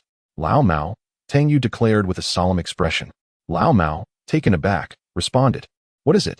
Are you impervious to sustenance, respiration, and radiation? Tang Yue inquired. Indeed. Pray, tarry a moment, feline companion. Tang Yue entreated, grasping its attention. Let us deliberate on this matter further. Which holds greater significance, potable water or the Solanum lycopersicum? The response being, both are of paramount importance. Cultivating tomatoes is imperative. However, Tang Yue and Lao Mao aspire to curtail the depletion of fresh water or discover supplementary reservoirs to replenish the losses within the Kunlun Station. Donning his radiant armor, Tang Yue proceeded with his afternoon's labor. The conundrum of potable water persisted in his thoughts as he traversed the battery farm, meandering through the meticulously arrayed solar panels. Inadvertently arriving before the Eagle spacecraft, this route had become a habitual one. Standing beneath the Eagle spacecraft, Tang Yue gently caressed the outer shell of the lander. Old comrade, where might one procure? Tang Yue paused abruptly. Lao Mao. Yes, I have ascertained the whereabouts of water. Chapter 99, 1. The shovel saves the world. The subsequent morning, Lao Mao mobilized the Martian rover, parking it adjacent to the Eagle spacecraft. Tang Yue, clad in his radiant armor, stood upon the sandy terrain, gazing upward at the towering descent stage of the lander. Although the ascent stage had already been launched, the Eagle spacecraft remained the loftiest and most conspicuous object within the Kunlun Station. Lao Mao alighted from the driver's seat, disembarking from the vehicle. Tang Yue gently tapped the robust exterior of the lander. How much propellant remains within? Presumably, a portion remains. The descent stage engine possesses a surplus of propellant. In all likelihood, it was not entirely depleted. The old cat stood with arms akimbo, gazing upward at the Eagle spacecraft. However, the precise number could only be discerned by opening the shell. The Eagle spacecraft was powered by the downgraded Raptor 3C rocket engine, which utilized methane and liquid oxygen as propellants. Even a middle school student knows that the combustion of methane and oxygen yields carbon dioxide and water. 1 mole of methane reacts with 2 moles of oxygen to produce 1 mole of carbon dioxide and 2 moles of water, providing an excellent source of fresh water. This was Tang Yue's plan, to utilize the propellant within the lander to obtain fresh water through their reaction. The downgraded version lacked a ladder, so the old cat had to rely on the Mars rover's foothold. He climbed atop the rover, leaning closer to the exterior of the Eagle spacecraft, his body adorned with wrenches and screwdrivers. Although seemingly straightforward, extracting the methane and liquid oxygen sealed within the propellant tanks was no easy feat. They could not breach the tanks to release the fuel, as that would result in a rapid depletion of methane and liquid oxygen. The only viable outlet was the pressure relief valve, as the liquid methane and liquid oxygen in the tank were continuously evaporating. Without the pressure relief valve, the pressure within the tank could exceed dangerous levels. To successfully utilize the fuel within the lander, methane and oxygen needed to be drawn out slowly and safely from the tank, ultimately leading to a controlled combustion mix. For the old cat and Tang Yue, this was a complex endeavor. They first needed to dismantle the lander's fairing. This delicate task was cumbersome for Tang Yue in his luminous armor, so it fell to the old cat for assistance. With a screwdriver clenched in his mouth, the old cat opened the maintenance hatch of the lander, squinting as he located the pressure gauge. How is it? Tang Yue inquired from below. How much propellant remains? Slightly less than I anticipated. Perhaps due to the continuous evaporation of the propellant. We have approximately 200 kilograms of methane left. Old cat furrowed his brow. This amount of methane can yield a maximum of 450 kilograms of water. However, this should suffice for cultivating tomatoes and carrots. Can we directly replenish the water tank with this 450 kilograms of water? Tang Yue asked. Not at all. Old Cat shook his head. This water cannot be consumed without prior treatment and purification. But how do you intend to collect this water? The combustion of methane and liquid oxygen produces water vapor. Rest assured, the collection will be handled by me, Tang Yue replied with confidence. At 2 o'clock in the afternoon, Old Cat removed the fairing of the lander, exposing the entire propellant storage tank and rocket engine. They then commenced a rigorous modification plan. Tang Yue retrieved 2 long rubber hoses and a glass Y-shaped tube from Kunlun Station. These assorted items had previously been used by the scientific expedition team for experiments. And now Tang Yue had collected them all. Old Cat attached the rubber hoses to the pressure relief valve of the propellant storage tank, one for transporting methane and the other for oxygen, securing them with iron wire to ensure there would be no leaks. All right. Old Cat stood atop the roof of the Mars rover, waving his paw. Tang Yue stood below, picking up 2 rubber tubes and affixing them to the 2 branches of the Y-shaped glass tube, securing them tightly with iron wire. In due course, methane and oxygen would combust within the glass tube, yielding carbon dioxide and water vapor. All right. Tang Yue raised his hand, signaling to Old Cat. You may proceed with the test. Caution. Old Cat reminded, I have opened the valve. Tang Yue produced an arc igniter, positioning it before the glass tube. With a sharp crack, the methane ignited. A small, pale yellow flame flickered at the end of the glass tube. The high-temperature water vapor, upon encountering the frigid external atmosphere, immediately condensed into tiny droplets, transforming into a wisp of white mist.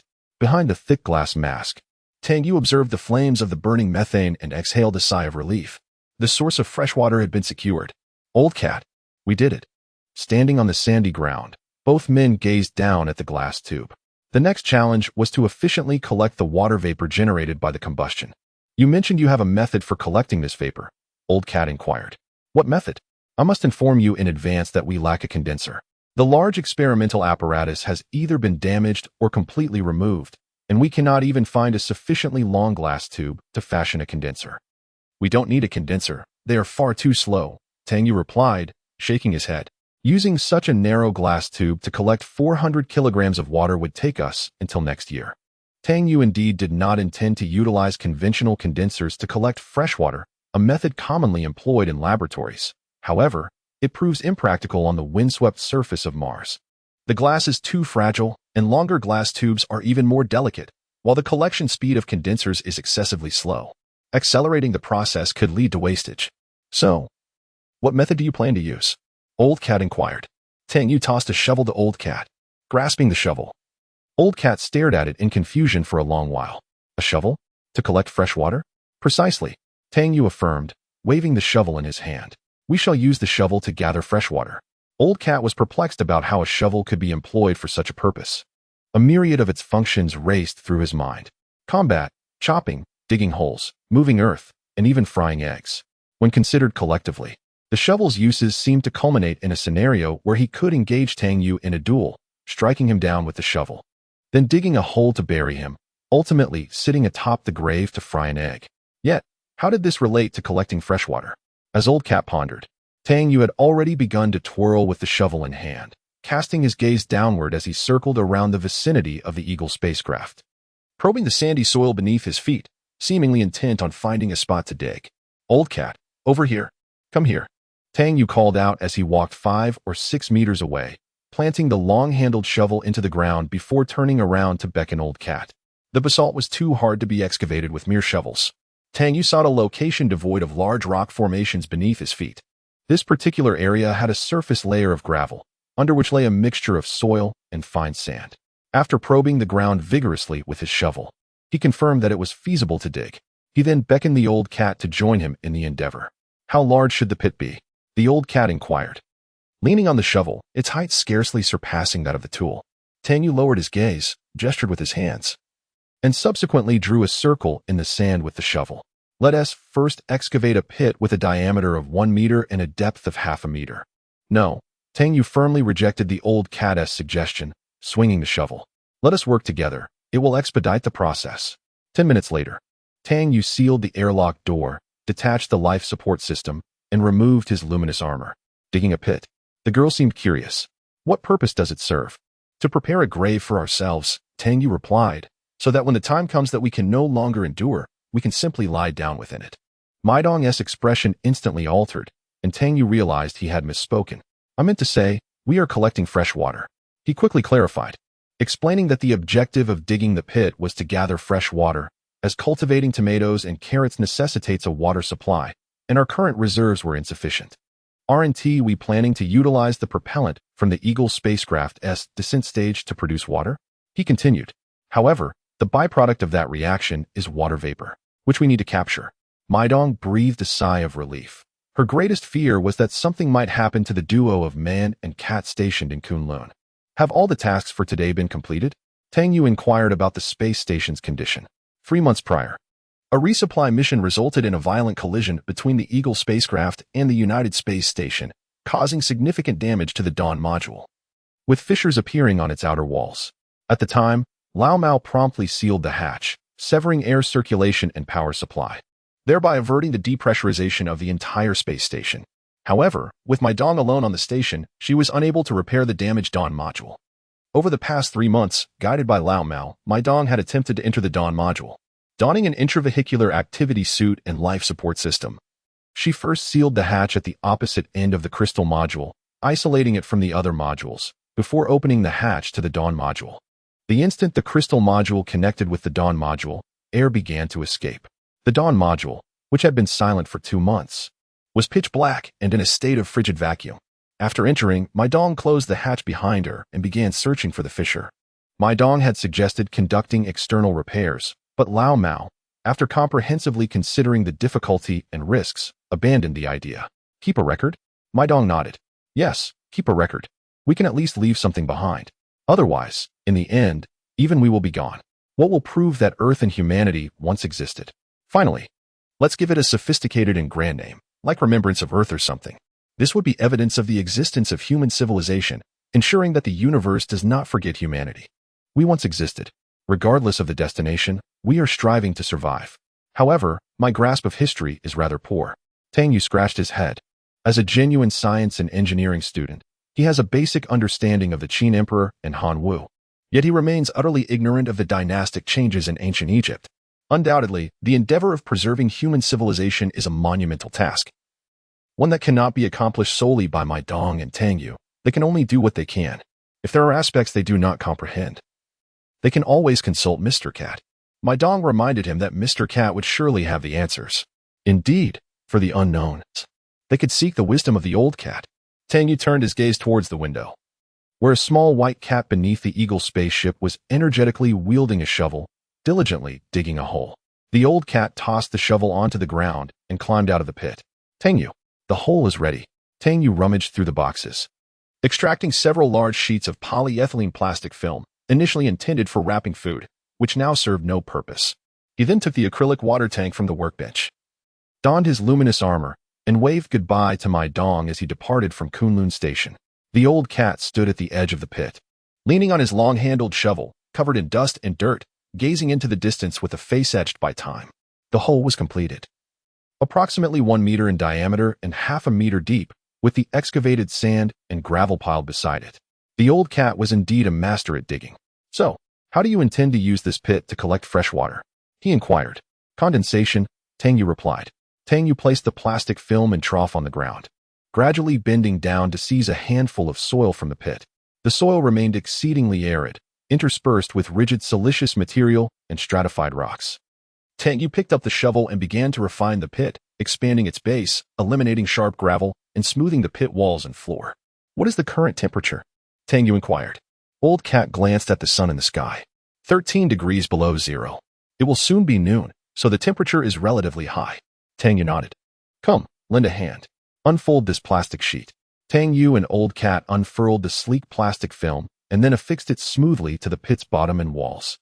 They meticulously flattened the plastic film, ensuring a snug fit throughout the pit. The LP plastic film was pliable, with excellent malleability.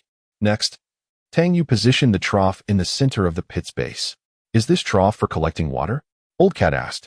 Indeed, Tang Yue replied, as he drew over the rubber fuel delivery tube, probing the pit with the glass Y connector at its end. Tang Yue and Old Cat unfurled the second plastic film, stretching it taut to completely cover the pit's opening, ensuring no gaps to prevent leakage. They secured the edges of the plastic film with soil and stones, Subsequently, Tang Yue picked up a stone and gently placed it in the center of the film covering the pit's opening. Gravity caused the plastic film to sag slightly. Complete, Tang Yue announced, clapping his hands. This is a condensation apparatus, much faster than a condenser tube. Old Cat circled the pit, understanding Tang Yue's intent. Indeed, this is a condensation device. As they ignite methane, the resulting water vapor ascends and encounters the frigid plastic film. The Martian environment is characterized by low temperatures, which enables the film at the pit's edge to maintain its chill. Once the water vapor cools, it condenses into droplets that, under the influence of gravity, converge along the sloped surface of the film towards the lowest point at the center. All droplets gather here, ultimately dripping into the water reservoir at the pit's bottom. The initial layer of plastic film laid at the pit's base serves to prevent droplets from falling into the soil. This condensation device is nearly a closed structure. Water vapor does not escape, and all water either falls into the reservoir or is intercepted by the plastic sheet at the pit's bottom. The entirety of the plastic film acts as a condenser. The larger the opening of the pit, the more fresh water can be collected, as Tang Yue remarked.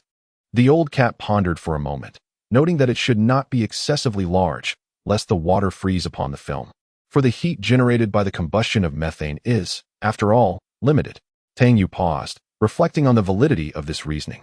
The old cat then turned and climbed atop the roof of the Martian stray dog vehicle, opening the pressure relief valve. Tang Yue crouched down, carefully lifting a corner of the plastic film to reach inside and adjust the height of the glass tube. He must ensure that the methane flame does not come too close to the plastic film, as polyethylene is not heat-resistant and would melt under direct heat. Subsequently, Tang Yue ignited the methane using an arc lighter. The old cat and Tang Yue gathered at the edge of the pit, their gaze fixated on the plastic film. The LDP film is transparent, allowing Tang Yue to observe the pale yellow flame flickering within the pit. He felt a twinge of anxiety, for no one could ascertain whether this method would truly be effective. Yet, fresh water was an exceedingly precious resource. Should this approach fail, they would be compelled to seek alternative means of procuring it. After 5 seconds, a misty condensation enveloped the transparent plastic film, moisture accumulating at an astonishing rate, soon manifesting as large droplets that trickled down its surface. Tang Yue and the old cat sank onto the sandy ground, exhaling in relief. They calculated that utilizing this method for freshwater collection could yield an average of 3 to 5 liters per hour, contingent upon the rate of combustion of the propellant. Should the old cat increase the dosage of methane and liquid oxygen, the resulting water vapor would be more abundant. However, this enhancement could not be limitless. An excessive amount of methane would cause the flame to breach the plastic film. They endeavored to ascertain a suitable collection rate. Tang Yue was engaged in maintaining the OGS system and the water recycling collection system at Kunlun Station. A flow rate of 3 cubic centimeters was far too slow, and the flame's temperature insufficiently high. The old cat's voice emanated from the headset, noting that the water at the film's edge had completely frozen. I believe the temperature in the pit should ideally be maintained between 0 and 5 degrees. I ought to fetch a thermometer, then increase the methane dosage, Tang Yue responded, lifting a wrench as he opened the OGS cabinet. Let us increase it to 5 centimeters and see. Yes, it has indeed been raised to 5 centimeters. The rate of fresh water collection has doubled, yet the water at the film's edge still exhibits signs of freezing. The voice of the old cat resonated. The temperature at the bottom of the pit was a mere 1 degree Celsius above freezing, while the walls remained frigid. Was the temperature within the pit uneven? Indeed, it was. The old cat observed. After all, the sole source of warmth was the flickering methane flame, with the hot air rising. Thus, the air in the upper strata of the pit heated more rapidly than that surrounding it or the depths below. We ought to hasten the warming process. Then let us increase the heat output. Tang Yue closed the cabinet of the OGS system, patted the old companion, and turned to gaze outside. In the distance, he spotted the old cat skillfully descending from the Martian rover, evidently having just twisted open the depressurization valve of the propellant. The cat squatted on the ground, lifting the plastic film to ignite the methane. A second later, a resounding boom erupted, and flames flared. To his astonishment, an explosion had occurred. The old cat sat in a chair, covered in soot and debris. Do not move, Tang Yue instructed, gently holding its feline head, plucking a broken whisker that clung to its cheek, and tidying its disheveled, singed fur. My whiskers. The old cat's eyes glistened with tears. How did this happen? Tang Yue inquired. Did you forget the explosive limits of methane? This was my oversight, the old cat admitted. There were issues with the flow control of the propellant and liquid oxygen, resulting in incomplete combustion of the oxygen, leaving residual gas in the pit. By the time I climbed up to the rover to open the depressurization valve and returned, the concentration of methane had exceeded 5%. The old cat shook its head, lamenting. Thus, it ignited explosively. Old Man Cat genuinely cherished his whiskers, meticulously grooming and maintaining them each morning. Tang Yue once caught Old Man Cat secretly attempting to mend his broken whiskers with cyanoacrylate adhesive, albeit unsuccessfully. This minor explosive incident temporarily disrupted their freshwater procurement efforts. Both layers of plastic film and the water trough were blasted away. The plastic film was rendered unusable, shattered into shreds resembling a deflated balloon. Tang Yue had to replace it with new film. The plexiglass water trough, being sturdy, remained largely unscathed and reusable. Learning from their mistake, Tang Yue and Old Man Cat resolved that future freshwater production would require both of them to be present. Otherwise, the mixture of methane and oxygen within the crater would easily reach its explosive limit. With a biscuit between his teeth, Tang Yue moved the large water trough from the floor onto the table. It contained approximately 10 liters of fresh water, virtually devoid of impurities due to its origin as condensation. This was the culmination of their morning's efforts. 99 days marooned on Mars, Tang Yue had, for the first time, replenished their freshwater supply. Mai Dong, with the water situation resolved. What's the next step? Tang Yue inquired. Shall we venture out to excavate mud? The girl, adorned in blue work attire, materialized on the screen. You've already secured freshwater? Tang Yue gestured towards the water trough on the table. Mai Dong exclaimed with delight. Truly, Mr. Cat is remarkable. What Mr. Cat? Tang Yue retorted, his face falling. This was my accomplishment, you know. Your Mr. Cat nearly detonated the condenser. All right, Tang Yue, it was your achievement. Mai Dong smiled, her hands clasped together. As we return to the main topic, you cannot simply venture outside to excavate the soil. During my time at Kunlun Station, I collected samples. And I can tell you that the majority of Martian soil is unsuitable for cultivating crops due to its excessive levels of chlorides, perchlorates, and high perchlorate content. In simpler terms, it is far too arid and saline for tomatoes to thrive. You must seek out soil with slightly better foundational conditions. Must we really search? Certainly. Mai Dong nodded.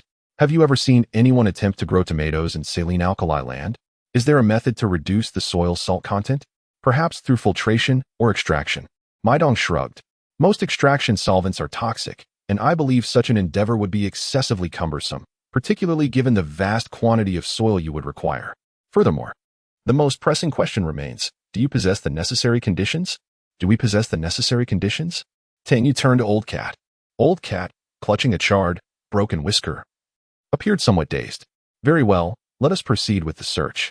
I suggest you utilize the Martian rover, centered around Kunlun Station, to conduct uniform sampling within a 1-kilometer radius. Tang Yue donned his luminous armor and, alongside Old Cat, opened the garage. They seldom employed the Martian rover, as it was quite cumbersome to operate and consumed an excessive amount of energy. Indeed, it was the most power-hungry device in the entire Kunlun Station. The Mars rover is essentially a tractor, referred to as a geological exploration vehicle due to the geological experiment module it tows behind. Were one to replace the experiment module with a refuse container, the rover would simply become a Martian refuse hauler. Despite its imposing appearance, the Mars rover is, in reality, an electric vehicle powered by storage batteries and driven by an electric motor. Devoid of suspension and possessing a sluggish pace, its maximum velocity barely surpasses that of a bicycle, rendering its off-road capabilities virtually non-existent. In the past, when the science team was still present, instances frequently occurred where the rover became mired in sand pits, necessitating the collective disembarkation of the crew to manually extricate the vehicle, a testament to its inherent limitations. The rover was never intended for long-distance transport. Its sole purpose is to facilitate the mobility of the experiment module for in-situ geological surveys. To date, the farthest distance traversed by the Mars rover does not exceed 20 kilometers. In theory, a single charge should enable the rover to traverse 30 kilometers before requiring replenishment. However, this theoretical value has never been realized in practice. Old Wang once quipped that the Mars rover requires 5 hours of charging for a mere 30 seconds of operation, more oppo than oppo. Approximately how many samples shall we procure? Subsequently, we will identify the most suitable soil from among these 20 samples. Affirmative. Old Cat opened the vehicle door and settled into the driver's seat, followed by Tang Yue, who clambered in after him. The Mars rover's cabin is not airtight, necessitating that occupants wear extravehicular activity suits. The driving mechanism of the Martian stray dog is remarkably straightforward, comprising merely a steering wheel, alongside brake and accelerator pedals. Pressing the accelerator propels it forward, while engaging the brake decelerates its motion. A singular ignition button initiates the journey with a mere press, and a shutdown key terminates operations with equal simplicity. It bemuses me that some eccentric individual has inscribed "Happy Journey" on the control panel, accompanied by an arrow pointing towards the ignition button, embodying a rather foolish design. Nevertheless, on Mars, there exists little concern regarding the theft of electric vehicles. Should a stray dog ever be pilfered, it would transcend mere theft, evolving into an interstellar diplomatic incident. A few sparse gauges display power levels, location, and temperature, reminiscent of bumper cars found in amusement parks, where a simple button press evokes cheerful responses akin to a grandparent being addressed as grandpa. The old cat secured his seatbelt, casting a glance at the power reserve, fully charged. The Martian stray dog remained in standby mode, consistently replenished each day. Such a substantial charge should suffice for a journey of 20 to 30 kilometers. Martian stray dog, commence, the old cat declared, pressing the ignition button. The vehicle trembled slightly in response. Moments later, however, it fell silent once more, leaving the old cat momentarily stunned. "I suspect it may be due to your failure to address it by its proper name, which has displeased it," Tang Yue suggested. "Try starting it again. Martian wanderer, commence." The old cat reiterated, pressing the ignition button once more and engaging the accelerator. This time, the vehicle stirred to life, gradually departing the garage. Tang Yue and the old cat navigated the Mars rover, meticulously marking and sampling the soil beneath them as they circled the Kunlun Station. Undoubtedly, the Mars rover is inadequate as a mode of transportation, yet as a scientific instrument, it stands as perhaps the most intricate and costly geological exploration device ever crafted by humanity. Excluding transportation expenses, the vehicle's price tag reaches an astonishing $400 million. Beyond the front end and the power system, the majority of the investment in the rover is concentrated on the experimental chamber, which, devoid of its own propulsion, is equipped with merely 4 wheels to be towed along. This chamber integrates nearly every function required for the survey, ranging from mapping to drilling to spectroscopy and hydrocarbon analysis. These delicate and expensive instruments are powered by solar panels mounted on the vehicle, enabling a comprehensive field investigation. Seated at a desk adorned with a microscope and a computer screen, Tang Yue found himself surrounded by a plethora of glass containers filled with soil samples. The experimental chamber was cramped, entirely occupied from top to bottom and side to side. Turning around was a challenge even for 2 adults seated back to back. "Has B3 been ground yet?" The old cat, perched on a rock outside, surveyed the surroundings before bending down to extract soil samples, subsequently labeling them on the glass dishes. "The B3 sample is currently being ground," Tang Yue replied, donning a mask and goggles as he pulverized the soil samples in the mortar with a pestle, achieving a uniform consistency before presenting it beneath the microscope. The duo worked in harmony, with the old cat tasked with driving and sampling, while Tang Yue remained in the experimental chamber, focusing on measurement and analysis. Tang Yue divested himself of his EVA suit, the resplendent Mingguang armor, as its cumbersome nature impeded delicate operations. The geological laboratory of the Martian rover, Stray Dog, was an airtight chamber, equipped with dual airlocks, unlike the cockpit. Consequently, occupants of the laboratory could shed their EVA suits and work in their intravehicular attire, or even ordinary clothing.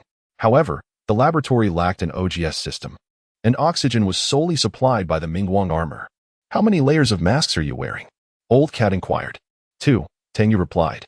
"I posit that you should don 2 more, Old Cat stated. Tang Yue paused, taken aback. "Why?"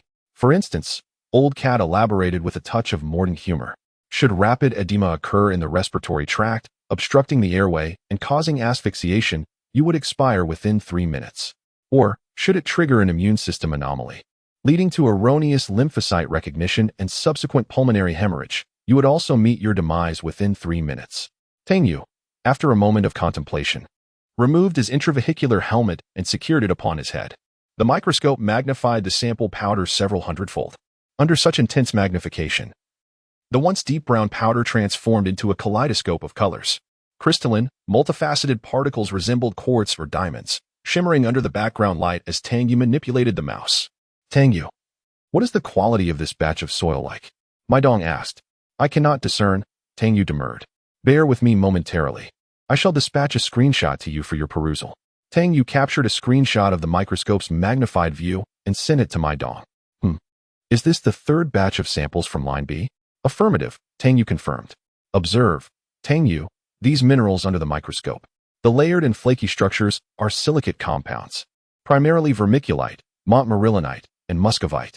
The gray and white particles are sulfate minerals, mainly gypsum, and these sparkling crystals are calcite, Mai Dong elucidated.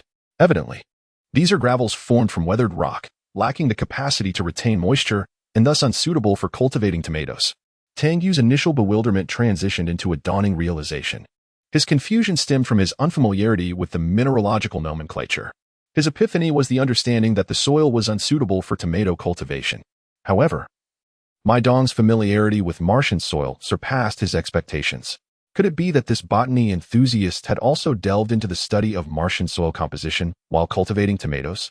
Tang Yue's knowledge of Mai Dong's background was superficial, limited to her undergraduate degree from Zhejiang University, a master's from the Chinese Academy of Sciences, and her plans for doctoral studies at either Princeton or MIT.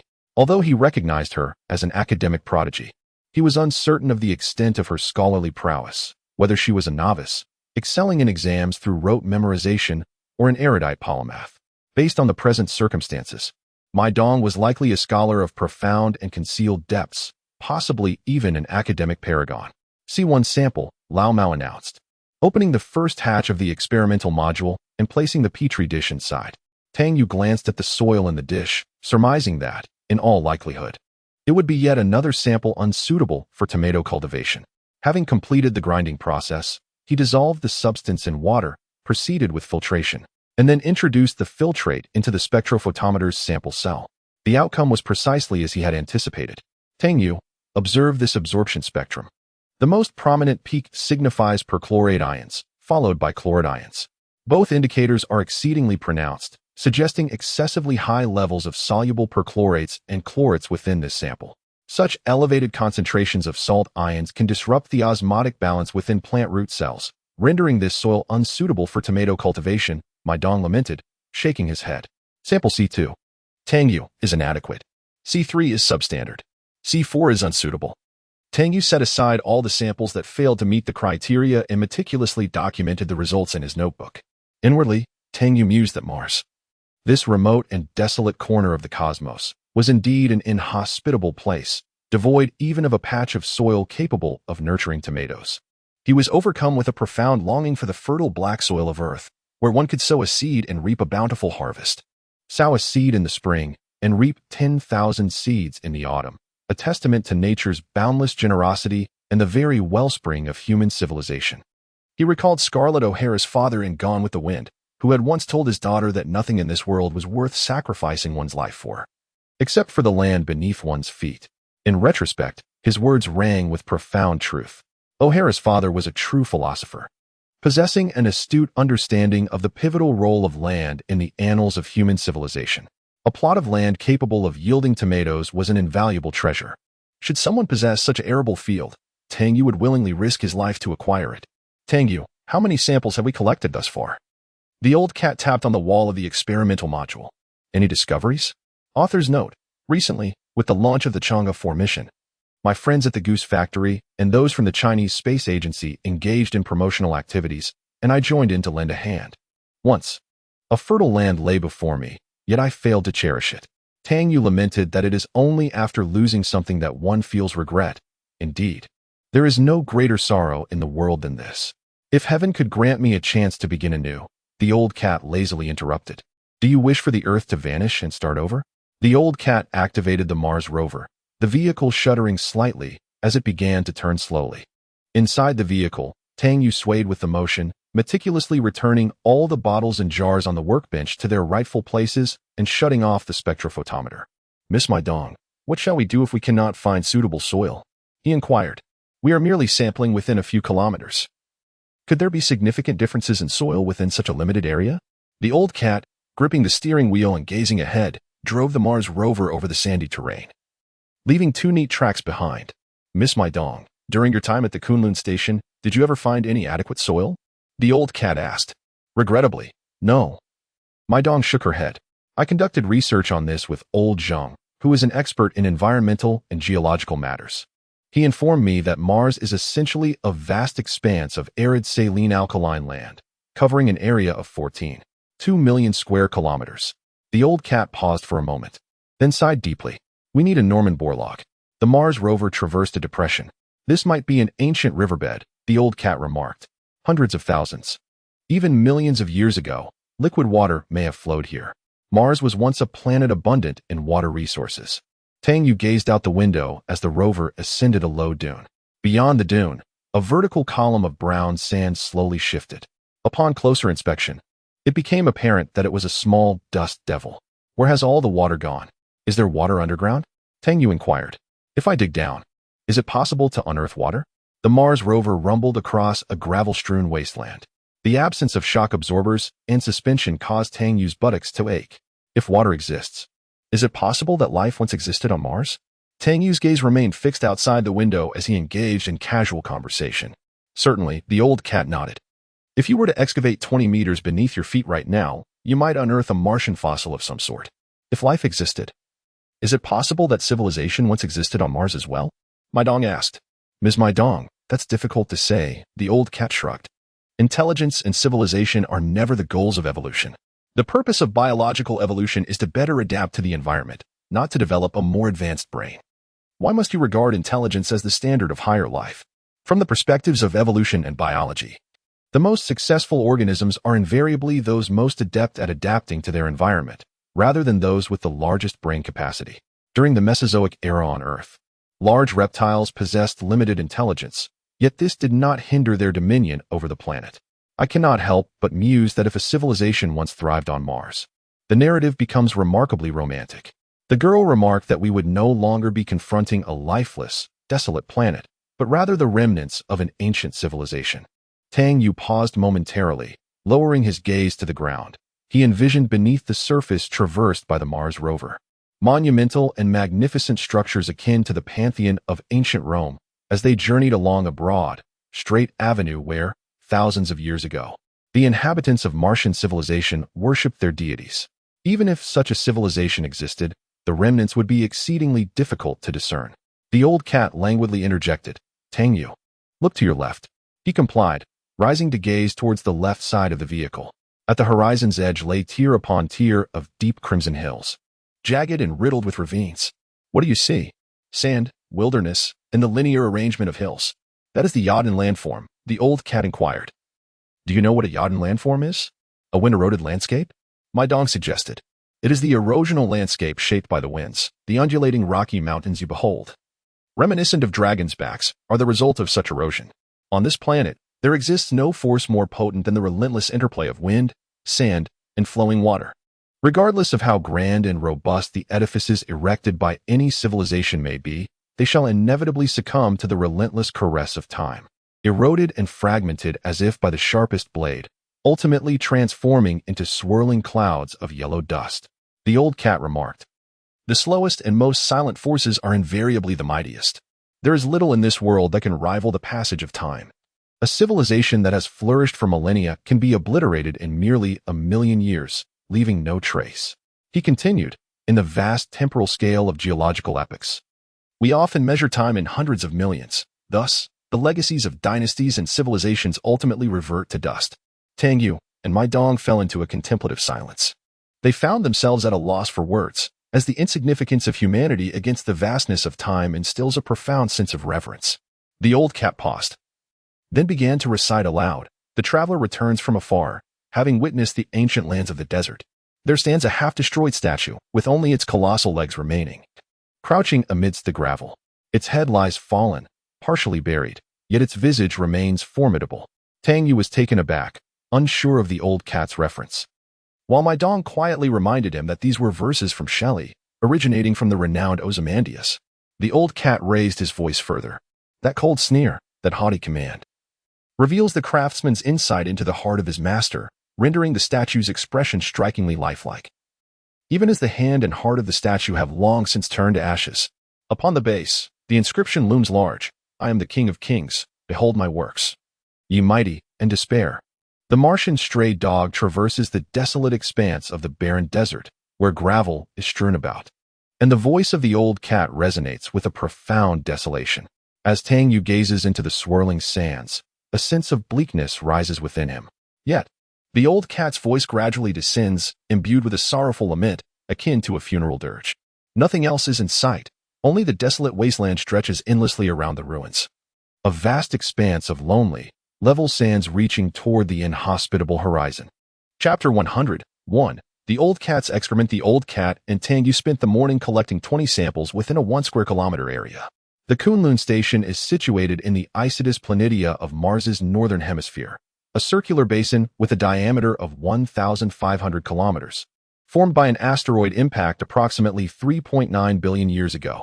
The location of Kunlun Station was chosen due to the hypothesis of Mars landing mission experts regarding the presence of substantial water ice within Isidis Planitia. The subsequent missions aimed at discovering and excavating these potential water resources to prepare for further landing endeavors. In the next Martian landing mission, Earth would dispatch an improved Mars rover capable of supporting long-distance travel, enabling the upcoming scientific expedition team to traverse the vast plains. However, fate dealt a cruel blow as Earth vanished, abruptly halting the entire plan. Tang Yue spent the afternoon in the experimental capsule, and at last, he succeeded in identifying a viable sample among the 20 soil specimens. This is, thus far, the finest quality of soil. Tang Yue observed that the primary constituents of this sample are plagioclase and high-calcium monoclinic pyroxene, with a relatively low content of high silica glass. The abundance of iron and magnesium silicate clays is remarkable, and this soil composition closely resembles that of terrestrial soils, exhibiting a moderately neutral pH. Mai Dong expressed her delight. Can this be used to cultivate tomatoes? Tang Yue inquired. First, we shall conduct a vicinal spectral analysis to ascertain the results, Mai Dong instructed. Tang Yue nodded in agreement. Immersing the soil sample into a solution, filtering to extract the leachate, and placing it into the photometer. The results arrived swiftly. Regarding this near-infrared spectral data, the indicators are quite promising. Mai Dong scrutinized the graph for an extended period, gradually nodding in affirmation. Tang Yue, where was this sample collected? Tang Yue lifted the glass dish to read the label. E2, from the bed of an ancient river channel, not far from here. Lao Mao had to dig quite deep to obtain this sample. Indeed, the Elysium Planitia was formed during the late Noachian epoch, a time characterized by the deposition of abundant sulfates and hydrated compounds from volcanic eruptions across the surface. You have done remarkably well, this is it, Mai Dong decisively proclaimed. Tang Yue, this can serve as a substrate for tomato cultivation. Tang Yue rejoiced, turning to shout towards the front of the vehicle. Just as the words left his lips, the vehicle jolted, causing Tang Yue to stumble slightly. Lao Mao turned his head, grumbling, "What are you shouting for? The wheel has sunk into a pit." Breathless, Tang Yue piled the bags in front of the garage door, clapping his hands together. The earth weighs at least 15 or 16 kilograms. Is that sufficient? If it falls short, we can excavate more. For preliminary experimental planting, it should suffice. However, Mai Dong remarked that this soil cannot be directly utilized for cultivating tomatoes.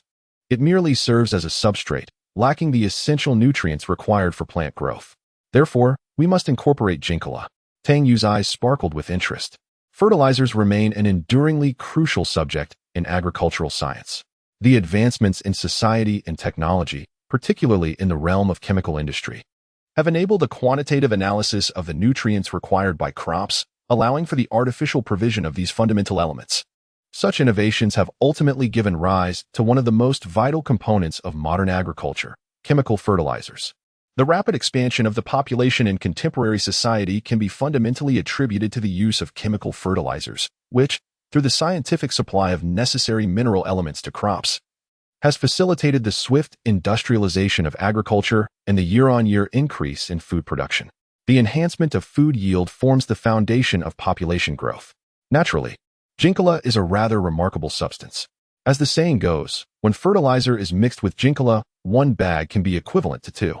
Within Kunlun, it is evident that there is little available to serve as fertilizer, yet fortunately, Tang Yue is akin to an organic fertilizer manufacturing machine, which perhaps embodies the very essence of his existence. Millennia ago, our ancestors in China mastered the art of utilizing organic fertilizers to enhance soil fertility and promote crop growth, This skill is likely ingrained in the very essence of the Chinese people. 1,000 years of agrarian civilization has indelibly etched a profound love for the land into the genetic makeup of every individual. It is no wonder so many individuals are captivated by agrarian literature. Tang Yue could relieve himself wherever he pleased. The two transported all the excrement into the garage. Such a malodorous task could not be executed within the main station, lest the habitability of the Kunlun Station be compromised. Tang Yue deposited the desiccated feces onto the garage floor and casually inventoried it, discovering that his bowel movements had been relatively consistent and uninhibited over the past 3 months. All the excrement present was his own. The detritus and feces of others had already been conveyed away by the Orion. Old Cat squatted down, brandishing a stick of indeterminate origin, and prodded the packaged feces on the floor with considerable amusement. Tang Yue, I suspect you may be afflicted with severe constipation and desiccated stools. Observe, your excrement is as indurate as marble. Tang Yue donned a mask, disinclined to engage with Old Cat, the loquacious one. Old Cat continued to prod the feces on the floor, turning them over and over. Tang Yue observed, does not this turd resemble a vacuum-packed tea egg? How did you manage to extrude such a spherical fecal bolus? Could you perhaps provide a demonstration? And this one. This turd is substantial. I estimate it weighs at least 5 ounces. This one possesses considerable artistic merit. It evokes the imagery of Van Gogh's Starry Night. Ah, Tang Yue, come and observe this one. This turd bears a striking resemblance to you. They are virtually identical. You are indeed a father and son. Tang Yue, incensed, seized a fragment of desiccated feces and hurled it. The author has addressed the issue of Martian orbital variations within the work-related section. Nevertheless, there are still those who question the vagueness of your statements, asserting that the variations in Mars' orbit are far more significant than one might imagine. Very well. Since the author's simplistic explanations lack robustness, let us delve into more serious matters. After all, this book has been scrutinized, with numerous criticisms regarding its flaws. And there are plenty who have taken issue with it using principles from high school physics. Long-term integrations and stability of planetary orbits in our solar system abstract, we present the results of extensive numerical integrations of planetary orbital motions over time spans exceeding 10 years, encompassing all 9 planets. A cursory examination of our numerical data suggests that planetary motion, at least within the confines of our simplified dynamical model, appears remarkably stable even across such protracted durations. A more detailed analysis of the lowest frequency oscillations, utilizing a low-pass filter, reveals the potentially diffusive nature of terrestrial planetary motion, particularly that of Mercury. The behavior of Mercury's eccentricity in our integrations is qualitatively analogous to the findings from Jacques Lasker's secular perturbation theory, e.g., Emax 0.35/4 gyre. Nonetheless, we observe no evident secular increases in eccentricity or inclination among any of the planetary orbital elements, which may be elucidated through even longer-term numerical integrations. Additionally, we conducted several trial integrations that included the motions of the outer 5 planets over a duration of 5 to 10 years. The results indicate that the 3 major resonances within the Neptune-Pluto system have been preserved over the 10-11-year timescale. One introduction: the question of the stability of our solar system has been a subject of debate for several centuries, dating back to the era of Newton. This issue has captivated numerous distinguished mathematicians throughout history and has played a pivotal role in the evolution of nonlinear dynamics and chaos theory. However, a definitive answer regarding the stability of our solar system remains elusive. This ambiguity arises, in part, from the vagueness of the term stability when applied to the complexities of planetary motion within our solar system. It is inherently challenging to provide a clear, rigorous, and physically meaningful definition of stability in this context. Among various definitions of stability, we adopt the Hill definition, Gladman 1993. It is important to note that this is, in fact, a definition of instability. We characterize a system as unstable when a close encounter transpires within the system, commencing from a specific initial configuration. Chambers, Wetherell-Boss 1996. Ito Tanikawa 1999.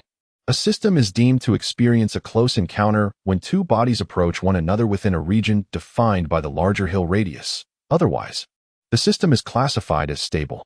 Henceforth, we assert that our planetary system is dynamically stable if no close encounters occur throughout the age of our solar system. Approximately 5 gyre. Notably, This definition may be supplanted by one that considers the occurrence of any orbital crossing between a pair of planets, as empirical evidence suggests that orbital crossings are likely to precipitate close encounters in planetary and protoplanetary systems. Yoshinaga, Kakubo Makino, 1999. Naturally, this assertion cannot be indiscriminately applied to systems exhibiting stable orbital resonances, such as the Neptune-Pluto system. In addition to the ambiguity surrounding the concept of stability, the planets within our solar system exhibit traits characteristic of dynamical chaos. Sussman Wisdom, 1988, 1992. The origins of this chaotic behavior are now partially understood to stem from resonance overlapping. Murray-Holman, 1999. Lecker, Franklin-Holman, 2001. However, a comprehensive understanding of the long-term evolution of planetary orbits necessitates integrating over a suite of planetary systems, including all 9 planets, for a duration spanning several tens of billions of years, as chaotic dynamical systems are notably sensitive to initial conditions.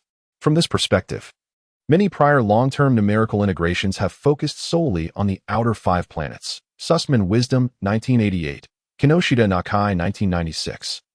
This limitation arises from the significantly longer orbital periods of the outer planets compared to those of the inner 4, facilitating easier tracking of the system over a given integration period. Presently, the longest published numerical integrations are those conducted by Duncan Lee Sauer, 1998. While their primary objective was to investigate the impact of post-main sequence solar mass loss on the stability of planetary orbits, they executed numerous integrations covering up to 10-11 years of orbital motions for the 4 Jovian planets. The initial orbital elements and masses of the planets in their study align with those of our solar system, although they gradually decreased the Sun's mass in their numerical experiments to account for the effects of post-main sequence solar mass loss. Consequently, they discovered that the crossing timescale of planetary orbits, a typical indicator of instability, is highly responsive to the rate of solar mass decrease.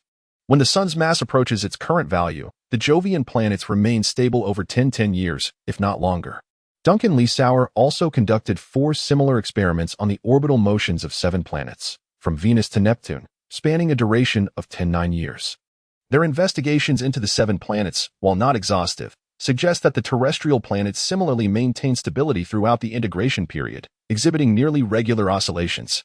Conversely, in his precise semi-analytical secular perturbation theory, Lasker, 1988, Lasker identifies that substantial and irregular variations may manifest in the eccentricities and inclinations of terrestrial planets, particularly Mercury and Mars, over timescales of several billion years. Lasker, 1996. The findings of Lasker's secular perturbation theory warrant confirmation and exploration through fully numerical integrations. In this paper, we present preliminary results from 6 long-term numerical integrations encompassing all 9 planetary orbits, covering a span of several billion years, alongside 2 additional integrations spanning 10 years. The cumulative elapsed time for all integrations exceeds 5 years, utilizing a variety of dedicated computers and workstations. A fundamental conclusion drawn from our long-term integrations is that the planetary motion within our solar system appears stable, as defined by the Hill stability criterion, at least over a timespan of 4 gyre. In fact, our numerical integrations reveal a system exhibiting far greater stability than that dictated by the Hill stability criterion. Not only did no close encounters occur during the integration period, but all planetary orbital elements remained confined within a narrow region, both temporally and in frequency domain, despite the stochastic nature of planetary motions. As this paper aims to showcase and summarize the results of our long-term numerical integrations, we present representative figures as evidence of the enduring stability of planetary motion within our solar system.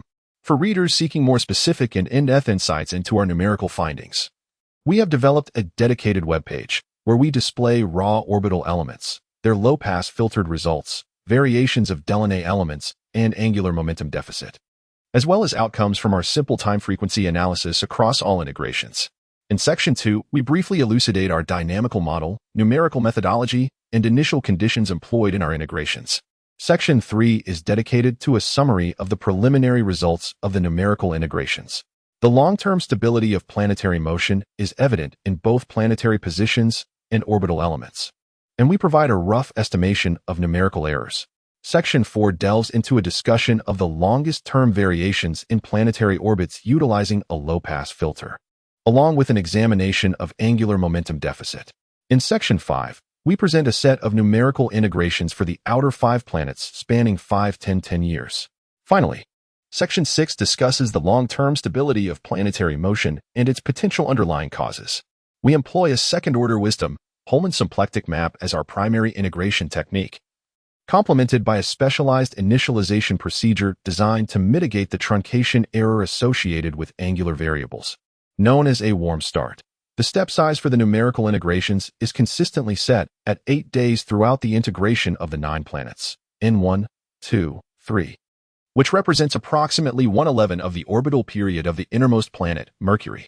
In determining the step size, we partially adhere to previous numerical integrations of all 9 planets as documented in Sussman Wisdom, 1988, 7, 2 days, and Saha Tremaine, 1994, 225, 32 days.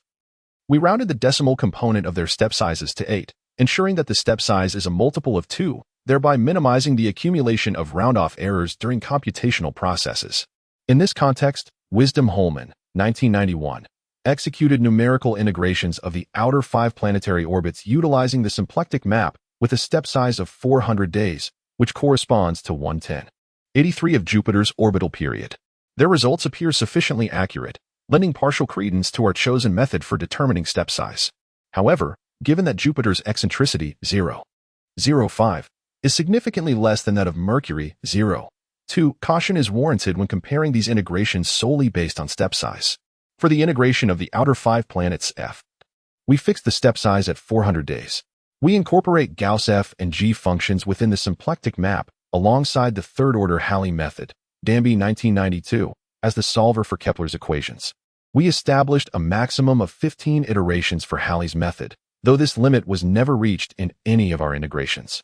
The interval for data output is set at 200,000 days, 547 years, for the calculations involving all 9 planets in 1, 2, 3, and approximately 8,000,000 days, 21,903 years, for the integration of the outer 5 planets F. Despite the lack of output filtering during the numerical integrations, we applied a low-pass filter to the raw orbital data subsequent to completing all calculations.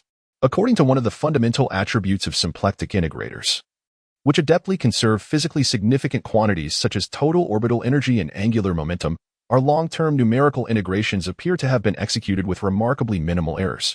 The averaged relative errors of total energy, 10.9, and total angular momentum, 10.11, have remained almost constant throughout the integration period. The specialized initialization procedure, warm start, is believed to have diminished the averaged relative error in total energy by approximately an order of magnitude or more. The relative numerical error of total angular momentum, AA0, and total energy, E0, in our numerical integrations, N1, 2, 3, is defined where E and A denote the absolute changes in total energy and total angular momentum, respectively, while E0 and A0 represent their initial values. It is noteworthy that variations in operating systems, mathematical libraries, and hardware architectures lead to disparate numerical errors, stemming from differences in round-off error management and numerical algorithms. In the upper panel of our figures, this phenomenon can be observed in the secular numerical error concerning total angular momentum, which should be rigorously preserved up to machine precision. Given that symplectic maps inherently preserve total energy and total angular momentum in in-body dynamical systems, the extent of this preservation may not serve as a reliable metric for the accuracy of numerical integrations, particularly regarding the positional errors of planets, specifically the errors in planetary longitudes. To estimate numerical errors in planetary longitudes, we undertook the following procedures.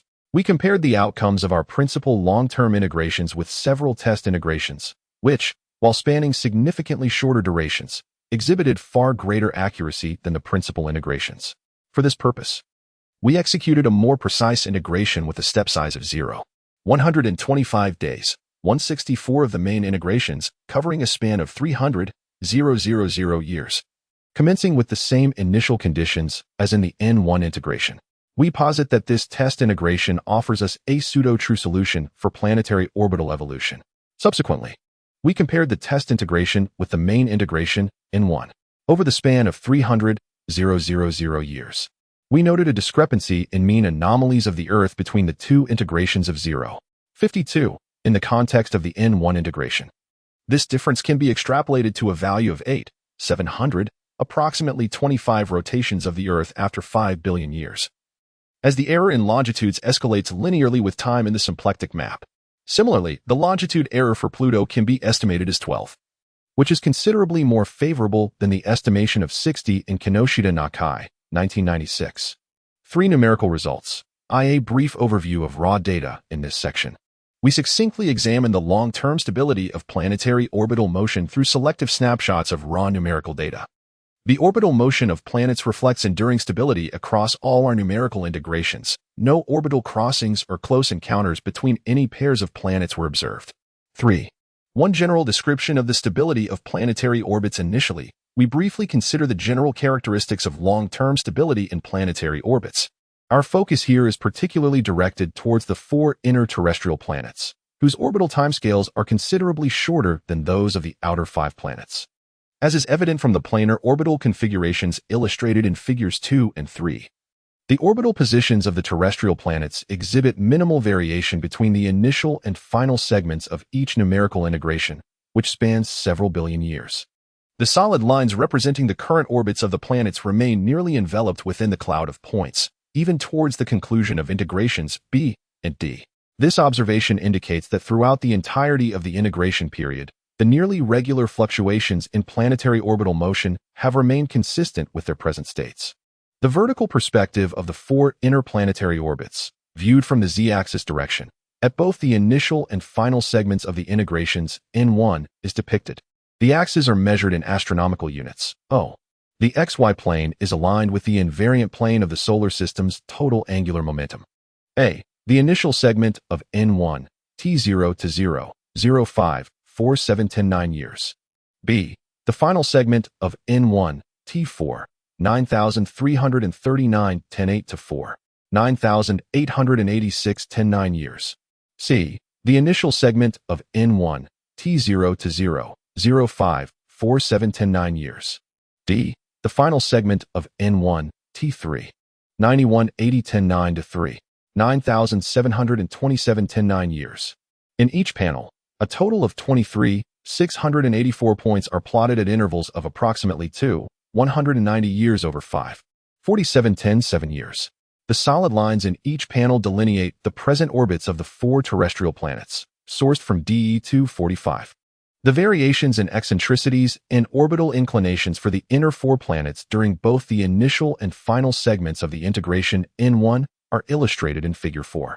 As anticipated, the characteristics of the variations in planetary orbital elements show negligible differences between the initial and final segments of each integration, particularly for Venus, Earth, and Mars. The elements of Mercury, especially its eccentricity, appear to undergo significant changes.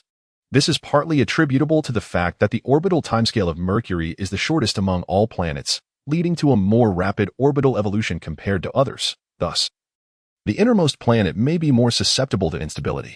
This finding aligns with Lasker's 1996 predictions that substantial and irregular variations manifest in the eccentricities and inclinations of Mercury over a timescale of several billion years. Nevertheless, the potential instability of Mercury's orbit is unlikely to critically compromise the overall stability of the planetary system due to its minimal mass. We will briefly address the long-term orbital evolution of Mercury in Section 4, utilizing low-pass filtered orbital elements. The orbital motion of the outer 5 planets appears to be rigorously stable and quite regular over this extensive time span. Although planetary motion demonstrates very long-term stability, defined as the absence of close encounter events, the inherently chaotic nature of planetary dynamics can gradually alter the oscillatory periods and amplitudes of planetary orbital motion across such protracted durations. Even slight fluctuations in orbital variation within the frequency domain, particularly concerning Earth, can potentially exert a substantial influence on its surface climate system through variations in solar insolation. To provide an overview of the long-term alterations in periodicity within planetary orbital motion, we executed numerous fast Fourier transformations, FFTs, along the time axis, superimposing the resultant periodograms to create 2-dimensional time-frequency maps. The methodology employed in constructing these time-frequency maps is notably straightforward, far simpler than wavelet analysis or Lasker's 1990, 1993, Frequency analysis. We segment the low-pass filtered orbital data into numerous fragments of uniform length, with each data segment's length being a multiple of 2 to facilitate the application of FFT. Each fragment of data possesses a considerable overlapping portion. For instance, when the ith data segment commences at Ti and concludes at TIT, the subsequent data segment spans from TIT to TITT, where T is. The division continues until a certain number n is reached, at which point T and T attains the total integration length. An FFT is then applied to each of the data fragments, yielding n frequency diagrams. Within each frequency diagram, the strength of periodicity is rendered using a grayscale or color gradient. This substitution is performed, and all grayscale or color charts are consolidated into a single graph for each integration. The abscissa of these graphs represents time, specifically the starting times of each data fragment, Ti, where I1, n. The ordinate denotes the period or frequency of the orbital element's oscillation. The FFT method was chosen for its computational efficiency, given the substantial volume of numerical data, several tens of gigabytes, to be decomposed into frequency components. A typical time-frequency map, generated by the procedures described above, is illustrated in Figure 5 as a grayscale diagram, depicting the periodic variation in Earth's eccentricity and inclination during the N2 integration. In Fig. 5, darker areas signify stronger periodicity at the corresponding abscissa value, compared to the lighter surrounding areas. The map reveals that the periodicity of Earth's eccentricity and inclination exhibits only minor changes throughout the N2 integration period. This consistent trend is qualitatively observed in other integrations and for other planets, albeit with variations in typical frequencies depending on the planet and element. 4. Long-term exchange of orbital energy and angular momentum. The long periodic variation and exchange of planetary orbital energy and angular momentum are calculated using filtered Delaunay elements L, G, H. G and H correspond to the planetary orbital angular momentum and its vertical component per unit mass, respectively. L is related to the planetary orbital energy, E per unit mass, as E, 2L. In a completely linear system, orbital energy and angular momentum within each frequency bin should remain constant. Nonlinearity in the planetary system can induce an exchange of energy and angular momentum in the frequency domain. The amplitude of the lowest frequency oscillation would be expected to increase if the system is unstable and undergoes gradual breakdown. However, such indications of instability are not evident in our long-term integrations. Fig. 7 illustrates the total orbital energy and angular momentum of the 4 inner planets and all 9 planets for integration N2. The upper 3 panels display the long periodic variation of total energy, denoted as EEE, total angular momentum, GGG, and the vertical component, HHH, of the inner 4 planets, calculated from the low-pass filtered Delaunay elements. E, G, H represent the initial values of each quantity. The absolute difference from the initial values is plotted in the panels. The lower 3 panels in each figure show E, G, and H for the total of 9 planets. The fluctuation shown in the lower panels is virtually entirely a result of the massive Jovian planets. Comparing the variations of energy and angular momentum of the inner 4 planets and all 9 planets, it is apparent that the amplitudes of those of the inner planets are much smaller than those of all 9 planets. The amplitudes of the outer 5 planets are much larger than those of the inner planets. This does not mean that the inner terrestrial planetary subsystem is more stable than the outer one. This is simply a result of the relative smallness of the masses of the 4 terrestrial planets compared with those of the outer Jovian planets. Another notable observation is that the inner planetary subsystem may become unstable more rapidly than the outer one due to its shorter orbital timescales. This is evident in the panels labeled Inner 4 in Figure 7, where longer periodic and irregular oscillations are more pronounced than in the panels labeled Total 9. The fluctuations in the inner 4 panels are largely attributable to the orbital variation of Mercury.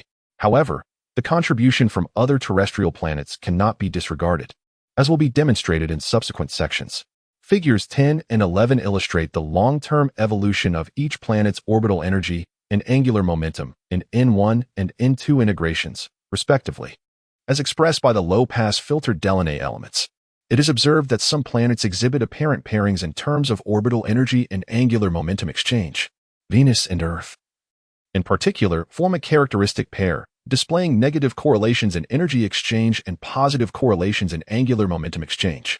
The negative correlation in orbital energy exchange suggests that these two planets constitute a closed dynamical system in terms of orbital energy.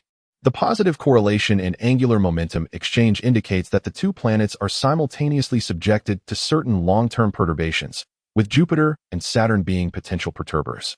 Furthermore, in Figure 11, Mars exhibits a positive correlation in angular momentum variation with the Venus-Earth system. Mercury displays certain negative correlations in angular momentum relative to the Venus-Earth system, which appears to be a compensatory effect resulting from the conservation of angular momentum within the terrestrial planetary subsystem.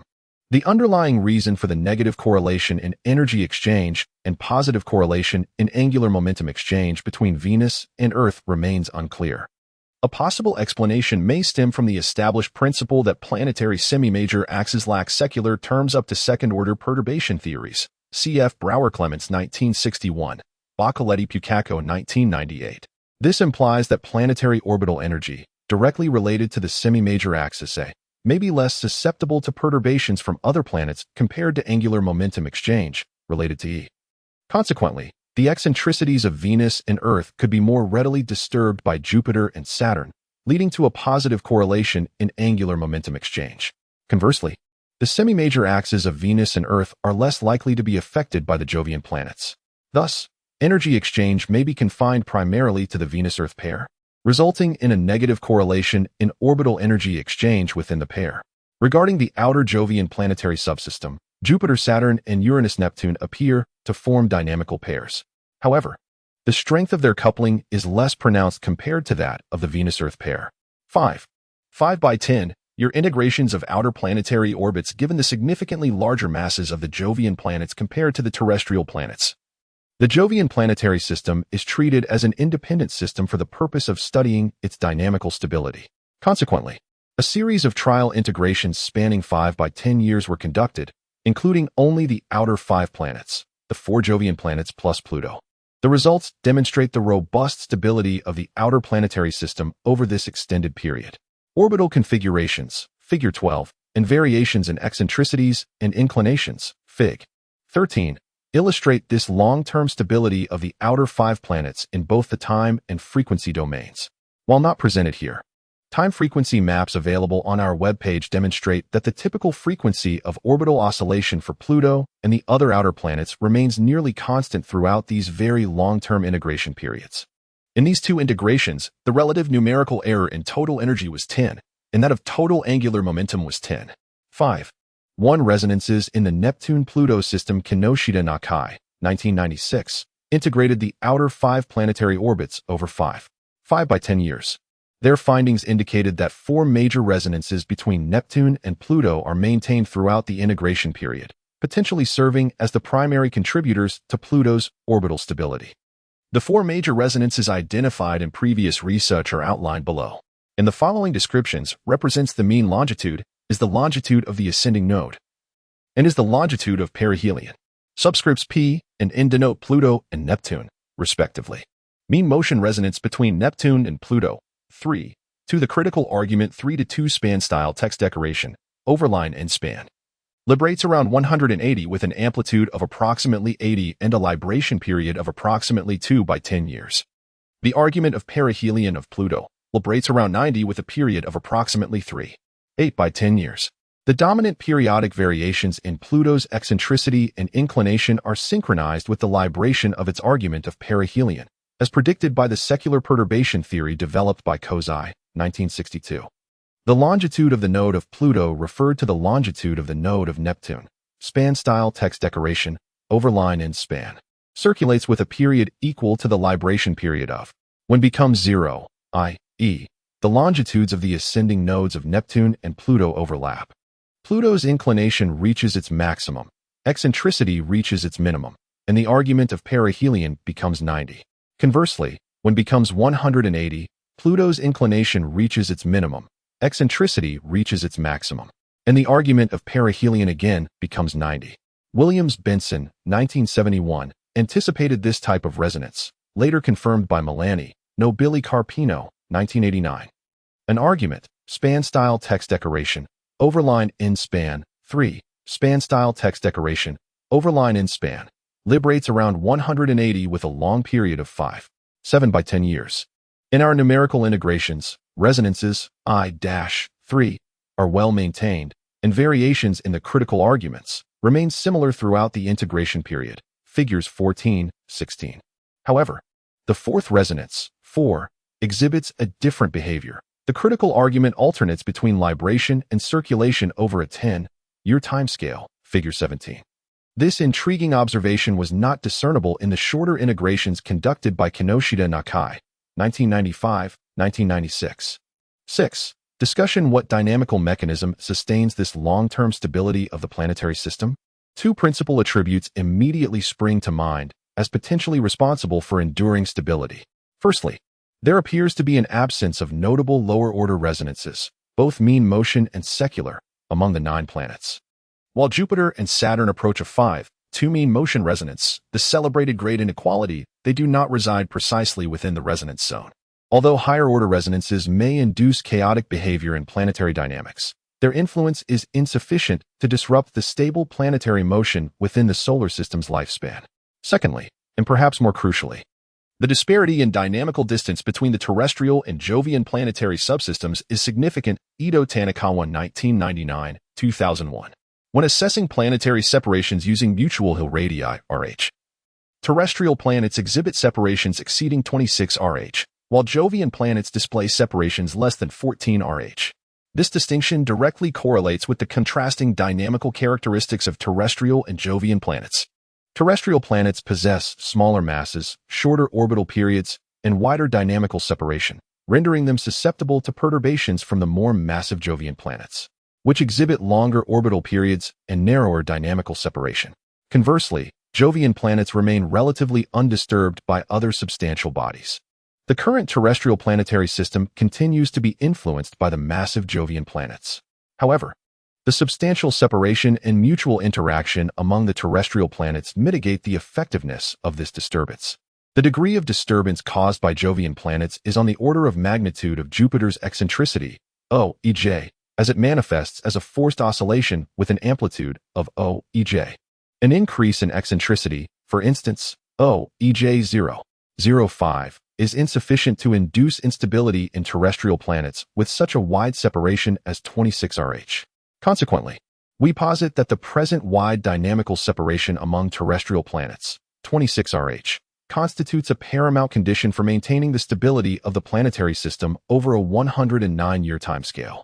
Our comprehensive analysis of the correlation between dynamical distance and the instability timescale of solar system planetary motion is ongoing. Although our numerical integrations span the solar system's lifetime, the quantity of integrations remains inadequate to populate the initial phase space fully. Further numerical integrations are imperative to corroborate and scrutinize the long-term stability of our planetary dynamics in greater detail. Tang Yue sat amidst the fecal matter, using scissors to breach the vacuum-sealed package of excrement. Due to dehydration and low temperatures, the contents were entirely desiccated and brittle, appearing solid but easily crumbling into sand-like particles with the slightest pressure. Tang Yue poured the dried excrement from the vacuum bag onto a metal tray, discerning from the remnants of food within the feces what he had consumed that day. Many fibrous foods, inadequately digested in the human gastrointestinal tract, are expelled alongside the waste. During a period when Tang Yue frequently consumed canned vegetables, he often observed undigested plant fibers in his stool. Wearing 2 layers of masks, he was fortunate that the excrement had been dry for quite some time, emitting little odor. The unpleasant scent primarily emanated from 3-methylindole, known as scatol. If this substance were to stain one's clothing, it would impart a foul aroma reminiscent of dung. The old cat sat nearby, assisting by mashing the feces while muttering to itself. Tang Yue sensed that the feline's greater interest lay in the excrement itself. Tang Yue, look at this pile. Is that a long object, a roundworm? Oh no, it's just undigested fiber. Did you eat vegetables today? I see remnants of leaves. This is food waste, you know? I think those leaves could still be edible. Tang Yue, is your digestive function not quite right? It lamented. Tang Yue clapped his hands and turned away, having just stuffed a crumpled glove into the old cat's mouth. At last, there was silence. Human and animal feces serve as a highly traditional fertilizer, rich in elements such as nitrogen, phosphorus, potassium, and calcium, making it exceptionally suitable for cultivating vegetables, providing ample nourishment for tomatoes. The voice of Mai Dong resonated through the headphones. Tang Yue, you need to rehydrate these dry excrements, which means adding water and stirring thoroughly, and then mixing it with the collected soil. As Tang Yue felt beads of sweat forming on his forehead, he pondered the scholarly nature of Mai Dong's instructions. Wasn't this simply stirring feces? He glanced at the iron rod in his hand. The utility of such a tool depended entirely on its wielder. In the hands of Harry Potter, it could be a magnificent wand, yet in Tang Yue's grasp, it was merely a stirring stick. One's origins dictated everything. Tang Yue instructed the old cat to bring over the previously condensed water. Mai Dong had not specified the exact amount of fresh water needed. She merely described that the added water should sufficiently soften and dilute the excrement, achieving a consistency between thin soup and thick porridge, akin to a pot of curry slightly overwatered. Following this, the excrement was to be added to the substrate soil, much like pouring curry over rice. This metaphor was truly unparalleled, and Tang Yue vowed never to eat curry rice again. Given the preliminary nature of this planting experiment, neither Mai Dong nor Tang Yue intended to exhaust all the tomato seeds at once. A failure would spell disaster. Thus, Tang Yue resolved to plant only about 10 tomato plants in the first batch to validate the feasibility of the plan. Once he attained absolute confidence, he could then sow the remaining vegetable seeds without hesitation. Consequently, both the soil and excrement were prepared according to the requirements for 10 tomato plants. Tang Yue still possessed a considerable amount of excrement on the desolate Martian surface, which indeed proved to be a valuable and scarce resource. Tang Yue mused that if a primitive agrarian civilization existed on Mars, excrement would undoubtedly be a coveted commodity, perhaps leading to the accumulation and hoarding of feces for wealth. Old Cat and Tang Yue, each donning a helmet as if facing a formidable adversary, stood prepared. Old Cat held a sink filled with ice water, while Tang Yue clutched an iron rod, a large beaker before him containing a dark brown, enigmatic powder and clotted matter. Ready? Old Cat asked, his gaze resolute. Ready, Tang Yue affirmed with a nod. Old Cat tilted the sink, pouring the clear water into the beaker. The water immediately became murky as it dissolved the feces. Black residue, mixed with foam, swirled to the surface. The desiccated powder rapidly absorbed the moisture, transforming the excrement into a viscous slurry akin to a jar of thick mud. Tang Yue held his breath and plunged the iron rod into the mixture, vigorously stirring. Tang Yue consoled himself, thinking, I'm just a cheerful latrine worker. Tang Yue. Just envision it as black sesame paste, Mai Dong suggested. Tang Yue and Old Cat both recoiled. Sister, I implore you to cease speaking. You've already ruined curry rice. Please refrain from tainting sesame paste. Mai Dong, clad in a blue work uniform and a matching cap, floated within the core module of the crystal. Her screen connected to the Kunlun Station's communication system. A dense array of control panels surrounded her. Mai Dong never dared to deactivate the communication system, fearing that Old Cat and Tang Yue on Kunlun Station might vanish as Earth had, disappearing overnight. Only by observing the two obnoxious figures, man and cat, did Mai Dong truly feel alive. Maintaining a consistent daily routine, Mai Dong dedicates her time to physical conditioning, nourishment, inspecting the station's operational status, tending to botanical specimens, and finally, retiring for the night. Enduring the perpetual day-night cycle of near-Earth orbit, she finds herself grappling with insomnia, often limited to a mere 5 to 6 hours of sleep. With the cessation of all scientific endeavors, Mai Dong repurposes her newfound leisure for repose and amusement. The space station boasts an extensive collection of music, films, and video games, including a bespoke Sony PS10 console. This gaming system was brought aboard by Lao Tang. Each astronaut is allotted a personal effects quota, beyond essential provisions and scientific instruments. Crew members are permitted to bring a certain weight of personal items. One could bring dolls, photograph albums, or even vinyl records, provided they adhere to safety regulations. To alleviate the tedium of the protracted journey, most opt for entertainment, such as terabytes upon terabytes of films and music. Except for Lao Mao, that simpleton, a mathematical fanatic. He brought a ream of scratch paper, proclaiming his intent to solve gold box conjecture during the Mars mission. Of course, upon boarding, he promptly abandoned this lofty ambition, gleefully joining Lao Wang in playing the Elder Scrolls and Call of Duty. Mai Dong eschews gaming, instead indulging in music and films during her downtime. The station houses a wealth of classic cinema. Disinterested in the outlandish special effects extravaganzas churned out by Hollywood, Mai Dong has been repeatedly watching Gone with the Wind, The Hunchback of Notre Dame, and BBC documentaries since Earth's demise, envisioning the azure planet still hundreds of millions of kilometers away. Mai Dong reached out to press the button on the panel, and a window labeled Psychological Test appeared on the computer screen. Moments later, the screen prompted, "Please complete the following questions." The girl took a deep breath. This was a psychological and mental state assessment. The prolonged, monotonous confinement could significantly impact an individual's mental well-being. Thus, every crew member on the Mars landing mission was mandated to undergo regular psychological evaluations. In the past, these assessments were conducted by the team physician, Maxwell, but now, with only Mai Dong present in the space station, she had to resort to self-evaluation. Mental state holds equal importance to physical health. Initially, during the early Mars missions, Earth had underestimated this issue.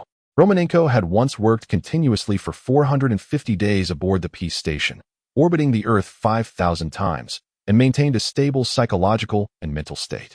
Consequently, Earth believed that the existing experience from long-term space station missions would suffice for the Mars landing.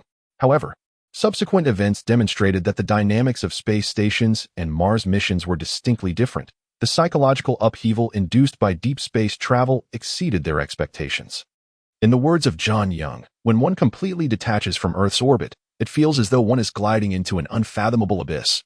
As a result, later Mars missions began to enforce mandatory psychological assessments for the crew, elevating mental health to the same level of significance as physical health, and requiring the team physician to possess qualifications in psychology. Simultaneously, there is a preference for individuals like Tang Yue when selecting team members. Subsequently, you will encounter an image. Kindly adhere to the instructions. Mai Dong pressed the buttons on the screen, responding sequentially. The examination comprises over 100 questions encompassing various domains. It is not merely a psychological assessment, but also includes a portion of mathematical and physical calculations, evaluating the mental state, logical reasoning, and cognitive agility of the participants. Mai Dong, we have thoroughly mixed the manure. The voice of a sanitation worker resonated through the headphones, a rather unseemly remark. What should we do next? Should we directly bury the seeds? Fermentation? Both Tang Yue and Old Cat were momentarily taken aback. Are you familiar with composting? Mai Dong inquired. High-temperature composting. I have heard of it. Under normal circumstances, human and animal excrement is not used directly as fertilizer. Rather, it must undergo treatment, wherein the waste is combined with straw, hay, and sludge to facilitate high-temperature fermentation, effectively eliminating harmful parasitic eggs and weed seeds, allowing bacteria to decompose the waste into humus. Mai Dong elucidated, thus, Tang Yue, your waste also requires fermentation to transform into fertilizer, enabling plants to absorb it more effectively. Tang Yue placed a jar of manure beside the radioisotope thermoelectric generator, RTG, which continuously emitted heat, maintaining the surrounding temperature above zero, ideal for the growth and reproduction of microorganisms. In truth, Tang Yue could not ascertain the precise quantity of bacteria remaining within the canister of feces. Following dehydration, desiccation, and cooling, the vacuum-sealed excrement existed in a virtually sterile environment. However, it could not be deemed immaculate. This principle paralleled that of excrement sterilized in a pressure cooker, despite the annihilation of microorganisms. No one desired its contact with their garments. Tang Yue procured an object to cover the receptacle, subsequently encasing it in layers of plastic sheeting, ensuring its thorough concealment. An uninformed observer might have surmised that he was safeguarding a precious artifact. Should an individual endeavor to pilfer this treasure, they would undoubtedly encounter a monumental surprise upon breaching the container. The conventional composting fermentation process typically spanned approximately 2 weeks. Tang Yue was solely responsible for regulating the conditions on his end. Mai Dong conveyed that once the fertilizer had adequately matured, it could be employed for the cultivation of tomatoes. Given the rudimentary conditions prevalent on Mars, emulating terrestrial composting practices was impractical. Simplification was imperative. How shall I discern the ripeness of the fertilizer? Tang Yue inquired. Tang Yue nodded in affirmation. Understood. Tang Yue arose, offering a solemn expression of gratitude. Agricultural expert Comrade Mai Dong, I extend my sincere appreciation for your guidance. Mai Dong chuckled silently. Having concluded the assessment, she gently propelled herself from the bulkhead, drifting away from the control panel and gazing distantly at the screen. The psychological and mental state evaluation concluded, and the screen promptly displayed the results. The results manifested as an intricate table, delineating various metrics and data points. Mai Dong, unable to comprehend the specialized symbols, directly navigated to the bottom of the page. At last, there stood a column of colors. The uppermost layer was a vibrant green, while the base was a deep crimson. The hues transitioned gradually from top to bottom, serving as a most direct reflection of psychological states. After compiling all the data, the computer rendered this image. The closer the color was to green, the healthier the individual, whereas proximity to red indicated peril. Previously, each assessment of Mai Dong had yielded results within the bright green spectrum, signifying her persistent optimism and positive outlook. As the girl cast her gaze over the color column chart, she could not find her pointer within the green range this time. Slowly, Mai Dong dragged the cursor downward, ultimately discovering that the pointer rested in the pale yellow zone. Accompanying this revelation was a string of small red text. Dear Miss Mai Dong, your psychological and mental state is unstable, exhibiting mild depressive tendencies. We urge you to seek consultation and guidance from a psychologist promptly to prevent further deterioration of your condition. Mai Dong closed the psychological assessment, the computer reminding her to consult a psychologist. However, this advice held little merit, for she was the sole inhabitant of the space station. Who could she possibly turn to? The girl adjusted the air conditioning within the crystal chamber slightly upwards, as the space station had once again entered the shadow of Mars' far side. A pencil drifted slowly before her eyes, without external interference. It would move in a uniform linear motion until it touched the wall of the chamber. Mai Dong gently nudged it, causing the pencil to spin and alter its trajectory. To her left lay the Hope experimental module, to her right the Discovery module, and ahead was the Harmony service module. Due to environmental constraints, cultivating plants within the space station could not mimic the soil, watering, and fertilizing methods employed on the terrestrial surface. To ensure the normal growth of plants, a sophisticated and dedicated cultivation system is imperative within the space station. This system, spearheaded by the Chinese Academy of Sciences, draws upon the previous space crop cultivation systems developed by the United States and Russia, while incorporating the distinctive advantages of socialism with Chinese characteristics.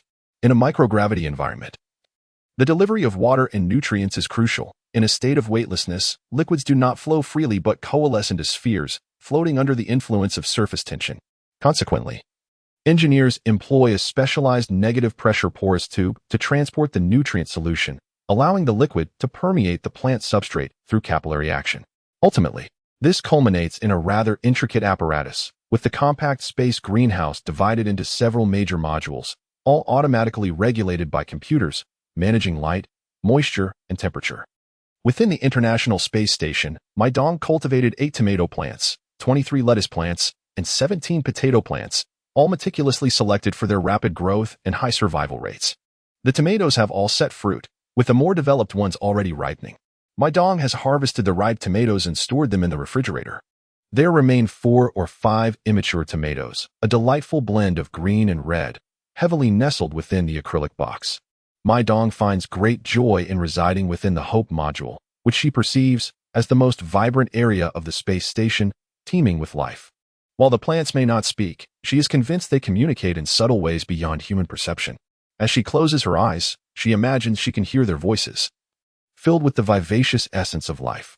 Occasionally, Mai Dong would serenade the tomatoes and potatoes with music, having heard that gentle, soothing melodies could enhance their growth. The girl possessed a maternal tenderness that had nowhere else to go, so she bestowed it upon these speechless plants.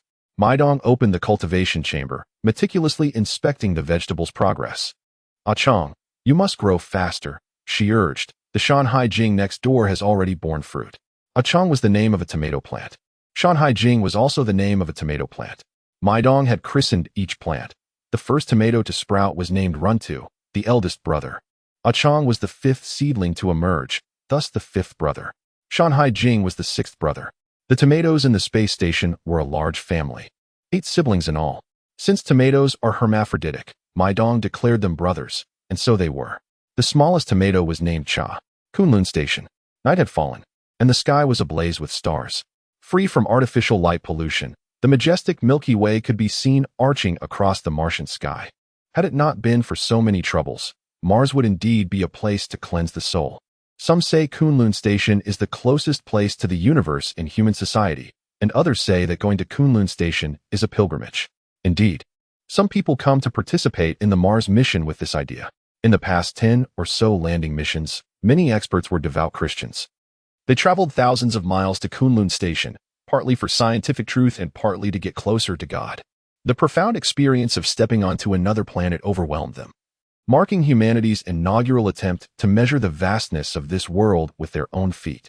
They began to question whether the God born of human thought truly possessed the capacity to create such a universe, pondering if the notion of a divine creator was merely an arrogant manifestation of anthropocentrism. In contrast, Tang Yue held far fewer contemplations. As a materialistic atheist nurtured under the banner of socialism, he was profoundly influenced by Marxist ideologies. From an early age, his education imparted the idea that Mars was merely a colossal mud sphere, akin to Earth, orbiting the Sun alongside several others in the solar system. What was so extraordinary about that? The concepts of God and creation were nothing but nonsense, a distraction for the simple-minded. Today, Tang Yue had spent the entire day engaged in the unpleasant task of mixing excrement. While Kunlun Station may be perceived as a sacred place removed from the mundane, its sanctity diminished significantly when one found themselves toiling amidst filth. Old Cat sat beside him, leaning against the window, resting his chin on his hand as he gazed outside. Old Cat reclined against the table, crossing his legs and closing his eyes to rejuvenate. With one eye slightly open, he posed a question. Tell me, from which country does Picasso hail? Tang Yue paused momentarily, recalling that Picasso's nationality was indeed covered in a history class during middle school. Though the details had faded with time, he recognized Picasso as a renowned artist, yet he could not pinpoint the era or country from which he originated. He vaguely remembered him being a European, perhaps from ancient Europe, possibly contemporaneous with Da Vinci. What is his full name? Old Cat inquired further. Tang Yue, is your surname Bai and your given name Picasso? Picasso did not pass away until 1973. His full name was Pablo Diego Jos Francisco de Paula Juan Nepomuceno Crisp en Crispiniano de los Remedios Cipriano de la Santísima Trinidad María de la Paloma Cleto Ruiz Blasco Picasso. The old cat shook its head and closed its eyes. If one cannot even remember Picasso's name, how could they aspire to document human civilization? Perhaps it is time to rest. I may struggle with memorization, yet you possess the capacity to assist, do you not? Tang Yue inquired, hopeful for aid. The old cat opened one eye and kept the other closed. You wish for my assistance? Tang Yue nodded. Call me Daddy. The old cat playfully extended its claws. Tang Yue frowned, questioning. What? Daddy? Sigh. The task you endeavor upon is an unprecedented and monumental undertaking. Even ancient historians, who chronicle the legacies of prior dynasties, require decades to fulfill their duties, whereas you aspire to record the entirety of human civilization. The old cat yawned, its ears twitching. Civilization is a remarkably complex concept, encompassing history, culture, technology, art, everything you have created, and everything that has brought you into existence. Should one attempt to encapsulate the entire trajectory of human civilization in a tome, I believe it would be thick enough to encircle Mars multiple times. Tang Yue was taken aback. He understood the enormity of the task, but had not fathomed it to such an extent. He possesses little understanding of history. Tang Yue's knowledge primarily stems from his high school history textbooks, where centuries of time are condensed into mere pages, and the name of the illustrious Emperor Qin Shi Huang appears only a handful of times. Scholars at the Academy of Social Sciences dedicate their lifetimes to studying a single dynasty, often without fully grasping its intricacies. What audacity does he possess to chronicle the entirety of human civilization? Old Cat scoffed, questioning whether he could distinguish between Franklin D. Roosevelt and Theodore Roosevelt. Let us keep it concise. We can simplify things, Tang Yue conceded. Aware of his limitations, he acknowledged that he lacked the capacity to document the entirety of human civilization. If he were to mistakenly confuse the birth and death years of Emperor Wu of Han, would the spirit of Lu Che pursue him across the cosmos to Mars in protest? We could establish a chronological framework, akin to a chronicle, and then gradually fill in the details as we go, Tang Yue continued. Should we not commence with the Peking man and the Yuanmo man, perhaps from the Neanderthals? Why not start from the Cambrian period? Old Cat retorted, suggesting the bizarre creatures of that era. Excellent idea, Tang Yue exclaimed. If Earth were to vanish, we ought to also document its history. Do you even comprehend the notion of acting within your means? Old Cat opened his eyes, swatting the air in exasperation. Are you truly prepared to record everything from the Cambrian to the Ordovician, Silurian, Devonian, Carboniferous, Permian, Triassic, Jurassic, Cretaceous, Paleogene, Neogene, and all the way to the Quaternary? Is your lifespan longer than that of Peng Zhu? Let's be succinct, shall we? Tang Yue said, crestfallen. For instance, We could record it thus. The Jurassic period, the apex of reptilian prosperity within the Mesozoic era, saw vast continents teeming with. Tang Yue realized his knowledge of paleontology was rather limited. He struggled to recall even a few dinosaur names. Teeming with Plateosaurus. Tang Yue finally dredged up a name. Old Cat facepalmed in silence. Plateosaurus is a Triassic species. During the Jurassic period, the supercontinent began to fragment. Gymnosperms reached their zenith, and reptiles diversified extensively, with Ornithischian and Saurischian dinosaurs flourishing. Ornithischians included Stegosaurus, while Saurischians encompassed Allosaurus, Apatosaurus, and Brontosaurus. Mai Dong's voice echoed through the comm channel, the girl giggling crisply. Would something like that suffice? Bingo. Tang Yue snapped his fingers. Absolutely perfect, lass. That'll do splendidly. Settled. Then, we shall commence with the Cambrian. Old Cat silently covered his face, refraining from remarking, why not start with the Big Bang? For fear that the audacious fool might actually take it to heart and begin with the Big Bang on a whim.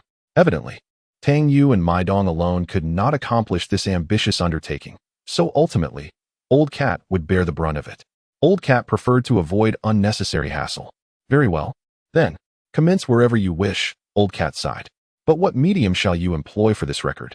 Paper? Hard drives? Or shall we inscribe the words upon stone? In the Kunlun Station, there lies a substantial stack of draft paper, brought by old Mai with the ambition to unravel the Goldbach conjecture. However, he soon became enraptured by the allure of ancient scrolls, casting aside this lofty aspiration into the abyss of neglect. We cannot rely on paper. Its information density is far too low, and its capacity is limited, Tang Yue lamented, shaking his head. We lack the abundance of paper, pens, and manpower necessary for such a task. It is inconceivable to document the history of Earth solely through handwritten records, as the efficiency of manual transcription is woefully inadequate. In the eras preceding the advent of printing, the dissemination of books and culture depended on the skilled hands of professional scribes. These individuals toiled through sleepless nights, laboring for months on end, yet their meager output rendered books a luxury exclusive to the nobility. With just Tang Yue and Mai Dong, there was no need to fret over insufficient hard drive space. How long can the information on the hard drive be preserved? Mai Dong inquired. It is difficult to ascertain. The harsh conditions on Mars significantly reduce the lifespan of hard drives. Solid-state drives, which utilize storage particles, are particularly susceptible to damage, while mechanical drives endure somewhat longer. Yet they too cannot withstand the test of a century, Old Cat replied, shaking his head. Even if you manage to record information on a hard drive, where can it be stored? The best conditions on Mars are right here. He gestured to the ground beneath them. The longevity of Kunlun Station surpasses yours. But once you are gone, it will not endure for long without maintenance. At most, in 50 years, Kunlun Station will fall into complete disrepair, and a century later, the data etched onto your hard drives will be irretrievably lost. Tang Yue and Mai Dong fell into a deep contemplation. In a certain sense, they are inscribing an epitaph for human civilization, an epitaph meant to be etched on gravestones for future generations to behold. It is intended to endure long after the coffins and remains within the graves have decayed into dust, ensuring that the names and deeds of the departed are still remembered. Thus, Tang Yue aspires for his writings to be preserved for as long as possible. Neither paper nor hard drive suffice. The notion of carving words into stone is indeed a romantic one. If circumstances allowed, Tang Yue would dream of using the entire surface of Mars as his canvas, accompanied by a grand procession of excavators and bulldozers, inscribing messages for the entire solar system to witness. Yet, all he possesses is a shovel resembling a spoon, limiting him to etching merely his name upon the stone. However, as Mr. Lu Sun once remarked, names engraved in stone decay even faster than the corpses themselves. Mr. Lu Sun, I did not utter those words. They were spoken by Zhang Kejia. Regarding synaptic connections and issues of common knowledge, it is posited that the author lacks understanding. For neurotransmitters are transmitted across synapses. If you are unaware of this fundamental concept, how can you claim to comprehend academic papers? Frankly, when the author penned that statement, he did not anticipate that anyone would scrutinize it, as it merely skimmed the surface of the text and bore rather ambiguous meanings. Referring to the electrical currents at synapses, specifically denoting the potential changes across neurons and synapses. The transmission of chemical neurotransmitters between synapses is a fundamental concept in high school biology. Frankly, I believe that every high school graduate is aware of this fact. If one understands the term synapse, It is reasonable to assume they also recognize that neurotransmitters are conveyed between these junctions. Perhaps the author presumes that my grasp of high school biology is lacking, despite my background as a participant in biology competitions. Reflecting on this, I feel I have let my former coach down. Now, since we have broached the topic of synapses, let us engage in a serious discussion regarding the assertion made by that individual, which posits that there is no electrical current between synapses. In high school biology, it is established that synaptic vesicles are responsible for transmitting chemical neurotransmitters, primarily acetylcholine, which alters the permeability of the postsynaptic membrane, leading to changes in potential. This process entails the transformation of electrical signals into chemical signals, and subsequently back into electrical signals. That is the extent of high school biology. However, physiology extends beyond the confines of secondary education. In reality, there are not only chemical synapses, but also electrical synapses, which facilitate the direct transmission of electrical signals. In electrical synapses, the presynaptic and postsynaptic membranes are closely apposed, allowing electrical signals to pass through. Therefore, even if that individual insists on interpreting my statement as referring to an electrical current between synapses, such an interpretation is not entirely inaccurate. This concludes the scientific explanation. After that individual pointed out my supposed error in common knowledge, they kindly took it upon themselves to educate me in English, emphasizing the importance of honesty and the prudence of refraining from sharing literature one does not comprehend. I acknowledge their perspective, yet I find myself unable to engage further. Chapter 101. The heavens will bestow great responsibilities upon this individual after partaking in breakfast and completing physical training, having also relocated the solar panels. Tang Yue continued to labor in the garage amidst the unpleasant task at hand. I mused, as one of the last two remaining humans in the universe, I must surely be regarded as a uniquely significant figure in the annals of human history. Would this not suggest that great responsibilities are destined for me? Tang Yue vigorously stirred the mixture of excrement and soil, momentarily pausing his efforts. Indeed, the old cat, seated back to back with him, was also engaged in the same distasteful endeavor. So, what am I great responsibility? Tang Yue inquired, a hint of exasperation in his voice. As one of the last two humans in existence, he could undoubtedly claim the title of one of the most extraordinary individuals in human history. A status perhaps only second to that of Lucy, the Australopithecus from the African continent. He was, without doubt, a true child of destiny, and as such an important figure. Should not the forthcoming developments entail a divine bestowal of a mission to save the world? The previous child of destiny had led a beleaguered and near-extinct race out of despair, fostering its evolution into one of the most magnificent nations in human history. Thus, Tang Yue felt compelled to contribute equally, believing he should not fall short of his predecessors. What do you wish to convey? Life itself is a heavy burden. A knight may not fall to the demon king, yet may succumb to life's trials. Snow White may not be vanquished by the queen, but ultimately yields to the passage of time. The old cat raised the stick in his hand, asserting that each individual's life is a pursuit of lofty ideals. A graceful arc traced through the air, only to culminate in a pit of excrement. The essence of life lies in ideals. Yet the stark reality is the toil of muck. The old cat continued, stating that the majority of people in this world spend their entire lives wallowing in filth. Are you suggesting that my life's end is akin to that of Shirchuanxiang? What is wrong with Shirchuanxiang? The old cat patted his shoulder, remarking that he is a national model worker. Well, I aspire to become a Martian model worker. Please do not compete with me. I shall not compete with you. All this filth is yours. Heaven bestows great responsibilities upon individuals, and thus must first temper their will, exhaust their muscles, starve their bodies, and strip them of comfort, before allowing them to toil in the muck. Tang Yue piled the third barrel of excrement into the corner of the garage. These large containers had once held food, but now served to contain the byproducts of thoroughly processed sustenance. They planned to cultivate 10 tomato plants in this initial batch, as it was an experimental endeavor. No one could ascertain whether the soil and fertilizer were genuinely effective. Should the seeds successfully germinate, Tang Yue would proceed to plant the remaining seeds. How much manure do we have left? The old cat inquired. Tang Yue counted and noted that half had already been utilized. The old cat glanced at the fertilizer in the corner. Presently, this mixed soil would suffice for only one batch of tomatoes. And though there should be enough excrement for another round, they could not plant all the seeds left from the Ophiophagon. Tang Yue and the old cat stood in the garage, astonished that a single barrel of excrement could pose such a challenge. Can't you, as a fecal machine? Lend a hand? The old cat asked. Has nothing emerged yet? I produce as much as I consume. Incensed, Tang Yue grumbled. How can I possibly excrete more when I'm already consuming so little? He asserted that the exigency of the situation warranted exceptional measures. Old cat retorted, in these austere conditions, the capable should bear more responsibility. You should minimize your intake and maximize your output. Tang Yue was dumbfounded, lamenting that the feline speech had become increasingly incomprehensible. He questioned whether the cat expected his digestive system to defy the law of conservation of mass. Together, Tang Yue and old cat retrieved the vegetable seeds, decanting the tomato seeds from the bottle. They meticulously selected 10 seeds, numbering them from 1 to 10, which Tang Yue designated as the vanguard of Martian vegetables.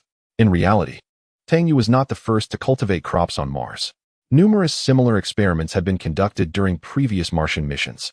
Researchers at the Kunlun Station had cultivated chili peppers, eggplants, orchids, and even pine trees.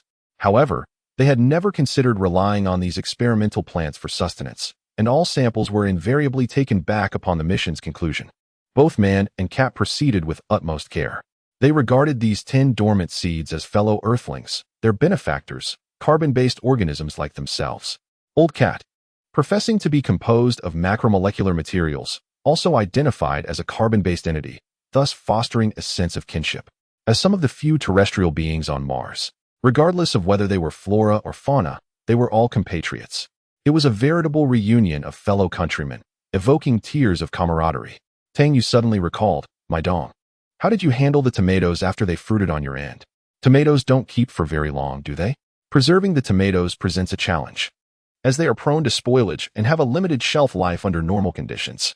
Given Tang Yue's inexperience with food preservation, his desire is to extend their longevity as much as possible, considering their inability to cultivate tomatoes indefinitely due to finite water resources. I propose we initially preserve them through cryogenic freezing, followed by pickling, Mai Dong suggested. Pickling? How so? Tang Yue inquired. Mai Dong nodded, elaborating. First, we'll subject them to high-temperature sterilization, then seal them with sugar for pickling. This method can preserve them for over a year, enhancing their flavor. Tang Yue turned to Lao Mao, questioning, do we possess any sugar here? Non-sweet sugar? Tang Yue asked, puzzled. What kind of sugar? Deoxyribose. Initially, we must disrupt the dormancy of the seeds. A common preliminary treatment involves soaking, Mai Dong instructed. Therefore, Tang Yue, you should procure a sufficient quantity of water to submerge all 10 tomato seeds. Tang Yue utilized a large beaker to obtain 200 milliliters of clear water, then supported it with an iron stand, positioning an electric heater beneath the beaker and connecting it to a power source. Tang Yue and Lao Mao sat at the table, observing the gradual reddening of the heating element. What's next? Lao Mao asked, his chin resting on the table, his ears drooping. Lao Mao contemplated the scenario, remarking, I comprehend why it's deemed the most dreadful course.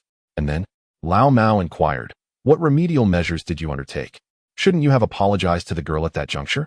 Request her phone number, QQ, and WeChat. Invite her for a meal or a movie, and seize the opportunity to strengthen your bond, transforming conflict into harmony. Perhaps you could even resolve a significant matter in life. I, of course, took action.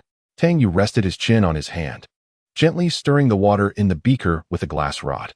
I was concerned that lingering embers might not be fully extinguished, so I promptly removed my lab coat and vigorously swatted at her. Mai Dong let out a giggle in the chat. Subsequently, my exploits became the talk of the academy. Tang Yue, feeling dejected, remarked that everyone knew of a lunatic named Tang Yue, who bullied girls in chemistry class, splashed alcohol on their hair, and even struck them. Worst of all, I failed that course. If you want to laugh, then laugh. Don't hold it in. I've already heard it, he added. Mai Dong burst into laughter, unable to contain herself, nearly choking on her amusement. Ha ha. Tang Yue, you are simply delightful. Truly, you are a source of great amusement. Mai Dong, cradling a tablet, floated within the crystalline chamber, rolling about. Tang Yue's face flushed with embarrassment. You may laugh, but try not to laugh incessantly. I do have my dignity, you know. You previously claimed to be a lone wolf in the vast desert, devoid of a partner, but I do not believe that. The old cat lifted his eyelids, gazing at him with admiration. Now I believe you. You are not merely a lone wolf. You are indeed the undefeated of the East.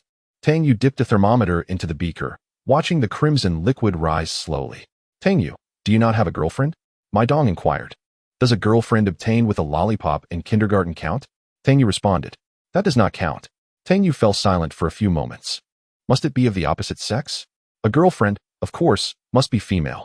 Does it necessarily have to be of the same species? The water temperature should reach approximately 50 degrees Celsius, followed by the addition of potassium permanganate, with a solution concentration around 0. 3. Tang Yue and the old cat rummaged through their belongings in search of potassium permanganate. The remnants of chemical supplies left within the Kunlun Station were scarce. Ultimately, the old cat discovered a bottle of analytical-grade solid in the experimental cabin of the Martian stray dog. Tang Yue carefully added the potassium permanganate to the beaker, watching as the deep purple powder swiftly dissolved in the clear water, resembling wisps of smoke. The purpose of adding potassium permanganate was to disinfect and prevent common diseases in tomatoes, which could potentially suffer from leaf mold or early blight. Although the likelihood of such occurrences on Mars was minimal, it was prudent to carry out disinfection as a precautionary measure. Mai Dong remarked that the seeds could then be submerged in water for a duration of 20 minutes. Tang Yue turned off the electric heater and poured the prepared 10 tomato seeds into the beaker. He and the old cat used a glass rod to gently push the seeds, which floated on the water's surface, downwards while stirring slowly. "Do you know what this is?" Tang Yue inquired, pointing at the tomato seeds in the beaker. "What is it?" "It is hope," Tang Yue replied. "In the days of creation, God Jehovah said, 'Let there be light,' and thus light came into the universe. Are we not engaged in an act akin to that of God at this very moment? We have transported tomatoes to Mars, which may very well signify the dawn of a remarkable civilization. When the red fruit flourishes across the Martian landscape, a new ethnic group, perhaps the tomato tribe, may emerge. As the saying goes, when the tomatoes bloom abundantly, she will smile amidst them. It is conceivable that plants could evolve into a civilization. Is it not?" Tang Yue remarked that we are sowing the seeds of life. This is a monumental act akin to the creation of the world. One civilization concludes, while another begins anew, sowing life on Mars. The old cat scoffed, removing his headphones and gesturing towards the airlock behind him. "Why don't you step outside and see if little Tang Yue can sprout from the Martian soil in a couple of days? If you possess the ability to propagate a solitary being, then you truly could create a nation. If every sperm could develop into a viable life form, the life you have sown throughout your existence would be sufficient to populate 10 Mars. Or perhaps I could drive the Martian stray dog while you stand in the cabin and gaze outside," the old cat continued. "Wherever I go, you shall follow." Observing whether little Tang Yue emerges from the ground along the way, Tang Yue pondered the image of himself standing bare on the Martian stray dog. Could it be that God created the world in such a crude manner? Such a notion seems rather absurd. It is impossible for just the two of us to transform the Martian environment. Even if Earth still existed, this endeavor would require exorbitant resources and span a century. The old cat shook his head, asserting that with the current Martian atmospheric conditions, no flora or fauna could subsist, and for humans to inhabit the planet, they would need to establish entirely enclosed subterranean or semi-subterranean bases, assuming that artificial ecosystem technology had been mastered. To terraform Mars, the specific approach would involve, as the old cat pondered, the intensive combustion of coal. Combustion of coal? Tang Yue struggled to envision such a spectacle. The entire Martian globe dotted with glowing coal furnaces, transforming Mars into a colossal mine. The sheer magnitude of this undertaking would surpass the capacity of any single nation, representing a creation of entire human civilization. Whether it's a great initiative remains to be seen. The old cat shook his head, adding that the obvious consequence would be turning Mars into a smog-ridden planet covered in slag. However, the ecological civilization theory with Chinese characteristics informs us that the pollute first, treat later approach is erroneous. Tang Yue concurred, deducing that socialism with Chinese characteristics is universally applicable. Opting for a comprehensive transformation of the Martian climate is evidently a counterproductive endeavor. The difficulty of this godlike project rivals that of constructing a Dyson sphere. If human civilization were capable of building a Dyson sphere, it would likely have little interest in Mars. The atmospheric pressure on Mars is less than 1% of Earth's. To generate enough greenhouse gases to elevate the global temperature sufficiently, an immense quantity would be required. Moreover, Mars lacks a magnetic field, resulting in alarmingly high radiation levels, making it challenging for normal organisms to survive. If the notion of manufacturing carbon dioxide to elevate global temperatures lies within Tang Yue's realm of imagination, then artificially creating a geomagnetic field is indeed a feat that only the divine could accomplish. "Do not mock me, my dear. Are you not also a lifelong singleton?" Tang Yue muttered, "We are merely 50 steps laughing at 100. a mere half a pound to 8 ounces. Enough of this 50 steps laughing at 100 nonsense. The old cat gently nudged Tang Yue with a paw from beneath the table, rolling its eyes. You may be searching, but they simply do not wish to be found. Who is on par with you in this half a pound to 8 ounces comparison? Saint Seiya? The old cat was bewildered by this reference. In the pyramid of societal romantic relationships, the pairing of males and females is not equal. Tang Yue explained, men tend to seek women of a lower social standing, while women aspire to find men of a higher status. Hence, it is highly probable that female bachelors will marry male masters, female masters will marry male doctors, and female doctors can only wed Saint Seiya. This elucidates why surplus men generally find themselves at the lower rungs of society, while surplus women occupy the upper tiers. So, you have circled around to argue that you are a surplus man at the bottom? The old cat scratched its head in confusion. Mai Dong, cradling her tablet, floated supinely in the core chamber, gazing at the white skin and inner lining, lost in thought and silence. Tang Yue was correct. She was indeed a bona fide lifelong singleton. Over the past 25 years, the number of male friends in Mai Dong's life could be counted on one hand. She had never even held a boy's hand, while other girls her age would change boyfriends 3 times a year. In contrast, this girl remained remarkably quiet and serene. Mai Dong embodies the quintessential type that most young men find appealing, intellectually astute, with a slender and elongated physique. Though not short in stature, she possesses a delicate charm, characterized by a face that epitomizes the features of an Asian girl. Her features are soft, and without the adornment of cosmetics, she appears quite unpretentious. Yet, her pair of jet black, expressive eyes, round and bright, seem to convey a world of emotions. Old Wang once candidly remarked that if this young lady were to publicly seek a boyfriend, the number of suitors could form an enhanced battalion. Logically, such an exceptional girl should not remain unattached. However, Mai Dong spent her undergraduate years in solitude, followed by 3 solitary years during her master's studies. The reason? Her inclination towards seclusion. Regardless of one's merits, once one retreats into isolation, the chances of engaging in a vibrant social life diminish significantly. During her university days, she spent half her time sequestered in her dormitory, avoiding the heat of summer and the chill of winter, wrapped in blankets like a cat on her bed. The other half was devoted to the library, where she would arrive punctually at 7 in the morning during holidays, mingling with the formidable cohort of graduate exam candidates, sharing meals but not accommodations. Furthermore, as the air quality in Hangzhou deteriorated, she preferred to don a mask and a hat when venturing outside, wrapping herself up tightly, and sporting short hair, often rendering her indistinguishable from her male counterparts at a distance. Why didn't you seek a boyfriend during university? Tang Yue remarked that it could serve as a long-term meal ticket. You, Mai Dong, with your qualifications, could find one partner, dangle a couple more, and even nurture a horde of backup options. He reminisced about his college roommate, a pitiful backup, who fancied he had won over the goddess of his dreams, while in reality, she merely regarded him as a source of sustenance, dining, singing, watching movies, and enjoying weekends on his expense, yet he was denied even the slightest intimacy. Is your roommate truly that foolish? Asked Old Cat. Love renders one blind. Tang Yue waved his hand dismissively, adopting a pretentious demeanor, his expression replete with disdain for the mundane world. You cannot fathom the depth of my roommate's affection for that girl, the belle of a certain college, praised beyond comparison. He would even mumble her name in his sleep, as he himself confessed, having already contemplated names for their future children during their very first encounter. Isn't that a shared affliction of the chronically single? Old Cat countered, adept at delving into illogical fantasies. A fleeting glance from her could lead one to believe in a fated connection, when in truth, it could merely be the result of an unzipped fly. Is that so? Tang Yue exclaimed in surprise. Why am I not affected? Perhaps you are beyond such folly. You are no longer a hapless single, Old Cat replied.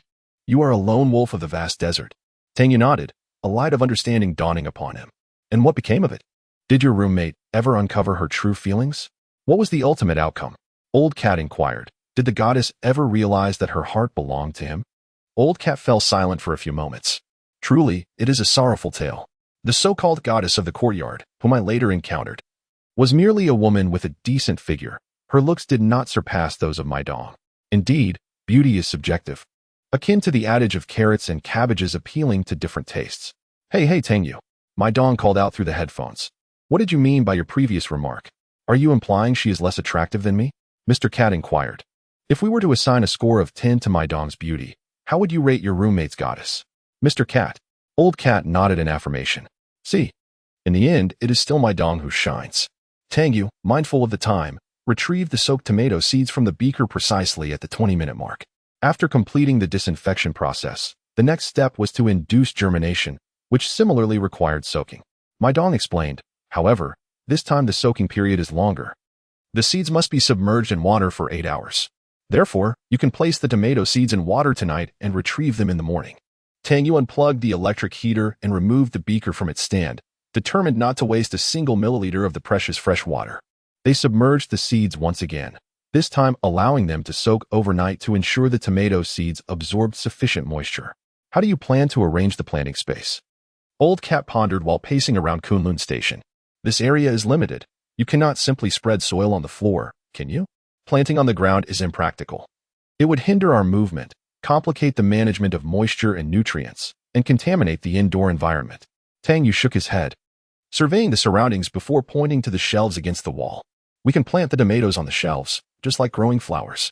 In the hall of Kunlun, there was a circle of cabinets and storage racks along the wall, 4 tiers high with plastic dividers, typically used for storing food, clothing, samples, and various odds and ends. Currently, these shelves were entirely filled with food. Without hesitation, Lao Mao and Tang Yue began to remove boxes from the shelves and stowed them into the vacant crew cabin, clearing 2 sections of shelves.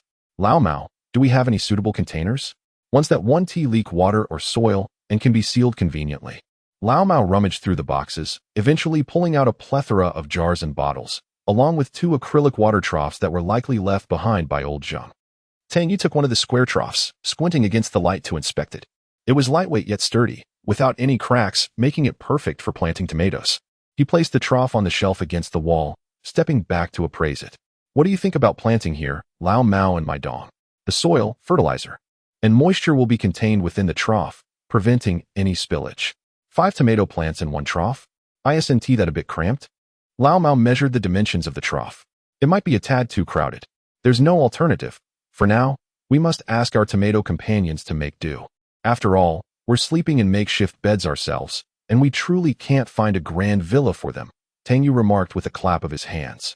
The landlord's family has no surplus grain either. Is this method truly feasible? Lao Mao inquired, glancing at the camera behind him. Due to the limited conditions at Kunlun Station, Tang Yue found himself unable to procure better means for cultivating tomatoes. Only 2 water troughs remained, and should he wish to expand the cultivation scale in the future, he would have to personally embark on the task of constructing containers. Previously, Tang Yue had envisioned planting outdoors, creating an experimental plot. He conceived a rather intricate design to enclose a small piece of land in front of Kunlun Station, laying down plastic sheeting followed by soil, scattering seeds, and then erecting a sealed greenhouse with plastic film. However, this idea remained unvoiced, as he recognized the overwhelming difficulty of its implementation. It lacked feasibility not only due to a scarcity of materials, but also because of the inability to guarantee atmospheric pressure and temperature.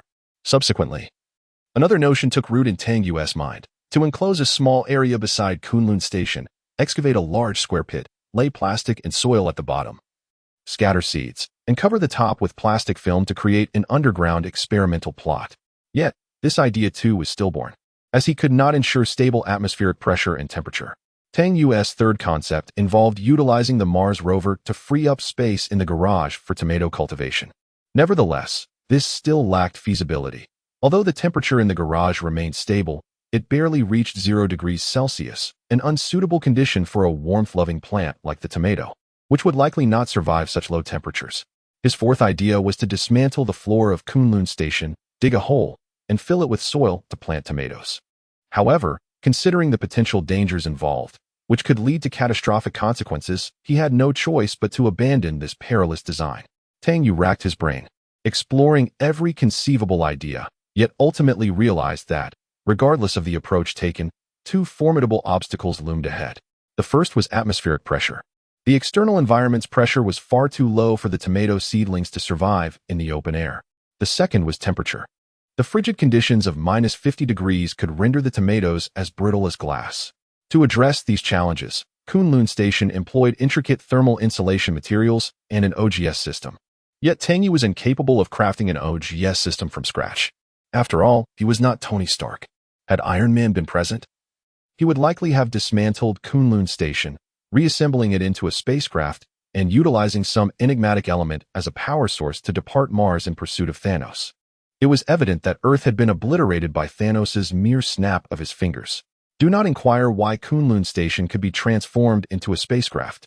It is well known that the Marvel Universe does not adhere to the laws of conservation of mass. Ultimately, Tang Yue was left with no choice but to dutifully plant the delicate seeds in pots. He felt a wave of frustration as he realized that whatever he endeavored to accomplish was confined to the limited space of Kunlun Station. He could not extend his living space even by the smallest increment. On the harsh terrain of Mars, every tiny step outward represented a monumental leap in fundamental science and engineering. Let the day's work conclude here, said Mai Dong. Tang Yue, Mr. Cat. Have you soaked the tomato seeds? Remember to retrieve and dry them after 8 hours. Okay. Agricultural expert Miss Mai Dong. Thank you for your meticulous guidance. Tang Yue turned his head to gesture at Wheat Winter, are you resting now? If you're not in a hurry, shall we play free cell together? Play your grandpa. What time is it? You're still in the mood for games. Old Cat kicked Tang Yue in the butt. Go and collect the solar panels. Tang Yue donned his powered exoskeleton and went out indignantly. Old Cat clapped his hands and looked up. Wheat Winter, are you resting next? Wheat Winter, I'm not in a hurry to rest. Old Cat's eyes lit up. Then shall we play free cell together? Chapter 102. The toilet at the end of the universe. The solitary sun rose once more from the boundless wilderness. Tang Yue, having finished moving the solar panels, sat in the solar farm, gazing at the desolate land in the distance. This reminded Tang Yue of the Taklamakan Desert. During training, he and Old Wong had been to Lop Nur, probably the place on Earth with an environment closest to Mars. The two of them had pitched a tent in the desert, looking up at the starry sky. Far from civilization, the Milky Way above was magnificent and dazzling. Beneath the Milky Way, Old Wong pointed at the desert and said, Do you know Peng Jimu? Peng Jimu died here. Tang Yue had tried to imagine a planet full of wilderness, but as an Earthling, he found it hard to imagine a desert so vast that one could not escape it. Now he had seen with his own eyes a truly boundless desert. Tang Yue, I've retrieved all the tomato seeds. Old Cat's voice came from the headset. They're being dried and are in good condition. Old Cat, have you ever read The Hitchhiker's Guide to the Galaxy? Tang Yue asked. Douglas Adams penned that particular work.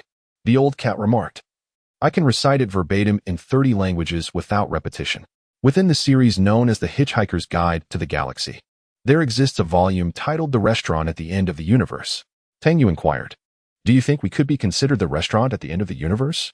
The issue is, we are not a restaurant. The Old Cat shook his head, stating that given the conditions at Kunlun Station, it could only be aptly dubbed the restroom at the end of the universe, where one might relieve oneself before the annihilation of the cosmos, lest one be caught short on the way. Tang Yue rolled his eyes. I merely meant to imply that Kunlun Station is quite desolate. As I sit here observing it, I feel as if it could persist indefinitely, standing firm until the very end of the world. Tang Yue turned to gaze at the distant Eagle spacecraft, which remained steadfastly stationed even in its descent phase. Even he was uncertain how much longer the Eagle would endure. Constructed from high-strength composite materials and metals, its disintegration would require an exceedingly long duration. Before the Eagle collapses, it will undoubtedly be entombed by the sands of time. Once buried, the Eagle will continue to stand resolutely for ages. Are you familiar with the tale of the Kodavaric weather station and Slava? The Old Cat inquired. What is that? It was once a weather station situated by the Berkala River in Russia, located within the Arctic Circle, recognized as the most remote weather station in the world, with the nearest town accessible only by an hour's helicopter flight. The Old Cat remarked that Slava was the sole observer at the weather station, having dedicated 13 years of his life to that isolated place, with only a parrot for companionship. Tang Yue paused for a moment. Later, a photographer visited Slava at the Kodavaric weather station in 2014, by which time Slava had already entered his 60s. The photographer was astonished to discover that time within the station seemed to have come to a standstill, with wallpaper from the Soviet era adorning the walls, and the absence of both telephone and internet. Slava communicated with the outside world using Morse code. The Old Cat continued, describing it as a veritable island cut off from civilization, home to merely an old lighthouse, an elderly man, and a parrot. Tang Yue envisioned an old man keeping vigil through the endless nights, seated beneath dim lighting, listening to the radio broadcasts, separated from the vibrant and bustling world by an expanse of icy wilderness and towering mountains. In certain aspects, Time appears to flow at a languid pace, leaving no trace. This is true for the elderly, for gravestones. Even within the Arctic Circle, the transition between day and night is sluggish.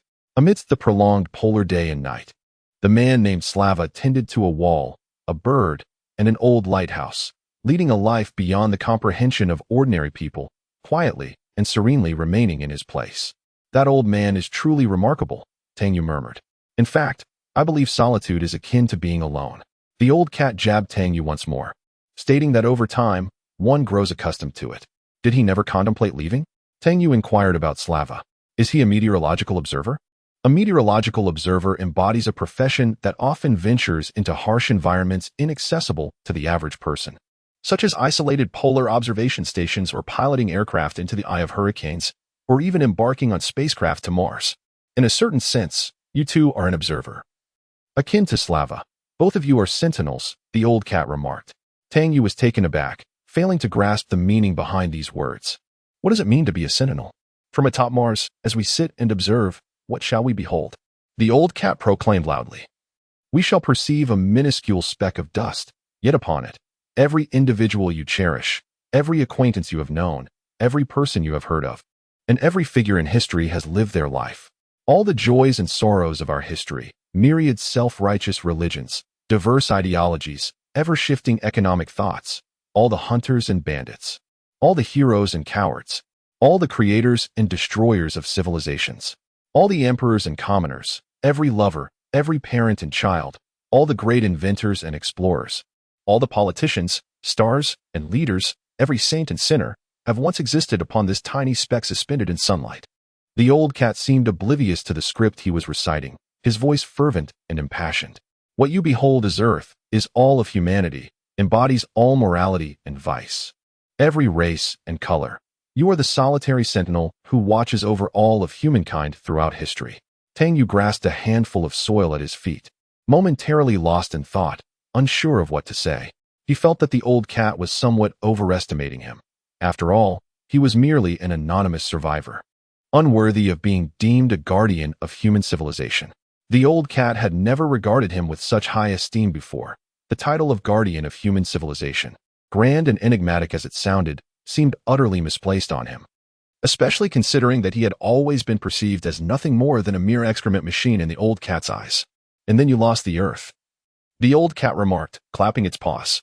Miss Mai Dong, the seeds are dry. What shall we do next? Tang Yue nearly suffered a cardiac arrest in just 3 sentences. This cat had laid the blame for the disappearance of Earth squarely on his shoulders. He sat on the sandy ground, beside an erected solar panel. Su Shi once expressed in his poetry, "May we all live long, sharing the beauty of the moon, no matter where we are." This sentiment conveyed that regardless of distance, we all behold the same moon, and even if separated by miles, we can send our thoughts through its light. At this moment, the sun Tang Yue saw was still the same sun, yet those who should have shared this view with him were no longer present. He was acutely aware of his status as a survivor, yet inexplicably, a profound sense of abandonment welled up within him. Author's note: the old cat's dialogue is inspired by Carl Sagan's Pale Blue Dot, a vision of the human future in space. In the Kunlun Station, the old cat and Mai Dong were busily preparing tomato seeds, with the solar panels having been successfully set up under the bright sun. Tang Yue detached the life support system from the Mingwang armor and left it to recharge.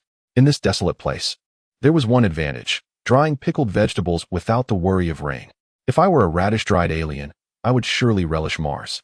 The old cat found an iron plate and carefully arranged 10 tomato seeds within it. Then, he opened a pack of medical gauze and moistened it with water. Tang Yue emerged from the cumbersome Mingwang armor, sought a corner where the girl could not see him, and efficiently shed his clothing, wrapping himself in a thermal blanket, transforming once more into a primitive inhabitant of Mars. The old cat gently enveloped the tomato seeds in the damp gauze, placing them back onto the plate. It was essential to maintain a temperature of approximately 25 degrees Celsius for the seeds to germinate. Cooler temperatures would hinder the sprouting of the tender seedlings. Mai Dong reminded him that the pre-germinated seeds would sprout within 3 to 5 days, and once the seeds revealed their white shoots, they could be planted in the soil. What does revealing white mean? Tang Yue inquired. It refers to the sprouting of the seed, where the white embryo becomes visible, Mai Dong explained. The old cat nodded. Placing the wrapped tomato seeds on the shelf, where the room temperature in Kunlun Station was a perfect 25 degrees, ideal for tomato growth. The old cat rubbed its paws together with excitement. It would soon witness these delightful little lives emerging. By the way, old cat, something just crossed my mind, Tang Yue said as he hung the Mingguang armor on the wall. While I was inspecting Kunlun Station outside, I noticed a crack approximately this long on the outer wall to the left of the airlock chamber. Tang Yue gestured with his hands, indicating a length of about 30 centimeters. Has the paint peeled again? When did you notice it? Old cat turned his head. Yesterday afternoon. A crack? Mai Dong was somewhat anxious. Will there be any issues? Rest assured, it's a common occurrence. Nothing serious, Tang Yue reassured him, shaking his head. It's merely a fissure in the outer coating. The primary structure is sound. Kunlun Station is, after all, an aging edifice. Flaking paint is to be expected. Indeed. Kunlun Station was a research outpost of considerable vintage, having stood on the Martian surface for nearly a decade. Like the United Space Station, it was a product of the early Mars landing missions. Since then, each successive crew of astronauts would maintain Kunlun Station, replacing internal equipment, performing upgrades, and making repairs. The exterior of Kunlun Station was coated with a layer of white polyester paint to protect the internal structure. This coating was subject to constant wear and tear, necessitating periodic maintenance. Do we have any spare paint? Old cat inquired. Tang Yue spread his hands. None. What about duct tape? We'll patch it up with tape then. Old cat sighed. Mend it for 3 years, patch it for another 3, patching and mending for yet another 3. There's not much duct tape left, only a few rolls. Damn it, were those guys eating the tape? Or did old Zheng engage in some bondage escapades with it? With whom would he engage? Old cat asked. Oh. Old cat imagined the scene. Old Wang's robust gluteus maximus bound with duct tape. The imagery is far too exquisite.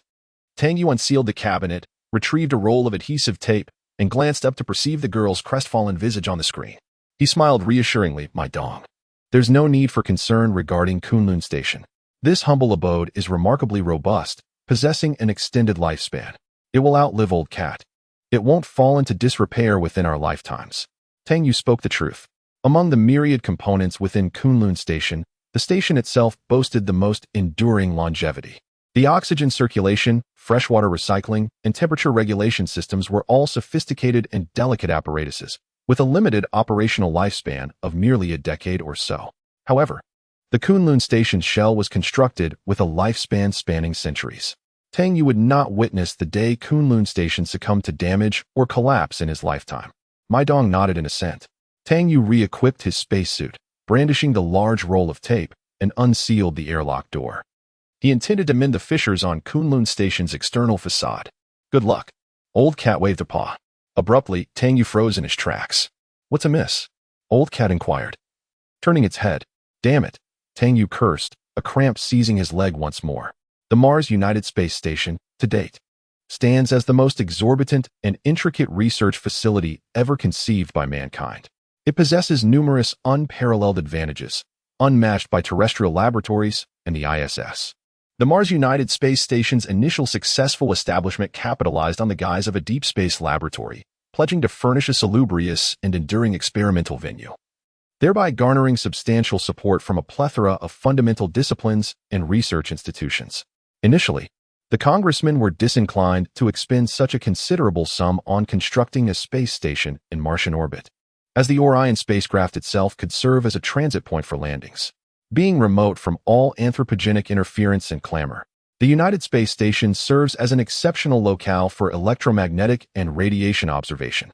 It is akin to a quiescent chamber amidst deep space, where even the most infinitesimal cosmic reverberations are amplified manifold. The station's capacious volume accommodates sizable observational apparatus, thereby attracting a surfeit of cosmology and theoretical physics projects. Within the confines of the Morning Glow module resides an exquisitely sensitive neutrino detector, diminutive in stature yet surpassing the achievements of the Super Kamiokande Observatory. Furthermore, an X-ray telescope, initially purposed to validate Hawking radiation, has incidentally refined the Hubble constant to several additional decimal places. Accompanying these are expansive spectral and remote sensing instruments, which, in concert with the United Space Station's circumambulation of Mars, meticulously ascertain the distribution of water sources and methane upon the Martian surface. Moreover, old Mike, accompanied by a plethora of draft papers, might have even unlocked Goldbach's conjecture, had it not been for old Wang's unexpected appearance with the Elder Scrolls. The station is proving to be immensely fruitful. The academic community has expressed jubilation, anticipating that the forthcoming 2 decades of Nobel Prizes in physics will stem from the endeavors undertaken aboard the United Space Station. Rumor has it that the next Mars mission will incorporate gravitational wave observation equipment, consisting of a slender metallic rod spanning 2 kilometers in length. In all candor, Mai Dong is perplexed as to how they intend to transport such a contraption into the heavens. But as the adage goes, where there's a will, there's a way. Having deactivated the majority of the detectors, Mai Dong nonetheless maintained a contingent of observation equipment directed towards Earth, while concurrently sustaining the search and tracking of the Orion 1 spacecraft. Mai Dong had not relinquished her pursuit of Earth in the Orion spacecraft, harboring a faint hope that she would awaken one day to find a greeting from either Earth or the Orion 1 vessel displayed on the computer screen. The space station continued its diligent collection of radio waves from various directions as the girl silently gazed at the blank screen. Mai Dong shook her head, deeming the wait futile, and turned away from the crystal chamber. Could she have been mistaken? Moments later, a distinct beep echoed within the core module. This time, she was certain. Mai Dong's mind went almost blank as a sudden surge of elation welled up within her. It was a signal. The space station had received an unfamiliar radio signal. Mai Dong dashed into the core module and snatched up the headphones, her heart pounding fervently. Her hands trembled with anticipation, fearing that the previous sound had been a mere computer glitch, devoid of any actual radio signal.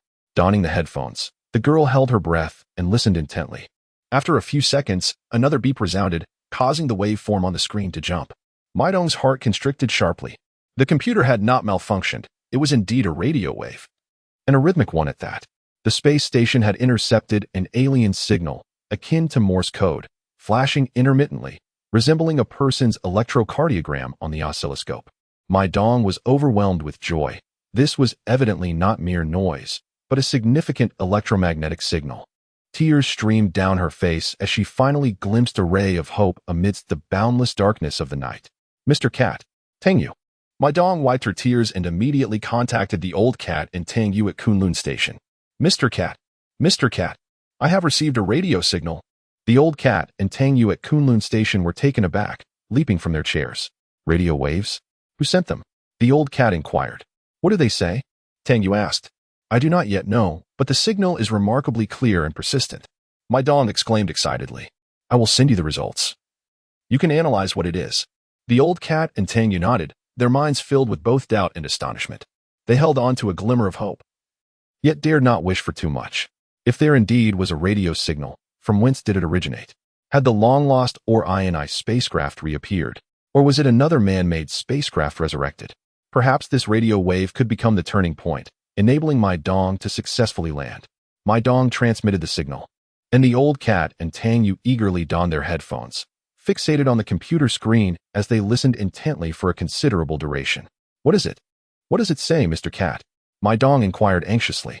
Mr. Cat, Tang Yue? What is it saying? Is it Morse code? The old cat remained silent, and Tang Yue did not speak either. Both the man and the cat stood on the floor, their expressions grave and motionless, resembling statues. Mr. Cat? Tang Yue? Tang Yue inhaled deeply, first removing his headphones, and smiled at Mai Dong on the screen. Mai Dong, this could be a truly astonishing discovery. Really? Mai Dong's eyes lit up. Then what is this radio wave conveying? Who transmitted it? Is it of human origin? Is it from the Orion spacecraft? Old Cat took off his headphones and said slowly, it is a pulsar. The girl was stunned. Tang Yue turned his face away and sighed.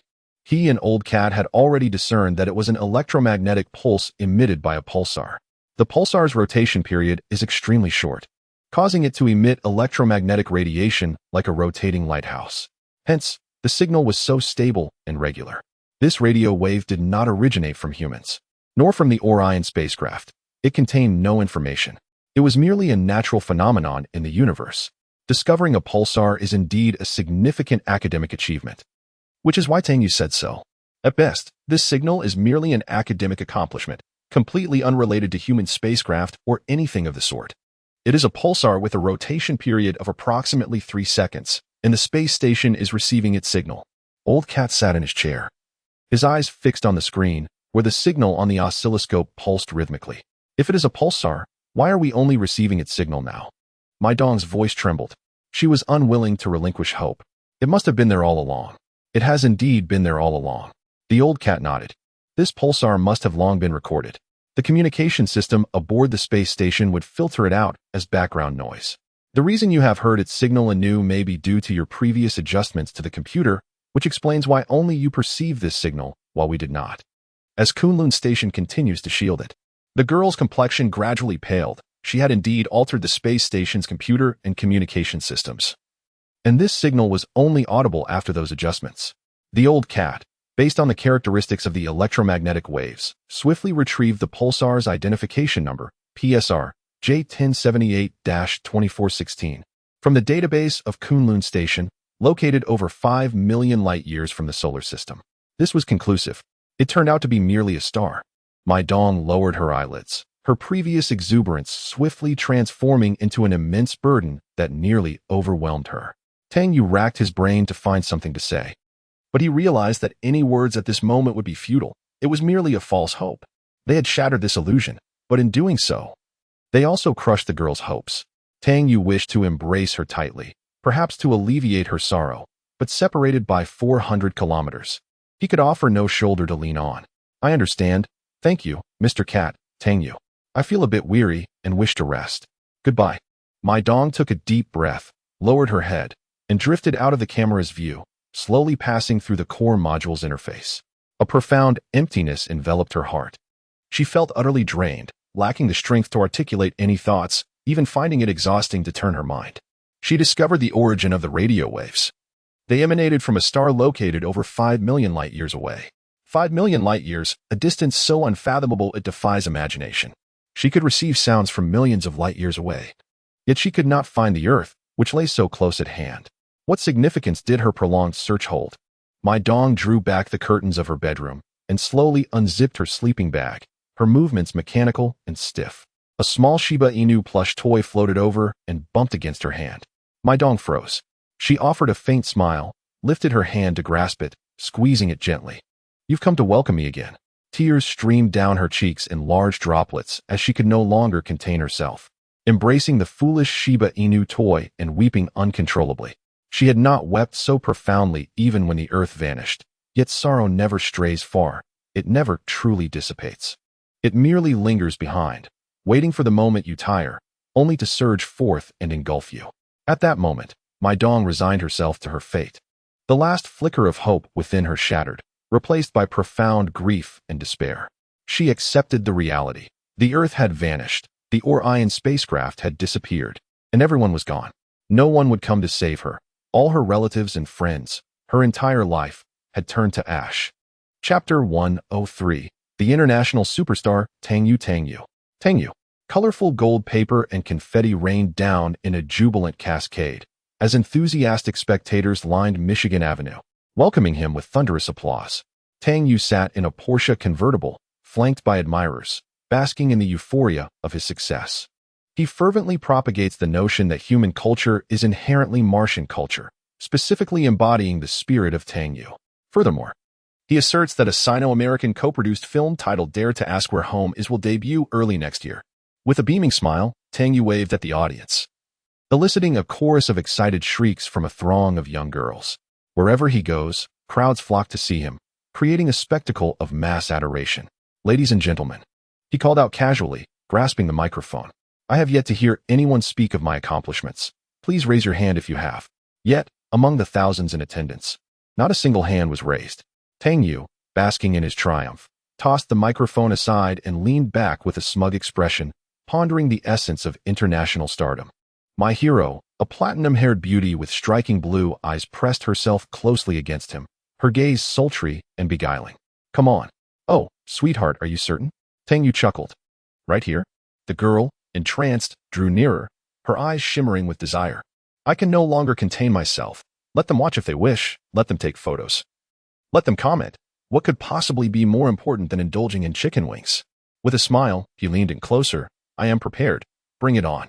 The golden-haired girl's hands roamed over Tang Yue's attire, brushing past the buttons of his suit and slowly delving into his pocket. With a blush illuminating her cheeks, she extracted a vacuum-sealed package of New Orleans-style spicy chicken wings. My sweetheart, I can hardly wait to savor this delight, he exclaimed. Let them observe. Let them photograph. What in this world could eclipse the joy of relishing chicken wings? Tang Yue closed his eyes and opened his mouth. In the next moment, he felt something furry forcefully thrust into his mouth, nearly knocking out his front teeth. Oh, sweetheart, why are your roasted chicken wings so tough? Tang Yue furrowed his brow, puzzled, and opened his eyes. My God, Mai Dong, listen to me, let me explain. For some inexplicable reason, the golden-haired, blue-eyed beauty had transformed into Mai Dong, who was clutching a cat's paw and had thrust it into Tang Yue's mouth with great vigor. Explain? To hell with your explanations. Mai Dong retorted in a coarse, boisterous tone, raising her hand and delivering a sharp slap to Tang Yue's face. Instantly, Tang Yue awoke, his eyes wide open, drenched in cold sweat. He then noticed the old cat standing by his bedside, hand raised, preparing to deliver another slap. What the hell? Old cat, are you out of your mind? Disturbing my dreams in the middle of the night. Tang Yue sprang up, filled with fury. I was on the verge of something wonderful. You woke me up with that slap. My New Orleans roasted chicken wings. You owe me for my chicken wings. Tang Yue lamented the loss of the chicken wings that had yet to grace his lips. Had he known he would be awakened so rudely, he would have devoured them sooner. Awake now? The old cat cast a cold glance his way, tossing clothes and a blanket at him. Put them on. Tang Yue shivered, finally realizing that the room was uncomfortably cold. He donned his clothes with remarkable haste, yet the ambient temperature had likely plummeted below freezing. Thus, Tang Yue wrapped himself in a blanket, finding some semblance of warmth. Following the old cat, he emerged from the crew cabin, where the lights illuminated the hall. Everything appearing as it should, albeit the frigid air felt as though he were in an ice cellar. What has happened? Tang Yue inquired. The OGS has malfunctioned. The temperature control system has failed, the old cat replied, crouched on the floor with a screwdriver clenched in his mouth. As he opened the maintenance cover of the OGS cabinet, a toolbox sprawled beside him. Tang Yue tentatively reached out, probing near the cabinet's air vent, feeling the biting cold wind. When was this discovered? He asked, shivering as he crouched beside the old cat, peering into the maintenance opening. Just now, the old cat replied, his gaze intensely fixed on the circuits and panels within the cabinet. The thermometer detected that the temperature in the Kunlun Station had sharply dropped below the warning line and triggered an alarm that roused me. Thus, I came to wake you. I am here to inspect the OGS. Tang Yue, you should attend to the tomato seeds. Tang Yue nodded, turning to retrieve the seedling tray from the shelf. The elder had advised that the environment should maintain a temperature of around 25 degrees Celsius for the tomato seeds to germinate. Yet the current room temperature had dipped to nearly zero. If this trend continued, the seeds would undoubtedly fail to sprout, jeopardizing their ambitious tomato cultivation plans. Cradling an iron tray, Tang Yue retreated into his crew cabin, wrapping the seedling tray securely in his sleeping bag and clothes. The temperature within the cabin was slightly warmer than in the hall, but would not endure for long. In a matter of hours, it too would become as frigid as an ice cellar. Tang Yue contemplated the sleeping bag in silence for a few moments, endeavoring to devise a method to maintain the seed's temperature. A thermostat, he muttered. A thermostat is imperative. The predicament was that the Kunlun Station lacked such a device. If one doesn't exist, then one must be fabricated. Tang Yue turned and exited the crew compartment, drawing the curtain to mitigate heat dissipation. He then rummaged through containers in search of components. Assembling a thermostat from the limited materials available within the Kunlun Station in short order would prove to be a considerable challenge. What are you doing? Old cat inquired, squinting. One hand gripping tweezers, the other holding a multimeter as he examined an electrical fault. Constructing an incubator, Tang Yue replied, opening a drawer and retrieving a cassette tape case. He scrutinized the case under the light, inspecting it from all angles. The case likely belonged to old Tang, a devotee of classical music who favored the antiquated playback methods of Walkmans and cassette tapes. In his estimation, digital music had forfeited the essence of music, existing merely as a collection of data and signals, whereas only records and tapes could resurrect the soul of the artist. Tang Yue disassembled the electronic clock on the desk, extracting the battery. He then cast his gaze about, searching for a heating coil. Old cat, do you possess a heating coil? An old-fashioned tungsten filament bulb would also suffice. Only LED bulbs. Old cat responded without looking up. Do you require one? Tang Yue shook his head. The heat generated by LED bulbs was insufficient to ensure stable temperature within the incubator. Are you not merely seeking a consistent heat source? Old cat turned his head, glancing at him. Is there not one readily available here? Tang Yue paused, momentarily perplexed. Tang Yue ensconced the seeds, swathed in moistened gauze, within the confines of a cassette case. He then procured a strip of adhesive tape, raised his garment, and secured the container to his abdomen, subsequently reclothing himself and cinching the fabric tightly. This constituted Tang Yue's ultimate recourse, a human incubator. The source of warmth emanated not only from the heating filaments and bulbs, but also from Tang Yue himself. What is the prognosis? Tang Yue crouched alongside Lao Mao. In the scant half-hour that had elapsed, the temperature within the Kunlun Station had diminished further. Tang Yue could discern the vaporous exhalations that accompanied his speech. It is less than propitious. Lao Mao demurred, proceeding to activate the emergency oxygenation system. I must deactivate the OGS cabinet. Tang Yue retrieved the emergency oxygenation apparatus. In contradistinction to the OGS cabinet, which employs molecular sieves in the electrolysis of water to generate oxygen, the emergency system avails itself of a non-renewable chemical oxygen source, relying on the catalytic decomposition of solid chlorate to produce oxygen. This system, while antiquated and simplistic, is eminently dependable, devoid of intricate mechanical and electrical architecture, thereby rendering it virtually impervious to malfunction.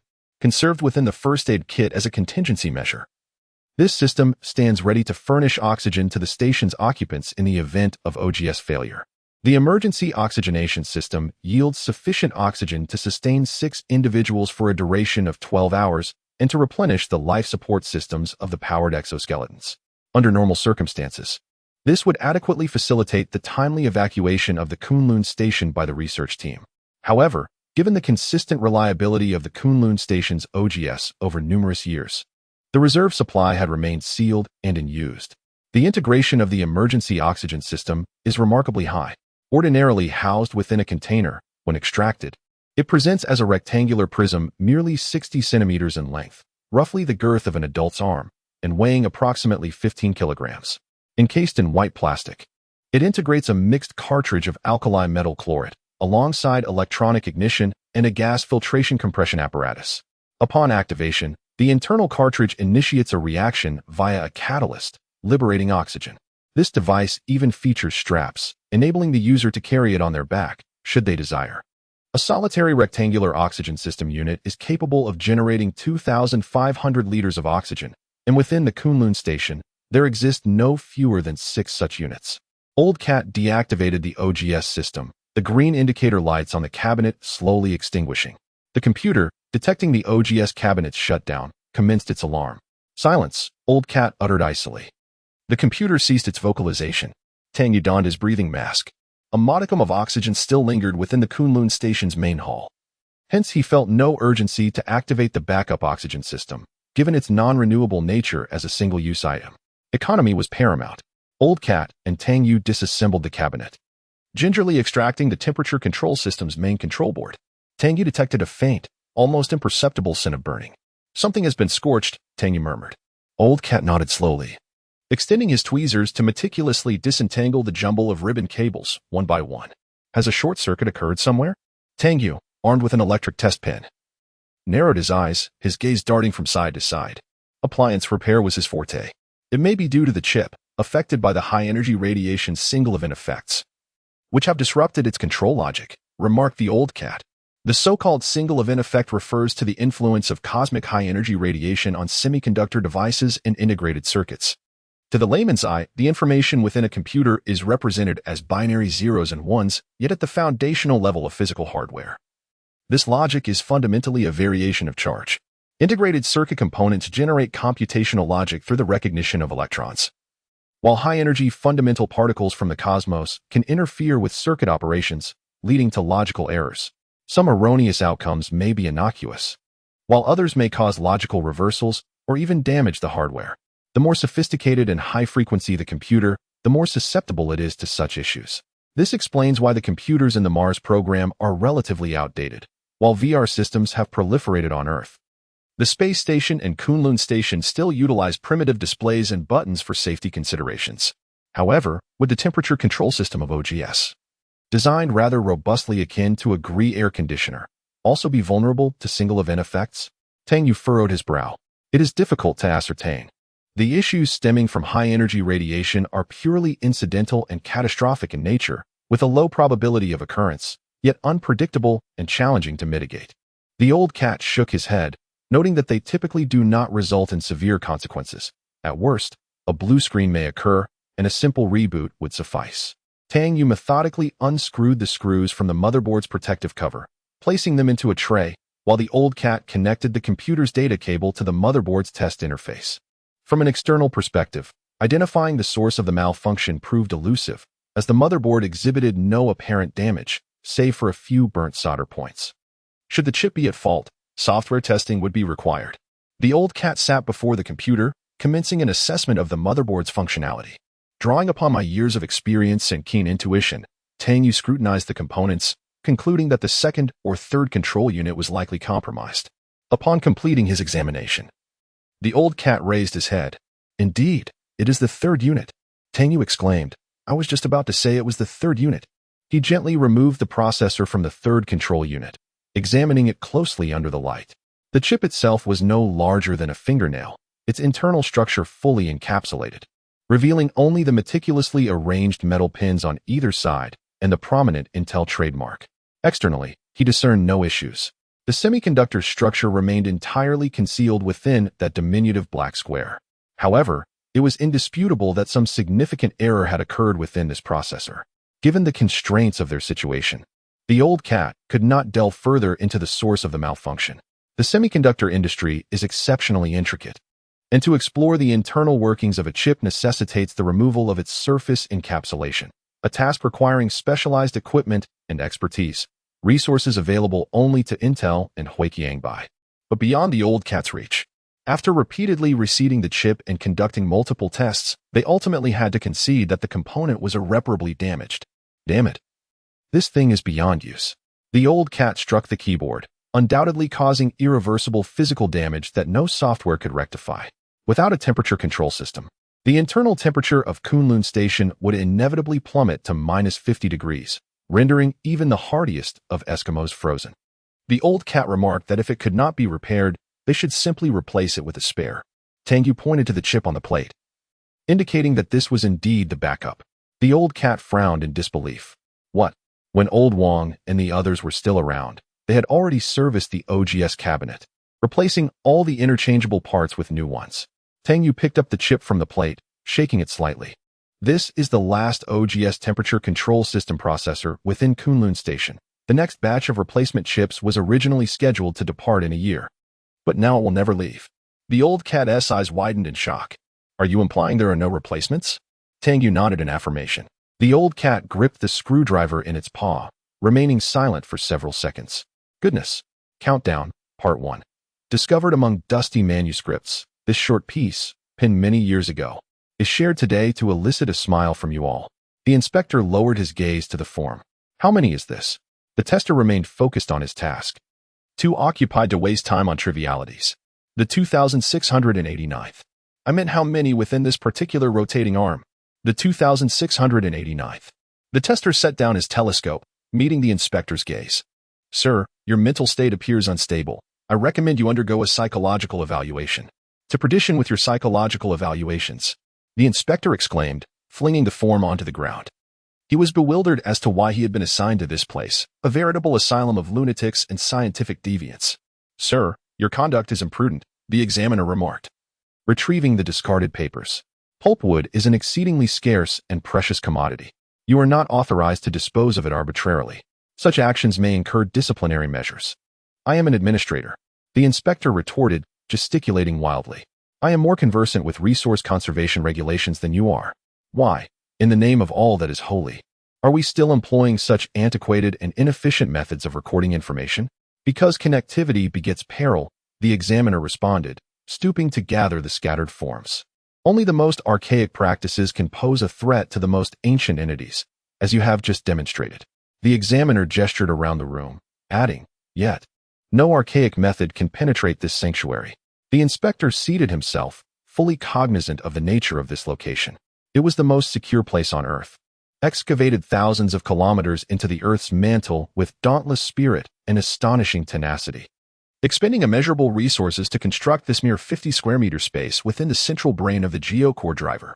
However, the prophesied cataclysm had proven to be a fallacy. The liquid metal within the Earth's core had not ceased its flow, nor had the magnetic field dissipated. Consequently, there was no imperative to expend such prodigious efforts to propel the geocore, as humans were not exposed to the lethal stellar storms. Thus, this place has been commandeered by a cohort of scientific zealots oblivious to the pangs of solitude, to assert the government's dominion over this subterranean territory. The magistrate has dispatched a pro forma inspector. The inspector deems this a superfluous gesture, for the journey to the surface necessitates a full day's transit via high-speed elevator, a distance comparable to that of the third satellite. He posits that even should these self-styled scientific mavericks seek to establish their own nation, it would be a matter of indifference. A mere 50 square meters of sovereign land would constitute a historical jest of grand proportions. Merely severing their supply lines would ensure the demise of all subterranean inhabitants within a mere 3 days. The inspector raised his binoculars, and through the lenses, he beheld a cerulean planet, resplendent and exquisite, akin to the rarest of pearls. Truly magnificent. Prior to that pronouncement, Inspector, it is imperative to acknowledge that the image is conveyed via a quantum real-time communication system. The test officer, head bowed, arranging his forms, stated, therefore, even should you draw near to the point of leaning against the wall, the image shall remain unchanged in scale. This, then, is designation 2689? The inspector inquired. Affirmative. It resides within an octuple star system, possessing a single satellite, and is situated a mere 254 light-years distant from our location. The test officer assented. Based on infrared signal observations, designation 2689 is classified as a materialized carbon-based civilization, sharing an overlap in survival strata with our own. Its civilization level has attained B3 status, and its technological advancement rate is deemed of moderate risk. As per regulations, it is incumbent upon us to conduct observation and testing. Must you invoke that infernal psychological evaluation? The inspector set down his binoculars, habitually referring to the dictionary-sized observation terminal in his hand as such. It is mandated, sir. I have never regarded psychological tests as a substantial validation. You are merely squandering taxpayers' money. The inspector gently nudged the control panel, gliding across the room in his swivel chair. With zero gravity in the core of the Earth, he adjusted the artificial gravity to 0.5 g, allowing for easier movement and a better sense of orientation. Indeed, sir. The tester nodded, acknowledging that it was not a compelling piece of evidence. However, I have studied civil psychology in higher education, and if this test were to be abolished, I would find myself unemployed. This is no justification for my continued presence here, the inspector muttered. You are wasting resources. Your accusations are unfounded. I merely utilize 1/32 billionth of the central computer's processing power.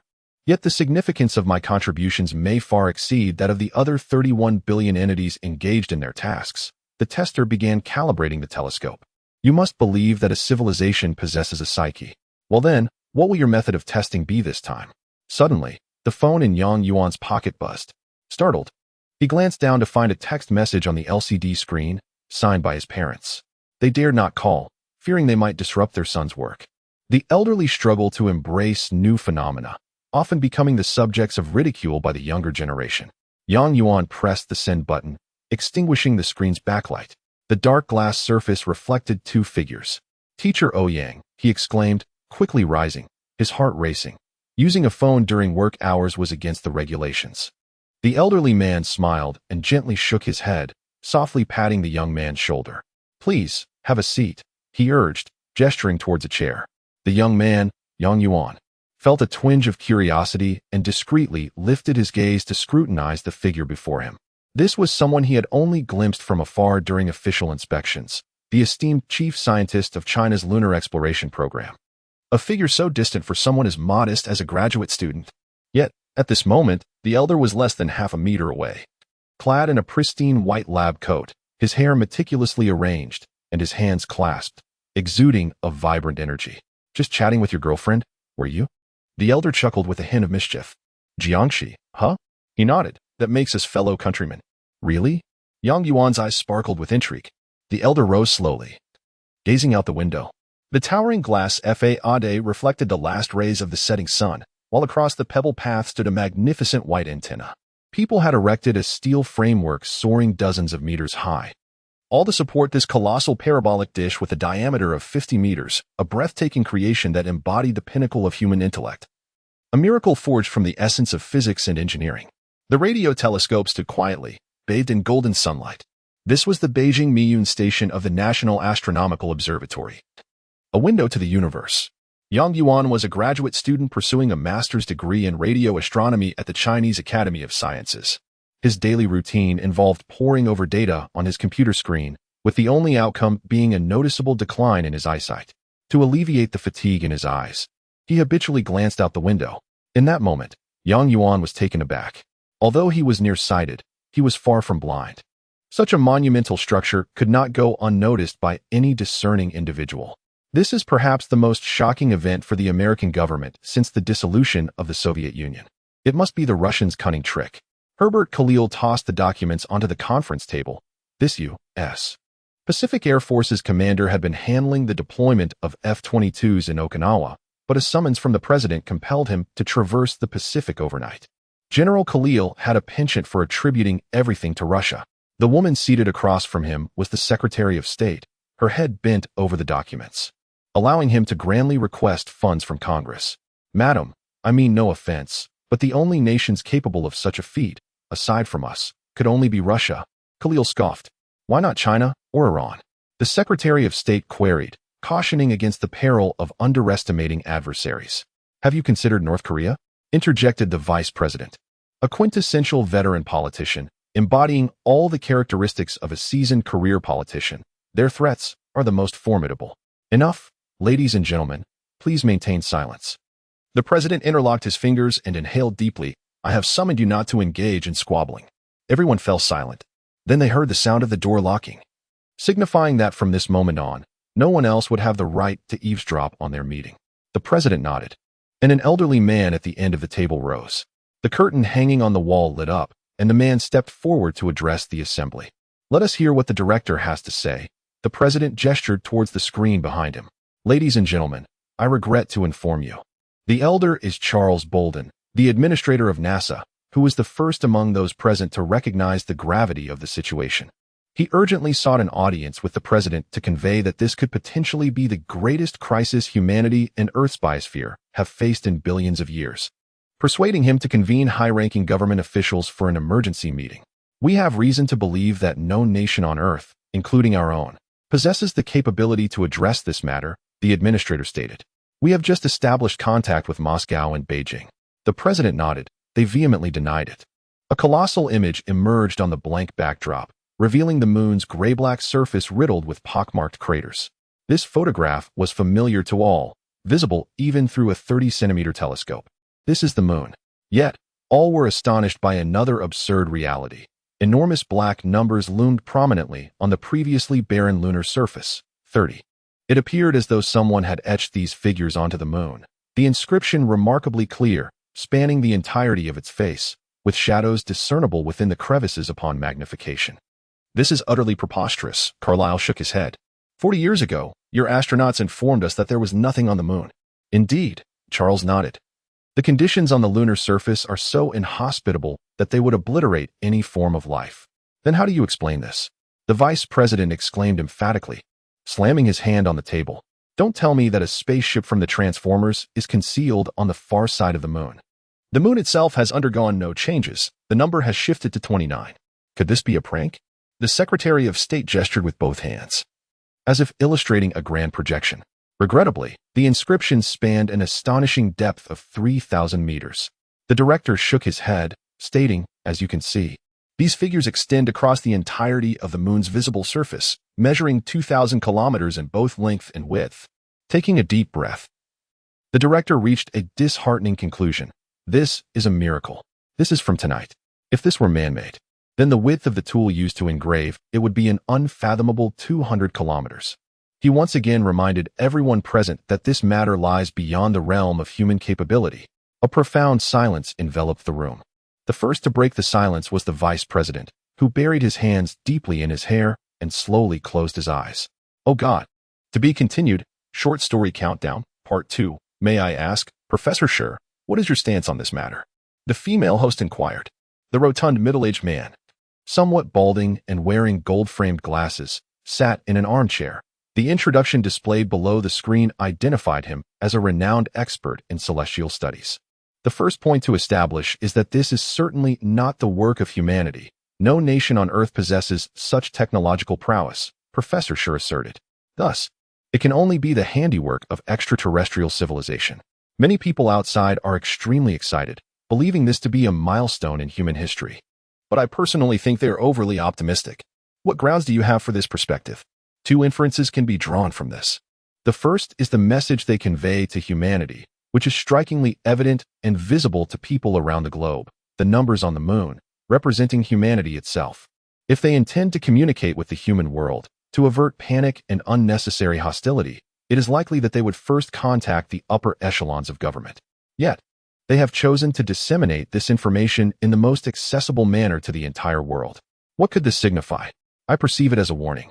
Only a warning would be publicized for maximum impact. NASA has recognized this, and thus they are in a state of urgency.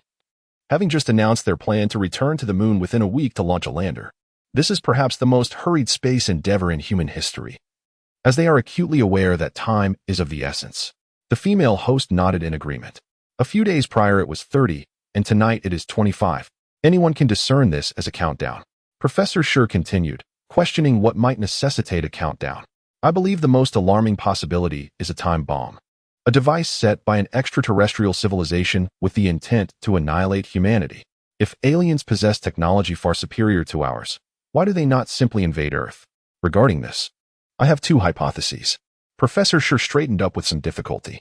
The first is that the moon itself is a bomb, transformed into a colossal explosive by an alien civilization over its extensive 4.6 billion-year history, and now the time for detonation has arrived, hence the countdown.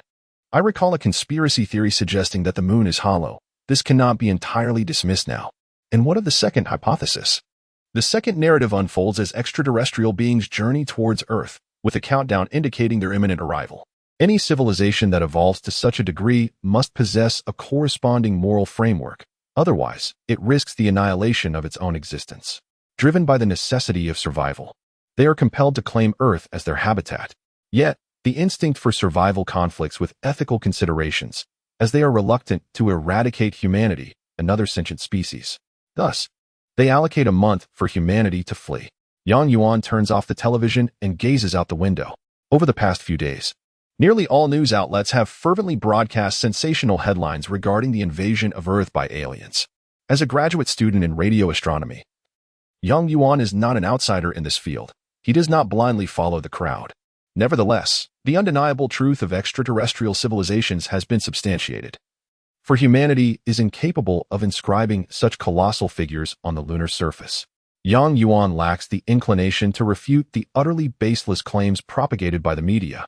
At such a juncture, those truly capable would not squander their time in the limelight of television. His phone vibrates nearby, displaying a familiar number. He answers, Xiao Yuan. It's Dad. Yang Yuan remains silent for a protracted moment. His parents epitomize the typical Chinese guardians of their generation. They are humble farmers, toiling in the fields with their faces to the earth and backs to the sky. Their education is limited, leaving them ignorant of the implications of an alien invasion. Yet, despite their bluntness, their intuition regarding their son's safety is remarkably acute. Yang Yuan reminisced about the year he gained admission to university. In that secluded mountain village, he was the sole university student from his family and even the village, embodying the aspirations of the entire community. His parents entrusted him with 2,000 yuan, earned from selling pigs and initially intended for his mother's medical expenses, urging him to purchase provisions for his journey. They were elated, believing that their lineage could transcend their humble origins and ascend to prominence. Yang Yuan hesitated to inform them of the overabundance and devaluation of university graduates. I cannot, father. I am required to work overtime this month, Yang Yuan stated truthfully. In light of the unforeseen circumstances, observatories nationwide had experienced a surge in workload. He gazed out the window as armored vehicles carrying armed police officers traversed the road. The military had assumed control of the area since the previous day. Understood. The elderly man on the other end of the line responded, seemingly disoriented. Exercise caution, as the situation outside is tumultuous. Rest assured, father, Yang Yuan chuckled. I even have soldiers guarding my post. That is reassuring. The intergenerational communication between father and son had always been strained, especially considering the vast disparity between the nearly illiterate elderly farmer and the young postgraduate student at the Chinese Academy of Sciences. The chasm between the two generations seemed to span the entire globe. Nevertheless, the old man struggled to find a topic of conversation. "Father, heed my words. Minimize your outings for the next month," Yang Yuan advised softly. "Stockpile salt at home, replenish the water tank, and remember to secure the doors at night." "Very well, I shall heed your advice." "Father, information control will be implemented starting tonight," Yang Yuan stated. "I will be unable to contact you by telephone for the next month." Silence enveloped the phone call. Very well. The phone call was abruptly terminated, and Yang Yuan felt as though a part of him had been severed alongside it. The elderly academic stood in the operations control hall, gazing up at the LCD screen mounted on the wall, while young individuals hurried past him, clutching documents in a frenzy. The atmosphere within the hall was unusually tense. The only sounds were the faint hum of electrical currents, with no one uttering a word, and the weighty sound of breathing resonated in the silence. The old man recalled the last time the place had been so eerily quiet was during the attempt to awaken the U2 rover, when everyone had held their breath, fixated on the screen, until an image flickered into view. After a prolonged silence, the ensuing cheer had nearly threatened to lift the ceiling, a thrilling moment that concluded favorably. Yet, the elder understood that this time, fortune might not favor them as it had before. The colossal visage of the moon dominated his entire field of vision. He stared intently at this solitary satellite of Earth, having dedicated his life to its study, feeling no one could possibly know the moon better than he. However, as he scrutinized the figures on its surface, he suddenly realized he had never truly grasped its essence. The first voice to shatter the silence reported the data. The lunar digital elevation model had been established. Multispectral images were now available, and the analysis of 3.0 GHz microwave radiative brightness temperature data was complete. The analysis of high-energy particle and solar wind ion data from the vicinity of the moon was also concluded. What is the situation? The response was disheartening. There were no anomalies detected. Without understanding the cause, there was no way to intervene. The divine had inscribed a countdown on the lunar surface, leaving humanity to watch helplessly as the numbers approached zero. The president had never imagined he would have the distinct honor of residing within Cheyenne Mountain during his tenure, personally overseeing the North American Aerospace Defense Command. This colossal structure, nestled in Colorado, stands as the nation's most secure nuclear bunker. The palpable tension and widespread apprehension of the Cold War era precipitated this almost preposterous feat of engineering. A subterranean edifice of 15 stories was hewn from 500 meters of granite, fortified with concrete and steel doors 2 meters in thickness to preclude any conceivable threat. Originally conceived in response to the Cuban Missile Crisis, this underground nuclear shelter, etched into history, has been resurrected to fulfill its primordial function, employing impenetrable rock, steel, and concrete to constitute the most ancient form of defense. The Department of Defense, the Central Intelligence Agency, and other agencies were fully transferred to the National Reserve Command Center yesterday. The U.S. government has not been so nervous since the collapse of the Soviet Union. But the enemies they face today may far exceed the Soviet Union. This is utterly absurd. The president slammed the folder shut, incandescent with rage. You have billions at your disposal annually, yet you still employ spacecraft from half a century ago? Charles, crestfallen, remained silent. Having just delivered a calamitous report to the president, the lunar mission had failed. The Saturn V rocket disintegrated 3 minutes after liftoff, its remnants scattered across the Atlantic. The Saturn V, the most gargantuan launch vehicle ever constructed by mankind, once engendered humanity's most momentous achievement. To ensure unequivocal success, NASA had virtually replicated the Apollo program. However, success is not absolute. Mr. President, this is not a technological issue. Charles stated that failure in the perilous undertaking of space exploration should never be surprising. However, we are critically short on time. The president gestured towards the electronic clock on the wall behind him, its crimson LCD displaying a solitary 20, making it resemble a timer on a bomb, though no one could ascertain what would detonate when it reached zero. I'm granting you merely 3 days. The president seized the director by the collar. Return to the moon. Deploy everything we can possibly send. Mr. President, that is simply not feasible. Charles shook his head, extending his hands. Achieving a lunar landing within 3 days is beyond our capabilities. Then, unite the entire world. The president released the director, turning to gaze at the glaring crimson numerals on the wall. I shall personally contact Moscow, Beijing, and Brussels.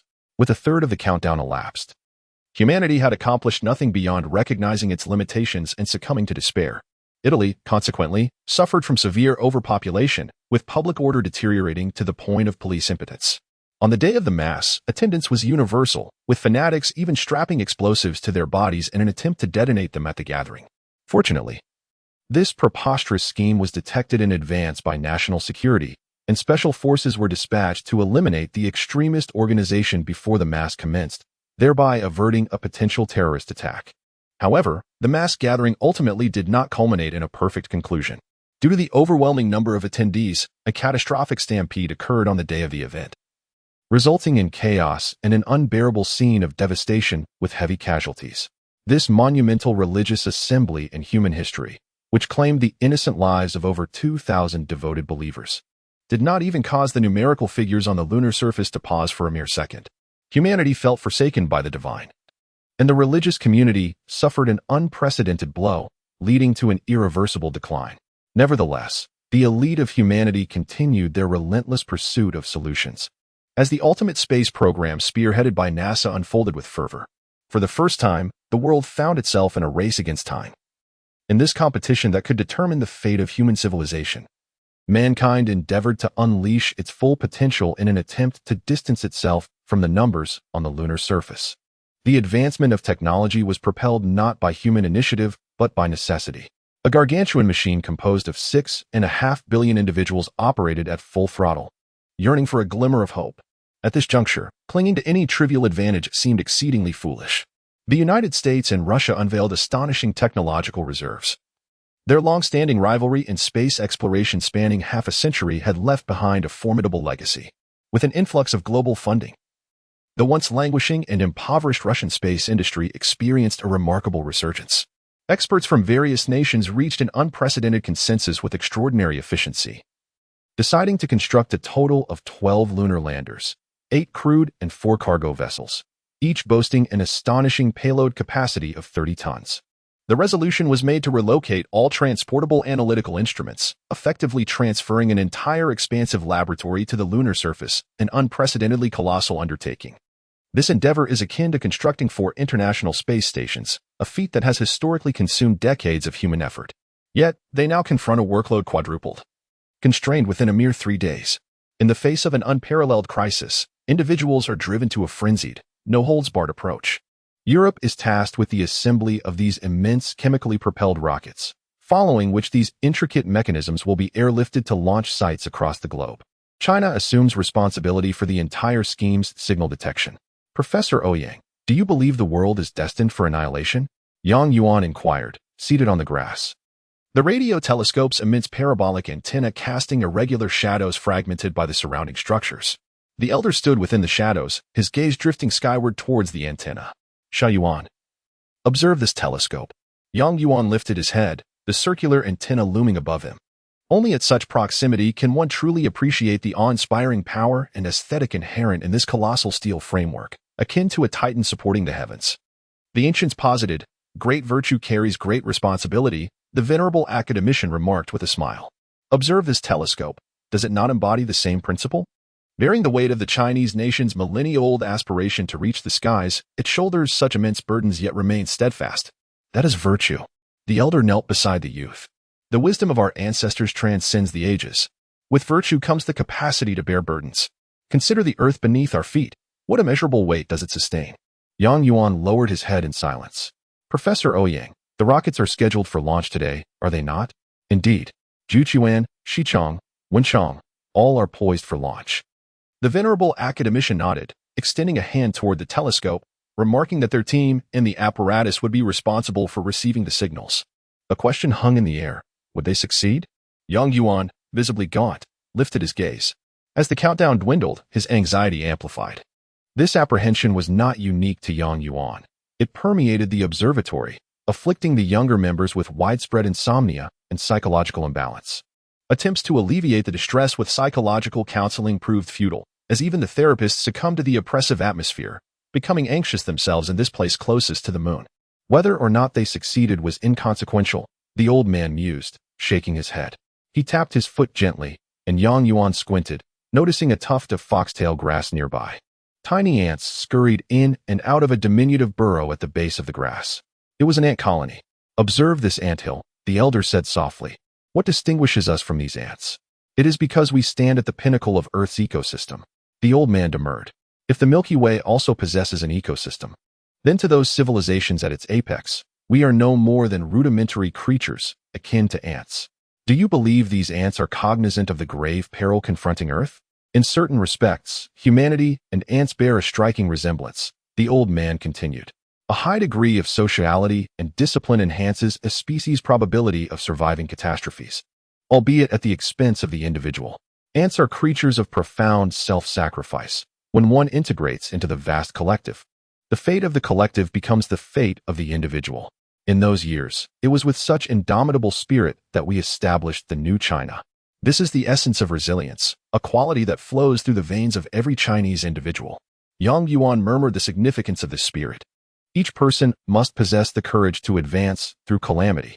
The elder patted Yang Yuan's back, remarking that while we may never ascertain the final outcome, we must exert ourselves to the utmost. Humanity's capabilities are profoundly limited. Even with the collective strength of the globe, we have managed to construct only these 12 spacecraft. Since we have already given our all, what importance does the outcome hold? For one who has reached the twilight of life, the elder chuckled. Perhaps death is the only experience he has yet to encounter. To be continued, Countdown, Part 2, with 15 days left in the countdown.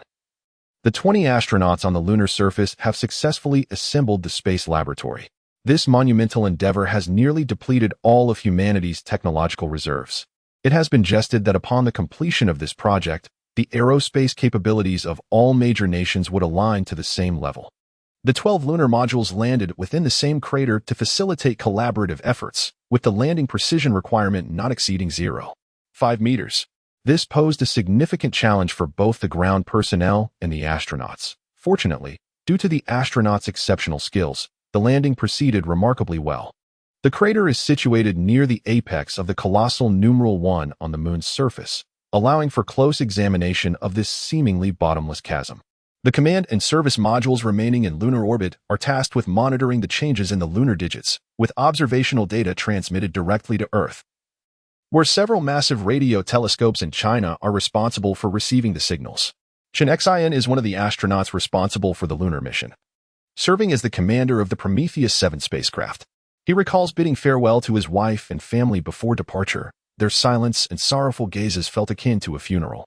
The chief engineer had once told him, "Little Chen, I know this is profoundly unfair to you, but we are powerless."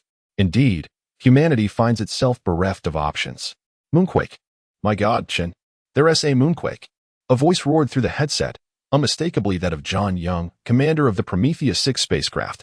Young, an experienced American astronaut known for his calm demeanor, was now uncharacteristically frantic. In the Beijing headquarters control room, tension permeated the air as everyone fixated on the screens displaying real-time lunar surface changes. The moonquake had been detected. A stir of anxiety swept through the crowd as the tremors intensified. Silence. The station chief endeavored to steady the panicking throng, standing beneath the screen and admonishing everyone. Take your seats. Concerns for the safety of the astronauts on the lunar surface began to mount. The seasoned director gazed at the flickering, indistinct images on the screen, feeling a pang of anxiety for those isolated and helpless young souls 380,000 kilometers away. Look, this is incredible, Komarov exclaimed, shaking his head. He removed his visor but remained clad in his cumbersome spacesuit, gesturing animatedly in an attempt to convey his thoughts to the others, likening it to a tangram or a sliding puzzle. Tangram? Sliding puzzle? Chen Xian queried. McKinley repeated the peculiar terms with a pronounced Western drawl. It's an ancient Chinese game. Chen Xian elucidated, piecing together different patterns with movable tiles set in a wooden frame. Precisely, movable tiles, Komarov assented, akin to the Earth's tectonic plates. The astronauts huddled within the cramped confines of the living module, observing the images transmitted from the command module in near-lunar orbit. For the first time, they beheld the process of numerical transformation with such clarity. It was indeed evocative of the Earth's plate tectonics. The lunar surface's rocks, as if overnight, had morphed into the world's most colossal tangram. These shifting rock plates, displacing and interchanging positions, left gaps that formed numerals. It appeared as though a gargantuan mechanism at the moon's core was the prime mover behind this metamorphosis, its engine's operation potent enough to trigger a magnitude 12 moonquake.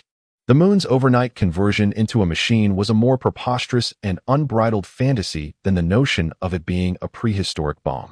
It was a concept that not even the most delusional of lunatics would dare to entertain, yet it was the stark reality. When reality surpasses fantasy in its unrestrained, frenzied, and hysterical nature, humanity can only stand by, witnessing the world's descent into madness, uncertain whether to join in its delirium. With a mere 15 days remaining on the countdown, the world fell into a profound silence. The universe had presented humanity with a conundrum, and despite racking their brains, they ultimately concluded that the problem was insoluble. This was true despair, akin to fire escapees who, after expending every ounce of strength to find a path to salvation, discover upon reaching the hoped-for exit that it has been irrevocably sealed, as the conflagration relentlessly encroached, obliterating any avenue of retreat. Those ensnared within the inferno faced a harrowing choice: either remain stationary and endure an agonizing ordeal, witnessing the inexorable approach of death, or embrace self-annihilation. Some clung to the former, steadfastly refusing to relinquish hope, pinning their aspirations on a miraculous intervention, yearning to behold a rescuer at the 11th hour. Others succumbed to the latter, unable to confront the protracted torment. The crescendo of mass suicides only truly burgeoned when the countdown dwindled to single digits. With the specter of obliteration looming ever closer and the government seemingly impotent to intervene, the final vestiges of hope within the populace were extinguished. The government teetered precariously, struggling to maintain its dominion over the nation. At this juncture, only the most steadfast, such as the venerable gatekeepers, remained at their posts. 7. The countdown had dwindled to a mere 3 days. The president sought solace in the hallowed halls of a cathedral, his supplications directed heavenward, while a priest stood silently by. "Oh, Lord," the president implored, his gaze fixed upon the figure of Christ crucified upon the cross. "Whither lies our path?" He had just ratified the National Emergency Handling White Paper, a document stipulating that any endeavor to flee the nation would no longer be construed as treason. Citizens were granted the autonomy to seek refuge wherever their capabilities permitted, unencumbered by bureaucratic impediments. Alas, this decree arrived belatedly, as the transportation network and fuel distribution systems had already succumbed to total collapse. The sole means of conveyance available to the populace were bicycles and the strength of their own limbs. Within the continental expanse of North America, the North American Aerospace Defense Command arguably stands as the last bastion of governmental functionality. Here, a semblance of military composure and gravity persists, owed not only to the presence of the president and other high-ranking dignitaries, but also to the department's critical role in monitoring global missile launches via infrared signals. Ensconced within the Cheyenne Mountain complex, albeit the world teeters on the precipice of annihilation, the military's rigorous discipline and sense of duty compel its personnel to safeguard national security. In a sense, the nuclear equilibrium of this era is even more precarious than during the Cuban Missile Crisis of the Cold War. Amid an atmosphere of oppressive tension, bordering on madness, the potential for irrational actions looms large. Even with a mere 72 hours remaining, the mandate to preserve national security for those fleeting moments remains paramount. Suddenly, black-clad security personnel breached the sanctity of the chapel, interrupting the prayer service and escorting the president away. A security detail leaned in, murmuring urgently into the president's ear. The president's countenance, previously etched with anger, froze into a mask of stunned disbelief. Words caught in his throat, he gesticulated feebly, as if grasping at straws. Before surrendering to his fate, his limbs slackened, and he allowed the imposing figures to lead him away, resembling a condemned man being led to his execution. His face a mixture of relief and utter despair. Outside, in the corridors, alarm sirens wailed incessantly, casting an ominous red glow. People hurried past, their shoulders brushing, yet uttering not a word. The genie, long confined, had been unleashed, and the sword of Damocles had fallen, pinning those who had struggled so valiantly to the ground. The genesis of the nuclear conflagration remained shrouded in mystery, with nuclear powers trading accusations in a futile attempt to assign blame. Whether a calculated act of national reprisal or the unleashing of latent madness, the cause pales in significance against the backdrop of impending annihilation. Having transgressed the once sacrosanct red line, humanity is now irrevocably committed to mutual destruction. Echoing the sentiments of Oppenheimer, the father of the atomic bomb, as he beheld the cataclysmic explosion, "Now I am become death, the destroyer of worlds." 1,000 suns erupted across the globe, their incandescent brilliance visible even from the lunar surface. Humankind has become its own grim reaper. Good heavens! No, No. Chen Xian cried out in anguish, shielding his eyes as he helplessly witnessed the inexorable march of humanity toward oblivion. All contact with Earth had been severed. The lunar astronaut contingent had dwindled to a mere 15 souls. Collins, the commander of Prometheus 3, upon witnessing the obliteration of San Francisco by the initial nuclear blast, had shed his protective suit and ventured into the frigid expanse, succumbing instantly to the sub-zero temperatures. His entire family had perished in the inferno. Aboard Prometheus 4, an aerospace engineer, driven to madness, had extinguished the life support systems of the habitat while his fellow crew members slumbered, leaving them to a silent, suffocating demise.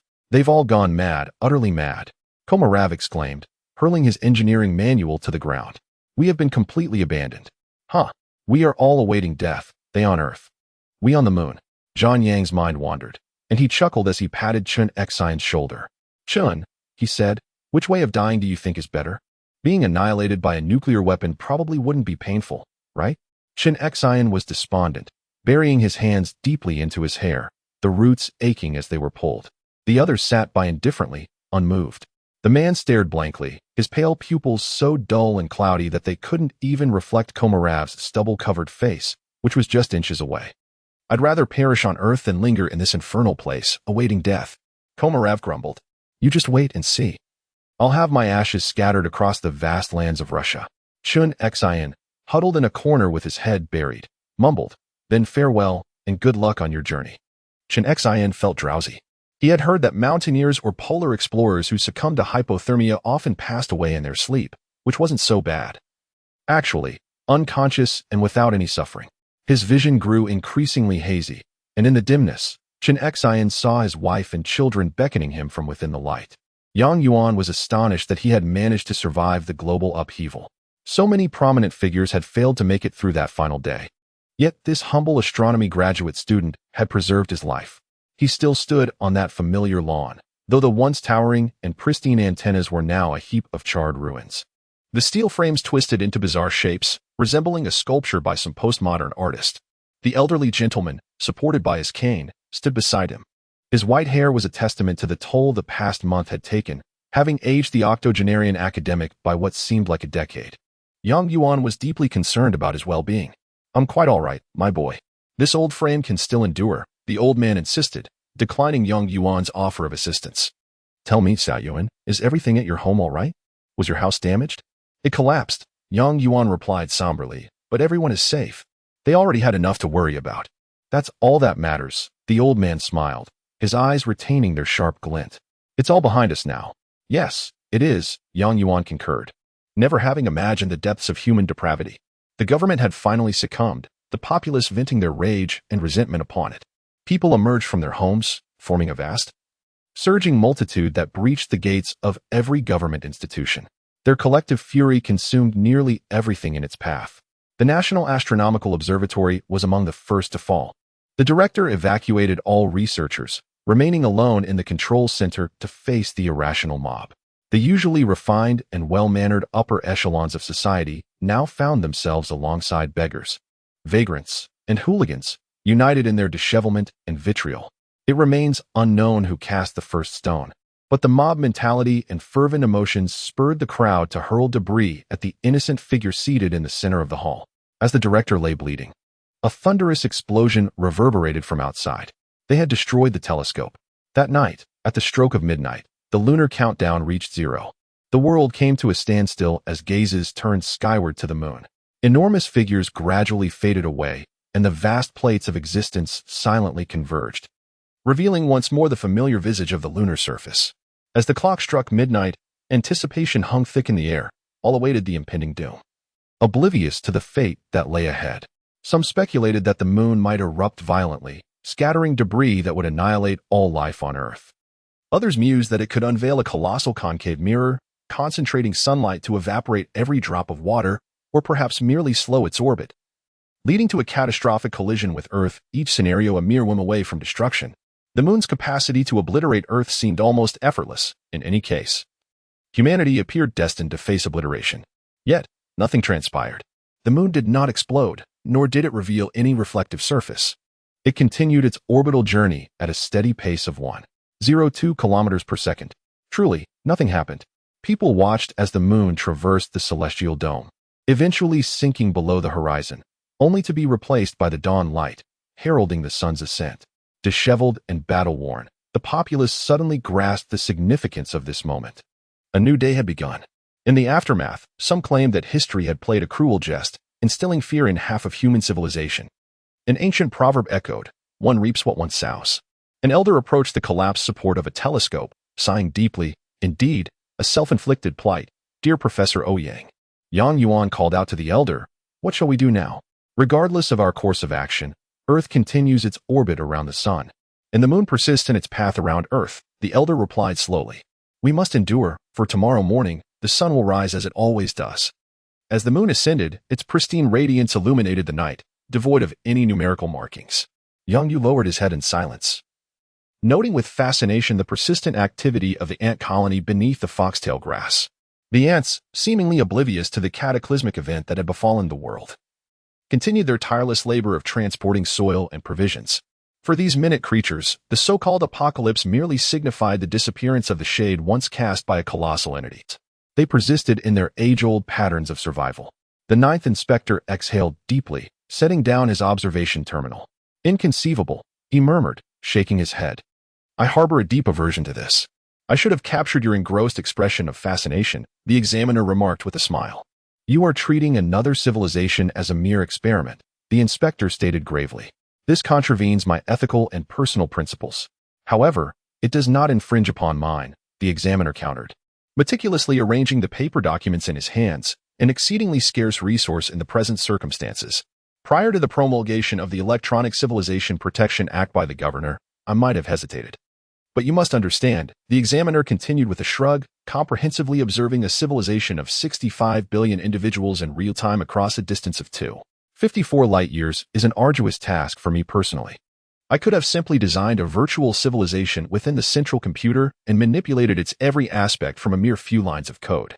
The inspector remained silent. Since last year, artificial virtual civilizations have officially been granted protection, and the governor has even constructed a mainframe on the second satellite to accommodate the 30 trillion virtual civilizations. "Inspector, you must recognize that any discourse on morality is a luxury that can only be entertained when the safety of individuals or civilizations is not under threat." The tester placed the documents in a safe. "In the cosmos, both morality and compassion are luxuries that only deities are entitled to bestow upon others. For our own sake, I have no other choice. Yet, every civilization possesses the right to exist." The inspector inquired, "Are you not afraid of destroying Unit 2689 by doing this? Is there any significance to it? What conditions?" "Despair." The tester coldly uttered a single word. "In the prolonged wait for death, such a mentality can spread like a contagion. The individual's fear of a predetermined tragic fate may compel them to hasten their own demise to alleviate their inner torment. Civilizations experience this in similar fashion." The tester stated, "I merely need to instill in them despair. For such a level of civilization, a more straightforward expression is preferable. When warnings fall within their comprehension yet exceed their capability, it evokes fear. The accumulation of this sentiment ultimately leads to the collapse of civilization itself. This is the warning effect. And it is also why I inscribed those numbers on that satellite." "How did you manage this?" the inspector asked, incredulity evident in his tone. The testing officer, with a rare sense of pride, employed 3 rigid particle chains to execute a directional incision beneath the rock strata of that satellite. Consequently, the layers would collapse under their own gravitational pull, generating numerical data, an immense computational task, one beyond my capabilities, thus consuming 1/32 of the central brain's processing power. This was a lamentable necessity. The testing officer sighed, expressing that he had a more straightforward method of issuing warnings, yet the 2,689 civilization would not comprehend it. If I were to arrange their stellar sunspots into numbers, those beings would likely interpret it as an astronomical marvel, wouldn't they? What difference exists between 30 and 365?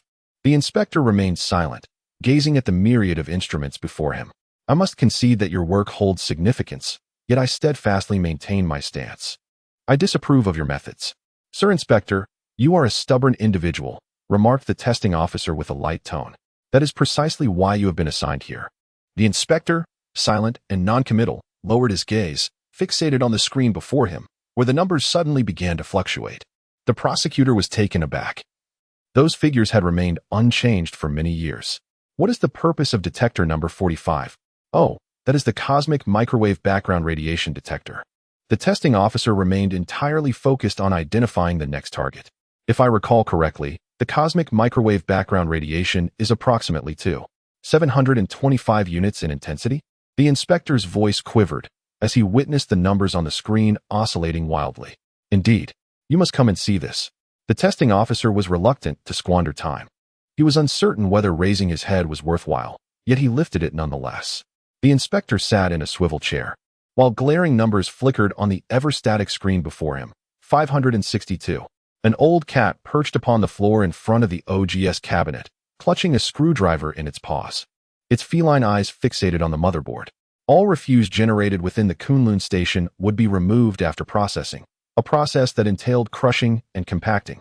It underwent violent pulverization before being compressed into cubes measuring several decimeters on each side. Such delicate and intricate devices as semiconductor chips could not withstand this ordeal. What alternatives existed? The old cat turned its head. Are there any other alternatives? Tang Yue shook his head. In this dilapidated shed, everything was manual. Even the Gree air conditioner could be considered high-tech, and now they could only hope to find a usable processor within the workstation chassis. Tang Yue and the old cat began dismantling the computer case. The workstation chassis was not lacking in processors. Yet it was uncertain if any chips compatible with the OGS cabinet's temperature control system could be found. Each processor within the Kunlun Station was highly specialized and incompatible with one another. Tang Yue was well aware of this and harbored little hope. Yet he felt compelled to search before conceding defeat. Can this one be disassembled? No. Dismantling it would render the computer inoperable. What about this one? Good grief. It won't even fit. Old cat, do you have a soldering iron and solder? After toiling for over 2 hours, Tang Yue and Lao Mao dismantled the workstation's chassis, hoping to salvage components to repair the OGS rack. The outcome, while disheartening, was not entirely unexpected. The processors used in the OGS rack were fundamentally different from those in the workstation, with incompatible interfaces. A growing chill pervaded the air. Tang Yue huddled deeper into his garments and blanket, retracting his feet for warmth. What's the current temperature? He wondered, shivering. Despite the cold, the interior remained 50 degrees Celsius warmer than the outside. Lao Mao tapped the table leg with a wrench. The Kunlun Station structure is retaining most of the heat. But if this trend continues, the indoor temperature will plummet to -5 degrees Celsius by dawn, and further to -15 degrees Celsius by tomorrow night. Tang Yue shuddered at the thought. If the temperature control system remained unserviceable, the indoor temperature would continue its downward spiral. -15 degrees Celsius tomorrow night, and -25 degrees Celsius the night after, he mused. He recoiled at the prospect of living in such frigid conditions. Plant cultivation would become impossible, effectively derailing the tomato-growing endeavor. He would be forced to swaddle himself like an Eskimo or permanently don the Mingguang armor. Even more alarming was the relentless temperature decline. Heat transfer would inevitably occur from the warmer interior to the frigid exterior until thermal equilibrium was reached. The external ambient temperature can plummet to -80 degrees Celsius. Tang Yue had only ever encountered such frigidity within liquid nitrogen freezers. He doubted his ability to survive within one. Could the temperature control system be salvaged without this processor? Tang Yue couldn't afford to remain idle. Could the workstation be employed as a substitute? Tang Yue posited that a rudimentary negative feedback automatic control system would be well within the computer's capabilities. The solitary man and his feline companion commenced the endeavor of linking the temperature control system to the workstation. Tang Yue procured scissors and adhesive tape, while the old cat brandished a soldering iron and solder. Utilizing a defunct data cable, they severed the connector, extracting the copper filaments within. They fashioned a makeshift data interface, inserting one end into the computer chassis and meticulously soldering 2 exceedingly fine copper strands onto the motherboard's pins, one for data input and the other for data output. The old cat possessed remarkably steady hands, indicative of a seasoned electrician. With all preparations complete, the old cat activated the computer, accessed the testing program. Ready? Tang Yue nodded, initiating the temperature ascent within the OGS cabinet. A few seconds of silence ensued. The old cat, fixated on the screen, gradually relaxed his furrowed brow. No response, it's a failure. Damn it. Tang Yue expressed his disappointment. They had toiled throughout the night, only to find their efforts rendered futile. Within the rudimentary confines of the Kunlun Station, there existed only a handful of automated contraptions. Back on Earth, Tang Yue could easily have repaired the OGS cabinet's temperature control system at any computer store. Yet, on Mars, they lacked even the means to replace a simple chip. The old cat clutched the processor, scrutinizing it in silence. Old cat, are you familiar with Tsi the Iceman? Tang Yue inquired. He's a rather renowned mummy. A fellow from 5 millennia ago who perished in the Alpine glaciers. His body was remarkably preserved by the ice and snow, only to be discovered in the 1990s. Tang Yue elucidated. Tsi's demise was attributed to an arrow wound. He sustained an arrow to the shoulder and likely died while fleeing, suggesting he may have been the victim of a pursuit. I see, old cat responded, squinting as he scrutinized the chip in his grasp. If the thermal control system remains unrepaired, my fate will likely mirror his, transforming into a mummy ensconced within a sleeping bag. Tang Yue exhaled, the vaporous breath dissipating in the dim illumination. Do you reckon that if, millions of years hence, some sapient species were to unearth me, they might exhibit me in a museum display case, labeling me the Martian Iceman? Tang Yue was taken aback. Why was this usually loquacious feline so taciturn at this moment? Nothing seemed to pique his interest. Old cat. Silence, old cat retorted, his pupils gradually dilating, reflecting the processor in his paws. I possess not a modicum of interest in any Tsi the Iceman or Martian Iceman. Nor do I concern myself with whether you'll be showcased in a museum display case millions of years from now. Furthermore, I posit that the label affixed to you will not be Martian Iceman, but rather Martian Ice Monkey. I am currently engrossed in contemplation, a matter of paramount importance. Tang Yue paused, startled. What matter? Old cat craned his neck, placing the processor upon the table. How to repair OGS's thermal control system? The issue is that it is irreparable. Have we not exhausted all possible methods? The old cat turned its head, exclaiming, no. Tang Yue was taken aback. What? The old cat slowly raised a claw. There remains one final method. Chapter 104, 1. The last method. Good morning, Mr. Cat. What has happened to you all? Mai Dong was astonished. She saw Tang Yue sitting on the ground, wrapped up like a dumpling, wearing a hat and mask, thoroughly bundled. The temperature control system has malfunctioned. The control chip is damaged, and the indoor temperature of Kunlun Station has plummeted below zero, the old cat explained while seated calmly in a chair. As a robot, the old cat was powered by batteries, driven by motors, and constructed from robust materials, allowing it to withstand low temperatures far better than humans. Even in frigid conditions, it would merely shiver a couple of times in a token gesture of respect towards nature. Hence, the malfunctioning temperature control system had little impact on it. At worst, it could simply power down and enter sleep mode. What about the backup? Mai Dong inquired. The damaged one is the backup, Tang Yue mumbled. Old Wang and the others replaced the aging processor before they left, substituting it with the spare, which then encountered issues. What about the other backups? Are there no more? Who would stockpile such devices at Kunlun Station? Miss Mai Dong, would you install composite armor on your rooftop? The old cat shrugged. Mai Dong was momentarily puzzled, unable to grasp the meaning of this statement. Aren't you apprehensive about the possibility of a meteorite plummeting from the heavens and piercing through the roof if you don't fortify it with a thick steel plate? Such a monumental safety concern is truly alarming. The old cat shrugged, brandishing the chip towards the camera. By the same token, the failure of the temperature control system's processor is a low probability occurrence. This diminutive device is engineered with a lifespan exceeding a decade, and its performance is, in reality, quite dependable. Every other component within the Kunlun Station is more susceptible to malfunction than this. The likelihood of this thing failing is only marginally greater than being struck on the head by a meteorite. But it's always prudent to have a couple of spares, just in case. Do you think we're stockpiling cabbages? The old cat shook its head. In a highly irradiated environment, semiconductor chips degrade even when not in use. So amassing a plethora of backup processors is utterly pointless. By the time the processor in your rack reaches the end of its life, your stockpile of spares will have already become obsolete. Even the most remote possibility has befallen me, Tang Yue said sullenly. I'm the one who got hit on the head by a meteorite. The god of misfortune is with you. Without this processor, can the temperature control system be repaired? Mai Dong inquired, perhaps by converting it to manual control? Or delegating its management to the Kunlun Station's computer? We've explored all avenues, Tang Yue replied, shaking his head. None have yielded results. Tang Yue and the old cat dared not overstep their bounds, refraining from employing the methods used to repair household appliances on Earth. Should the OGS malfunction, Tang Yue would find his oxygen supply cut off, a predicament far more dire than the temperature control system's failure. As for the next team to arrive on Mars, they will bring brand new backups, enabling a direct replacement. Flanked by the RTG, Tang Yue retrieved the radioisotope thermoelectric generator from the garage. This device, relying on the heat generated by the decay of plutonium-238, required no external power source.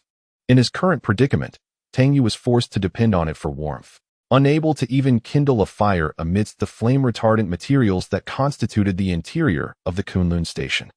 Despite the thick protective casing that effectively shielded the radiation from the daunting plutonium-238, Tang Yue remained wary, carrying a Geiger counter. However, with his own survival at stake, Tang Yue had no choice but to prioritize his immediate needs. What to do? Mai Dong fretted. Are there no other measures we can take to salvage the situation? How will you survive if the temperature continues to plummet?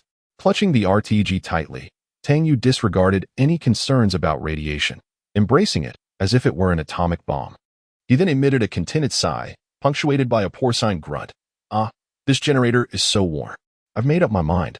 I'm inseparable from the REG for life. Nothing shall ever come between us. See. Old Cat glanced at Mai Dong, nudged Tang Yue's posterior, and shrugged. This fellow's resilience surpasses that of a cockroach. His ability to cling to life is unparalleled. Why would you worry about his survival? Mai Dong. Still, we can't simply stand idly by. The temperature control system must be repaired. The heat emitted by the radioisotope thermoelectric generator, RTG, is severely limited, and utilizing it for heating purposes is merely a temporary solution. Should the temperature continue to plummet, the RTG will soon prove insufficient. Tang Yue could conceivably huddle with the RTG for warmth, yet he is unable to perform his duties while encumbered by it. The thermal control system must be repaired, and we have one final recourse, Old Cat affirmed, although I will require the assistance of the space station. 3 hours prior. One final recourse? Tang Yue inquired, perplexed. What manner of solution? Old Cat tossed the processor to Tang Yue, who caught it deftly. Examine it closely, he instructed. Examine what? Examine this processor, Old Cat clarified. Tang Yue scrutinized the processor in his hand. It appeared to be a commonplace chip, no larger than a fingernail, encased in black, with delicate metallic pins arrayed along its perimeter.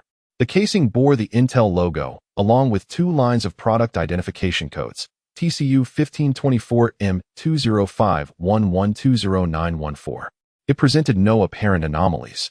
Its counterparts were ubiquitous on Earth, even finding their way into rudimentary gaming consoles. Is there an issue with this component? Tang Yue queried, his brow furrowed. Is it possible to discern anything of significance from such a simple device? I am familiar with this type of chip, the TCU 1524M temperature control processor. Specifically the version engineered for Martian mission applications, Old Cat indicated, gesturing toward the processor in Tang Yue's hand. That much is obvious, Tang Yue retorted, rolling his eyes. I, too, am acquainted with this device. We service the Oxygen Generation System, OGS, cabinets daily and encounter them regularly, both this one and its predecessor. No, that is not what I meant. The Old Cat shook its head and raised 3 claws, indicating the third one. The third one. The Old Cat retracted its claws and nodded. On Mars, there exists a third TCU 1524M temperature control processor. I encountered it 8 years ago. Where is it? Chelyabinsk. Tang Yue struggled to recall the specifics of Chelyabinsk. After the full-scale implementation of the Mars landing program, unmanned probes had faded from public attention, especially after the commencement of the Orion 1 and 2 shuttles, which facilitated travel between Earth and Mars. The influx of various probes hitching rides to Mars was overwhelming. Even the Vatican had commissioned Orion to transport a small lander that bore no scientific responsibilities, merely broadcasting the Bible continuously for 24 hours, with the intent of spreading Jehovah's gospel throughout the cosmos. The Russian Chelyabinsk Mars probe was launched in 2044 aboard a cargo spacecraft. The Old Cat murmured. That lander is equipped with a TCU 1524M temperature control processor, specifically identified as TCU 1524M20430711123. It is of the same model but a different batch from this one, fully interchangeable. Wait. How would you know what parts are on the Russian probe? Tang Yue inquired. It dawned on him what the Old Cat's final suggestion entailed, locating the Chelyabinsk lander and extracting the processor from it. But where is the Chelyabinsk lander? Tang Yue asked. Despite the knowledge of a third TCU 1542M thermal control processor on Mars, the planet is a colossal sphere with a diameter exceeding 3,300 kilometers and a surface area surpassing 140 million square kilometers. To state that it is merely on Mars is akin to searching for a needle in a haystack, without precise coordinates. The task of locating a diminutive probe on such an expansive celestial body is like seeking a needle in the vast Pacific Ocean. Furthermore, given Mars's extensive surface, if the probe's landing site is situated thousands of kilometers from Kunlun Station, how would Tang Yue manage to acquire it? The exact coordinates of the Kelami probe are not documented in Kunlun Station's records. The cat shook its head, remarking that the precise location would have to be obtained from the Russian Federal Space Agency. Yet, the Russian Federal Space Agency no longer exists. As Tang Yue gestured with his hands, he noted that were the Russian Federal Space Agency still extant, they would presently be on Earth. The cat retorted that they would have to search for it themselves, adding that the Kelami probe's primary mission was to assess the soil composition and water resources of the Isidis Planitia region. Consequently, its landing site should not be too distant from Kunlun Station, hopefully within their reach. Even if the search area is narrowed to the Isidis Planitia region, it would still encompass a vast area of hundreds of square kilometers. Relying solely on the cat and Tang Yue to search for the probe within such an extensive desert would be unfeasible. Tang Yue inquired about the search strategy. The cat responded, "Okay. Mr. Cat is in position. All communication systems are operating normally." Mai Dong floated within the core module, holding a wireless keyboard. "Is it true that the Russian Chilomi Mars probe is still operational?" "Indeed." The old cat nodded. "Has it truly been 8 years? Is it still alive?" Tang Yue inquired. "Can it receive our commands?" In reality, the Chilomi probe ceased operations 5 years ago. Its design lifespan was merely 36 months. Ultimately, it did not meet a natural end. A colossal sandstorm swept over its landing site. The swirling sands completely obscured its solar panels, leading to a depletion of power and a loss of communication with Earth. The old cat remarked, "The Chilomi project was but a modest segment of the entire Russian Space Agency's Mars endeavor, with a small task force and minimal funding. Its primary objective was to assess Martian soil and water resources. Once contact was lost, the Russian Space Agency promptly abandoned the probe, declaring the termination of the Chilomi project and disbanding the team, leaving it to be entirely forgotten thereafter. You all believe it has perished. I beg to differ."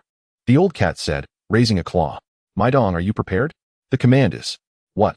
Both Mai Dong and Tang Yue were taken aback as the old cat uttered a series of incomprehensible rolled sounds. "Katyusha in Russian," the old cat explained. "That is the wake-up command for the Chilomi probe." "You even know that?" Tang Yue exclaimed, eyes wide. "All probes in the Russian Space Agency's Mars program respond to this command. A certain Russian cosmonaut, after indulging in too much vodka, once divulged this to me." The old cat said, "Miss Mai Dong, give this a try." Both the old cat and Tang Yue were eagerly awaiting news. Tang Yue's heart was in suspense. A detector abandoned 5 years ago. No one knew if it was still operational. The likelihood was exceedingly slim, given Mars's harsh conditions. It would not surprise Tang Yue if it had completely malfunctioned. The old cat was taking a gamble. Not all landers possessed the tenacity of opportunity, which managed to operate far beyond its expected lifespan. "May the heavens bless us," thought Tang Yue. Half a minute later, "Mr. Cat." "Tang Yue." Mai Dong's voice echoed in the channel, filled with astonishment and delight. "The Chelyabinsk probe sends its regards." It was truly astonishing. Tang Yue settled down, wrapped in a blanket. As he contemplated the resilience of a probe forgotten for 5 years, still stubbornly surviving. "Didn't you say it was entirely covered in dust, with its power completely depleted?" "There is a clock on the Chelyabinsk," the old cat explained. "This clock can run for a decade. According to Chelyabinsk's original design, once the power reserves fall below a critical threshold, the probe enters a dormant state, shutting down its computer and all power-consuming systems. Yet that clock continues to tick. It periodically awakens the computer, and once the solar panels receive charging, the probe will rouse from its long slumber. Do you remember the storm over 3 months ago?" Tang Yue nodded. He certainly recalled the superstorm that swept through Kunlun Station, nearly jeopardizing the launch of the Eagle spacecraft. Storms can stir up dust, but they can also carry it away. The old cat remarked that the storm 3 months prior likely swept away the dust on the Kelami probe's solar panels, allowing them to recharge. Consequently, the detector awakened from its prolonged slumber and resumed its operations. Such is the nature of machines. As long as one does not forsake them, they shall never abandon you. The Kelami probe is situated 95 kilometers southwest of the Kunlun Station, and I have already sent you the precise coordinates. The probe consists of 2 components, a lander and a rover. I have established communication with the lander, but the rover is currently unresponsive. The Kelami probe is presently in a semi-dormant state, with minimal power, sending me signals every 5 minutes. Thank you for your assistance, Miss Mai Dong.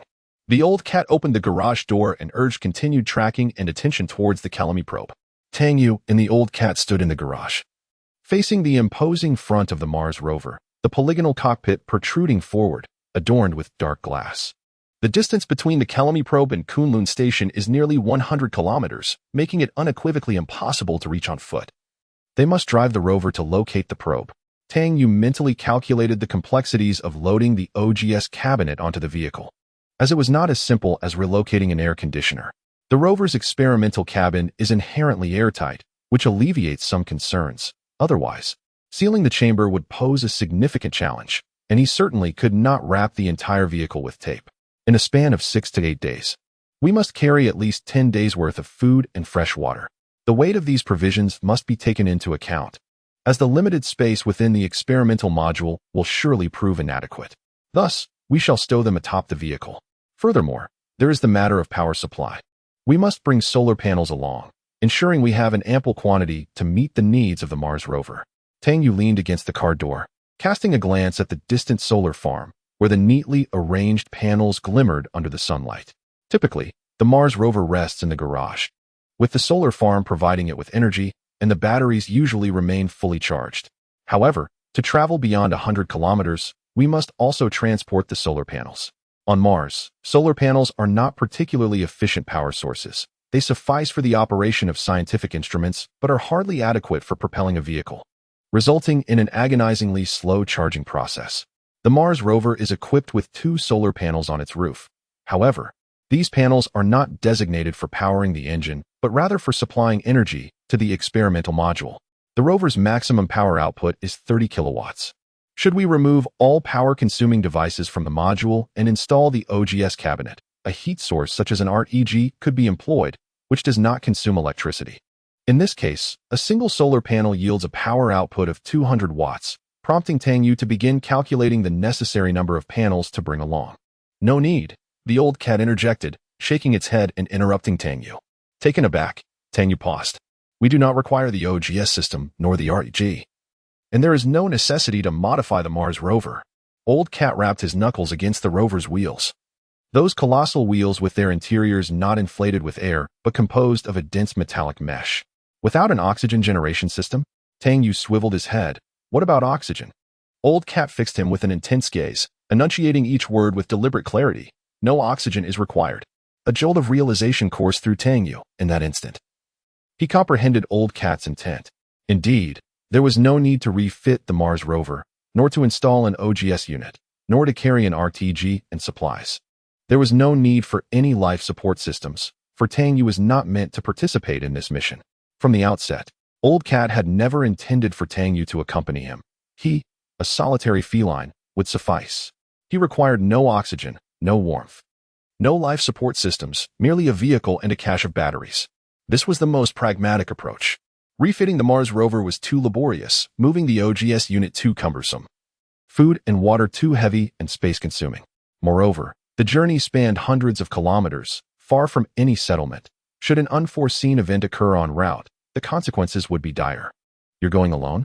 Mai Dong inquired. Will there be any complications?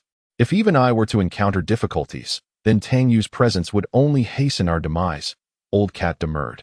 But an extra person provides additional support, Mai Dong countered. Old Cat cast a sidelong glance at Tang Yue. What sort of support does he offer? He's merely an encumbrance. The Old Cat and Tang Yue began their task, unfastening the hinges and detaching the geological experiment module, replacing it with a cart. This cart was merely a plank of wood mounted on 2 wheels, devoid of power and suspension, representing the simplest and lightest tractor form of the Martian strays. In this tractor configuration, the strays could achieve a maximum speed that surpassed that of a flying pigeon bicycle. How many solar panels do you require? Tang Yue inquired. First, we must ensure the normal operation of the Kunlun Station. I will take all the remaining ones with me. The Old Cat neatly arranged the solar panels on the cart. How much electricity will you need at the Kunlun Station? I can deactivate most of the functions at the Kunlun Station, retaining only the life support and communication systems. For a short duration, the temperature can be maintained with the REG. Tang Yue calculated inwardly, concluding that 30 solar panels would suffice. Very well. I will take the remaining 10 solar panels with me. The old cat nodded. 10 panels, each generating 200 watts, amount to 20 kilowatt hours over 10 hours. This should allow us to cover approximately 30 kilometers in a day. Thus, departing from Kunlun Station to reach the landing site of the Kelliome spacecraft would require 3 days. Assuming all goes smoothly. Together, Tang Yue and the old cat stacked the 10 solar panels onto the cart, securing them tightly with ropes. Will they stay put amid the bumps? Tang Yue queried, giving the stacked panels a firm push, observing that they appeared well secured. They will remain intact. The old cat procured a large piece of plastic sheeting, covering the solar panels to shield them from the wind and sand. He meticulously tucked in every edge. For the solar panels were indeed the lifeblood of the Kunlun Station. Once everything was arranged, the sun had already begun its descent in the west. Tang Yue circled around the Martian stray dog several times, inspecting and pondering, much like a traveler who, despite having packed their belongings, cannot quell the urge to check repeatedly for fear of forgetting something. I will do my best. The old cat patted Tang Yue on the shoulder, urging him to crouch down. Stay within the confines of Kunlun Station, refrain from causing mischief, avoid consuming food indiscriminately, steer clear of drinking water haphazardly. Do not tamper with electrical appliances, refrain from dismantling the OGS and RTG, and ensure that you do not bring about any unintended consequences. Above all, prioritize your safety. Tang Yue nodded in agreement. The old cat then turned and climbed into the cockpit of the Martian stray dog, starting the engine. The stray dog vibrated gently as it began to move, its front turning as it towed the trailer and solar panels towards the vast, unending desert.